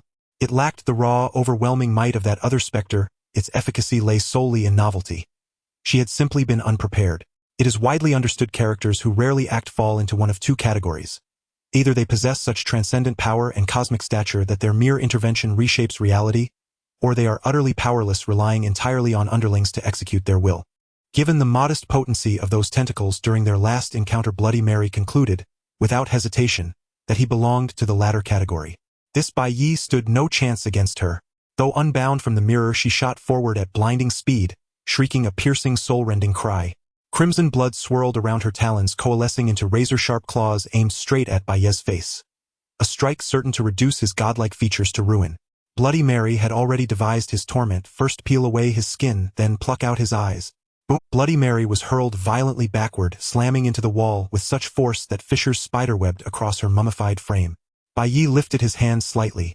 The gray tendrils still held the taut whip-like posture of impact. In disbelief, Bloody Mary dispersed her blood throughout her body, rapidly knitting her shattered form back together. Then, with the spectral grace of a vengeful banshee, she lunged again. Bai Ye sighed faintly. His tendrils lashed out once more, binding her tight, crushing her bones into pulp, compressing her into an indistinct, shapeless mass. Yet she persisted, still alive. Bai Ye did not suppress its recovery ability, resulting in Bloody Mary now suffering in pain. The tentacles imbued with corrosive power made the already thumping chaos in Bloody Mary's mind even more cacophonous. Mysterious whispers echoed in her mind, accompanied by the sound of a spoon tapping, as if someone was rapping directly in Bloody Mary's head. Bloody Mary, why didn't you say you had this power earlier? After teaching Bloody Mary the ways of humanity, Bai Ye withdrew the tentacles and left the containment facility, leaving the place to the spoon killer. That large mass of unknown substance quickly transformed into blood spheres, forming Bloody Mary's withered body. The rap that had filled her mind finally dissipated. Before she could catch her breath, the large frying spoon came crashing down on her head. Bang! The crisp sound echoed through the room. Bloody Mary shot a fierce glare at the spoon killer, unable to suppress her murderous intent. If I can't take care of that brat, how could I not deal with you? At the moment the large frying spoon struck down again, a flash of bloodlight swept across. An arm covered in black clothing shot up, instantly causing the large frying spoon to fall to the ground. Beneath the right shoulder of the spoon killer, there was nothing left, only black liquid slowly dripping from the gap. Bloody Mary attempted to absorb the spoon killer's blood, using her blood manipulation ability. Her expression suddenly turned to confusion. What's going on? This sinister creature clearly dropped blood, so why can't I manipulate it? The spoon killer with a severed arm showed no expression. He raised his left hand, picked up the large frying spoon from the ground, and slowly charged toward Bloody Mary. The speed of this old lady crossing the street was practically like delivering a head. Bloody Mary didn't even need to be particularly cautious. She casually pulled the blood into thin strands, weaving through various parts of the spoon killer's body. 1 second later, numerous fine lines appeared on the running body of the spoon killer. Soon after, countless streams of black liquid erupted from the fine lines. Bang! Accompanied by the sound of a solid liquid mixture hitting the ground, the spoon killer collapsed instantly. At this point, he had turned into a mixture of countless unknown pieces and a large puddle of black liquid. Bloody Mary tried to absorb again, but still couldn't sense any blood. Just as she disdainfully turned to escape the house, the large frying spoon struck her again. Bloody Mary, what's going on? Bloody Mary transformed into blood and quickly distanced herself from her previous position. She looked back, and the previous rotting flesh and liquid had vanished. In its place stood a mysterious, sinister figure dressed in a hood, wielding a large frying spoon. It was the spoon killer. He resurrected. Bloody Mary couldn't believe her eyes. This sinister creature from Delhi town was more bizarre than the last to an unimaginable extent. The previous foolish giant with a cleaver had his heart ripped out by me, yet he was still alive and had even evolved into a new form. A seemingly harmless, cowardly little girl possessed a terrifyingly massive amount of magical power that could defeat me in almost no time. The leader of these two pretends to be weak, just to slap me in the face at this moment and watch me make a fool of myself. Now another comical ability sinister creature has appeared, and he actually possesses immortality. No, that's impossible. Bloody Mary has roamed Europe for hundreds of years, traversed many countries, and conducted business globally, yet she has never encountered any form of immortality. The only one that could barely be considered immortal was that mysterious woman seen in Neon Country, with an enchanting face and an aura that could only be described as extraordinary. Such a terrifying ability of immortality could not possibly exist multiple times in the same world. The sinister creature before her simply could not have such immortality. Bloody Mary activated her abilities once more and ruthlessly slaughtered him. This time she not only split the spoon killer into thousands of pieces, but also twisted his large frying spoon into an unrecognizable shape. After finishing, Bloody Mary looked down at the ground with satisfaction. This should ensure that he won't resurrect again. She walked towards the door. 1 step, 2 steps. Bloody Mary suddenly turned around. A large puddle of unknown mixture lay quietly on the ground, and even the frying spoon was obediently placed there. Very good, it's still here. Bloody Mary walked towards the door with ease. A few steps later, she felt something was off and turned back again. The pieces of the spoon killer were still lying there. Bloody Mary secretly sighed in relief. Just as she was about to reach the door, she couldn't help but glance back once more. The empty room was as tidy as new, and the smooth floor was even suitable for lying down and sleeping. Very good, it's still here. Bloody Mary turned to look at the door. Suddenly she realized something was amiss. Where's the hero fragment of that sinister creature? Gone? She suddenly turned around and looked back at the room. This time she could no longer see the full scope of the room. A man in a hood dressed entirely in black stood behind her, nearly blocking her entire line of sight. The spoon killer tilted his head, grinning wickedly, and pulled out a large frying spoon from his perfectly flat clothing. The ordinary outfit showed no bulges yet. He managed to extract a gigantic frying spoon from it. Bloody Mary went dark before her eyes. Meanwhile, Bai Ye back at home opened the system panel and began to draw lots. The 2 blind boxes previously dropped by Bloody Mary and Alan had yet to be drawn. If it weren't for seeing Bloody Mary, he would have almost forgotten about this matter. Accompanied by a burst of colorful fireworks, the surprised boxes exploded twice in succession, revealing 2 pieces of information on the system panel. Skill mirror physique description, a unique ability of mirror-based sinister creatures, allowing them to traverse between mirrors and the real world. When someone nearby recites your name in front of a mirror, you will feel a sense of connection. I think you could try drawing a blood manipulation ability to replace Bloody Mary as a local sinister creature in old Europe. We are the authentic Great British Empire, and the country bumpkins are not allowed to utter my name. Item almond water description, an item stolen from a homeless man's pocket by the system, seemingly quite common in some places. It can cure minor ailments and restore sanity, stabilizing your mental state. By the way, do you really dare to try such a 3-no product? The acquired skill quickly turned to ashes reflected on the system panel. In reality, a strange can of liquid appeared on the table in front of Bai Ye. Looking at the origin of the almond water in the system description, Bai Ye's mouth twitched. This thing must have come from the back room. I hope this world doesn't have a back room, otherwise Bai Ye really fears accidentally crossing into it and not being able to return. Getting a can of this thing from a wanderer in the back room is truly wicked. Silently praying for that unfortunate wanderer to live a little longer, Bai Ye picked it up and examined it. The overall size isn't small, slightly larger than a soda can, but there is no production date or label on it.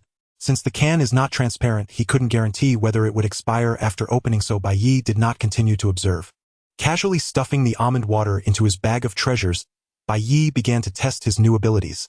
Entering the bathroom, he faintly sensed a mysterious connection between himself and the mirror. He reached out a hand, tentatively touching the surface of the mirror. Good, the mirror felt very smooth.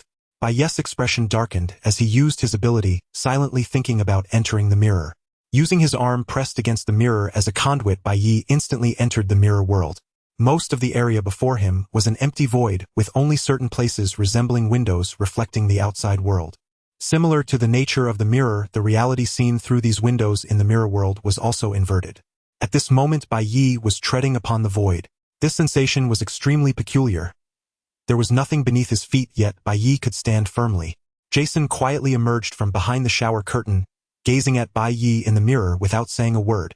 Bai Ye looked at Jason, who was standing there in a daze, and found him quite adorable.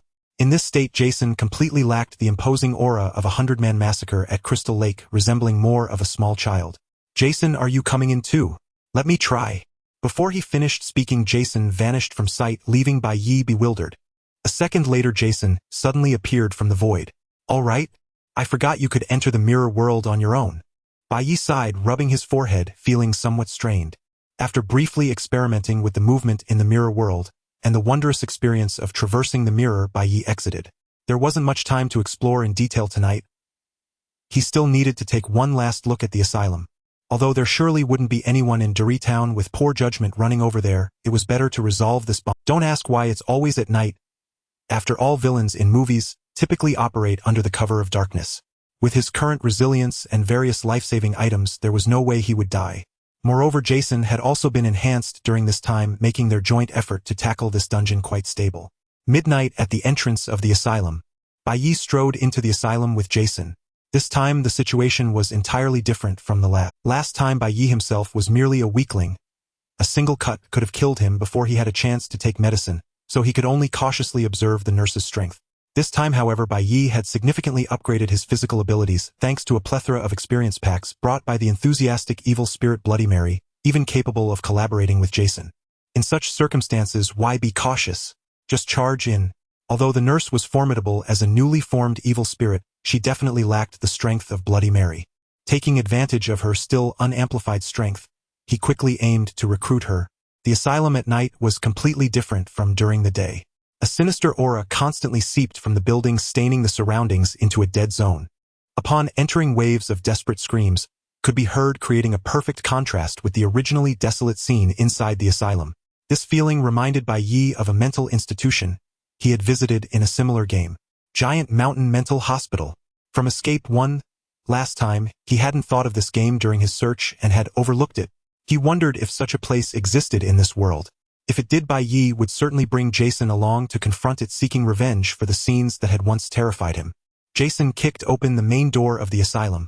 The remnants of once heroic fragments had decayed and begun to stink. Scarlet liquid had dried up all over the hall, turning black. Fortunately, the situation here was not that unbearable. Due to the deathly atmosphere within the asylum, even flies and mosquitoes wouldn't generate. As long as he overlooked the strange sensations beneath his feet, it was actually quite manageable. The nurse was still standing in the center of the hall, idling. Her strength was not much different from the last time. A few days was not enough for her to grow significantly. Upon seeing her old foe arrive, the nurse instantly vanished. Once again, the familiar raspy breaths echoed. The nurse appeared before Jason, her razor-sharp bone cutter slashing toward him. Strange tentacles sprouted from the holes in Jason's hockey mask, his aura turning bizarre as he raised the blood-stained family heirloom cleaver, countering the nurse's attack. Cthulhu form activate. Bai Ye also extended his tentacles, casting a layer of whispering debuff upon the nurse. The nurse's mind was already filled with various negative emotions and deathly energy, her consciousness in utter chaos, leaving only her instinct to kill. Now, coupled with the incessant whispers, her awareness became even more frenzied and chaotic, significantly increasing the cooldown of her teleportation ability. The source of her teleportation ability was the guard Spencer within the asylum. After killing Spencer, she seized his powerful and ferocious dying breath. By channeling this energy, the nurse could continuously traverse the spirit realm and teleport multiple times. However, this ability was not without limits. Each time she channeled energy, her mind would grow weary. Based on the previous encounter with Jason, she could only use it 3 to 4 times in a row before falling into a dazed state for several seconds. Right now, she could manage at most 1 to 2 uses. The raspy breaths returned, and the nurse suddenly vanished before Jason, causing his cleaver to swing at empty air. Jason felt a bit angry. He hadn't hit her last time, and now he couldn't hit her again. Immediately after, the nurse reappeared behind Jason, her bone cutter slashing fiercely at his back. Unfortunately, there was still Bai Ye on the field. He had been waiting for the nurse's teleportation cooldown. Logically, she should be exhausted after this use. Tentacles quietly wrapped around the nurse's graceful form, slowly tightening. The ensnared nurse sensed something was off, but her mind was already in disarray, needing a few seconds to recover. In those few seconds, Bai Ye extended his tentacles into her body. Absorb. A massive influx of death energy and negative aura surged into Bai Ye's body. As the energy passed through the tentacles, all the unclean energy was purified and transformed into pure energy, entering Bai Ye's body. Meanwhile, some information also flowed into Bai Ye's mind. Most of the content was the same as what Bai Ye already knew, but a particularly unusual segment caught his attention. Before Miss Sally erupted, she had heard deep whispers not belonging to this world.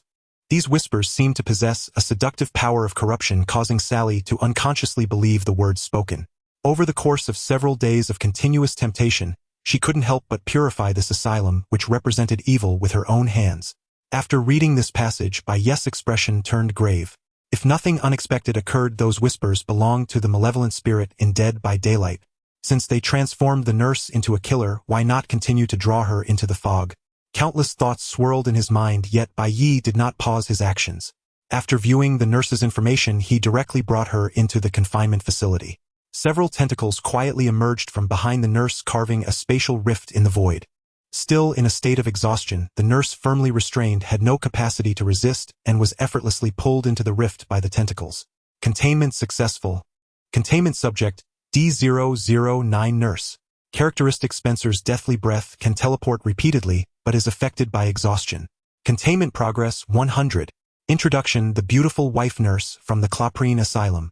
After enduring the bleak low-wage night shift life, she was finally persuaded by the mysterious whispers from the fog, purging the entire asylum with her own hands. Her power is extremely formidable, and at least for now she is very useful to you. Also, are you really not worried about being hunted down for stealing her from that guy? Lottery chances 1. The tentacles flailed wildly for a few seconds before reluctantly pulling the spatial rift away. Bai Ye also took Jason to see the newly contained nurse. As for being hunted down by evil spirits, well, it's already been done. Feel free to come find me by Huang Mao Yi. Inside the containment facility devoid of any anger, the gray-white house next to the crimson blood room was stained with strange colors. Bai Ye pushed open the door and immediately saw the nurse inside. Like a forced containment of Bloody Mary, she was entangled by the gray-white eerie tentacles all over her body. These tentacles perfectly suppressed the nurse's teleportation ability, rendering her unable to escape. Even though the brutal instincts within her body made her desire to kill, she could only remain quietly in the center of the room. Observing the now docile nurse, Bai Ye pondered how to restore her sanity.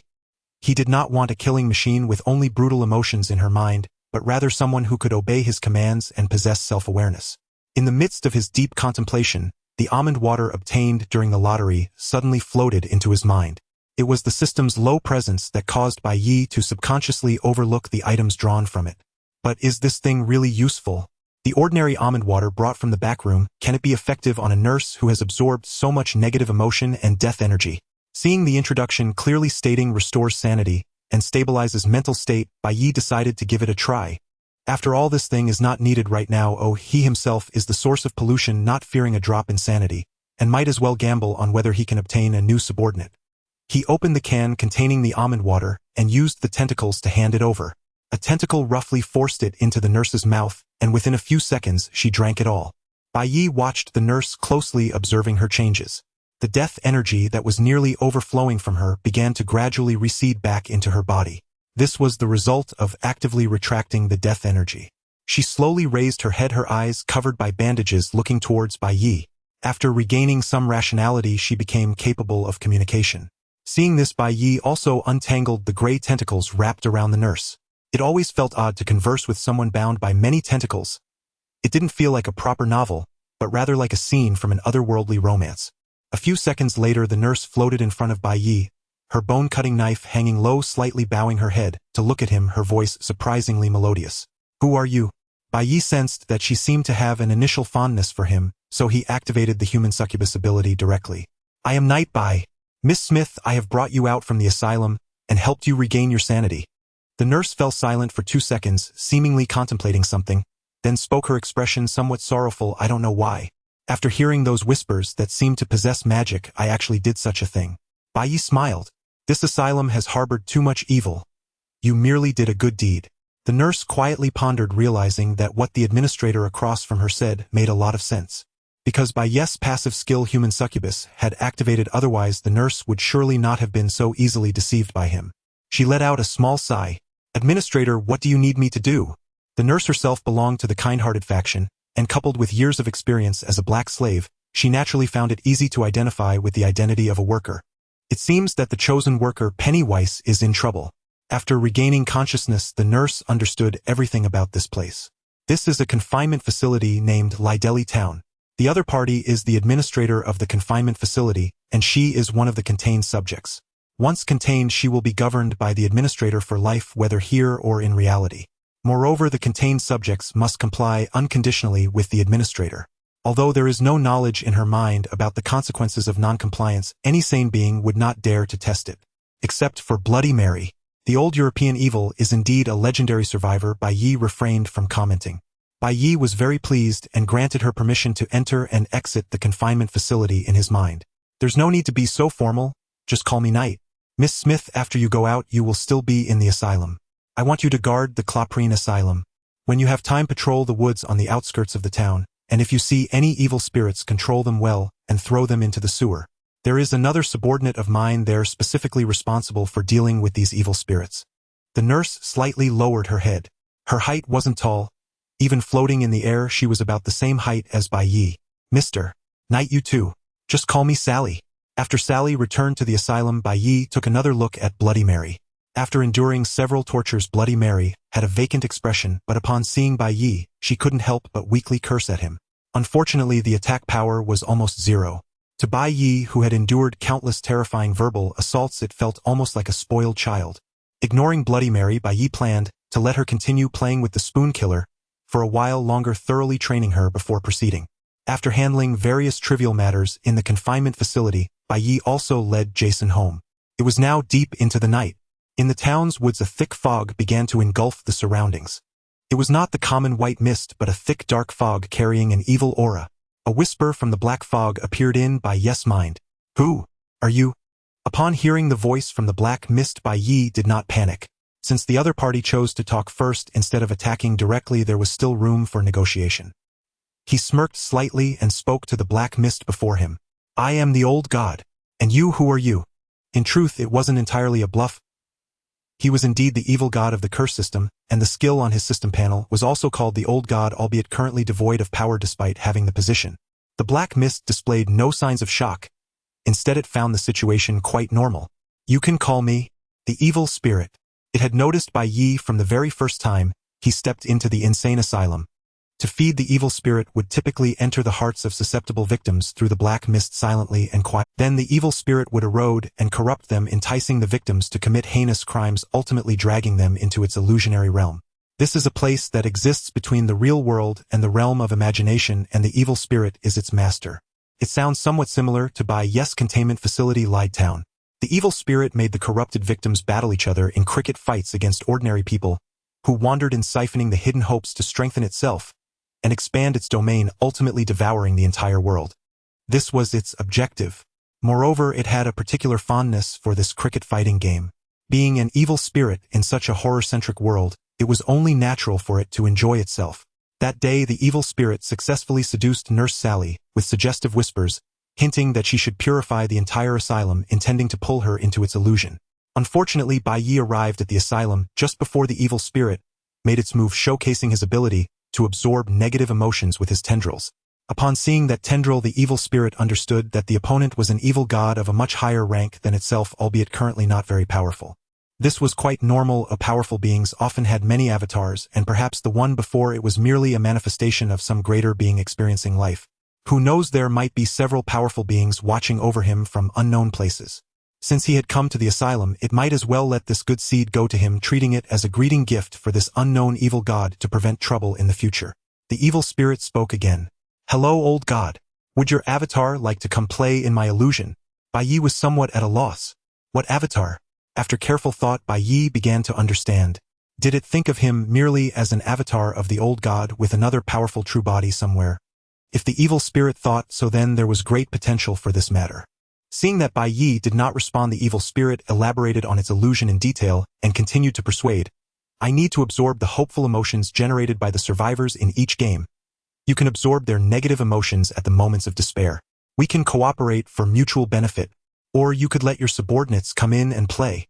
Bai Ye was very curious. Why should I cooperate? Absorbing negative emotions could only yield a trivial amount of energy for Bai Ye. Playing dozens or hundreds of games wouldn't compare to simply finding a wild evil spirit outside and devouring its energy. The nearly solid black mist ceased its turbulence, and the evil spirit remained silent for a long while before slowly expressing its woes. "Talented killers are truly scarce. That little nurse was able to purify the whole asylum only because I frequently induced her. I had planned to pull her into the illusion that night." Although the latter part was left unsaid, Bai Ye understood its meaning. The evil spirit had intended to gift her to itself upon realizing Bai Ye's presence. Currently, the job market was quite bleak. The evil spirit had been lurking for months, just to find a decent talent like Nurse Sally in the entire country. But unfortunately now she was entangled with the old god. The evil spirit felt helpless. There were plenty of ordinary criminals and humans, but none of them were useful. Survivors with high potential were entirely different from ordinary people. The hope they provided was not comparable, and they could endure many more games. If ordinary people cannot provide even 1 unit of hope before losing their soul, survivors can offer upwards of 1,000 units. It's simply not on the same scale. The survivors it caught were of a caliber that was incredibly rare, taking ages to find one. The same went for killers. Finding someone with special abilities who could easily be seduced was akin to climbing a mountain. It couldn't forcibly take away an evil spirit that already possessed abilities. It could only gradually nurture them in the real world, establishing a connection before bringing them into the illusion. Thinking about how others were lurking near the asylum every day, while the peach had been plucked by itself, Bai Ye's handsome face turned slightly red. Fortunately, it was night and no one could see. "I have something to attend to now. I'll find you again after I'm done." The black mist before him continued to swirl, and the evil spirit extracted a mass from it. "Absorb this, and then you can enter my illusion. I hope we have a pleasant cooperation, old god." Without hesitation, Bai Ye grasped the black mist and instantly refined it. No, that was wrong. It should have extended its tendrils to greedily absorb it. As the old god, there was currently nothing that could possibly harm him after going through the tendrils transformation.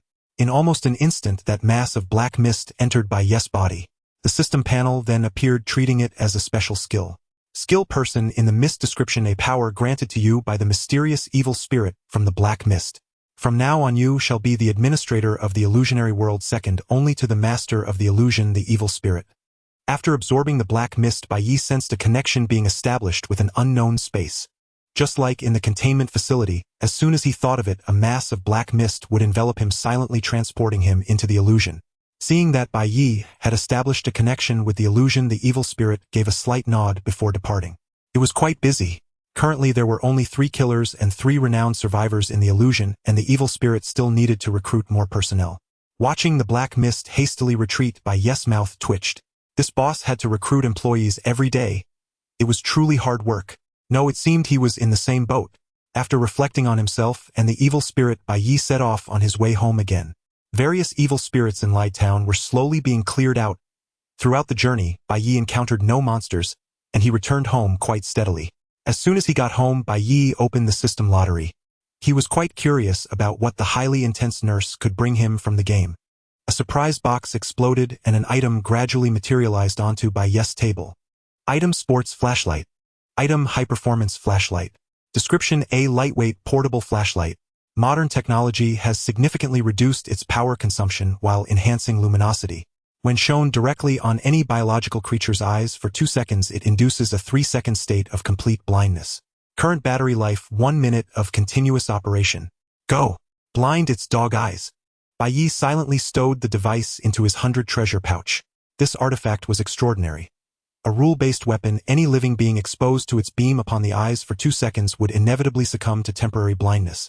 Utterly astonishing. It is universally understood no rule-based weapon is ever weak. Then, might it be worth testing on Pennywise? Deep within the sewer, Pennywise, having just devoured a dim-witted humanoid aberration, paused puzzled. It absent-mindedly scratched its head, dismissing the faint creeping chill at its back, and resumed browsing online for clown-related lore. It had not realized earlier, but now, having engaged with it, it found this device called a smartphone genuinely intriguing. Only after going online did the great Pennywise learn, much to its fury, that countless imposters were brazenly slaughtering under the clown moniker. Were it not for Pennywise's fear of returning home only to find its lair usurped, it would have embarked on a continental tour across America, ensuring the name Pennywise echoed from coast to coast. The following noon, inside a house in Derrytown, a suave, handsome man conversed with a black street youth. The man was Mr. Risen, owner of the villa. Though the surname was rare, even across America, his life remained unremarkable. Each day unfolded identically, commuting to work, chatting with friends, and decapitating people with his scythe. To him, severing heads was the finest pastime during moments of tedium, especially those of exceptional beauty. The more striking their features, the greater his delight. Such vermin had no business being inside his home, yet this one had foolishly stumbled straight into his path, leaving no choice but to eliminate it. The young black man was a local thug Risen had encountered by chance on the roadside. At the time, Risen had been walking home when the youth blocked his way, demanding money. After cheerfully surrendering every dollar, he carried Risen, extended an unimaginable invitation to visit his home and receive special hospitality. Any rational person would have sensed something deeply amiss. Yet this youth possessed no caution whatsoever, mistaking Risen for a meek, easily intimidated target, and eagerly followed him home. Now seated opposite, the youth burst into raucous laughter, slapping his thigh as if hearing the wittiest joke imaginable. "Hey bro, you're hilarious. Why haven't I met you sooner?" They had conversed nearly an hour. Throughout, Risen's charm and refined wit had steadily eroded the youth's vigilance. The youth even believed Risen was his soulmate, and resolved to visit frequently, declaring the villa his. Mr. Risen smiled gently, then made a seemingly casual request. "Franklin, please turn around and close your eyes." Franklin, trusting him, completely obeyed without hesitation. His lips still curved upward in anticipation of some delightful surprise. "Hey Risen, do we really need such theatrics between us?" Risen, of course, would not disappoint. From a concealed drawer in the table, he withdrew a harvesting scythe. Its blade long stained a deep rusted crimson, and caressed it tenderly. After over 10 seconds passed with no movement, Franklin grew faintly puzzled. Yet lacking any real intellect, he still harbored no suspicion. Merely kept his eyes shut and asked, voice light, "Risen, is it ready yet?" His question went unanswered. In a flash the scythe slashed across his throat, spraying arcs of vivid crimson. Thud! A sphere bearing an expression of bewilderment struck the floor, and rolled once before coming to rest. Mr. Risen calmly placed it into his subterranean storage chamber. A degenerate who lived off drug addiction, ice abuse, and extorting passersby. His death would stir neither grief nor inquiry. Gazing upon the wall lined with trophies, Risen felt profound satisfaction. The accumulated resentment and malevolent aura from countless killings had undergone a profound transformation, granting him a physique of terrifying potency and a body whose physical resilience surged exponentially. In a nearby sewer, Pennywise froze mid-thought. It had sensed the emergence of a new aberration, and one located squarely at the town's heart, well within its claimed domain. Detecting an intruding aberration upon its territory, it hastened to investigate. By tradition, such entities were simply consumed, yet circumstances had changed. Its sovereign Bai Ye had explicitly decreed aberrations possessing unique abilities or elevated intelligence were to be reported, not eliminated. Pennywise thus needed first to assess the situation. A crimson balloon drifted silently past the window pane. Through its translucent surface, Pennywise observed the man within with perfect clarity. The man's physique far surpassed that of ordinary humans. Though not quite matching Jason or the axe murderer, he rivaled Pennywise's standard form in raw physicality. One must never underestimate human physical potential in lesser American towns. He would qualify as a sovereign aberration, ruling his own fiefdom. Had Derry lacked the ancient god Bai Ye, this man would have carved out dominion even here. Pennywise's amber-hued, malevolent pupils flickered faintly. A rare murder-mad aberration, unlike the ghost-faced one who did not qualify. Mark had slain only a handful of innocents before drawing Bai Ye's attention, barely earning the title of murderer, let alone murder-mad. The chasm between madness and murder-madness was not one of degree, but of kind. To ascend to murder-mad required both singular opportunity and exceptional capacity. Such a rarity warranted Bai Ye's personal judgment. 10 minutes later, Bai Ye sat upon Carrie's sofa. Beside him, Carrie's cheeks flushed faintly. Pennywise stood humbly before him, delivering its report. Bai, a native of Derry, has ascended into aberration. And not just any aberration, a rare murder-mad. Calming the restless Jason lurking behind the curtains, Bai Ye asked curiously, "Ascended? Are many aberrations born through ascension?" Pennywise tapped its temple lightly, with a finger searching for the precise phrasing. After a pause, it settled on the words, "Well, though aberrations come in myriad forms, most arise spontaneously, like Elon or pseudo-humans. Others are once human, having slaughtered numerous sentient beings. They accumulate overwhelming resentment and malevolent chi. Then, given the right confluence of fate and opportunity, transmute naturally into aberrations. These are known as murder-mads." Bai Ye fell into quiet contemplation.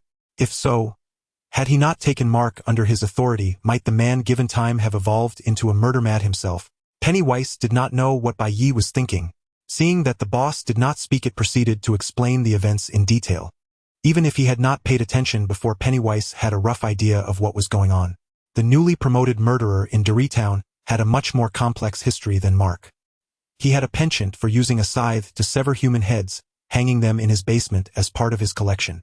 Taking advantage of the opportunity presented by the strange tales attacking Derrytown, he hunted freely at night. It was unclear whether it was his extraordinary luck or some other reason. After so many days, he had not even seen a single supernatural creature, and some of the crimes committed by the strange tales were inexplicably attributed to him. Residents spoke of his story, and more people feared him. Coupled with the resentment brought by countless severed heads, he swiftly ascended from an ordinary person to a malevolent spirit. The scythe murderer. Until now, no ordinary person in Derrytown had ever transformed into a malevolent spirit through murder. Seeing such a rare murderer, Pennywise naturally dared not take it upon himself to kill. Who knows if the boss wants Jason to keep him company, or if he should notify him first and let the boss decide. After listening to Pennywise's narration, Bai Ye sat up and called for Carrie to prepare to leave. Jason quietly followed them. The little boy Jason also wanted to find a few good friends. Unfortunately, until now, not a single kind-hearted person had been willing. The last axe murderer was out of touch and unwilling to be friends with Jason, resulting in a lonely death, with even his corpse disappearing from the world. Bai Ye was quite curious about how this scythe murderer would choose. Shortly after, Bai Ye brought Carrie to the residence of the scythe murderer. He gently knocked on the door of the house. With a creak, the door opened, revealing a handsome young man inside. Although he was decent, he still fell short compared to Bai Ye.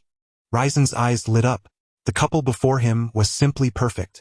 The girl had an exquisite face, a rare beauty. The man appeared as if descended from the heavens, his temperament extraordinary. Was heaven here to favor me? Just after encountering a nauseating dark object, now 2 exquisite artworks come my way. Triggered the safety mechanism. Before Bai Ye could speak, Risen hurriedly invited the two inside. Bai Ye raised an eyebrow in surprise and sat down on the sofa with Carrie without hesitation. Carrie obediently leaned against Bai Ye, her small face slightly flushed. Risen, following closely behind, stiffened his expression and slowly closed the door. He walked to the opposite side of the two and sat on another sofa. The previous sofa was covered in filthy blood, which Risen had taken away for disposal. Bai Ye got straight to the point and spoke first. I am the Lord of Duri Town, the god of old. Submit to me or die. After saying this, he extended his tentacles, releasing his full pressure. This method was quite gentle. After all, the fellow before him had not offended Bai Ye, and was a genius who had risen from an ordinary person to a malevolent spirit, not warranting forced containment. Bai Ye had always been very lenient towards talented individuals, especially those high IQ geniuses like the one before him. As long as the other party was willing to abandon the darkness for the light, they would become valuable subordinates of the god of old with the potential to become allies in the future. But if they refused to be loyal, then they could refer to the axe murderer. The pollution emitted by the tentacles was difficult for even malevolent spirits to fully resist, let alone someone who had just ascended to being a murderer. The moment Risen saw Bai Ye's tentacles, his mind was filled with whispers of unknown languages. The tentacles before him seemed to lack form. They could be seen with the naked eye but defied description in terms of their appearance. The combination of these factors caused Risen to involuntarily kneel weakly on the ground.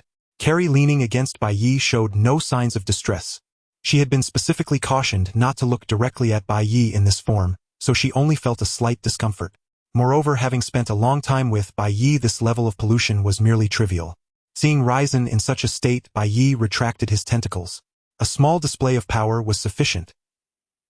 He did not intend to truly kill this malevolent spirit. After a long while, Risen finally regained his composure. He slowly straightened up, respectfully bowing to Bai Ye. I am willing to submit to you, my lord. Please call me Mr. Scythe from now on, a name I have given myself. System notifications popped up at the right moment. Containment object, D010 Mr. Scythe, perhaps because he was not a well-known horror figure from the original world. Mr. Scythe did not receive a containment reward. However, like others, a dedicated residence appeared for him in the containment area. Bai Ye nodded slightly. A clown will come to find you shortly. That is one of my subordinates. He will be responsible for notifying you of various matters. Mr. Scythe did not pay much attention to this. What he was more concerned about was another point. Does your subordinate also possess the same murderous nature as I do? Bai Ye felt somewhat gratified and quickly called Jason. Was Jason finally going to have a good partner? As fellow murderers, they were sure to have much in common. Suddenly, a tall figure darted out from behind the curtain. Its speed was so fast that Mr. Scythe did not even have time to react. Even among murderers, the gap could be unimaginably large. In less than half a second, Jason arrived beside Bai Ye, silently guarding him. Upon sensing the much stronger murderous aura emanating from Jason, Mr. Scythe grinned. Mr. Scythe grew up in Duri Town, his handsome face marking him as a striking second-generation rich kid. His peculiar and twisted hobby was to use a scythe to sever human heads. That violent sensation fascinated him. In his own words, this was art. And art needs communication. As a result, he was eager to constantly engage with his peers, appreciating their expressions during violent killings. Mr. Scythe originally wanted to have a discussion with that ghost-faced killer, but recently the ghost-faced killer seemed to have stopped committing crimes, leaving him at a loss as to where to find someone, which made him very disappointed. Until today, finally a proper veteran murderer had come to impart his artistic wisdom. Jason, Mr. Scythe rushed in front of Jason, chattering incessantly about various unpublishable thoughts and images, but Jason remained motionless, not even uttering a word. Carrie, listening beside them, widened her eyes and instinctively grabbed Bai Ye's hand. Bai Ye's mouth twitched slightly. It was hard to imagine that these were words spoken by a human. Observing the calm and composed demeanor of the elder Jason, Mr. Scythe admired him even more and wanted to continue the discussion. Sensing the situation was turning dire, Bai Ye coughed twice to interrupt his spell, and quickly took Carrie and Jason to flee. If they didn't run now, Jason would likely be entangled by this guy for the entire night. It was already nightfall. As Bai Ye returned home, several oddly shaped beings barely recognizable as human appeared on the outskirts of Duri town.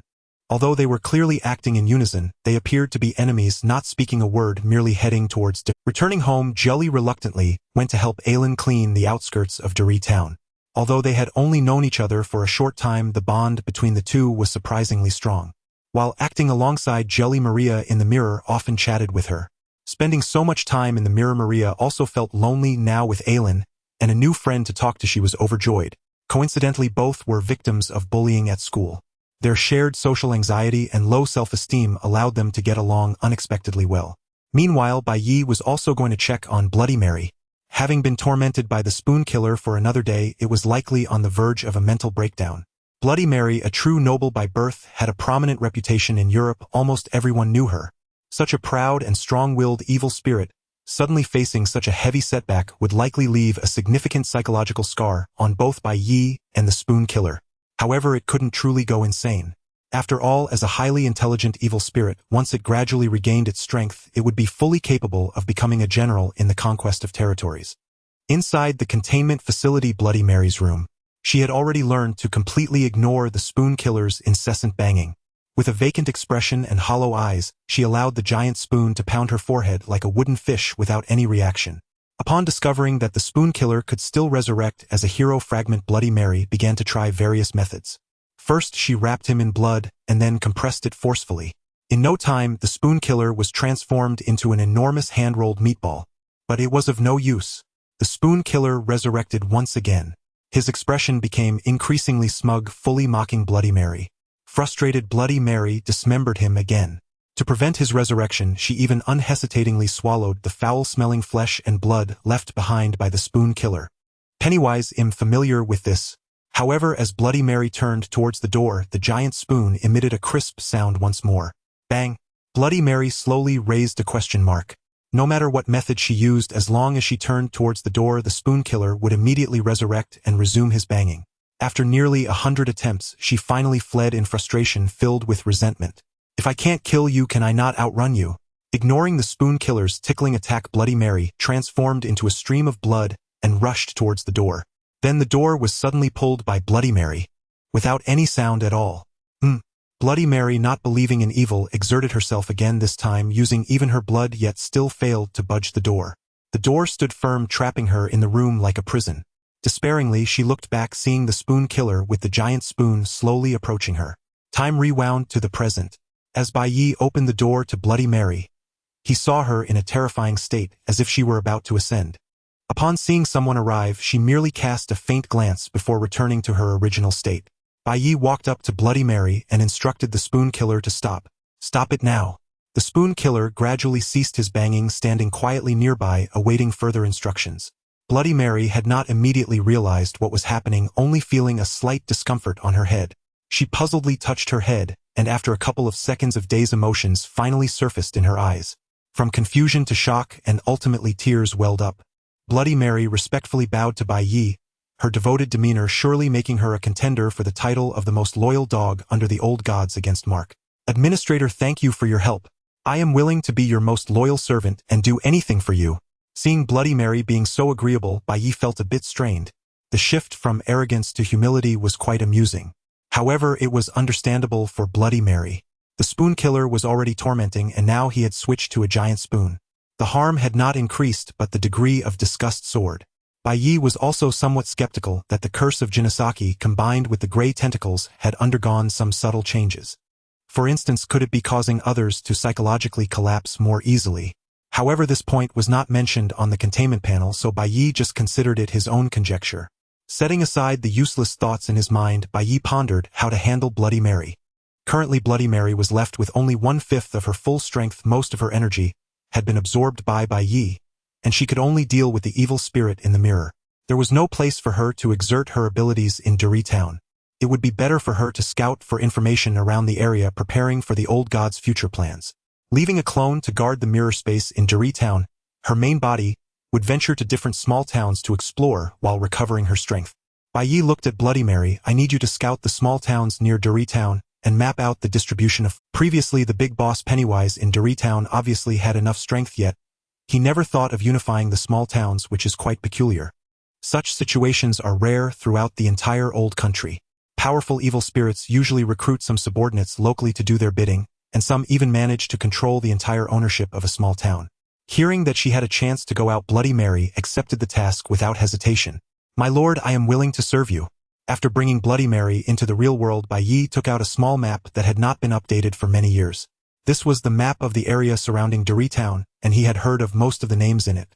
For instance, the Crystal Lake campsite not far to the east from which he had just returned a while ago. Further east from Crystal Lake is Springwood Town, where a ghost king named Freddy Famous alongside Jason resides. Freddy is quite troublesome, nearly invincible in dreams, with Jason only able to passively endure attacks. Only in the real world does Bai Ye have complete confidence in containing him. Bai Ye had previously asked Jason about this. The latter had no impression of this name and had currently the timeline is before Freddy vs. Jason, and it is still uncertain whether Springwood Town has developed any medicine to prevent people from dreaming. As long as safety is guaranteed, it is possible to investigate some information. To the west of Dari Town is Haddonfield, which is not urgent to check out for now. There is still a long time until Halloween, and even if he went, he might not necessarily find Myers. Moreover, Bai Ye completely did not understand the timeline of this world. If Myers has not yet escaped from the asylum, Bai Ye would first need to rescue him. Lowering the priority for Haddonfield, Bai Ye then looked towards the north of Dari Town. In the northern region, some disordered little towns are scattered nearby, yet they appear quite desolate. Not many are willing to stay there, as there are 2 already abandoned towns. To the northwest of Delhi Town lies the somewhat distant Ravens Town, along with the serene Silent Hill located to the northeast. It is worth mentioning that Silent Hill is very far from Delhi Town, nearly reaching the borders of Maine, and thus is not marked on the map. This is a location that Bai Ye found online. The southern part of Delhi Town is relatively more prosperous compared to the north, though there are no notable horror places to speak of. There is only one town, Mandala Town, separated from Delhi Town by a forest, which caught Bai Ye's attention. The distance between these 2 towns is so close that a drunken passerby might easily get lost. Overall, Mandala Town is the best choice. It poses almost no danger, and is adjacent to Delhi Town, making management quite convenient once taken. Bai Ye looked at the respectfully standing Bloody Mary, and directly sent her to Mandala Town to gather intelligence. There was no need to worry about her loyalty, and her abilities were even less of a concern. Even if she had repeatedly fallen into Bai Ye's hands, it was not her fault. In this world, there is likely only one person as sinister as Bai Ye. Upon receiving the order, Bloody Mary immediately set off for Mandala Town. Of course, before leaving, she left a doppelganger behind to guard Delhi Town. Due to Bai Ye's instructions, her doppelganger also went to greet Ai Lan and Maria, to prevent any unnecessary casualties caused by misunderstandings. On the dark street, 2 girls walked side by side. The cold-faced girl with black hair held a mirror while chatting with the blonde girl beside her. However, the topics they discussed were somewhat strange, not the usual makeup or gossip typical of girls their age, but rather how to kill someone. The 2 had gradually become familiar, and Carrie considered Ai Lan and Maria as her friends. When Maria shared the various grievances she faced at home or school, Carrie empathized deeply. The thought of the bullying she had endured made her feel sympathy for Maria. Ai Lan's expression, however, remained unchanged. She had wanted to find an opportunity to eliminate Mariah's good friend Lily directly yesterday, but was firmly rejected by Maria. Maria always believed that Lily treated her well, and should not be included among her targets for revenge. However, Ai Lan disagreed. Lily obviously regarded Maria as a mere sidekick. A sidekick who could only follow behind her dispensable. In their childhood, Lily had abandoned Maria in a sandpit. Recently, she had even left Maria on the ice, showing no signs of friendship. How could that be called a best friend?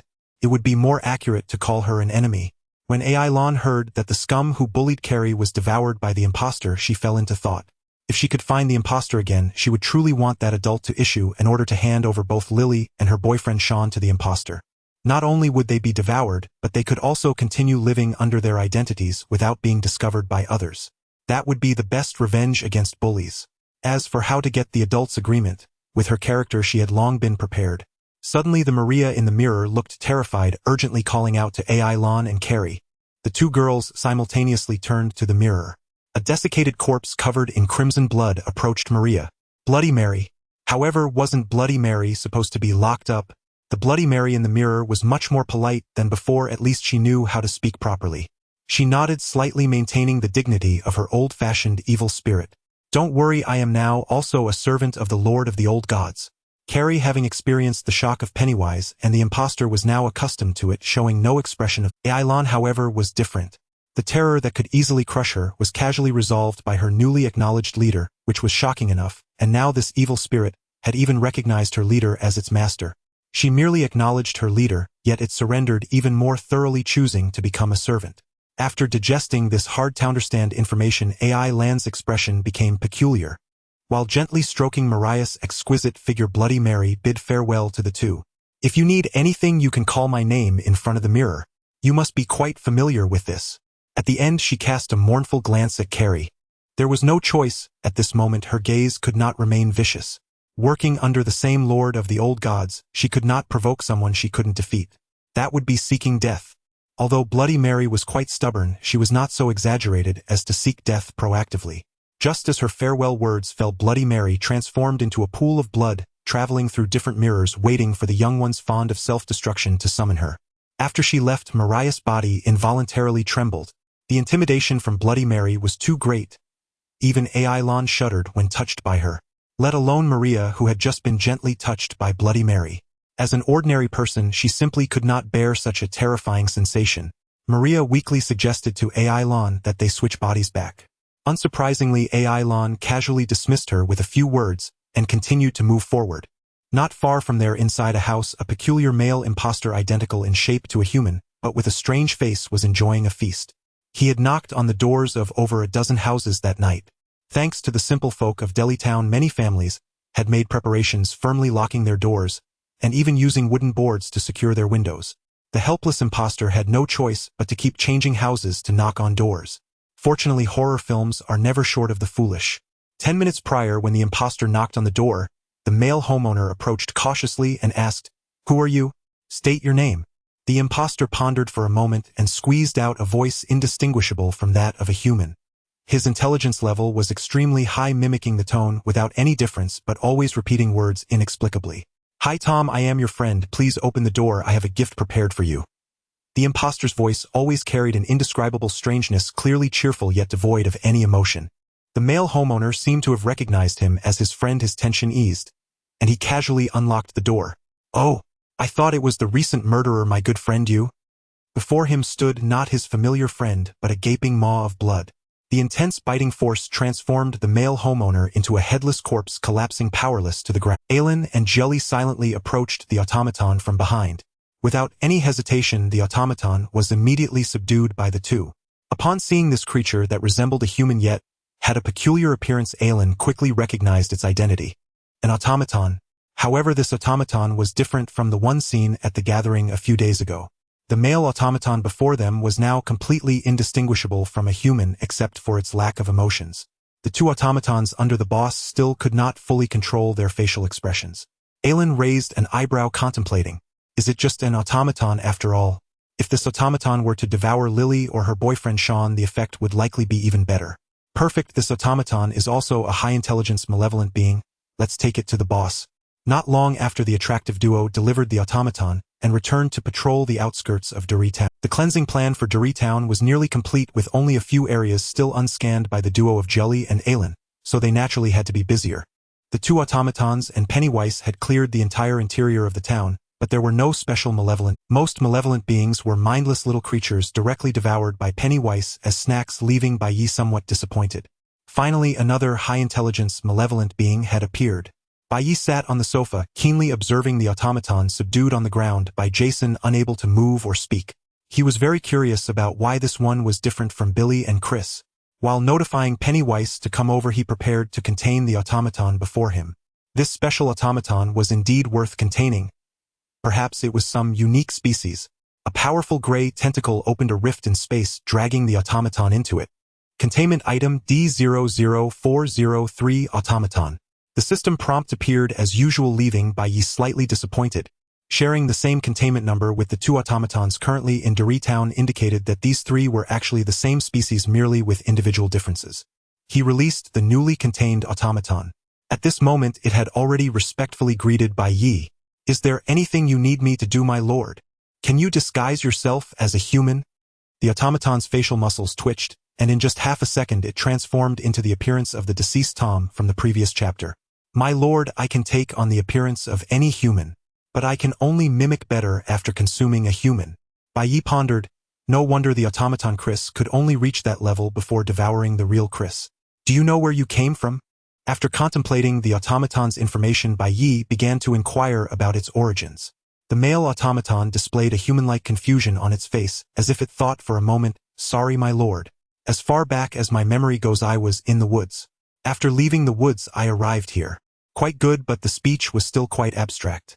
Every sentence contained inexplicable word repetitions, creating a sense of eeriness for those who listened. Since he couldn't extract anything, Bai Ye decided to investigate himself. Tentacles slowly extended from Bai Ye's hand, inserting into the male automaton's body to absorb information. The gray tentacles roamed nearly the entire body of the automaton, but still failed to acquire any useful information. Most of it was merely what the automaton had said. Retrieving the tentacles that had spread into the male automaton, his two domesticated automatons arrived fashionably late. Pennywise, holding a balloon, bounced into Bai Ye's house. Upon seeing Bai Ye, it wore a smile that attempted to convey respect. Bai, is there something you need? Bai Ye looked at Pennywise. You take care of this automaton. Pennywise's smiling face suddenly stiffened and the corners of its mouth slowly drooped. Okay, Bai. The weak voice was hard to take seriously. After asking Pennywise to take the automaton to find Alan tomorrow, Bai Ye waved the two off from his home. Alan had already requested the automaton to assist her in killing someone when it was brought in. Bai Ye didn't mind at all, especially since Alan had used some methods that were hard to refuse. Who wouldn't like such a cold, lawful loli? Early the next morning, Lily's boyfriend Sean received a message from Maria. Maria actually invited him to the outskirts. He looked at the vague invitation message, feeling slightly suspicious. However, soon the restless mentality of a teenager made him forget what worry felt like. Fortune favors the bold while the timid starve. Perhaps his usual care for Maria made her fall for him. Although Sean already had a girlfriend, Lily, he still harbored special feelings for Maria. Even if Lily might get jealous, Sean didn't care at all. He casually brushed off a few messages from Lily and hurriedly drove towards the woods in the outskirts. As he drove on the bumpy road, Sean gradually calmed down. He looked at the thick woods before him, which seemed to block out the sun, and his clever mind regained its clarity. Would Maria really invite him to such a place? A timid girl bullied at school, daring to come alone to this eerie forest. The car slowly came to a stop. Though his mind had settled, his instincts urged him to get to the location first. Underneath a large tree, Maria stood quietly. However, her posture seemed different than before. The timidness she once held had completely vanished, replaced by a cold, disdainful gaze. It was obvious that something was off, but Sean paid it no mind. She was really here, so what was there to doubt? He opened the car door and walked toward Maria, displaying what he believed to be a warm smile. Maria, you. The alien opposite him couldn't even be bothered to respond. Noticing that Pennywise and the automaton had yet to appear, he urged, Pennywise and that automaton, why aren't they making a move? Sean on the opposite side looked puzzled. Make a move? What do you mean? Before he could finish, he felt a light tap on his back. Sean turned in confusion, witnessing an unforgettable scene. A mysterious man identical to him was smiling at him. His rationality vanished in an instant, his mind filled with just one word: run. It sounded good in theory, but his body couldn't keep up in time. The automaton opened its gaping maw and then snapped it shut. Sean's head exploded in the automaton's mouth like a watermelon turning into a marvelous meal. A headless body fell heavily onto the muddy ground. The automaton seized his body and with terrifying strength tore it into pieces. One bite, two bites. In no time, only a pool of blood remained on the ground. Sean, now indistinguishable from before, slowly stood up. Aelin smiled with satisfaction as the revenge plan had finally completed its first step. Thinking about her good friend Lily's sweet kiss with the automaton, she felt quite elated. Meanwhile, dark mist was emanating from Bai Ye's body. Confirming that the dangers in Town had been mostly eliminated, he prepared to fulfill his previous agreement with the malevolent spirit and visit the illusion realm. He was somewhat looking forward to a real-life version of Dead by Daylight. The original butcher would be left to the malevolent spirit to collect, while I, the old god, would provide the copyright butcher. Having not witnessed various collaborations in his past life, Bai Ye finally had a chance to fulfill his dream.